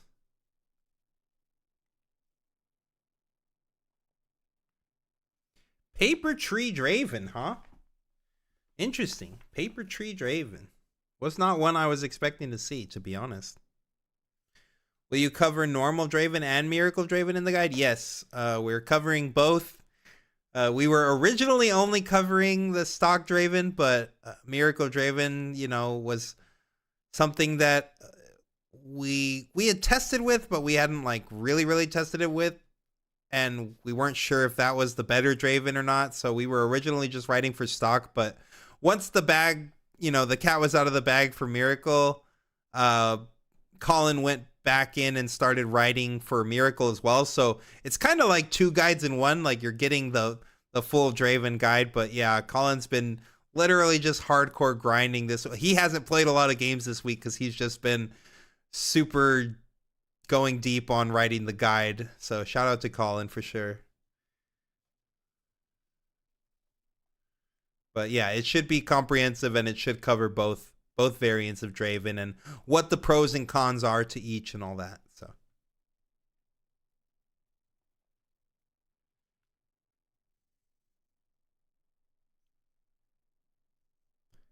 is Aurora still playable in Spirit Forge? I think yes. I think yes, chat. All right, Draven starting us off with an Overzealous Fan. 2-drop, that's what you like to see. This Draven also starting off with a 2-drop. We got a Tide Turner. Looked like that might have come off the top there.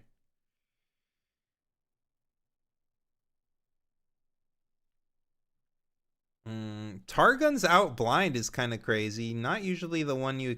Usually Targun's is really good when you're going first, but... be curious to see... Okay, playing the Draven back in the base. I was curious to see if he would play the Draven up there next to the Fan. Because he gets the untap 2 and like the Fan can push back. But this is probably fine as well. I'm not sure what's in the Draven's hand, if he's got like some axes. We don't know which variants of either of these Dravens are on either. Though, I mean, based on the makeup of their hands, it's looking more like these are like standard mid-range Draven lists that made it to the top cut. No Miracle.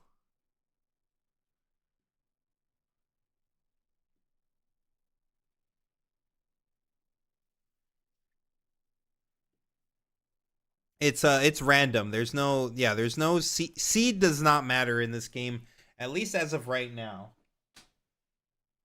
So it doesn't matter what you finish in Swiss. All of your first or second is randomized in top cut. Who's the troll that runs the Twitter? All of us post on there sometimes. You never know which one of us it is. And we're all trolls.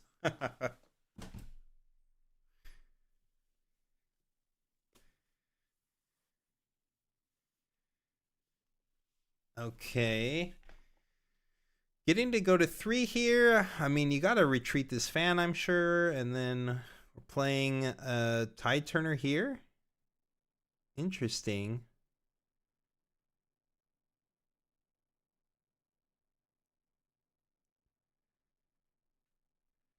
Are we leaving the Fan over there? Okay, no, yeah. Pulling the Fan back. That makes sense. Leaving 4 up. Tons of interaction here.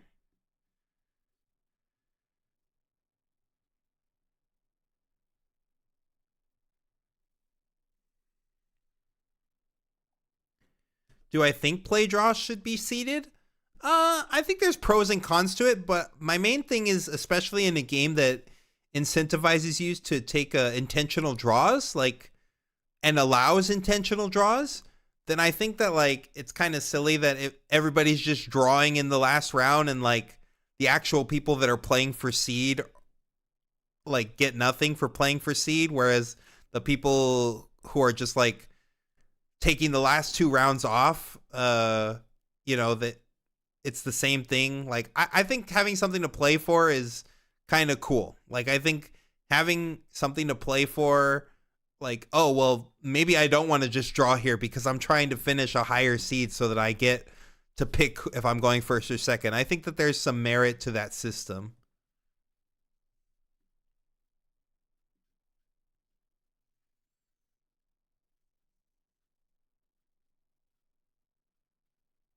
Juggernaut is the troll? Yeah, he's definitely a troll.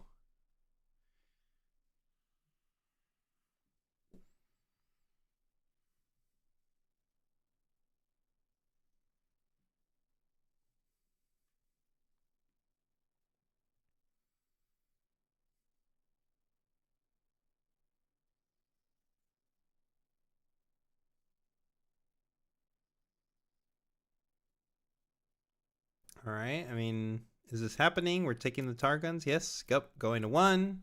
We get the trigger. You have to target the runes, so that's always something you need to consider, chat, is you need to target which, once you conquer the targets, you need to make sure that you're targeting which 2 runes you're going to untap at the end of the turn, and if you recycle those runes on accident, then you do not get to untap 2 runes. You only get to untap whatever ones you left on the board that were not recycled, that were originally targeted. Yeah, playing a Kaisa here and untapping. No. You targeted the 2 red ones. You did not target the purple ones. Not that it makes a huge difference here, but that is relevant. You have to. That's why I said, like, the judge is making sure he's like, no. You said the 2 red ones.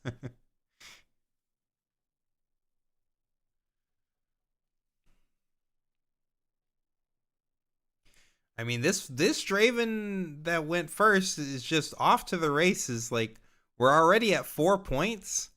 We got to go first, even though we played Targon's blind. Like, Targon's is really good when you go first, and we got to go first. Like, this is just looking really solid. But I mean, the other Draven has developed better units on the board. Like, having access to Kaisa plus Draven is really nice, but we're just so far ahead in points. It seems pretty tough.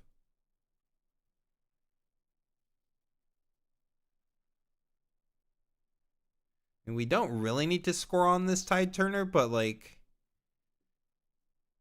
I'm okay with just pulling back and developing some units here. I guess if you really wanted to try to contest that other battlefield, you could, but I don't think that you really need to. Especially since we already got to 4. Okay, it looks like he's just going to play the Darius. I like this. Okay, I don't like playing the Darius at the paper tree. That's a little interesting to me. Okay, we're just going for a Giga hold. Oh, we had hidden a card. Well, that makes sense then. That makes more sense.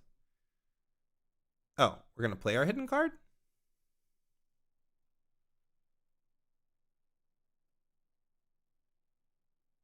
Are they not letting him play the hidden card?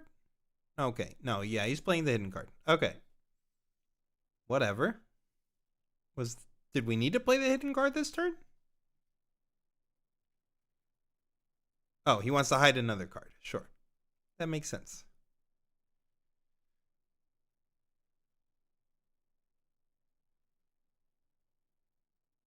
Yep. And another hidden. And go. Yeah, I mean, this is pretty tough. Like, that's a ton of might. It's not like Draven does have a lot of good tricks, but if you can get a lot of bodies out there that are like size 4 or greater, like, that's a pretty tough board state for them to break. But we do see a cleave in the hand. Think I saw a fight or flight as well. There's a Tide Turner. Pretty sure I saw a cleave, fight or flight. Yep, there's a fight or flight. Looks like there might be a Ride the Wind.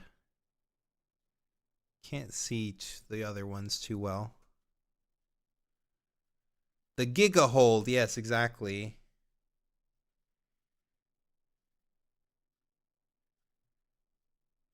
Yeah, I agree, Shade. I don't necessarily dislike IDs, but I do agree that there's it does benefit people who just got like a lot of early rounds. And, you know, there's luck no matter which way you do it, though. I was a fan of them when they did game win percentage as like the main tiebreaker for this game, but I heard they're going away from game win percentage, which benefits even more, like, you know, whether or not your early rounds were tough or not. So I understand both sides of it.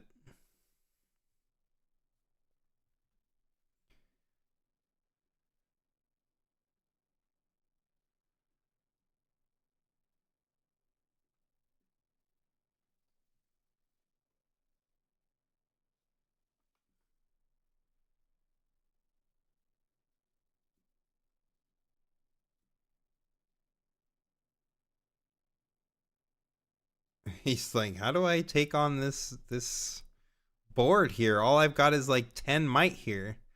This guy's got 11, 15, 17 might, plus a hidden, plus a fan to push back. Like, it's going to be pretty hard to break in on this battlefield.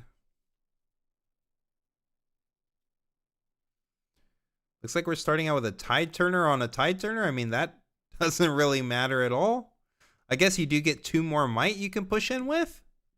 So that matters for something, but are we really going in here? I don't know that we have enough interaction to go in here. Like, all we've got is a cleave and a fight or flight. He's got the overzealous fan that could push the Draven back. We lose 6 might, and he's still got another hidden card too. Like, this Kaisa and this even if we like cleave on the Kaisa, or we cleave on the on the tide turner, because it's better to split up your might, right? Because you don't want to just put it all in one place and then it gets fight or flighted. So like if we cleave on the tide turner, and it's tide turner plus Kaisa, that's only 9 might. Like, we're still not beating it either way. Now we're only sending in the tide turner. So I mean, this is kind of smart, because this basically forces him to use the 2-drop or to trade with the 2-drop. I mean, I would just say at this point, I'm not gonna kill my 2-drop and let you keep your 2-drop. I'm just gonna say pass, and the 2-2-drops kill each other, and I get to draw a card because I'm Draven, and we'll call it a day.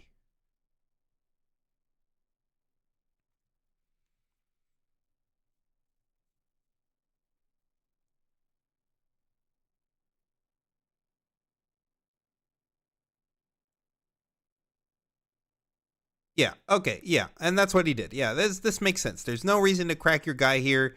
You just lose a guy and they get to keep a guy. Like, that 2-drop was not going to do anything by itself. So this is proper play here.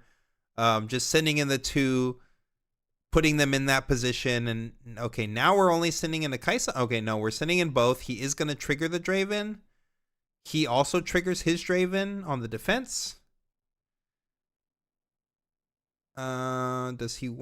Is any player going to use their Draven? Seems like no. Oh, no. It looked like he was grabbing that rune. Yeah, okay, he's going to be recycling the Fury here to get the +2.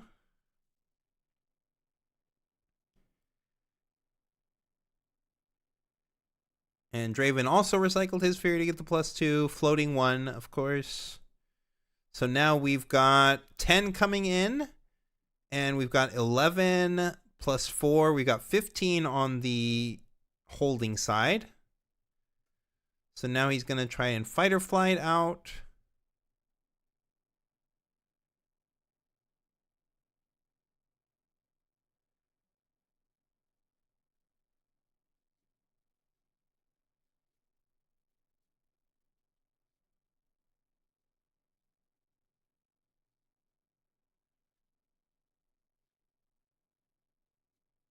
I'm not sure what the Draven player's thinking about here. If he's got a reaction or something, maybe I guess he could have like the counter spell, but that doesn't do anything. The Draven has plenty of energy to work with here. So okay, he's taking the fight or flight, pushing it out. Sure. But I mean, it's still, wait, Darius, we've got 9 now, 9 to 10. So, I mean, I would imagine that he's going to be activating this hidden card. Unless he's got something else in his hand here, like a fight or flight or something.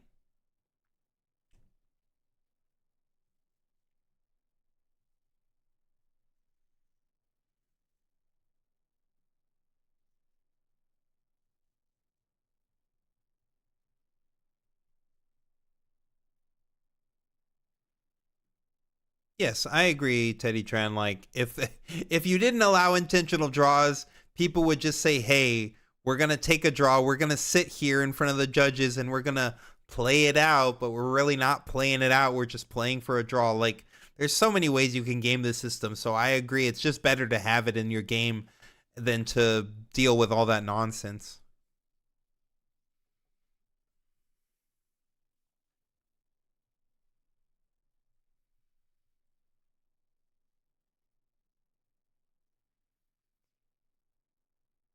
Okay. Are we still tanking here? I'm not sure whose action it is. Looks like we've just been kind of sitting in this stalemate for a while. I mean, the fight or flight happened, right? So it's got to be... He's thinking about it. Okay, he's pushing the fight or flight on the Draven. Yep. Do we have a hard bargain for that? I think I might see a hard bargain there. Yep, we got the hard bargain on the fight or flight.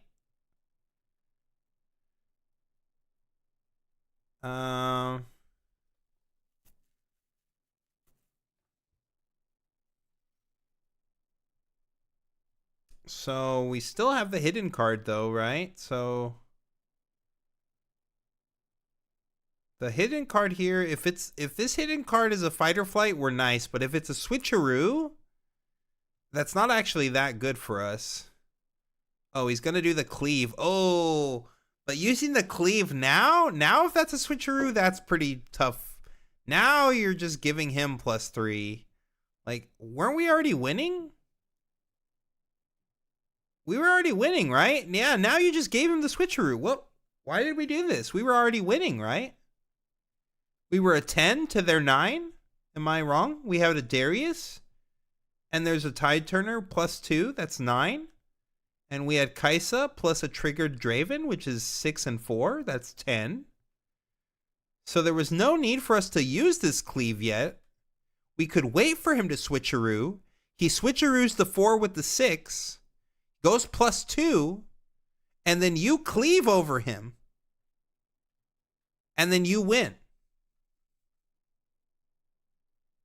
But now, doing it this way, yeah, you've made the Kaisa into a 4. And you've made, yeah, now he's winning the combat. And you just used all your tricks.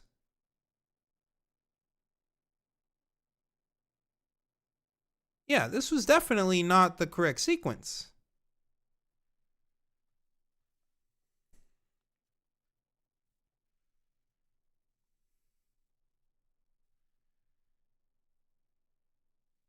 Yes, chat. The games are much less troll than yesterday, for sure. Okay, so we're riding the wind, this Tide Turner in here, because out of desperation.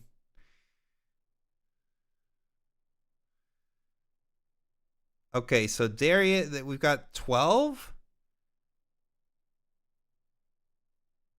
to 12. So we had to ride the wind for a trade here. We just had to full board wipe ourselves because of this blunder. This is exactly why your sequencing is really important. And you need to make sure that you're counting your numbers, chat. This was a 10 to 9. There was no reason for him to activate this cleave here. Why did he do it? I don't know. I cannot explain. But by doing so, he literally threw the game to his opponent having switcheroo there, which is exactly what it was.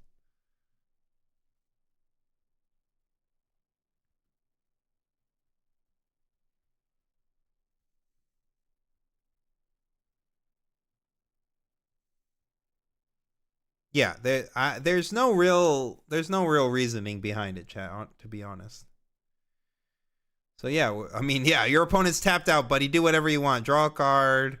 Like, he just literally threw his whole board away here and his whole hand. Like, go to 6. We're big chillin'. Huh? Why are we paying one for us? Okay, whatever.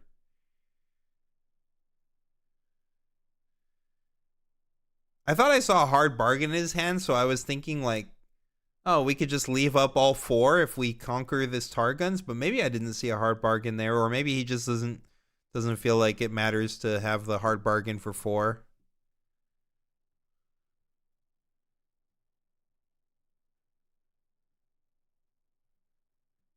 Yes, this is a pretty wild misplay, and again, this is happening, what, in top 4? So remember, chat, where I was saying, like, every single round we've had some big blunders and some little blunders. This is a big blunder. This is, like, not something you're supposed to see happen at top 4. Like, how, like I really don't have an explanation for it. It was 9-10. You're winning. You're literally winning on board. Your opponent has to respond with something. They're tapped out. The only thing they have to respond with is the hidden card that you know is sitting there. That's the only way that they can pull themselves above. Yes, you're going to lose a unit. Who cares? You're killing their whole board.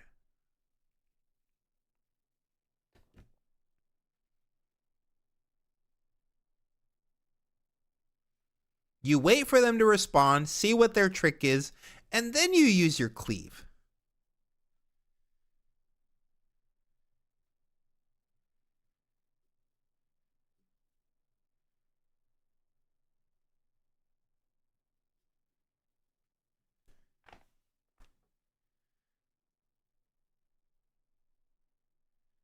Yeah, I'm sure that some of this is nerves for sure.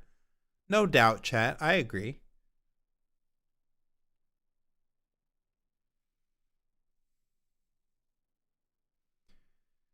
Yeah, I mean, we've got a hidden on each side now. We've got both of these are at 6 because Draven can defend with a fury. Oh, sorry. With a fury, and he can block for 6. Oof.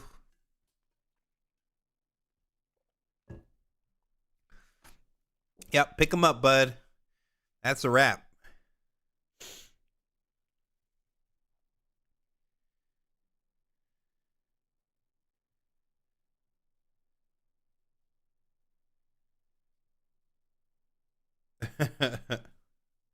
True.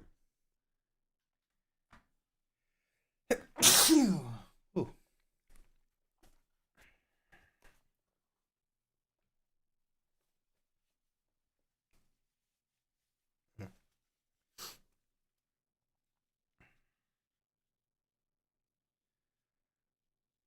Only possible explanation is he probably thought the Darius was a 7, but forgot that since he had countered, the Darius was still a 5. I mean, yeah, that's possible.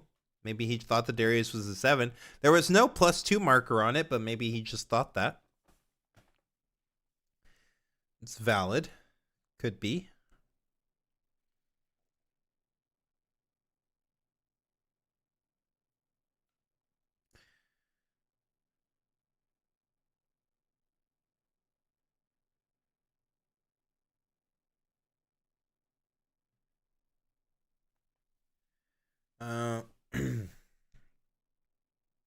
Does it feel like cards like Sabotage and the Mind Splitter kind of fell off in this new meta? I feel like I haven't seen them that often anymore. I've seen a lot of Mind Splitter. I feel like I have seen less Sabotage, and I do think that that's wrong, to be honest. I think that Sabotage is more powerful in this format than it was in the last format. I just think we don't have a lot of body decks that are like actually, you know, competitive right now, but Sabotage is really freaking strong, especially into purple. Like, I think you should be playing Sabotage in this format if you're playing body.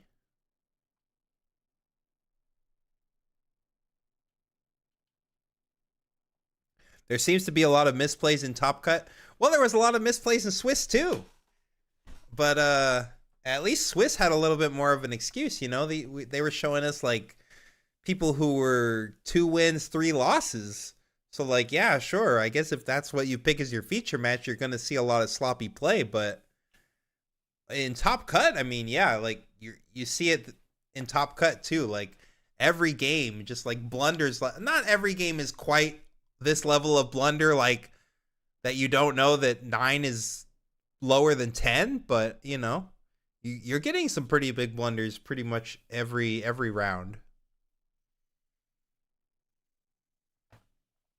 Easier to misplay with the stress on camera. You know, they say that, chat, but I've never made blunders on camera. You know, maybe I'm just built different.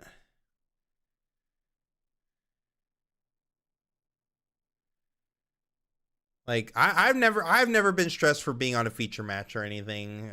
Like I know this ain't my first rodeo though, so you know, everybody's different.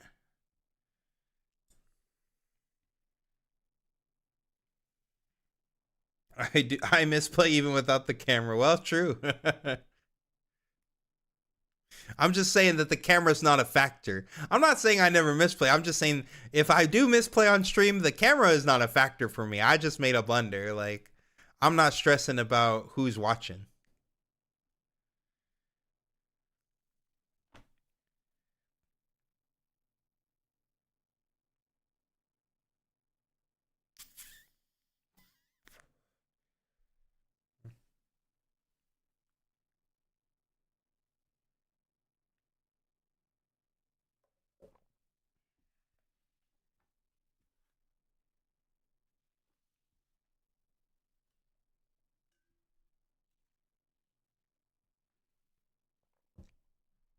I get nervous with just people standing at my match, let alone a stream.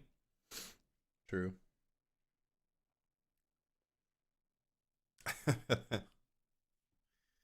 Now, if people are watching me, I get excited. I'm like, oh, let me show you all a good game.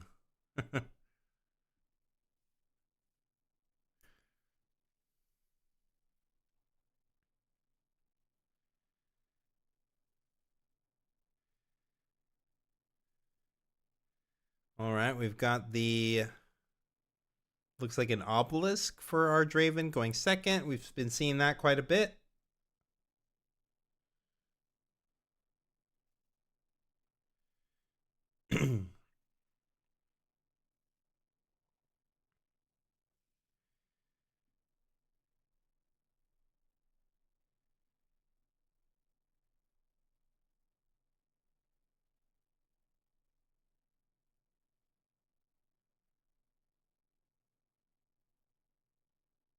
All right, Draven's starting us off here.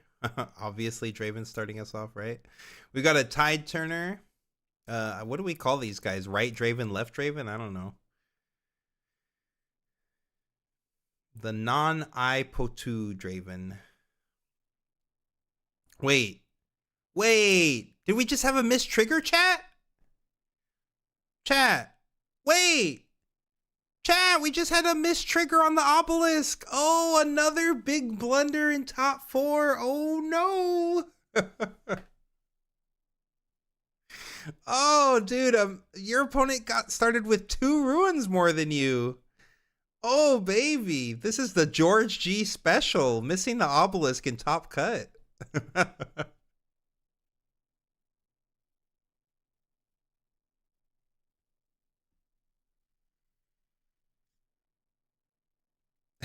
Put you on cam, let you style on him. I don't know, man. She might be missing these obelisk triggers.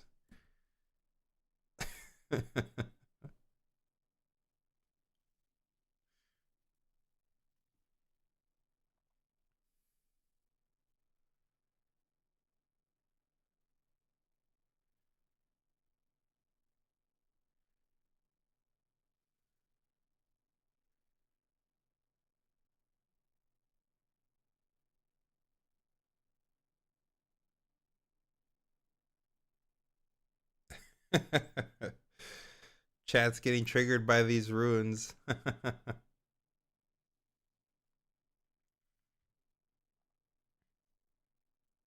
Do I know what the rank symbol means next to the player's name? Yes. The player on the left, that symbol is master rank in League of Legends, and the player on the right is a platinum rank.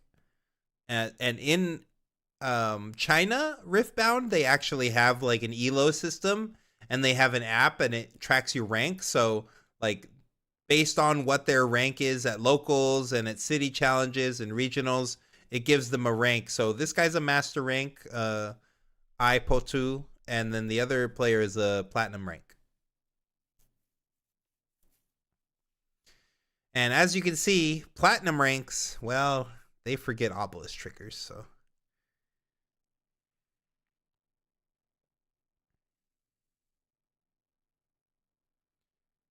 All right, conquering up.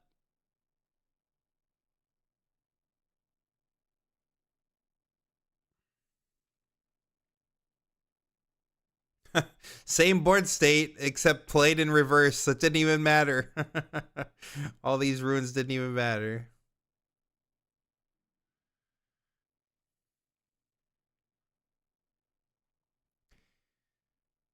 I mean, Tide Turner isn't a very big wall here, so we're only putting as much might on the board as he has. Not sure I'm a major fan of this play, but maybe I don't know what his hand is, so.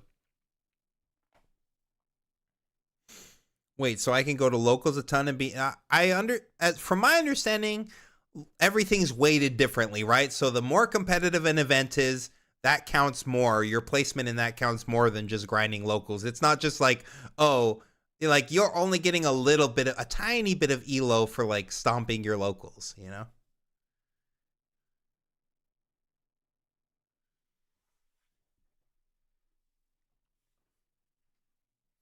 A second Draven coming out. Okay, and we're swinging. I mean, this board state looks really even, right? I mean, I don't really mind sending a land back. Like, I had an extra land this whole game, and you didn't. So, yeah, I'm totally fine sending this red back. You're the one who's playing down on ruins this game. So, yeah, just a full trade here. Sure.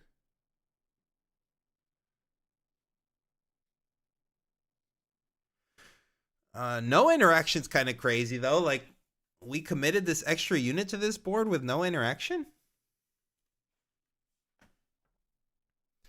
This is Mind Splitter Draven, though. This guy is spicy. Look at this double Mind Splitter. The chat was just asking earlier, where's the Mind Splitters at? This Draven's playing Mind Splitters.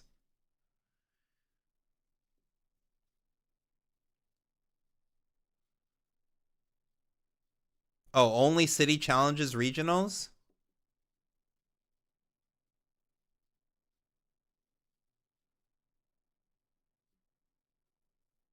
Oh, okay. Well, I thought locals mattered for something as well, but yeah, like I said, I'm not really sure. I just know that they have an elo system and that it runs through the app, but I don't really know how the point system works. Hoping we get something like that here. That would be cool. I'm trying to be top of the rank. Secret tech for the mirror. I mean, Mind Splitter is really good into Draven. That's for damn sure.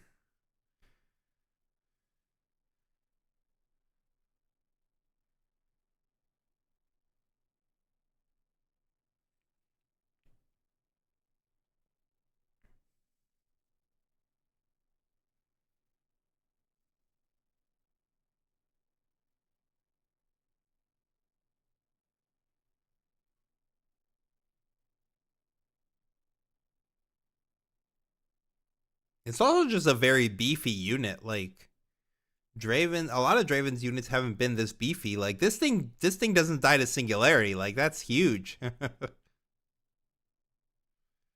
Oh, we're riding the wind. We're getting aggressive with it. Going to 2. Going back home.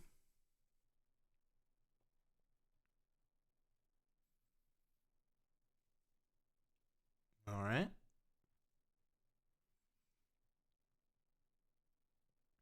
We have enough runes that we can jam a second Mind Splitter this turn. Just start tearing our opponent's hand up. Playing more big boys. I think I'm kind of a fan of the Mind Splitter play. We do have a Kaisa in hand. I don't know if we had another 4-drop that we can play alongside the Kaisa. Maybe if we do, maybe there's a consideration to double develop this turn rather than playing the Splitter, but otherwise I just kind of like playing the Splitter and taking another good card from the Draven.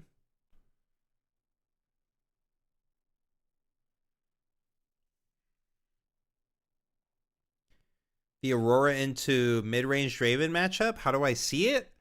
I think that it's winnable for Aurora. I think it's actually pretty favorable for Aurora. Basically, you're just trying to, you know, like play as many big units as you can in the base. You just don't contest the Draven so that they don't get any draws while they're just scoring points every turn. And then you don't really contest them until the final, like they're about to go for lethal. That's when you finally get in there and start contesting them. And, you know, through sabotages and mind splitters, you're just kind of tearing their hand up. You use the challenges to like take care of everything that's in their base. And then you just grind them out of resources that way. And you have way too much might for them to ever conquer.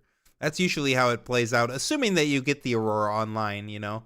I think that the game is really, really tough, if not almost impossible, if you don't find an Aurora at least by turn 4.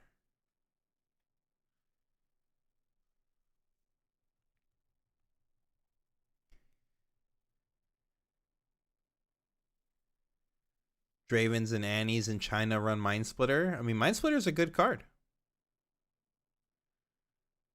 I'm just saying, like, we look at a lot of Chinese lists and we test a lot of Chinese lists that we see winning these city challenges and stuff, but not really seeing a bunch of it.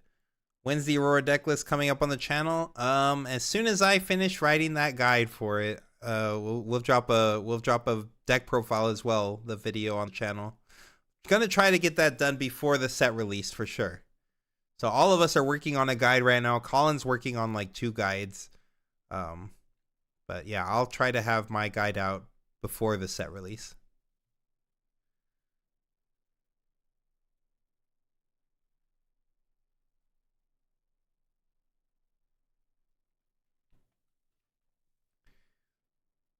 I mean, yeah, 2 mind splitters. Deal with this, buddy. Oh, and we've got a fight or flight and we've got a rebuke, but rebuke's not really like, oh yeah, like that's their last card in hand. Like, ew. I'm rebuking this and then you just play it again. Like, I guess you do get to draw a card, but it's going to get mind splittered, right? Like you win the combat, so you get to draw and then it just gets splittered. Wait, did he not draw? Did he like intentionally miss his Draven trigger because he doesn't want it to get mind splittered? What's happening here? Oh, okay, sure. Ride the wind. Get my point, get a draw. It's untapped, yes. That's very relevant so that you can exit if you want. Yeah, I guess he just was like, I'm not going to draw off this Draven because you're just going to mind splitter it anyway, so. Doesn't have the purple power. Oh, does he not? How many purple runes is this man on? What? Oh. I guess he only has 6 up. How did that happen? No, yeah, he did have the purple runes because he played Ride the Wind this turn. So he had an extra purple. He definitely had the purple. In Magic, intentionally missing a trigger is cheating. Yeah, I mean, it's kind of hard to prove intent, but I understand what you're saying.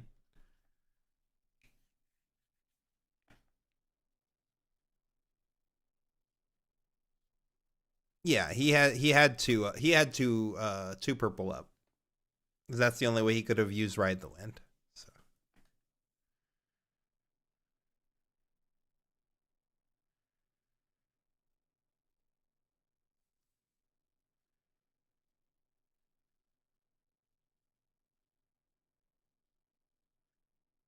Oh, the showdown. You're saying the showdown wasn't finished yet? Sure. But like, why even do that though? Like, does it? I don't know that was right. Even if the showdown wasn't over, like, who cares if he's drawing a card? He just sent your Mind Splitter back, and your Mind Splitter in the card anyway. Like, yeah, you're not killing this 2-drop, but who cares? He has no hand. All he's got is a Draven. You've got 2 Mind Splitters, and they're both sitting at the base, safe and sound. Like, I don't think you needed to use the Ride the Wind there. There's no real need to do that.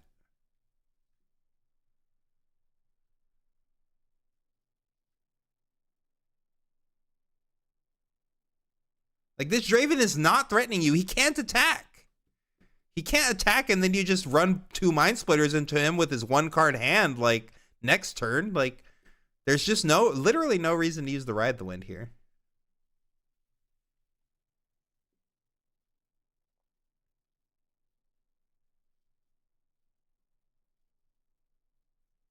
Right, chat. I understand he's using it as an action, but I'm telling you that that's a bad action. That's a misplay. So, like, there was no reason for him to make that action. I understand why he didn't get the draw here, and he wasn't missing the trigger for it, but, like, that was just poor play either way.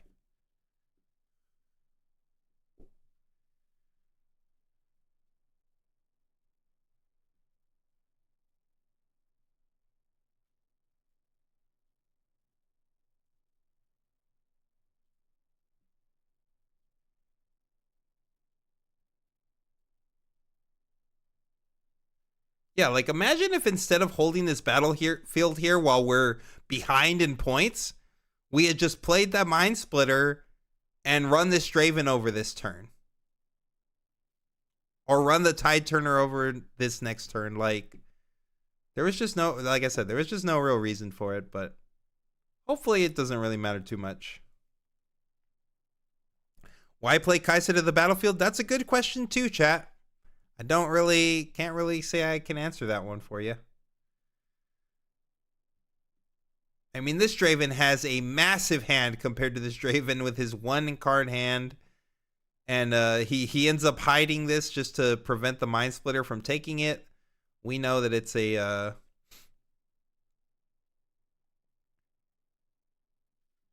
it's a Tide Turner, so he's got +2 might over there. Yeah, what are you going to do, buddy? You're holding this battlefield, and he's over there, and he's ahead in points. So you need to figure something out here.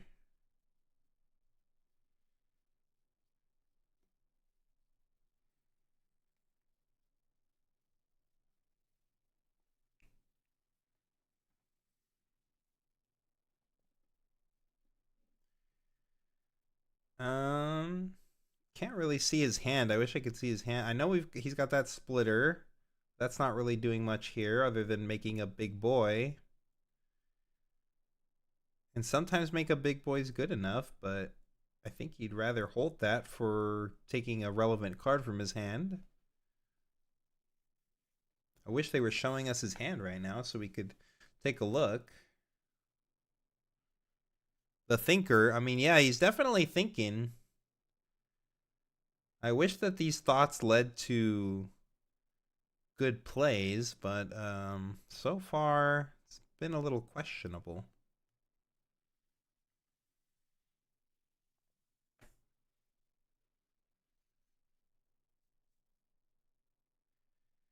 He's still thinking deeply on this one. Okay. Looks like we're getting okay, sure.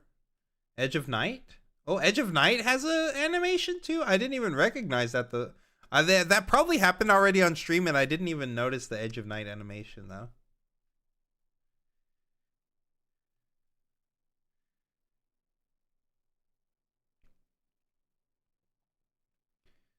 Okay, are we moving out? Are we leaving our comfy little battlefield where we set a hidden card already? Like,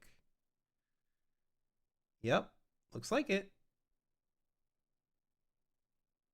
Okay, and this Kaisa getting no value other than being a 4 might for 4, I guess. That's what her role is this game. A Darius, I mean, that's a good unit.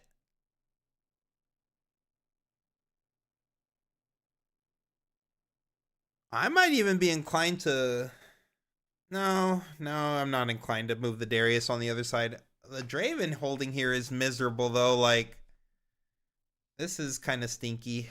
Not saying the play itself is stinky. It just sucks, like, because he committed the Tide Turner there, and then it's like, now he can't retreat the Draven without losing the Tide Turner. But, like, leaving the Draven there just puts you, you know, in a bad position as well. So, not a great spot. We could literally equip the Mind Splitter here with the Edge of Night, and then we're as big as Draven, even if he commits a Fury Rune. But that would be a trade. We wouldn't be bigger than him. Wait, what happened? Yeah, okay. I was like, wait, did the equip not happen? What did he do that was wrong with this equip? Now, of course, we know that there's a Tide Turner there, which is +2 might. So Draven, if he pays with his ability on the trigger, can go up to a 9, and then the Tide Turner has him go up to 11, which is higher than the 9 that we currently possess. Though our hand is full of stuff, and I wish I could see it, but I'm sure that we've got tricks in there that can help us win this combat.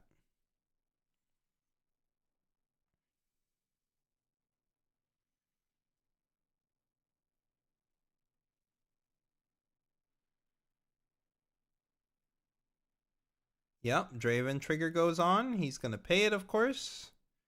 Makes it 9-9. Makes sense. And now he's using the Tide Turner. Oh, is he going to bring the Darius in, though?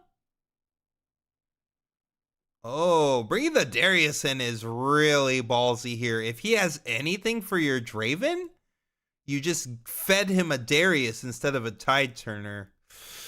Ew, I don't know about that one. We'll see how it works out for him.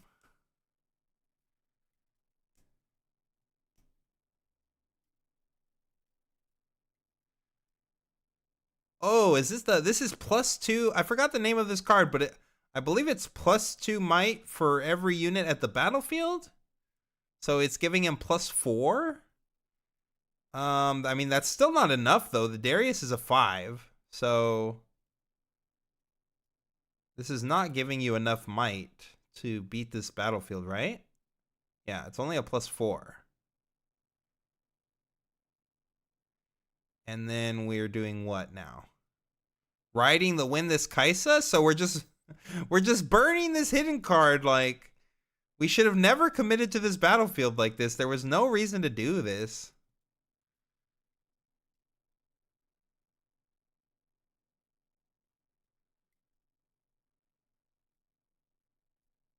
Okay, well, is that it? Did he scoop?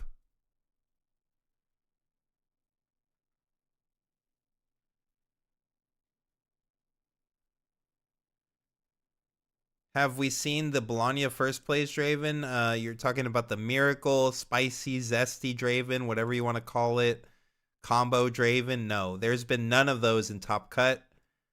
Yeah, Draven won 2-0. Those were some interesting plays there.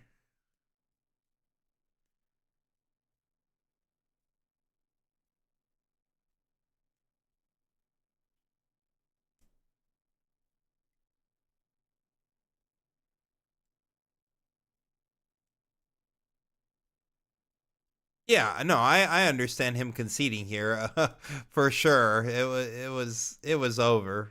It was definitely over. I'm just saying, like, I don't think there was any need to commit the Darius to that battlefield.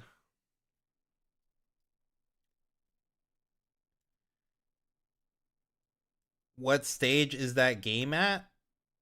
What do you mean?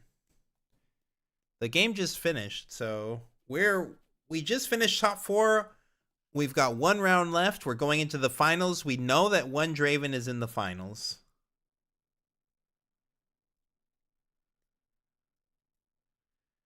Draven on the left knows what he's doing. I wouldn't go that far, chat. There was definitely some sus plays here.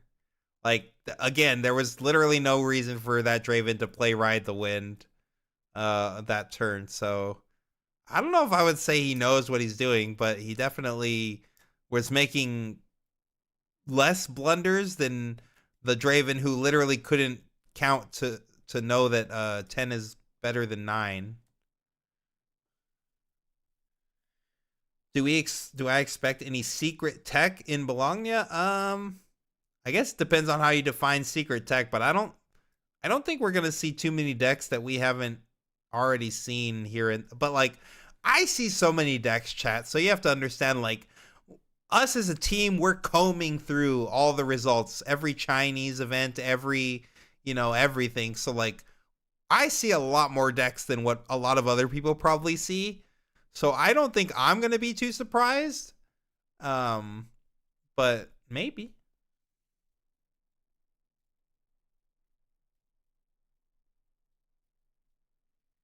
Yeah, I mean, missing the obelisk trigger too, like, that was already that was the writing on the wall, like right from the start of the game. It was like, we have 2 ruins, he has 4. Like, ugh, not where you want to be,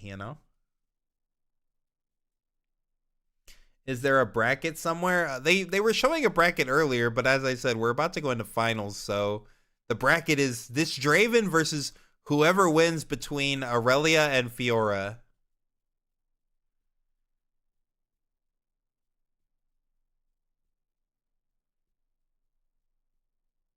No, Ride the Wind is strictly worse. It is strictly worse, and if you think it's way better, you're just wrong. Like, Ride the Wind in action is just not a good play. It's literally a misplay. Like, there's no reason to do that. You're saying no draw? They don't get a draw anyway because they play a Mind Splitter and you take whatever they draw. They just are stuck on board with just a 2-drop and a Draven that can't attack or it gets run over by 2 Mind Splitters, and you give them another card. Like, it is literally incorrect. 100%. Misplay. Hardcore misplay. That player made a huge blunder there. It didn't matter because he was so far ahead and his opponent missed an obelisk trigger, but no, that is the wrong play. That is a bad play. They might be showcasing the Aurelia versus Fiora game. I think the schedule mentioned both top 4 games. Oh, well, we might be seeing all of top 4. Okay, well, I guess I'm here for 2 more rounds then. That's okay, though.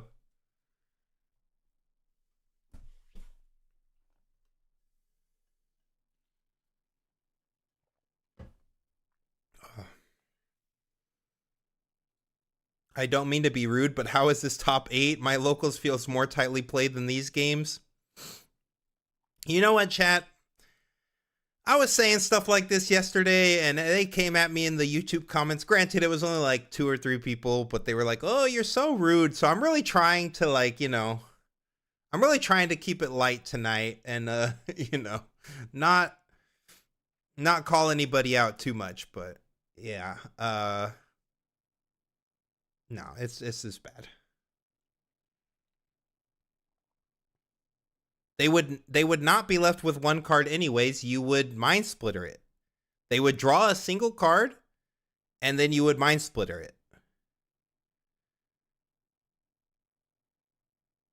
Ride the Wind does not guarantee you the win. It is literally just throwing away a card for no reason.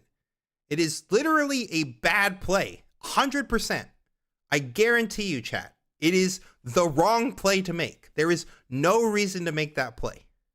You are in no threat of lethal. Your opponent is at 4. They did not have a card in hand.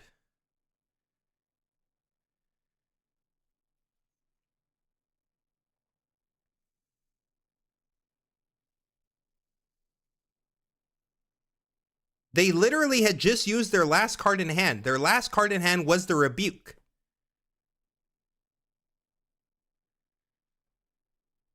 That's the Rebuke that put the Mind Splitter back in the hand was literally the last card in their hand.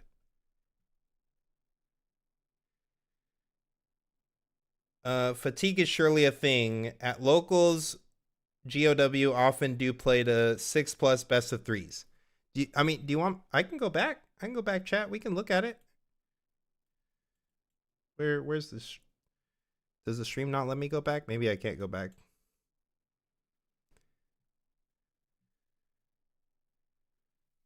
Let me see. I have it on my phone. Let me go see.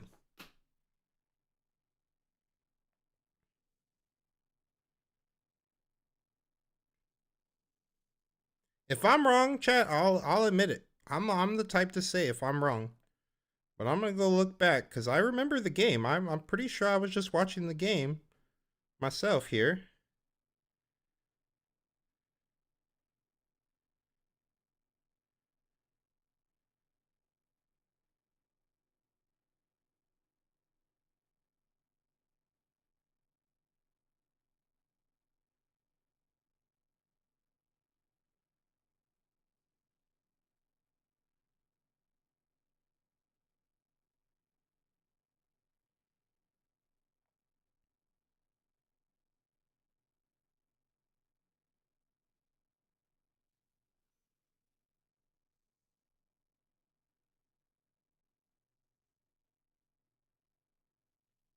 Yeah, Mind Splitter is really strong against Draven. That's why I said, like, I like MF Aurora specifically because of that. Like,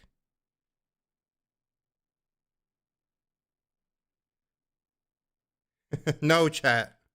No, you are wrong, chatter. Legion Glory, you are wrong. He literally had no cards in hand. I'm looking at the video right now.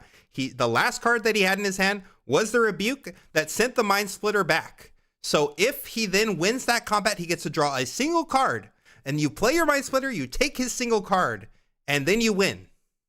You are just wrong. You are telling people to make bad plays. Please listen to the instructor of the class, okay? You don't even know what's going on screen. You're literally telling me that he has an extra card in his hand that he does not have. No, you clearly cannot assess what's going on.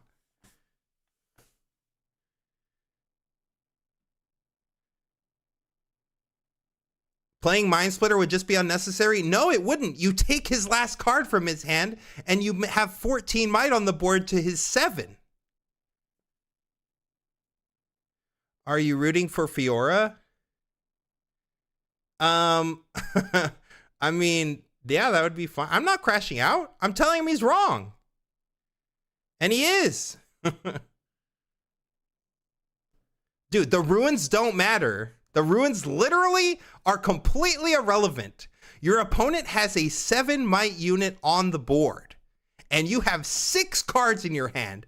A bunch of them are interaction spells, and you have 14 might on your board.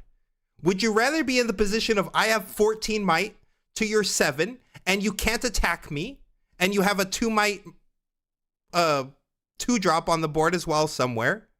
Or would you rather be in the position of I can't play this Mind Splitter, I only have 7 might on the board to your 9?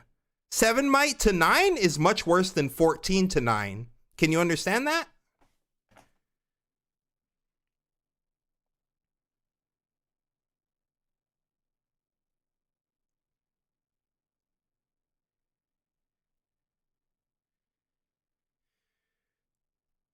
You'd let Fiora repost you? True.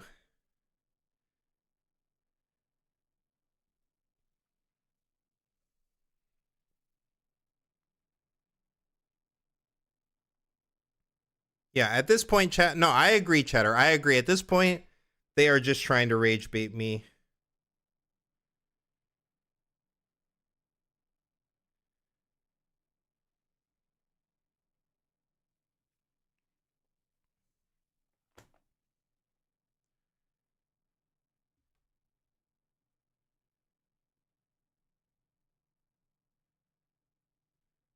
Any good Sivir decks?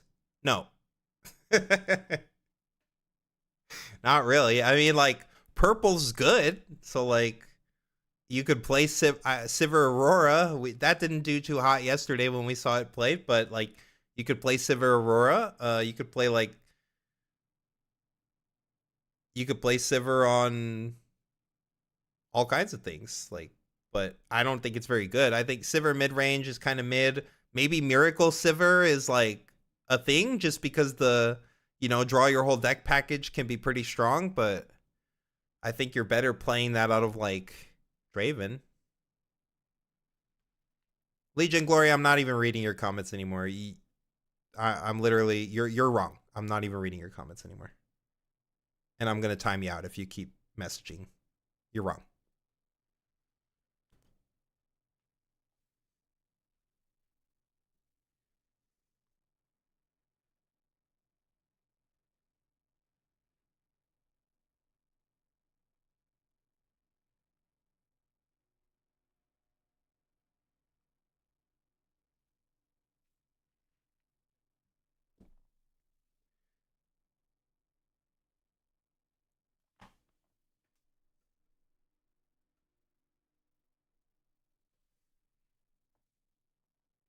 What stage are we at? Well, so I thought we were going to finals, but I heard that we may be seeing the other top 4 match as well. So then we'd be watching Aurelia versus Fiora, and then whoever wins between Aurelia and Fiora gets to play the Draven that just won in the finals.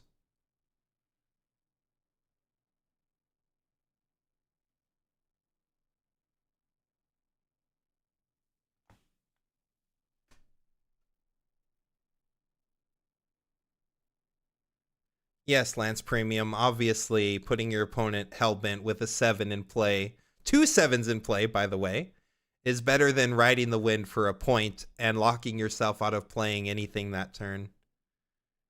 It's pretty obvious, but, this one chatter thinks that they know what they're talking about, and they don't.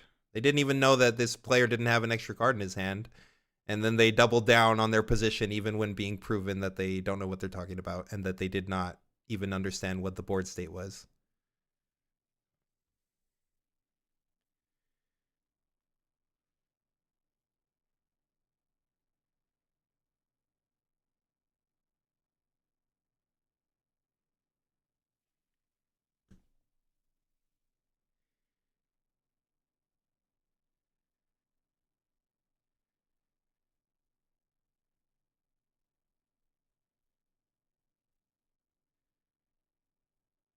What are the best sleeves I've seen over the last 2 days? I think those Riftbound ones look really sick. The ones with like the holographic like Riftbound swirly symbol in the middle. I think those ones are nice. I wish we would get those over here. I'd rock those, I think.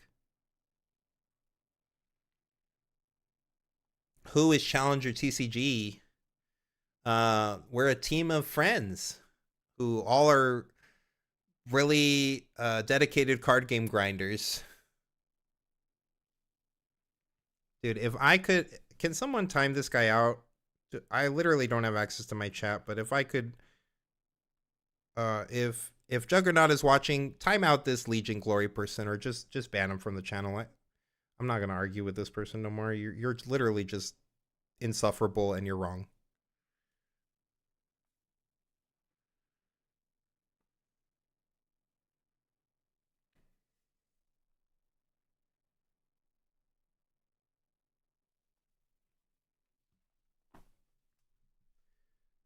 What's the best art sleeves?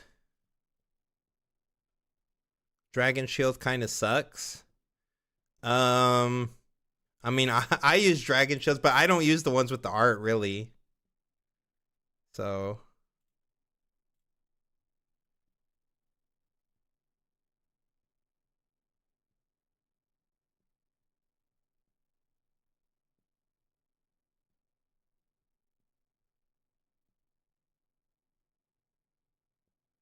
I usually just use regular boring color sleeves. No pictures for me.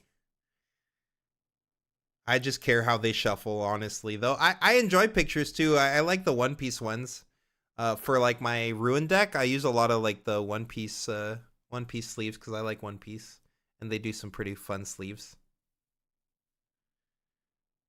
Any art sleeves need outer sleeves? Yeah, exactly. Well, I don't do the outer sleeve thing. I definitely never double sleeve my, that just feels weird to me.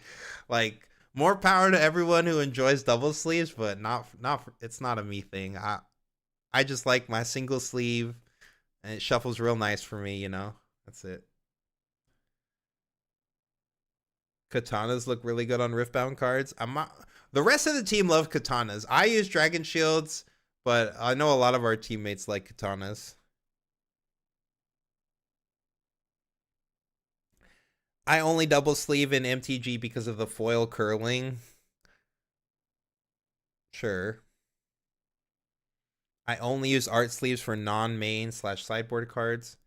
Sure. My sideboard I usually just keep in the same sleeves as my main. Triple sleeving the rune deck.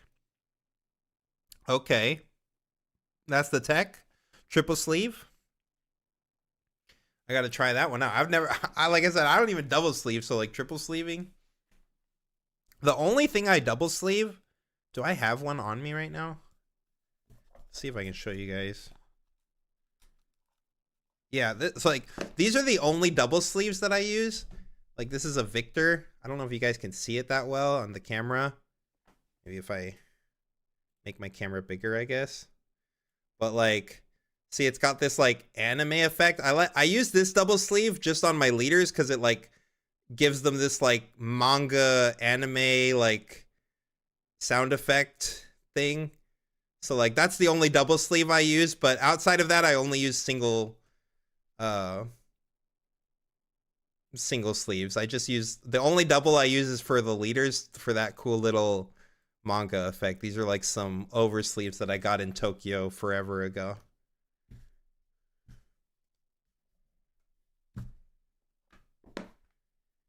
The JoJo sleeve, yeah, I got those in Tokyo like 10 years ago at some card shop. But yeah, yes, exactly, the JoJo reference. I'm glad chat knows.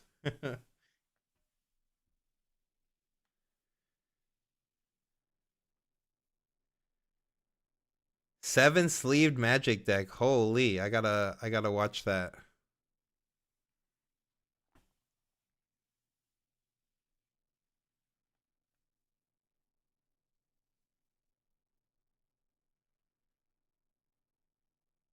Yeah, glad you are appreciating the content, brother.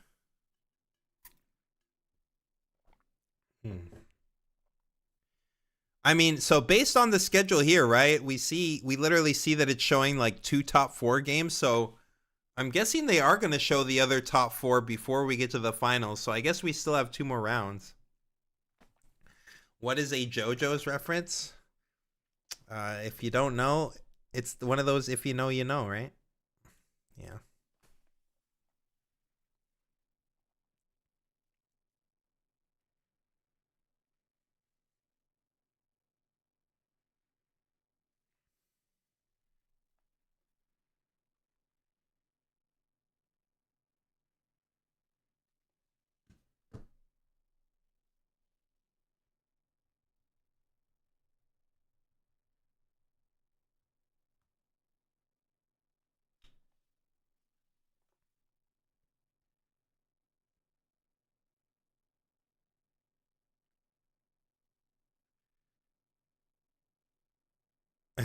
You don't know? Well, sucks to suck, I guess. You can always look it up. Google JoJo's reference.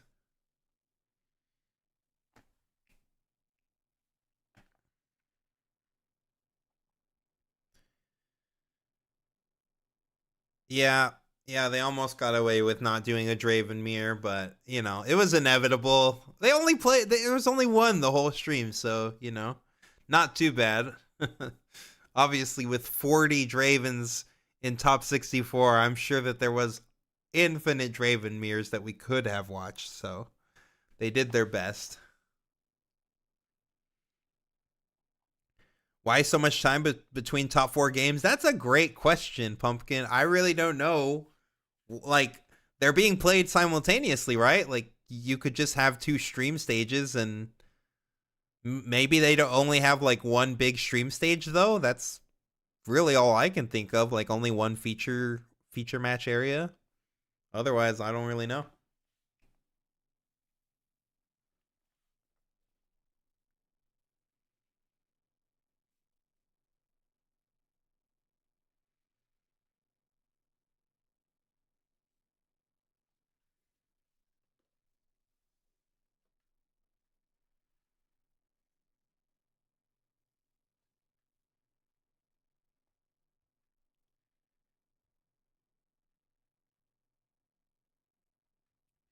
It's okay, chat. It'll be another like 6 a.m. stream or whatever. No big deal. Appreciate everyone that came out to the stream and for checking out Challenger TCG. We appreciate you guys. Been in and out due to work. What is in top 4? Well, we just saw a Draven beat a Draven in top 4. So we have one Draven going to finals. And then the other two that are playing is a Fiora versus Aurelia. So one of those will be heading to finals as well, whoever wins that. We did see the Fiora beat in Aurelia. So if they can run that back, there you go.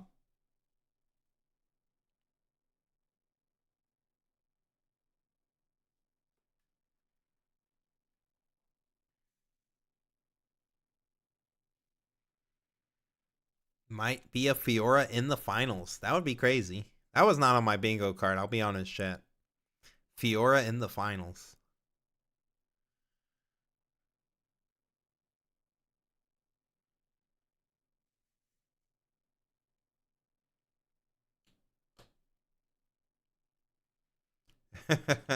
Yeah, we're still streaming. Going strong.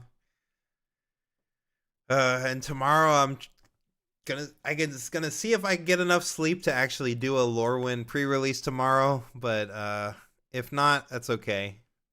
I'll just raw dog it at the SCG limited championship qualifier. It'll be fine.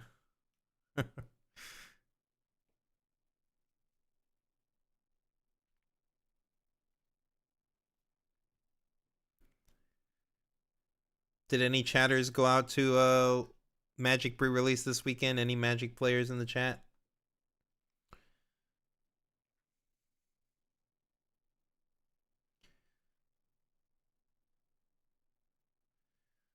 Is it just me, or does it seem like China is very follow the leader? A good deck emerges, innovation kind of stops, and everyone just plays that. I mean, you could kind of argue that that happens a little bit here too. I just think we have more innovators here.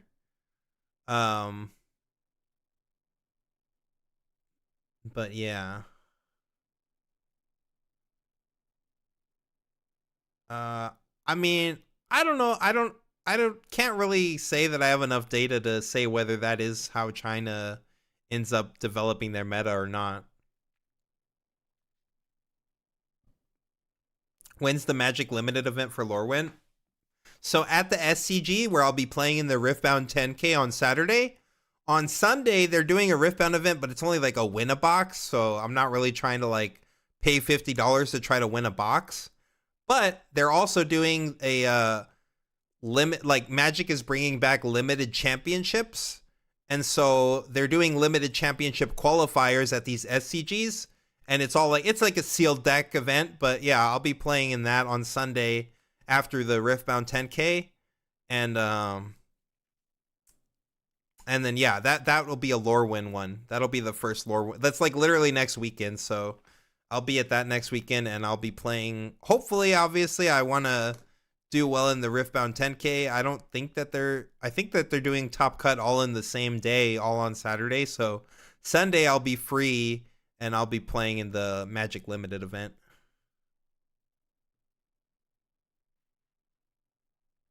Yeah, I mostly play limited. That's pretty much, I just play like draft and sealed. That's the main way I play. Who did win the regional? We don't know yet. We're still waiting. We're in top 4 right now. We watched a Draven beat a Draven, and then we're still waiting on Aurelia versus Fiora.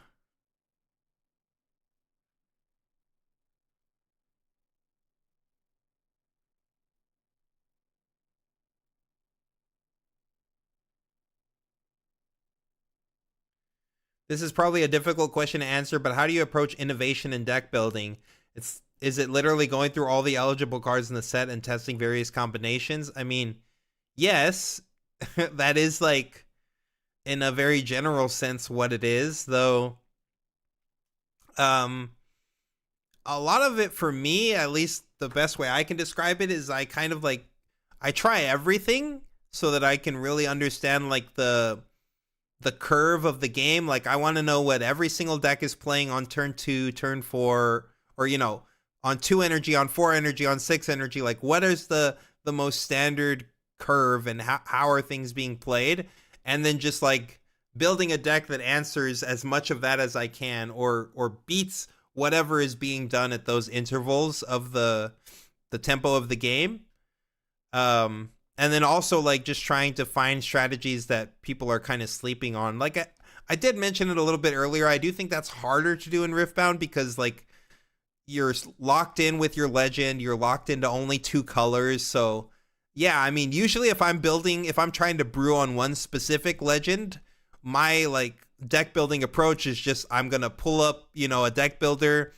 I'm going to those 2 colors and I'm literally looking through like every single card that exists. But it just really comes down to like constructing a win condition. You need to figure out how your deck wins and then go from there.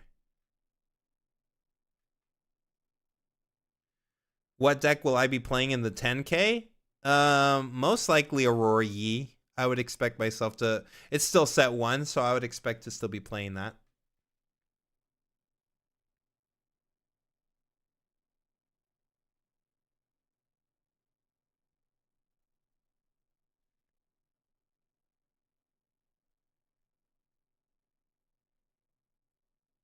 Someone asked if Annie lost. Yes, chat. Annie did lose in top 8.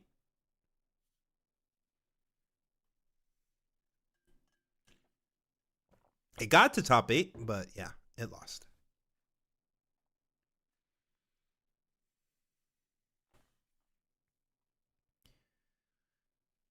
For those of you who are watching during this downtime, it would be much appreciated if you could go ahead and leave a like on our stream on YouTube if you're a YouTube viewer. It does help us in the algo and all that stuff, so drop a like if you have a chance.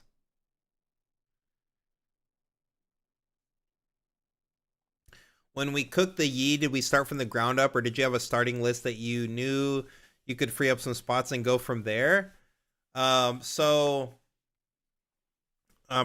mean, the Aurora Yi list, like, I had been playing Aurora since the very start. Like, Volibear Aurora was, like, the first deck I played, so I was already very familiar with Aurora, and I knew that had, like, a very solid Kaisa matchup. My problem with Aurora, of course, was that Victor was, like, near unwinnable for like almost every Aurora deck.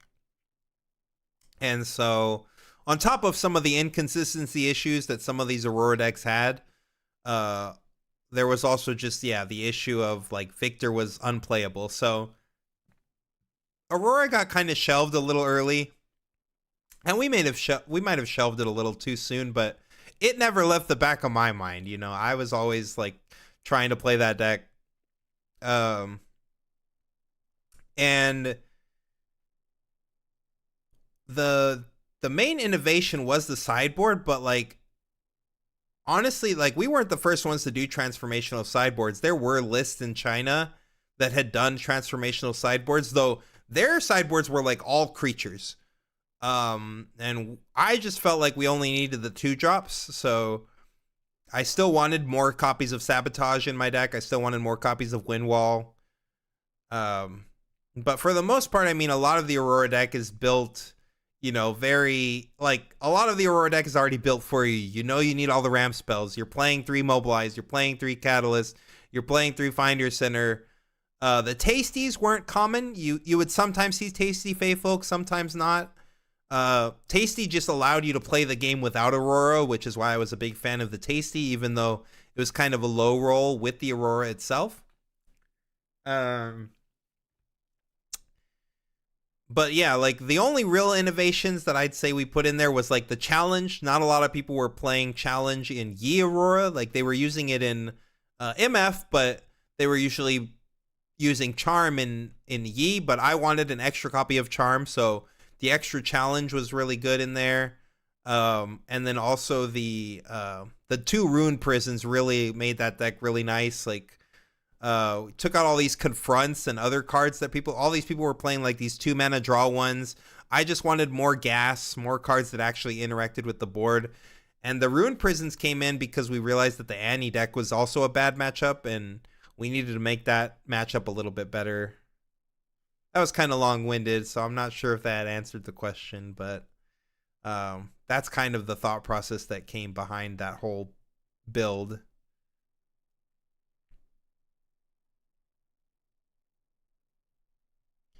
Why Aurora Yi over mid-range? I think the mid-range Yi deck is just not very good.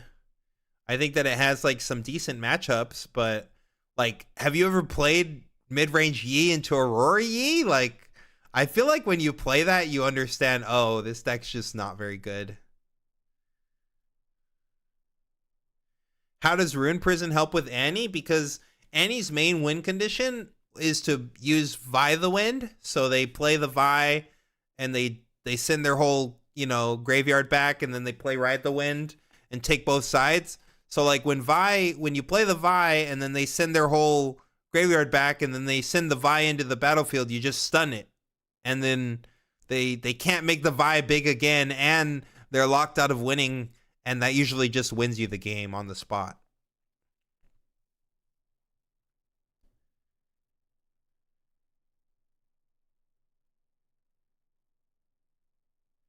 Yeah, I mean, I slap butts. That does sound like a win condition, though. Like, I know you're saying you stop building it to have a win condition, and you're denying them a win condition, but like denying them a win condition if you're winning that way is a win condition, if that makes sense. So.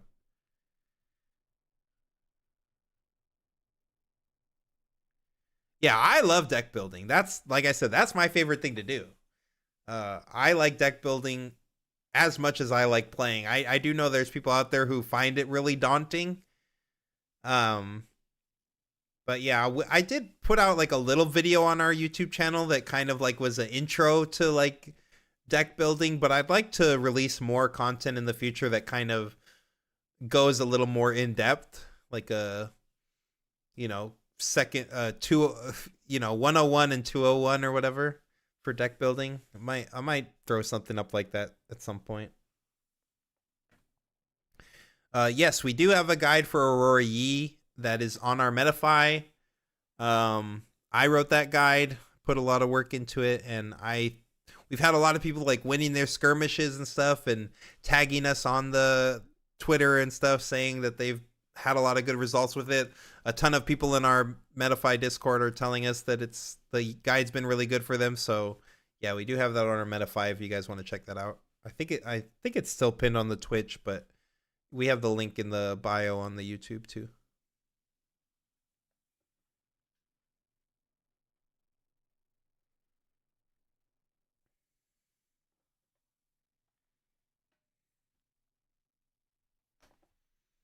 Yes, cooking with Billionaire. I'll wear like a big old, like one of those ridiculous chef hats,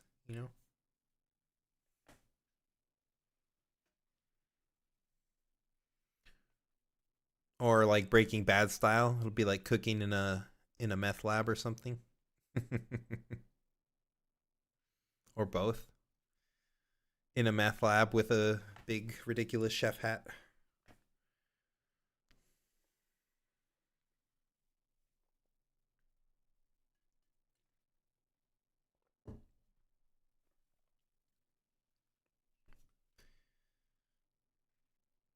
All right. Well, we've got casters again, so hopefully this means that we're going to get our top 4 match starting soon here.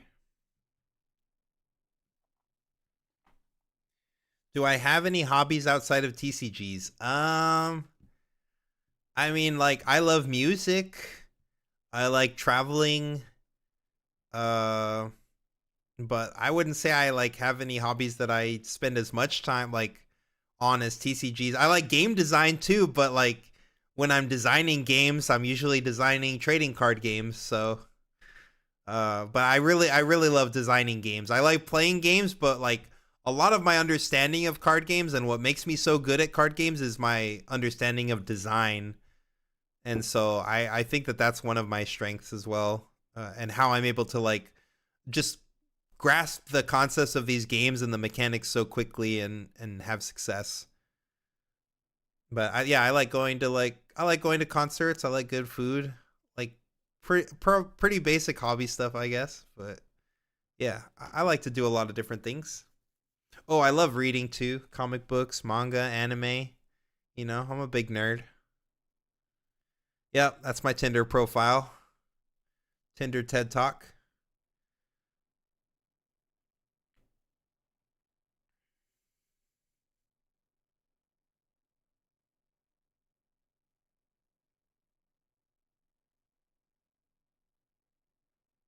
Looked like Fiora won on that graph, yeah.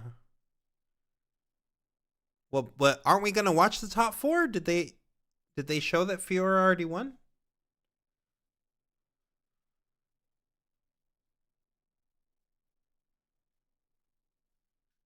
You're a nerd for game design as well. Yeah, game design's great. I like board games and stuff too. Like, I'm a big Settlers of Catan. Like, I'll sit down and play Settlers of Catan anywhere, anytime. And I'm kind of a beast at that one. Though, like, I've watched, like, actual, like, you know, world's caliber level Settlers play, and that's, like, on another level. But, I think I could still hang. They showed a graph where it was Draven versus Fiora. Oh, well. Maybe we're just dodging the other top 4 game and we're going straight to the finals then.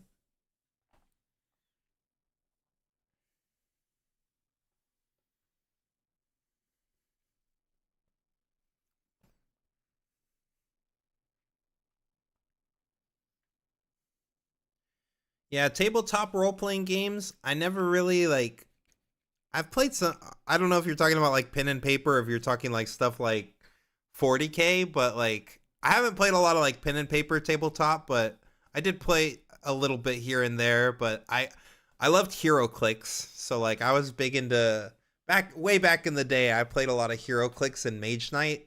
Not so much Mage Knight, I was way more into Hero Clicks, but yeah, I'm a fan of, like, miniature games on tabletop as well.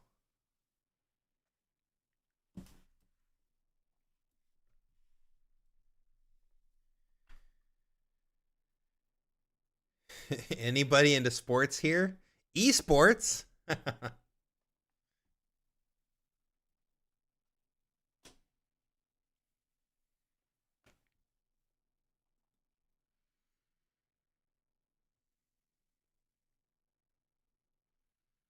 But for the most part, chat, I mean, I live and breathe card games. That's my air.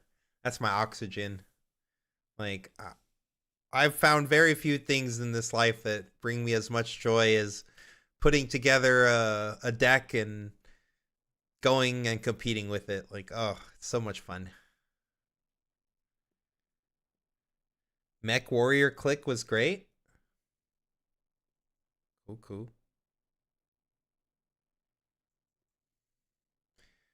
The game is very swingy. Whoever wins the dice roll often goes first, often ends up winning. What's my take on that? I do think that the play draw or first or second disparity is a little too polarizing, but I don't think it's so deterministic that, like, your gameplay decisions don't matter. I lose so many dice rolls and I still win. Like, I just went to a skirmish recently and I took Kaisa. I took a little break from Yi for one skirmish and I don't think I won any dice rolls and I was like 2-0ing everybody. I was going second in the first game. I would win and then I go second the next game and I win again and I'm just 2-0ing people like that. So even in the Kaisa mirrors and stuff. So, I mean, could be a skill issue thing.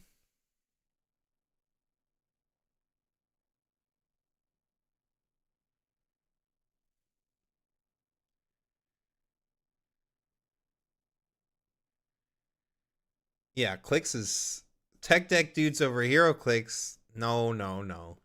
I did fuck with tech deck dudes too though. There was a period of my life where I had I had a fair amount of tech deck dudes, those little thumbs. Yeah.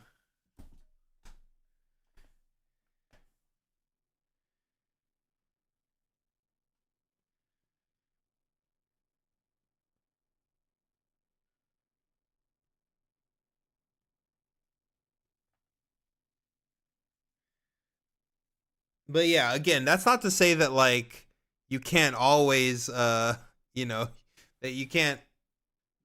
Just because I'm saying that I'm winning going second and stuff doesn't mean that I'm not aware of like how good going first is. I mean, if I'm winning a dice roll, I'm never picking going second. So yes, I do think that like there's very few card games, to be fair, that like you don't always pick first. Like even in Magic and all these other games, like going first is a huge advantage in Magic. All right, looks like we've got Draven. Oh, this is this is our finalist. So I guess we might just be going straight to the finals here. Still not exactly clear on that. One cleave, one mind splitter. He has the second mind splitter in the board. Interesting.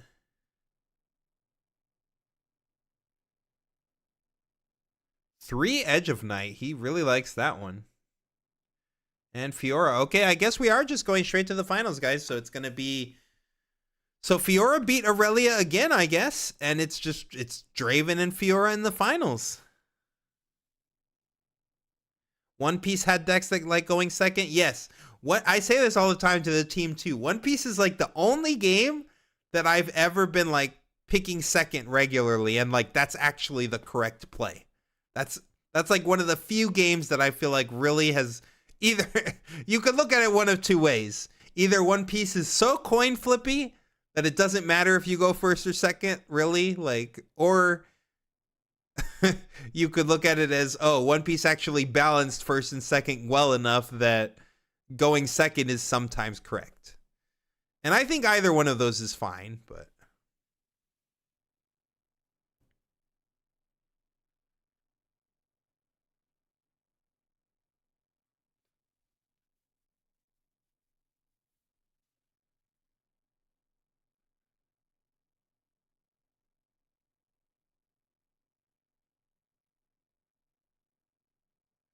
All right, we are here in the finals. Draven versus Fiora.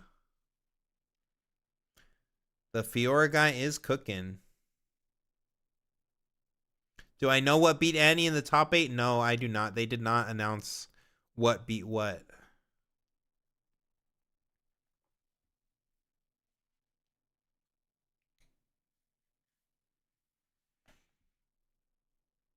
We've got the Reaver's Row, classic Draven.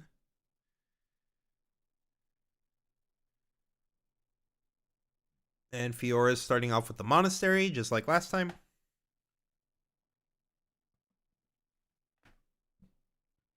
What was the top 8 decks? It was 4 Draven, 2 Aurelia, 1 Fiora, and 1 Annie. They took too much time in between games. Yeah, exactly. We've had too many delays. They're like, you know what? We're just going straight to finals, guys. We don't have the time for this. I do agree, chat, that I think that going second would feel much less bad if the player who was going first did not draw. And I think that that is one of the changes I would make to Riftbound. I would think that that's pretty self-explanatory. I think that that should probably be a change that they make, honestly.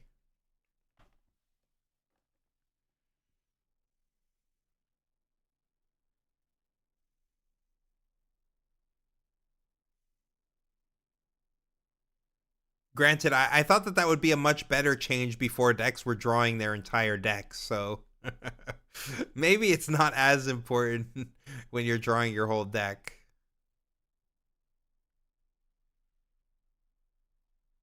I agree. Better 3-drops, like better odd curve in general, but especially 3-drops, like would make a lot of sense to it would make going second feel a lot more balanced if 3-drops were just way more playable. Do I think the top 8 players here are good enough to make top 8 in NA regionals?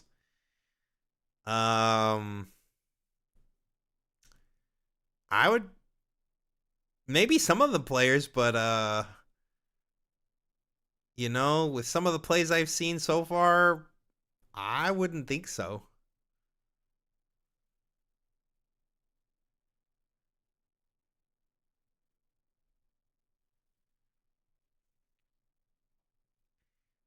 This Draven's hand is pretty miserable.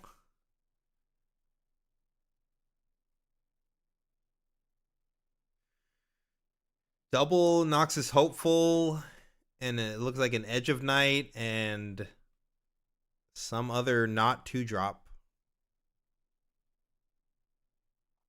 Where is the fancy suit guy? He's not here. It's just me, the guy in the anime sweater. He was here earlier, but he had to go to bed. He had a bedtime. I'm a degenerate.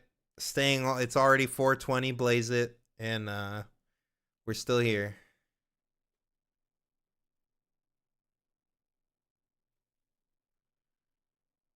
All right, Draven still does not pick up a 2-drop. So it looks like we're just playing this Edge of Night and saying go. I mean, at least he had a play. It's better than no play at all, but not really what we want here. We would like a 2-drop.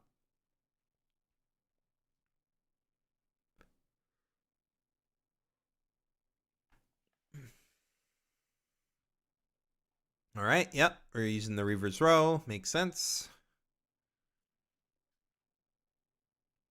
And we're just playing the Fiora for 4. Pretty easy turn here.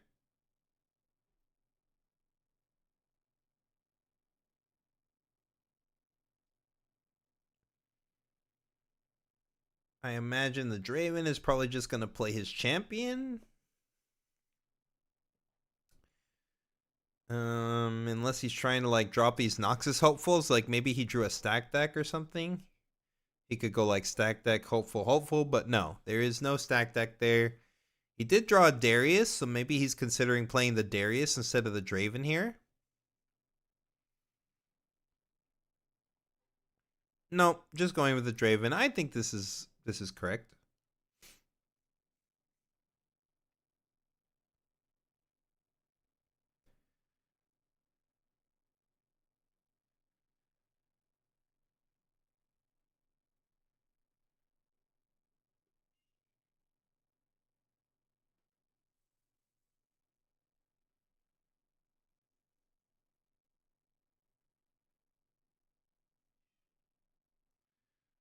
Alright, looks like we're dropping the Pit Rookie. We're going to be buffing Fiora, I would be guessing. Yep, makes her mighty. So we get to trigger our Fiora and get a Channeled Ruin. Strong start. Ooh, and Draven already getting challenged away. Challenge is so strong against this Draven deck. Holy moly. Especially when they miss a 2-drop. Like, they are so far behind now. We're just getting all this point tempo.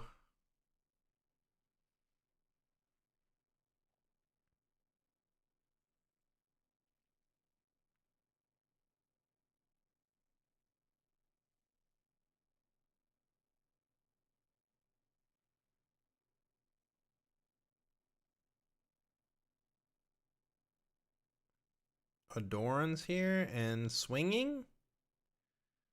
Sure. Are we going to remove this buff to draw a card? Yeah, looks like it. I like it. More cards. Fiora doesn't draw a lot of cards, so any card draw you can get out of this deck is pretty crucial. And he's going to take off all the nonsense. He still has the... Yeah, just taking off the damage. And Fiora is still mighty, of course, because of the Doran's Blade, so she keeps all the keywords. Pretty tough spot for the Draven here. I mean, we do have Darius in hand, right? So this Fiora is a 7 on the defense. So, I mean, he could play Darius. Wait, do we have enough? Yeah. Yeah, we could play Darius, Noxus Hopeful, equip the Darius with the Edge of Night, and then go over the Fiora here. I kind of like that play. That's what I'm thinking. It looks like he's... Yep, Darius coming down, yep. And then, yeah, we just play 2 for a Noxus Hopeful. Yep, yep, this is the right play, for sure. This is good. Now we equip the Edge of Night, because otherwise Darius is trading with this Fiora, because she's a 7 with the shield 1. So now the +2 makes us a 9-7, and we get to eat the Fiora.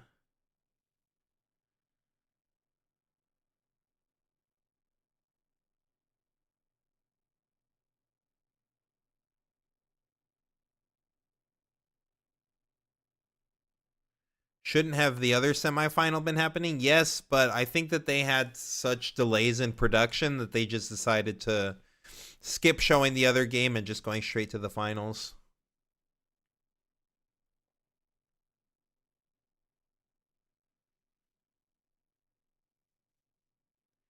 Pretty good sequence for our Draven player here. We got to kill Fiora. We got to draw a card off of that. We still developed a hopeful in the back. Looking pretty nice. All right, we're equipping here.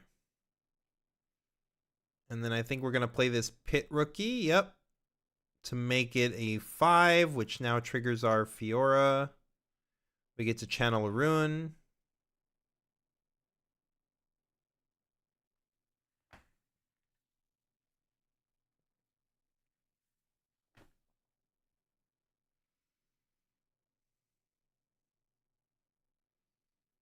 Oh, and we're just popping the Darius with a Hidden Blade. Okay.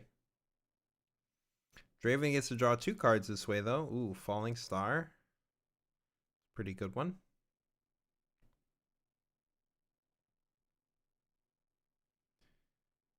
Playing another 2-drop. We're going to go over to the Monastery, probably to try to draw another card with this buff, I would be guessing. No. No, yeah, it makes sense not to use the buff here, because then if it dies, that you're getting your 2 cards that way. So, yeah. 2 cards is better than 1 card, chat. So, no, you could consider drawing here, but yeah, I'd rather draw 2 cards. Is this semis or the finals? This is the finals. This is for all the marbles. Draven versus Fiora. Why would they draw 2 cards? Because that 2-drop has a death knell that says if it is mighty when it dies, which currently it's +2 from the Doran's Blade and +1 from the buff, then it gets to draw 2 cards. But it has to be mighty when it dies. So if you pay the buff off of it, then it goes down to 4 might. It's no longer mighty, so when it dies, you will not draw 2 cards.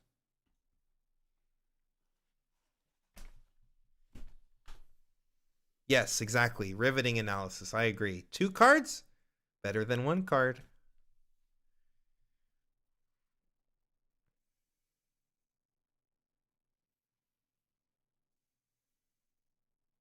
Where else are you going to get analysis like this, chat?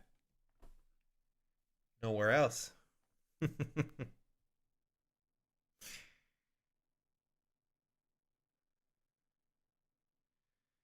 Oh, accelerated Kaisa. Okay. What are we doing here? Are we just backing off of the row? Yep. We're just going to back off. We're going to give Kaisa or Draven 2 cards here. We get a point and 2 cards. Another Falling Star.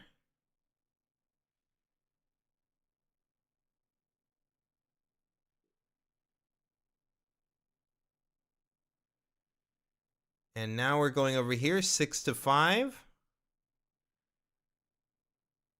Yeah, he's like, I'm okay with this. I'm going to just draw my 2. Draven draws 1, but I get to draw 2.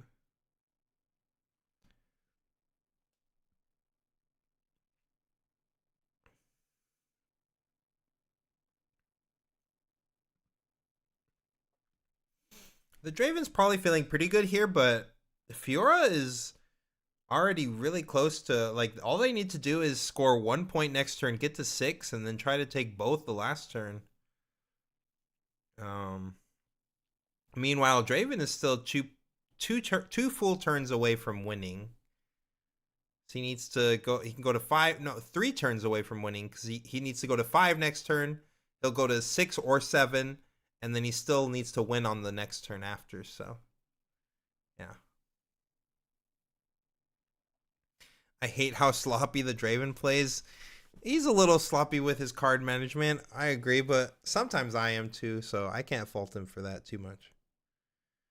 Oh, we're dropping the Falling Star. Yeah, taking out the other draw two. He's like, nah, I've seen enough of this hero, this unsung hero, always drawing 2 cards. He's had enough of that nonsense. Okay, looks like we picked up a Lucian here.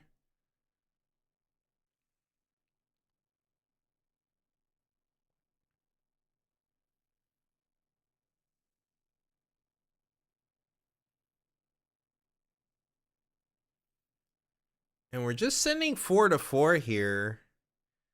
He could leave the Kaisa there. Obviously, it's really tempting to just retreat your Kaisa, though, right? Like, yeah, I mean, I would retreat my Kaisa too. Like, I understand potentially wanting to keep your opponent off of 6 points, but if they have anything here, then even any +1 might, like, you just lose your Kaisa. So I think that retreating is fine here. But yeah, getting to 6 is pretty crucial for the Fiora. I don't know if they're going to be able to make enough bodies to be able to take 8 on the next turn, though. Because they're already staring down 10 might on this board. And they've only got 4. All right, going off with the Sabotage. Here you go, chat. As I mentioned earlier, Sabotage, very good if you are playing body. There might be a lot less body going around this set, but if you are in body, yes, I do think Sabotage should be in your main deck, honestly. 2 stack decks for the Draven. We've got an Axe, a Bryn here, Thundersong, the Overzealous Fan, and another Hopeful. Of course, we knew that from the opener. But yeah, 2 stack decks are going to potentially turn into any answer he needs, so interesting choice here. I mean, you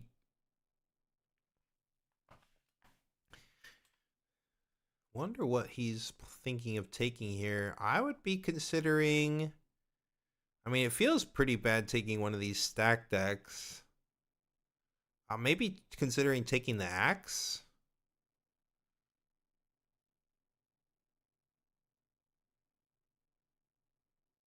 Yeah, there's also the other Falling Star here. It's probably the Axe or the Falling Star. Yeah, it takes the Axe. Makes sense. It's recycled. It goes under your deck. Yep.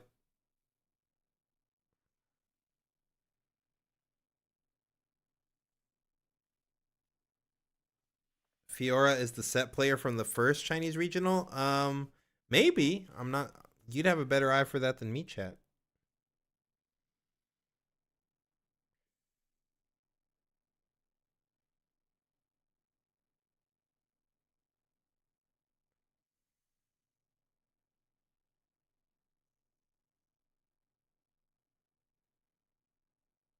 All right, dropping Fiora on the battlefield. So he's just trying to wall out this Kaisa. And playing the Lucian, picking up the weapons so that he can ramp. But he is tapped out here. I mean, granted, the Draven does not have a lot of he's very low on energy, this very low runes. So it'd be interesting to see how he tries to handle this. He doesn't have access to Falling Star mana either. He only has 1 red, so the Falling Star is not available to him because he called double purple this turn. He could potentially... he could stack deck for an answer, but if he stack decks, he's locking himself out of playing this Darius. But I mean, like, stack deck plus, like, a good answer... like he has Falling Star, right? We know he's got Falling Star, so potentially you could like Falling Star this Lucian. You could use a stack deck. Yeah, I think any of these, no matter what you see, you find what you're actually working with the stack deck first, and then you decide how you want to play out your turn from there.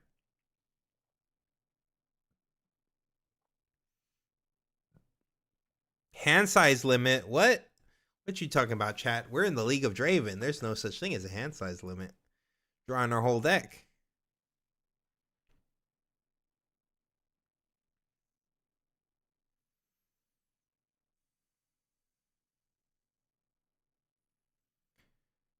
Okay, I'm not really sure what the confusion is here. He played his stack deck. He separated the 3 cards, and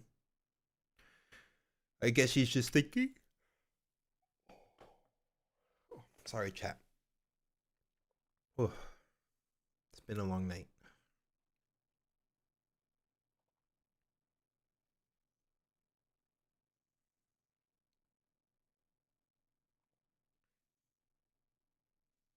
You thought we would see Miracle Draven, not gonna lie. Well, no, none of them made it to top cut at least.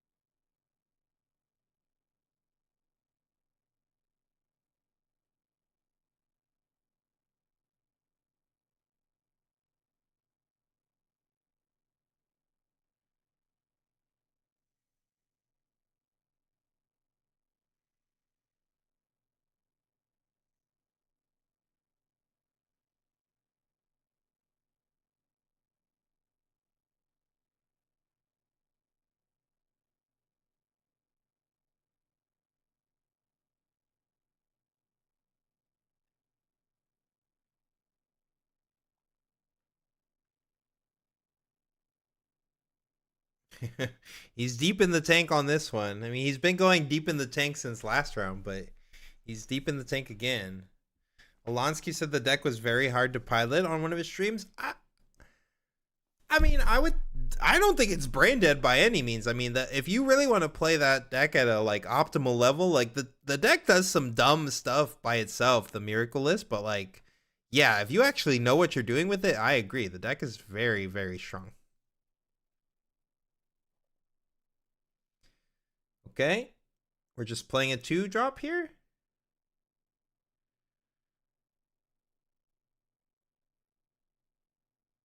What else are we playing? And we're playing another 2-drop. Okay. Interesting we didn't play the Noxus Hopeful, but yeah, he's just decided that he cannot take that other side. So now it's just 4 to 7 here. So all Fiora needs to do is either hold this last battlefield or try to get a win this turn. That is a salvage. I do not think that's giving them the win this turn, at least. Maybe they could draw into a win condition off of that. Though I don't know what the Fiora's hand entirely is. I think last time we looked, it was a lot of units, so...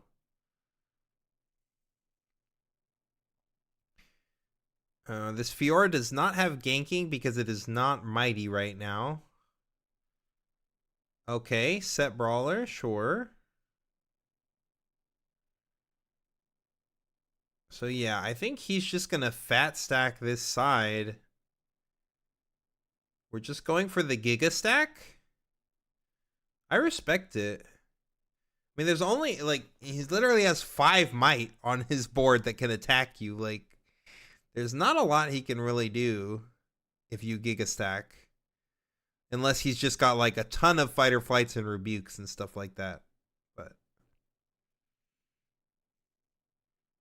next turn, he's only going to 7. So, I mean, you know he can only out 3 of your units with spells. But, I mean, that is more than enough. Like, this Pit Rookie is not a real unit, right? So, if he can get rid of the set and if he can get rid of, like, the Lucian. I mean, even then, with the Kaisa and the Treasure Hunter, that's not enough. He has 6, even if you can out his 2 5s here. So, yeah, this is going to be kind of tough for him to break, I think. Even with all those cards in his hand.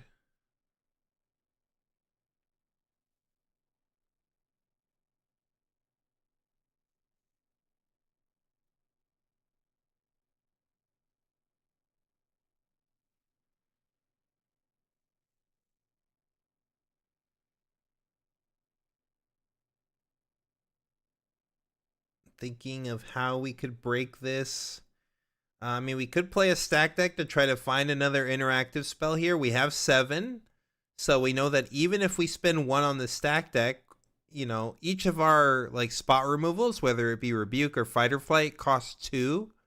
So if we play the stack deck here and try to find 1, I mean, that doesn't necessarily fully answer all of our problems though, because like the opponent is still able to potentially try and win next turn, even if we can break their Giga hold here. So, but I think that we kind of need to find like rebukes and stuff. Okay, he's going in. I mean, he thinks he has enough interaction. I can't see his whole hand, so maybe he does. A switcheroo? Is this a switcheroo?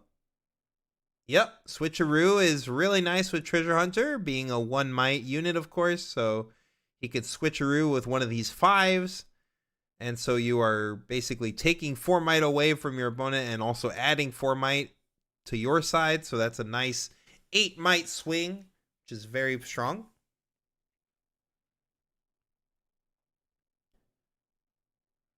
Why not pull the hopeful back last turn? Yeah, I could see pulling the hopeful back last turn. Can't really say that I understand why he didn't do that, chat, but I don't think it's too risky because he did have the he had the overzealous fan there, so that's why I would say it wasn't very risky of him not to do that, but I don't think that like he really needed to leave it there either.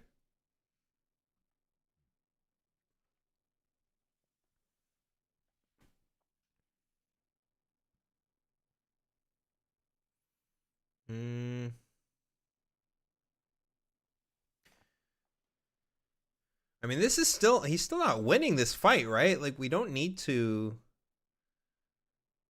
I don't think that we really need to do. Oh, he's popping the, sure, the Edge of Night to draw a card. Oh, he just drew the freaking punch first off of that salvage. That's crazy.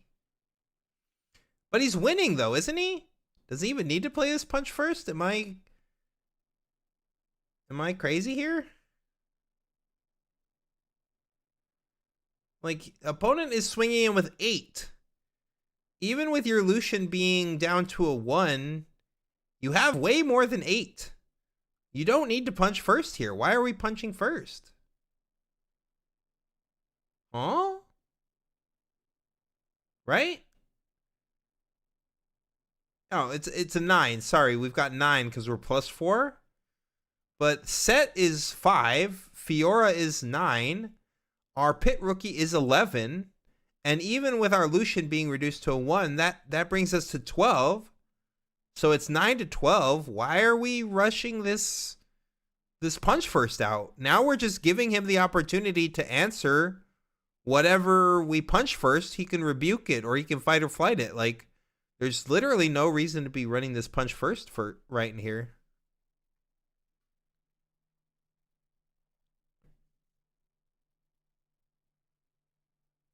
Lucian isn't 1. The equipment takes him back up. I do not think that's how it works, chat.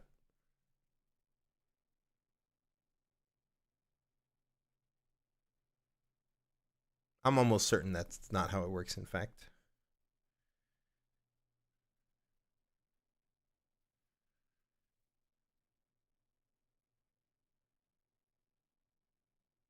Punch first, ask questions later. Yeah, I guess so. That he's living by the Vi motto here. Unfortunately, I don't like. We literally have no interaction outside of the switcheroo. It doesn't look like so. Maybe we could. I mean, we could stack deck here. Stack deck is action speed, so we could stack deck and try to find an answer. But again, you wouldn't even give him the opportunity to need this answer if you didn't just play your punch first for no reason. Is he realizing that? Is that why he's over there like, and look, he found the rebuke. He found the rebuke. Oh my goodness.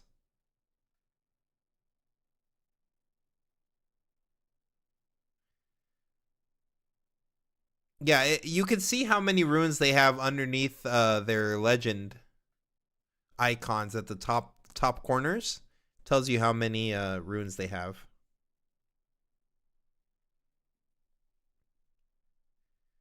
if you rebuke the thing that's +5, is that not enough?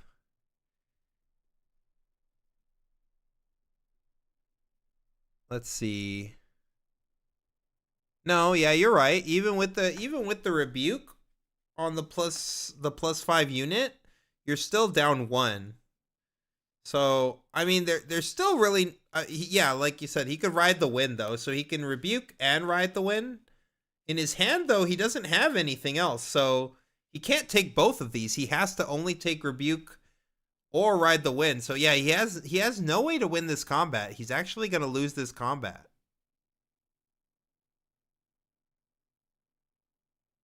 Yeah, Lucian is still a 1.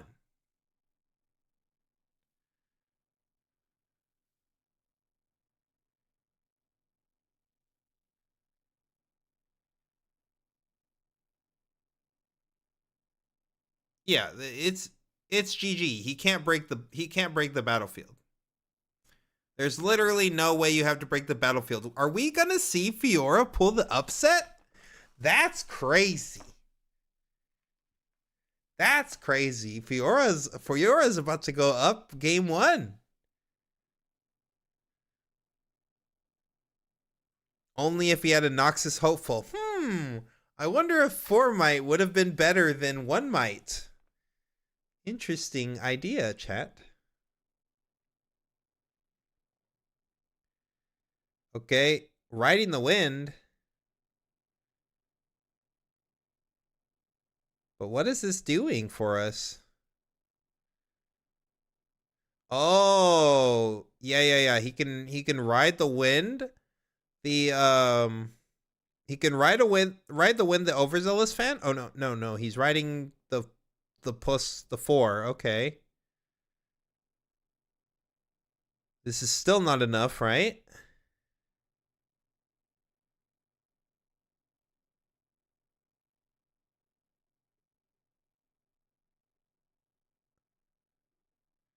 Right, he's got yeah, so everything dies except Fiora. Okay. And then he's gonna Falling Star it or what? Yeah, I guess that's his plan. He's just gonna rip the Falling Star here.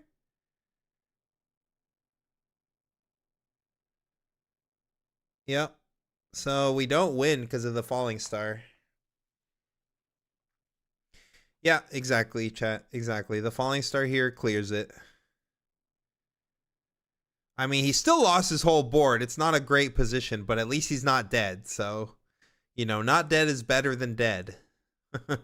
More riveting analysis.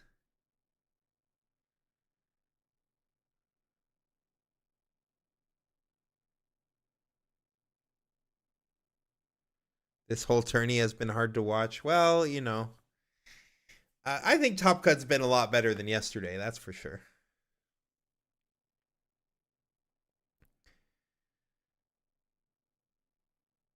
All right, well, we've got a Lucian. Picking this up, getting a ramp.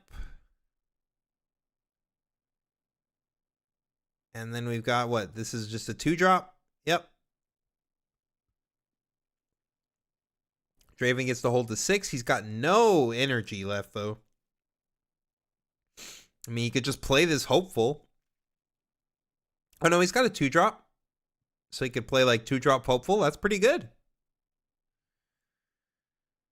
He needs to make sure that he figures out how to stop his opponent from winning this next turn, though. So you might have to play 2-drop Hopeful on the other side. You probably have to play the Hopeful on the Monastery with the fan. The 2-drop, you probably have to play there as well, even though I think it's just a Treasure Hunter or something. So it's not going to be really adding much might.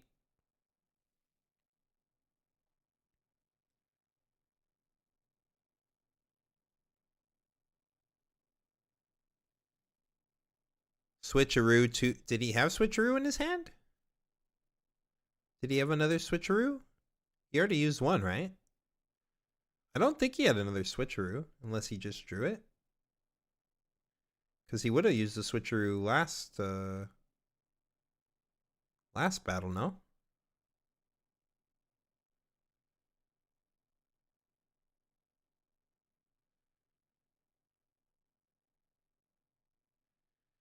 going back in the tank.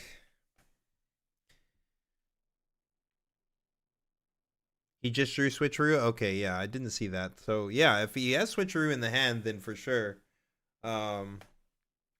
Switcheroo with the 1 might unit is nice.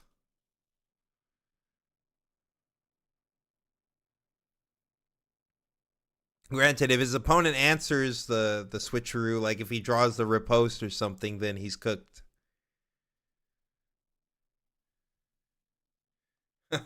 Yeah, I would not like my position either, buddy. This looks tough. Yeah, he drew the switcheroo this turn, yeah. Was day 2 all untimed? Yes. Which is probably why they skipped the second top 4 match that they had scheduled, because we had a lot of delays. Round 1, like from round 1 to, or from top 64 to top 32, like it took like over 2 hours to get that next round, so.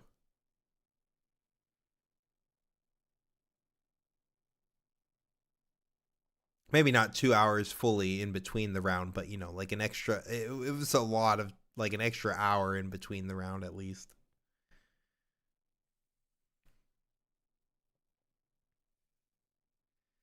All right.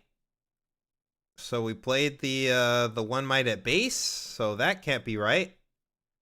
Did he just realize that he threw? Oh, I think he just realized that he threw. Yep. You should not have played that 1 might unit at the base. What is that switcheroo gonna do now, buddy? What? Did he just pass? What is going on? Huh? Okay.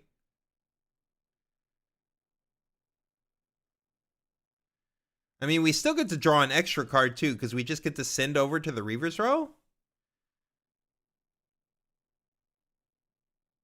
He's peeking at each of these cards like so funny. He didn't play anything there though. Like, I mean, he does have the fan to send you home. So we need an answer to this fan. Oh, are we just gonna try to hold? Wow. Wow, we couldn't answer the fan. What do we got in the hand here? Another, oh, and a Fiora? Okay. So if Draven has a way to answer this board, Draven might still be in there. That's crazy. Yeah, tapped out pass is crazy, honestly, but it might actually work out for him here. I think it's actually going to work out.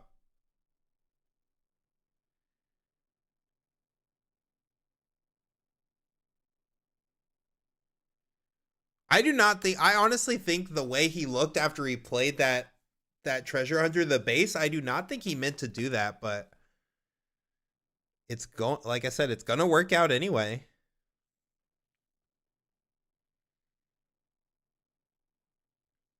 And then he got the cleave here, yep.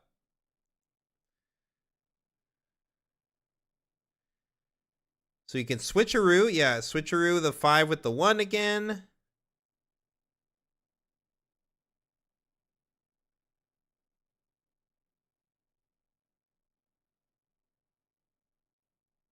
It's a 9 again to, yep, and a cleave. No, Fiora, no! It was so close. Oh no, Draven doing the Draven thing. Oh God. Bro is like me at my exam. All that thinking for nothing. I mean, true. A compilation of the huh?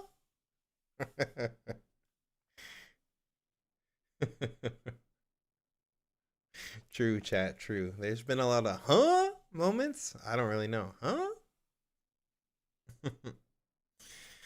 I'll go give him a Twitch Prime real quick. Oh, thank you so much. Much appreciated. Damn, Draven screwed up and still won. Yeah, it turns out that deck is just broken. Well, why are you doing all this thinking when you could just be playing Draven? And sometimes his deck is just so powerful that Even when you make mistakes, the sheer power of the deck just carries you through.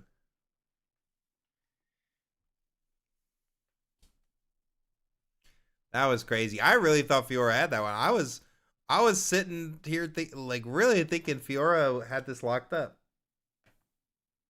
That was wild. They kind of threw with the premature punch first. Yeah, they did, but they would have had to play it anyway, right? Like, there was definitely no need to do it there, but they were gonna get rebuked either way. So like if they ended up rebuking one of these larger units, like the set brawler, they would have had to play the punch first too. Can you link the deck list in Twitch chat? Yeah, we don't have the. Oh, appreciate the Prime. Thank you so much. YouTube is better than Twitch. Yeah, well, we're on both, so you don't even have to pick.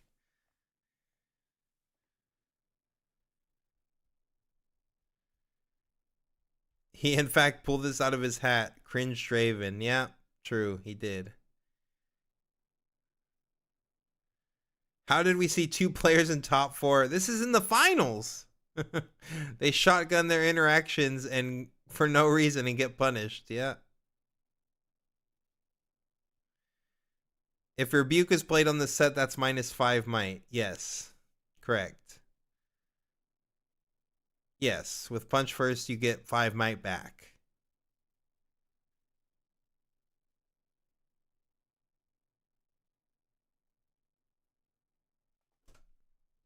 Yeah, but the issue wasn't winning. The issue was that Falling Star clears the thing that lives.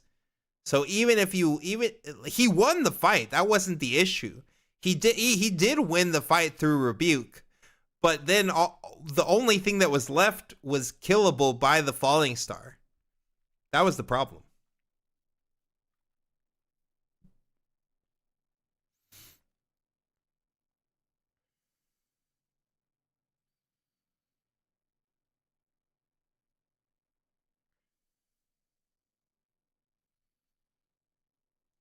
Lance, I'm probably not going to be, I'll be honest, I'm probably not going to be, you can link your deck list, but I don't think I'll be able to give you a lot of feedback right now. I'm just trying to commentate this last round, and I've been up for many hours, so as soon as this is done, I'm probably going to be heading out, to be honest.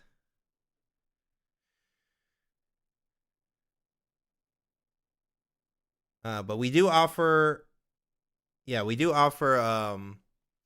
know, lots of feedback on deck lists and stuff in our Discord. So if you want to check out our Metafy and hop in our Discord, we do deck advice literally every day, and we answer questions all day long. So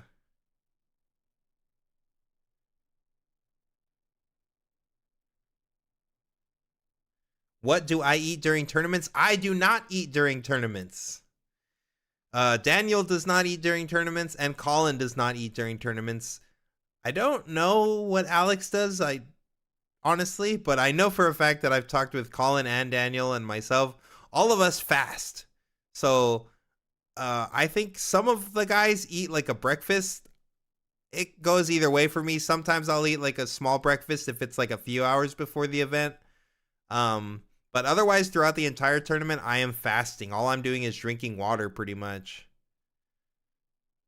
I feel that I play much better fasted. In fact, I know I play much better fasted.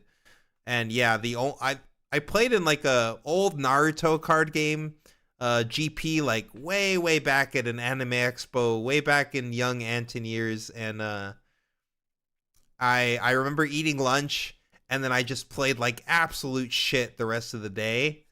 And so I was like, okay, I'm never doing this again. And honestly, like, I really do feel like the hunger just keeps me really sharp, and I play much better when I'm fasted.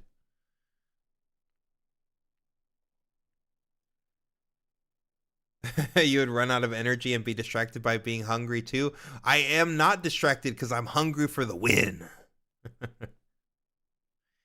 Yeah, exactly. Got to stay hungry. Did I eat pizza and a soda? Okay. Okay, true chat. When I did go to Anime Expo and I did play this Naruto event, I did eat pizza. I don't think I drank soda, but I did eat pizza.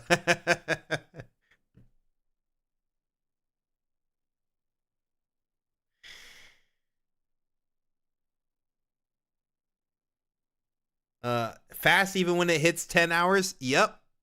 Even when it hits 10 plus hours. I fasted all of Houston.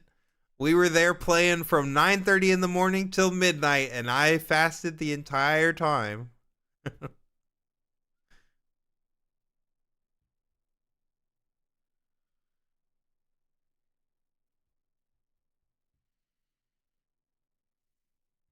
Having a lot of commentary in between these sideboardings. Holy moly. This has been a really long sideboarding.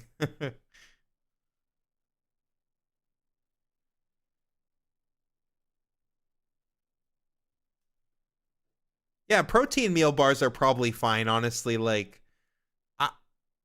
I've been offered like a protein meal bar. I think where was I? Was I at, it might have been Florida. I think at the Orlando 10K, like Prismaticism offered me like a piece of his pretzel or something. I'm trying to remember if that was actually during tournament though, or if I had already died and that was on Sunday. But I feel like that might have been during the 10K, and I broke my fast a little bit to like take a bite of his pretzel.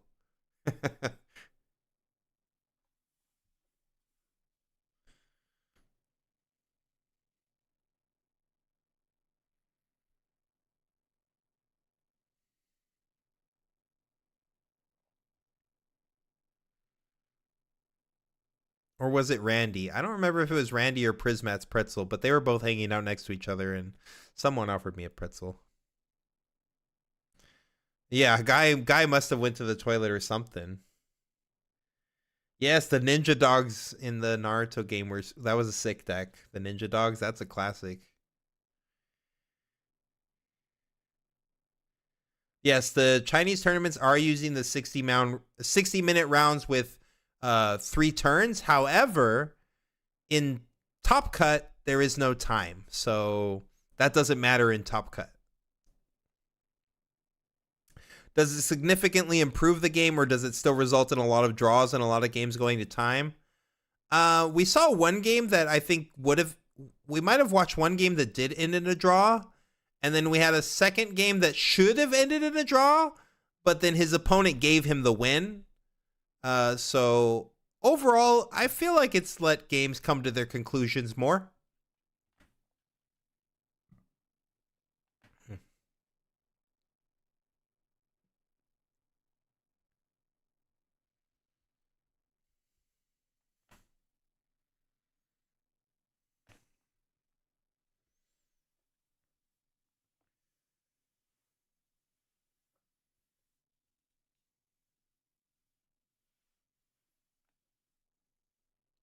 Yeah, they did show that. They showed the finals deck list on the stream already. They showed that a little bit earlier, right before we got into game 1. They showed the full lists.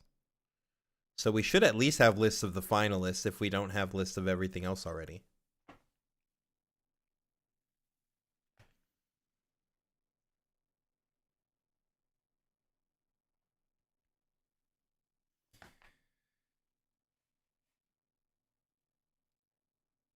Yeah, imagine if we were still doing a top 4 game. Like, we would still be here till like 8 in the morning if we were covering both top 4s matches. My list of need to bring items during events: protein meal bars, water bottle, Tylenol, gum, deodorant, nasal sticks. Sounds legit. Those are all pretty good things. A gum, not a gun. Sure. Bring my gat. Bringing my gat to the tourney.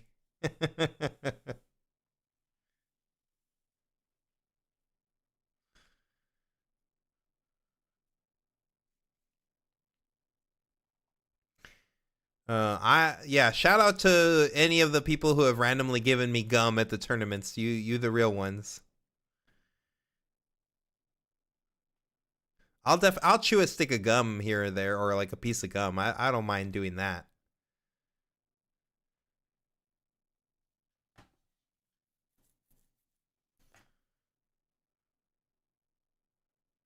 Ibuprofen over Tylenol? Yeah, maybe. I don't take either, so I don't really do over the counter stuff, but no shade to anyone that does.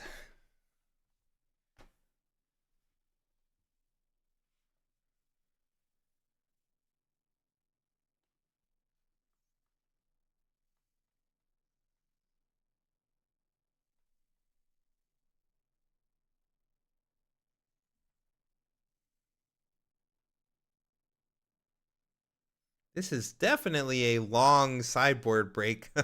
Someone must be on the toilet or something. I really am wondering what's taking so long to start game 2.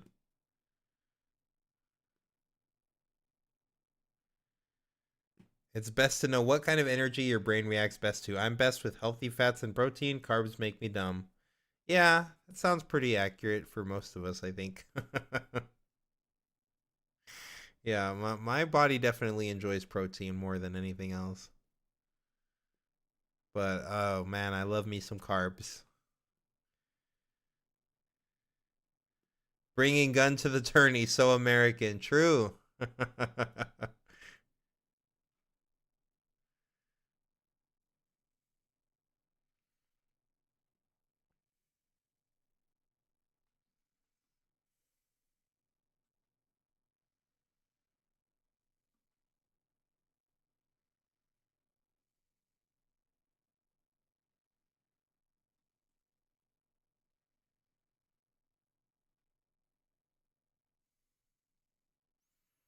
Yeah, I could use some nasal sticks probably, honestly. My nostrils get kind of plugged up cuz I'm always around these cats. So I could use more energy.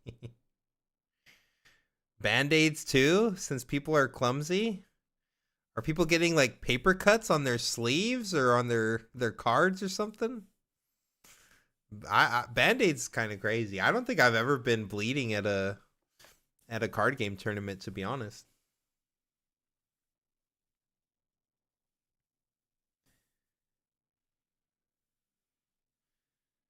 Yeah, it's just water for me. I'm just jamming water all day. Just keeping full on water. Yep, still no match is crazy. What about salt crackers? No. No, I won't even eat salt crackers. I mean, honestly, if I munched a little bit, I don't think it would be that bad. Like if it was a very small amount of munching, but I'm just very strict with my rules for myself. So once I've decided I'm not eating in any tournaments, that's just what I do. And it's worked out for me pretty well. I think I play way better for sure when I'm fasted. So as long as you have your deck in your wallet, true. Where do you get katana sleeves? I mean, vendors were selling them at the regionals and stuff. Otherwise, the company that makes them is Ultimate Guard, so anywhere you can buy Ultimate Guard products. Or from, I think Ultimate Guard has a website themselves. Ultimate Guard, by the way, you should sponsor us. Give us some sleeves and a sponsorship. That'd be nice.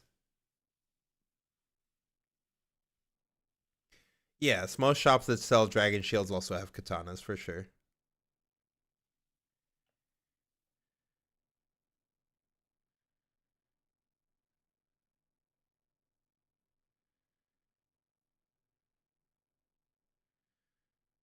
See so many posts of people taking 4 monsters to a tournament. Yeah, I think that sounds like Angelo.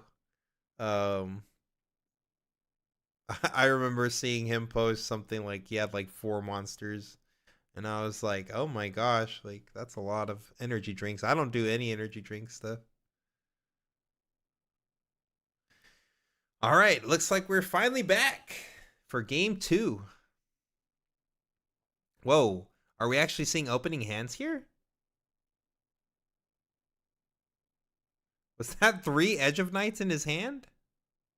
Oh, wait, what is it showing here? Oh, is it showing the sideboarding? Okay, interesting. Cool, cool. So he took out a Pouty Poro and the 3 Edge of Knights. And then it looks like the Fiora player took out the 2 Call to Glories and a Warmogs. And put in 2 more salvages and a face breaker.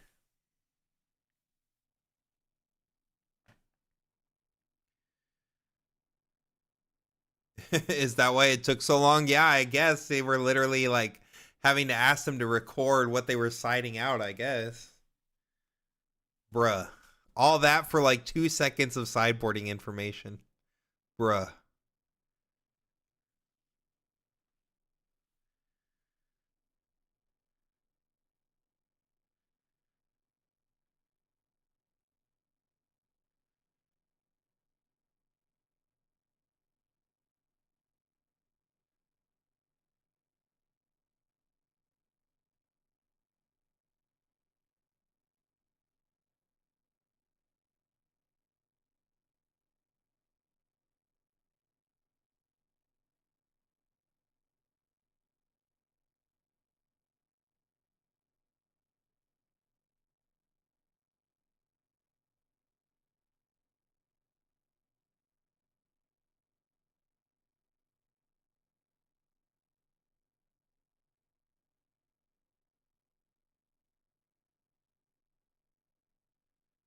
All right. Looks like we've got a turn 1 play.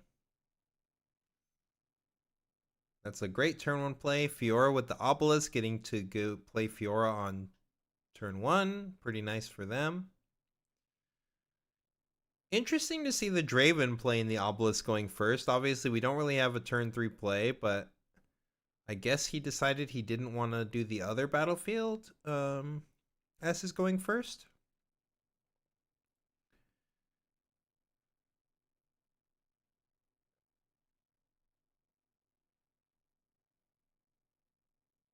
Looks like we're tucking. Oh no, we're just riding the wind. Sure.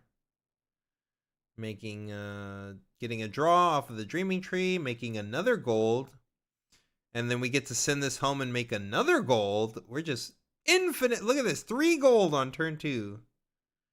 Pretty crazy. Oh, and another. I'm not a big fan of the second treasure hunter here, but I guess if we didn't have anything else, that's just the way it is. Would have preferred to like drop a Noxus Hopeful or something here though.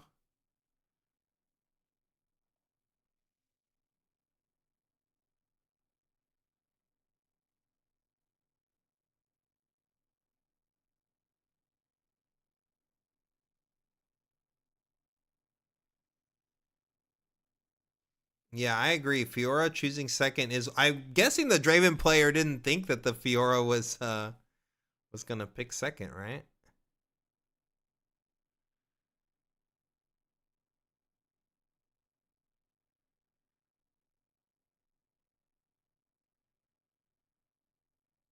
Which is why he ran the Obelisk out.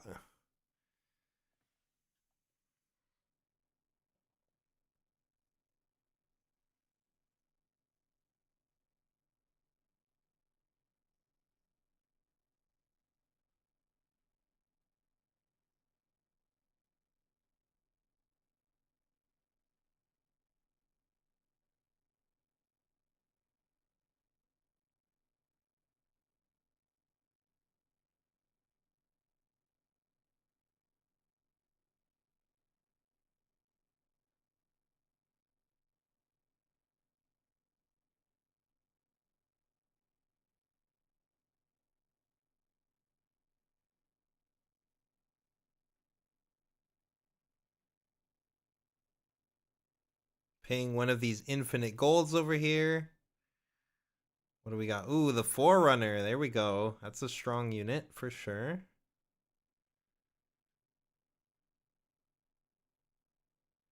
We have just infinite gold going on.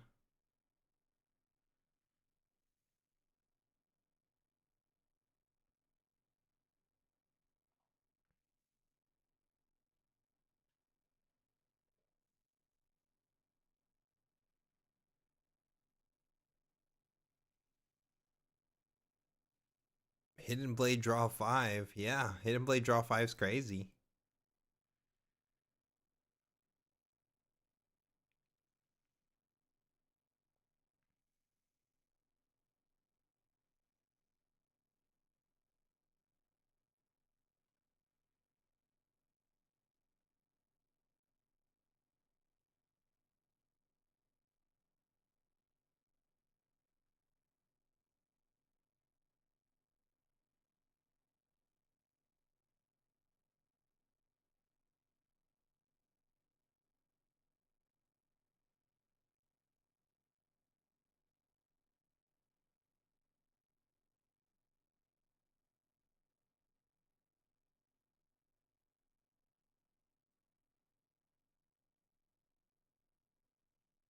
Yeah, he's okay. Wait, he's playing Hidden Blade from the hand.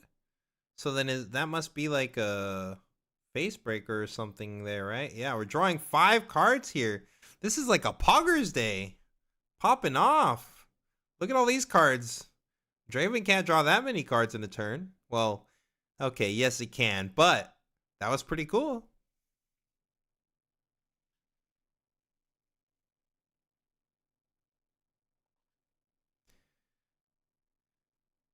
Yeah, we can attach the BF here to the Fiora and gank over, chat. That is true.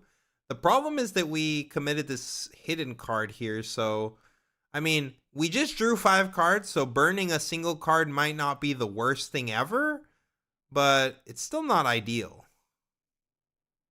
Like, we're just losing this hidden card for free if we gank out. Unless we can put something else there.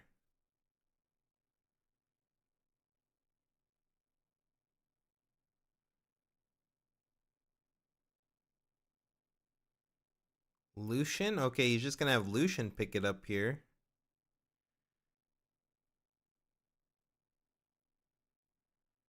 Interesting.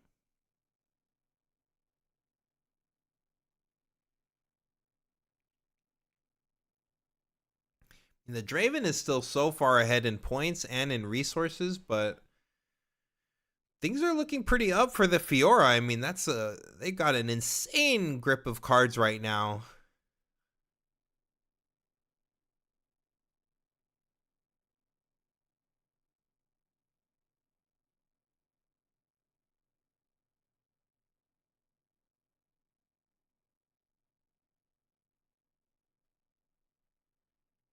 Five cards in Lucian Pass. True, chat. True.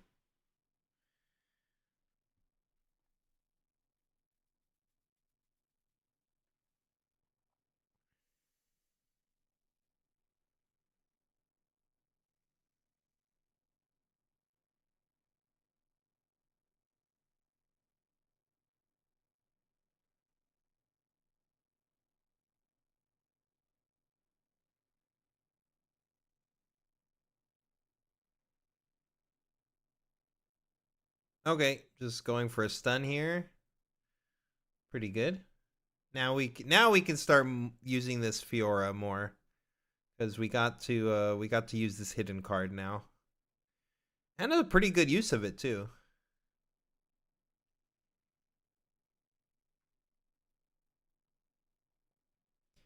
Putting this thing in the base is great, so we don't have to deal with it for many more turns.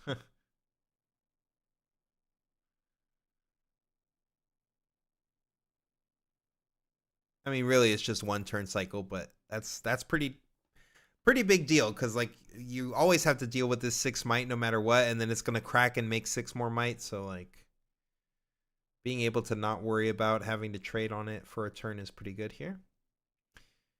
All right, Darius coming in. What do we got for Darius? A Hidden Blade. I mean, the Draven's not too upset about that, but I still think the Fiora is like has as many cards as the Draven does in his hand, or just about. So he's not even too sick about this.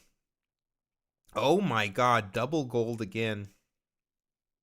Look at all this gold.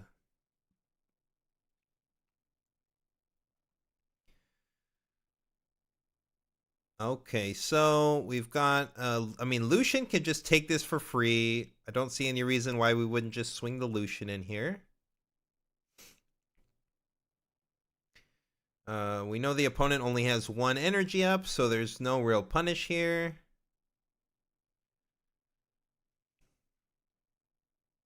I think we just swing Lucian, take that side, kill his 2-drop. And then we could see what we want to do from there. We do have a challenge in hand. That's obviously been a MVP, but not Forerunner is definitely not something you want to be challenging. So no real appetizing challenge targets on this board right now. Okay, looks like we hovered over another 4-drop Fiora. That might be a fine unit to play here. I think I saw a pit rookie too, so we could potentially use this pit rookie to like buff something up. Oh, is that not a pit rookie? No, we got the hero and a Fiora. Are we going to play maybe this Doran's Blade too? Huh. I wonder why we're leaving 2 up here. I wonder what the thought process is. I would want to be playing the Doran's Blade so I get development out. Like, the Draven doesn't really have a lot of ways. I guess he just is pretty shook from Falling Star maybe, but Falling Star only answers like one of your units. It's not, obviously it's not great to be hit with a Falling Star, but I don't know if I would want to just keep up riposte for a Falling Star here. That's the only real thing I can think of.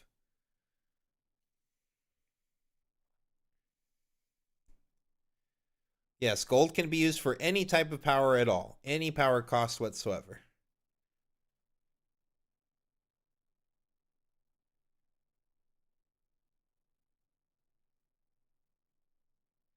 Yeah, for sure. That has to be the reasoning, is keeping up riposte for, well, keeping up riposte in general is the reasoning, but then you have to think, well, what am I actually riposting? If I've moved all my units back to the base, what is it that Draven can actually do to me? And really the answer is only Falling Star, and I really don't think like you're even that sick if he just Falling Stars you here.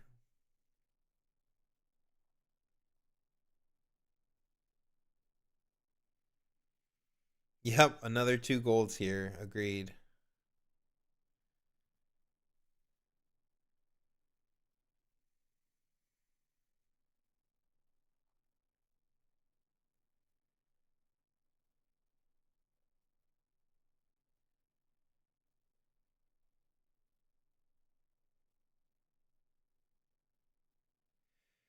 Draven's already at 6 here. Not looking great. I mean, we don't really want our Draven to be at 6, but I mean, Fiora's board is respectable, and this dude's got the Giga Grip. So, like, all those cards in hand, I don't know. Fiora might be able to pull this off still. We'll have to see. Played a Draven from the champ zone. I'm sorry, chat. Draven plus a Noxus Hopeful. Still got 4 energy up. No, playing another 2. Maybe another 2-drop. Ooh, second Hopeful. Putting lots of might on the board now. So, yeah, I mean, we're sitting pretty. Okay, here comes the Falling Star. And he's not going to use the riposte. Or he's just waiting for targets. Okay. Yeah, I mean, I'm sure he's just waiting for targets. So, probably going to target the...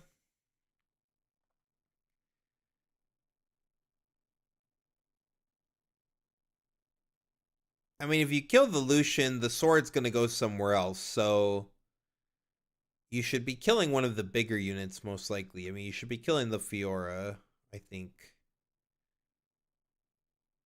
Unless you're really worried about this Lucian, like, going in and going out, but I think when you're on 6, yeah, exactly. I think the Fiora is the right pick here, for sure. When you're on 6, like, you're just trying to win next turn anyway, so you need to just try to clear as much might out. You don't care if Lucian is like poking in a battlefield and then going back, that you're happy about that. That's, you know, that's 6 more might that's not in the battlefield that you have to run over. So yeah, since we didn't end up reposting the Falling Star here, I really don't know why we didn't play like the Doran's Blade. Maybe I'm mistaken and we don't have a Doran's Blade in the hand, but I thought we did. That's a lot of units, not counting the 2 mechs. Yeah, for sure. There is a lot of units on the board there. Looking pretty dicey for our Fiora player here. I mean, I think picking going second was also a pretty dicey move.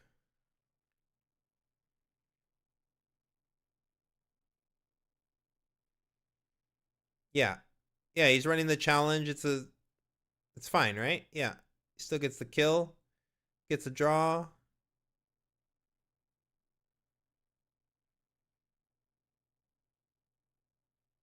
But yeah, like I said, I mean, it's not like you want to retreat anyway. Like, you still need to stay at the battlefield. Your opponent is threatening lethal next turn, so taking the Draven off the board is nice. That is definitely important. That's like step 1. So now he's only threatening to come at you with 8 might next turn, currently, or 9 might with the treasure hunter.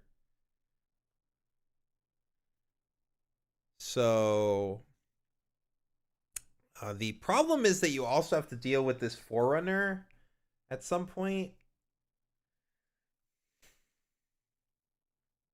Like, he can't get to 6 here because of the Forerunner. That's the big issue. Oh, they're showing the prize card Ezreal. This is what they're playing for. We are not getting that cool Ezreal in the West, by the way. That is only a China thing. Wait, and we did retreat the Lucian? Wait. Oh, okay. We're playing the first mate to untap the Lucian, so I guess we're trying to push the other side? Interesting.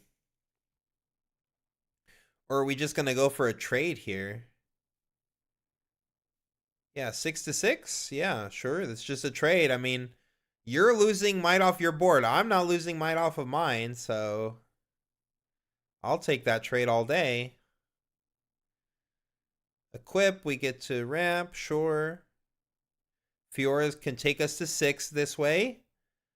But yeah, still looking a little sketch. They still have way more might than we do on their side of the board, so I know there is a challenge in the hand. We could potentially challenge, or he used one challenge, but I think he had a second challenge, so he could use challenge to take another hopeful here, or maybe he's just trying to hold it for action speed. Looks like we set a hidden. I'm pretty sure I saw a hidden blade in the hand, so a hidden on that side with a tree.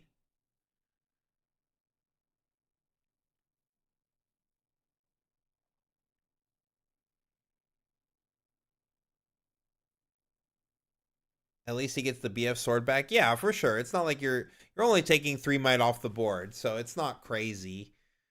It just doesn't feel good because the Forerunner is still staying on the board. He's just splitting into 2 mechs, but like the 6 is still there. Oh, is he about to fist bump? No, Fiora, don't give up yet. Okay, it looked like he was about to fist bump. I'm like, no, come on, play it out. Play it out.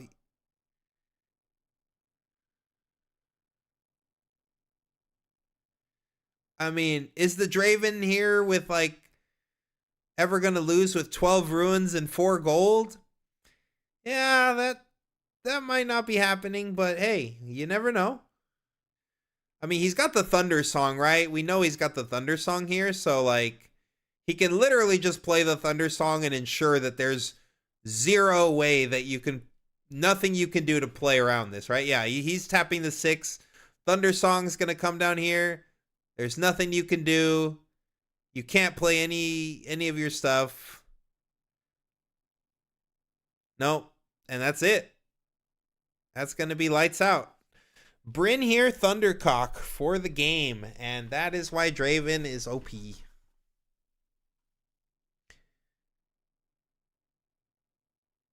Is Anton rooting for a game 3? I mean, I'm rooting for Fiora. I would like not Draven to win. That would be hilarious. But as we can see here, this Bryn here card in Draven is kind of a nightmare. Like there's no reactions. Now you're just doing simple math. Bryn here makes this very complicated game turn into a very simple math problem.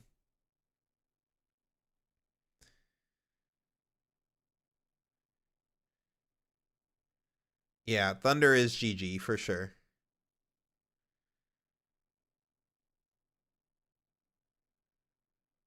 Yep, sends the 6 on the 5. And then Fiora is an 8. And you have 9. Trade alpha. Yes, you lose a mech token. Yeah, rebuke it, whatever. Who cares? You didn't even need to rebuke it. You had the math, but sure. Rebuke it just for good measure. And Draven has won the event 2-0. Fiora did make it to the finals in a valiant effort for Fiora here, but ultimately Draven is here. Draven is king. Draven is our new lord. Welcome to the League of Draven.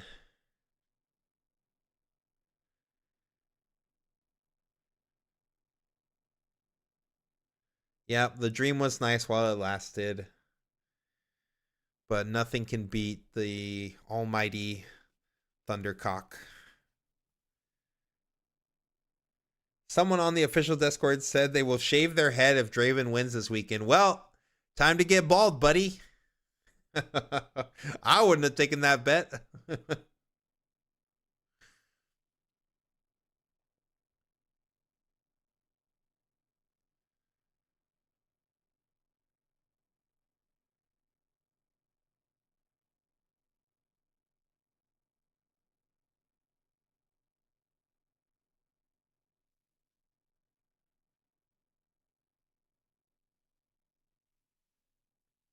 My man did this with a cold? Yeah, I guess so.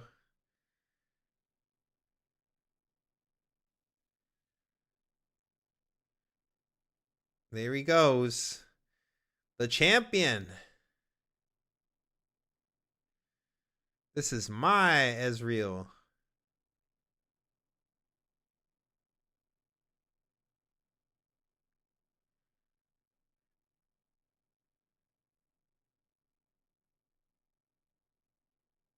I was gonna say it looked like they cheaped out on the confetti, but no, it looks like it's fine. I felt like there was more confetti in the first regionals. Their confetti budget went down a little bit. She's like, put that back down.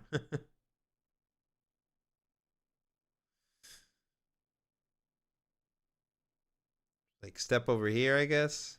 We're getting a winner's interview, but I don't speak Chinese, so yes, that was the finals. We can. 诚惶诚恐啊，就是一路走来，我本来觉得，就是我自己打了这么多次比赛，早该有一个冠军了。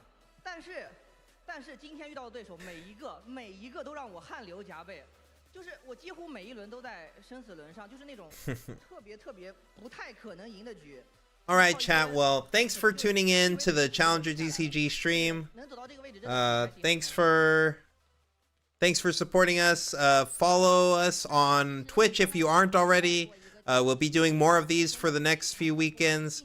I think CCS Houston, we might not have anybody around to do a watch party, so that weekend we might be skipping, but every other weekend we should be doing some kind of watch party for these regionals.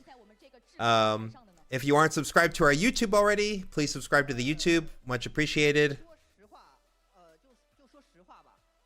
And we will see you guys next time. Thank you for watching Challenger TCG. 今天不仅是展现了你的天赋和实力，同样的也展示了你一路走来关于我们符文战场的积累。因为我其实在之前有了解到 A 宝其实是完全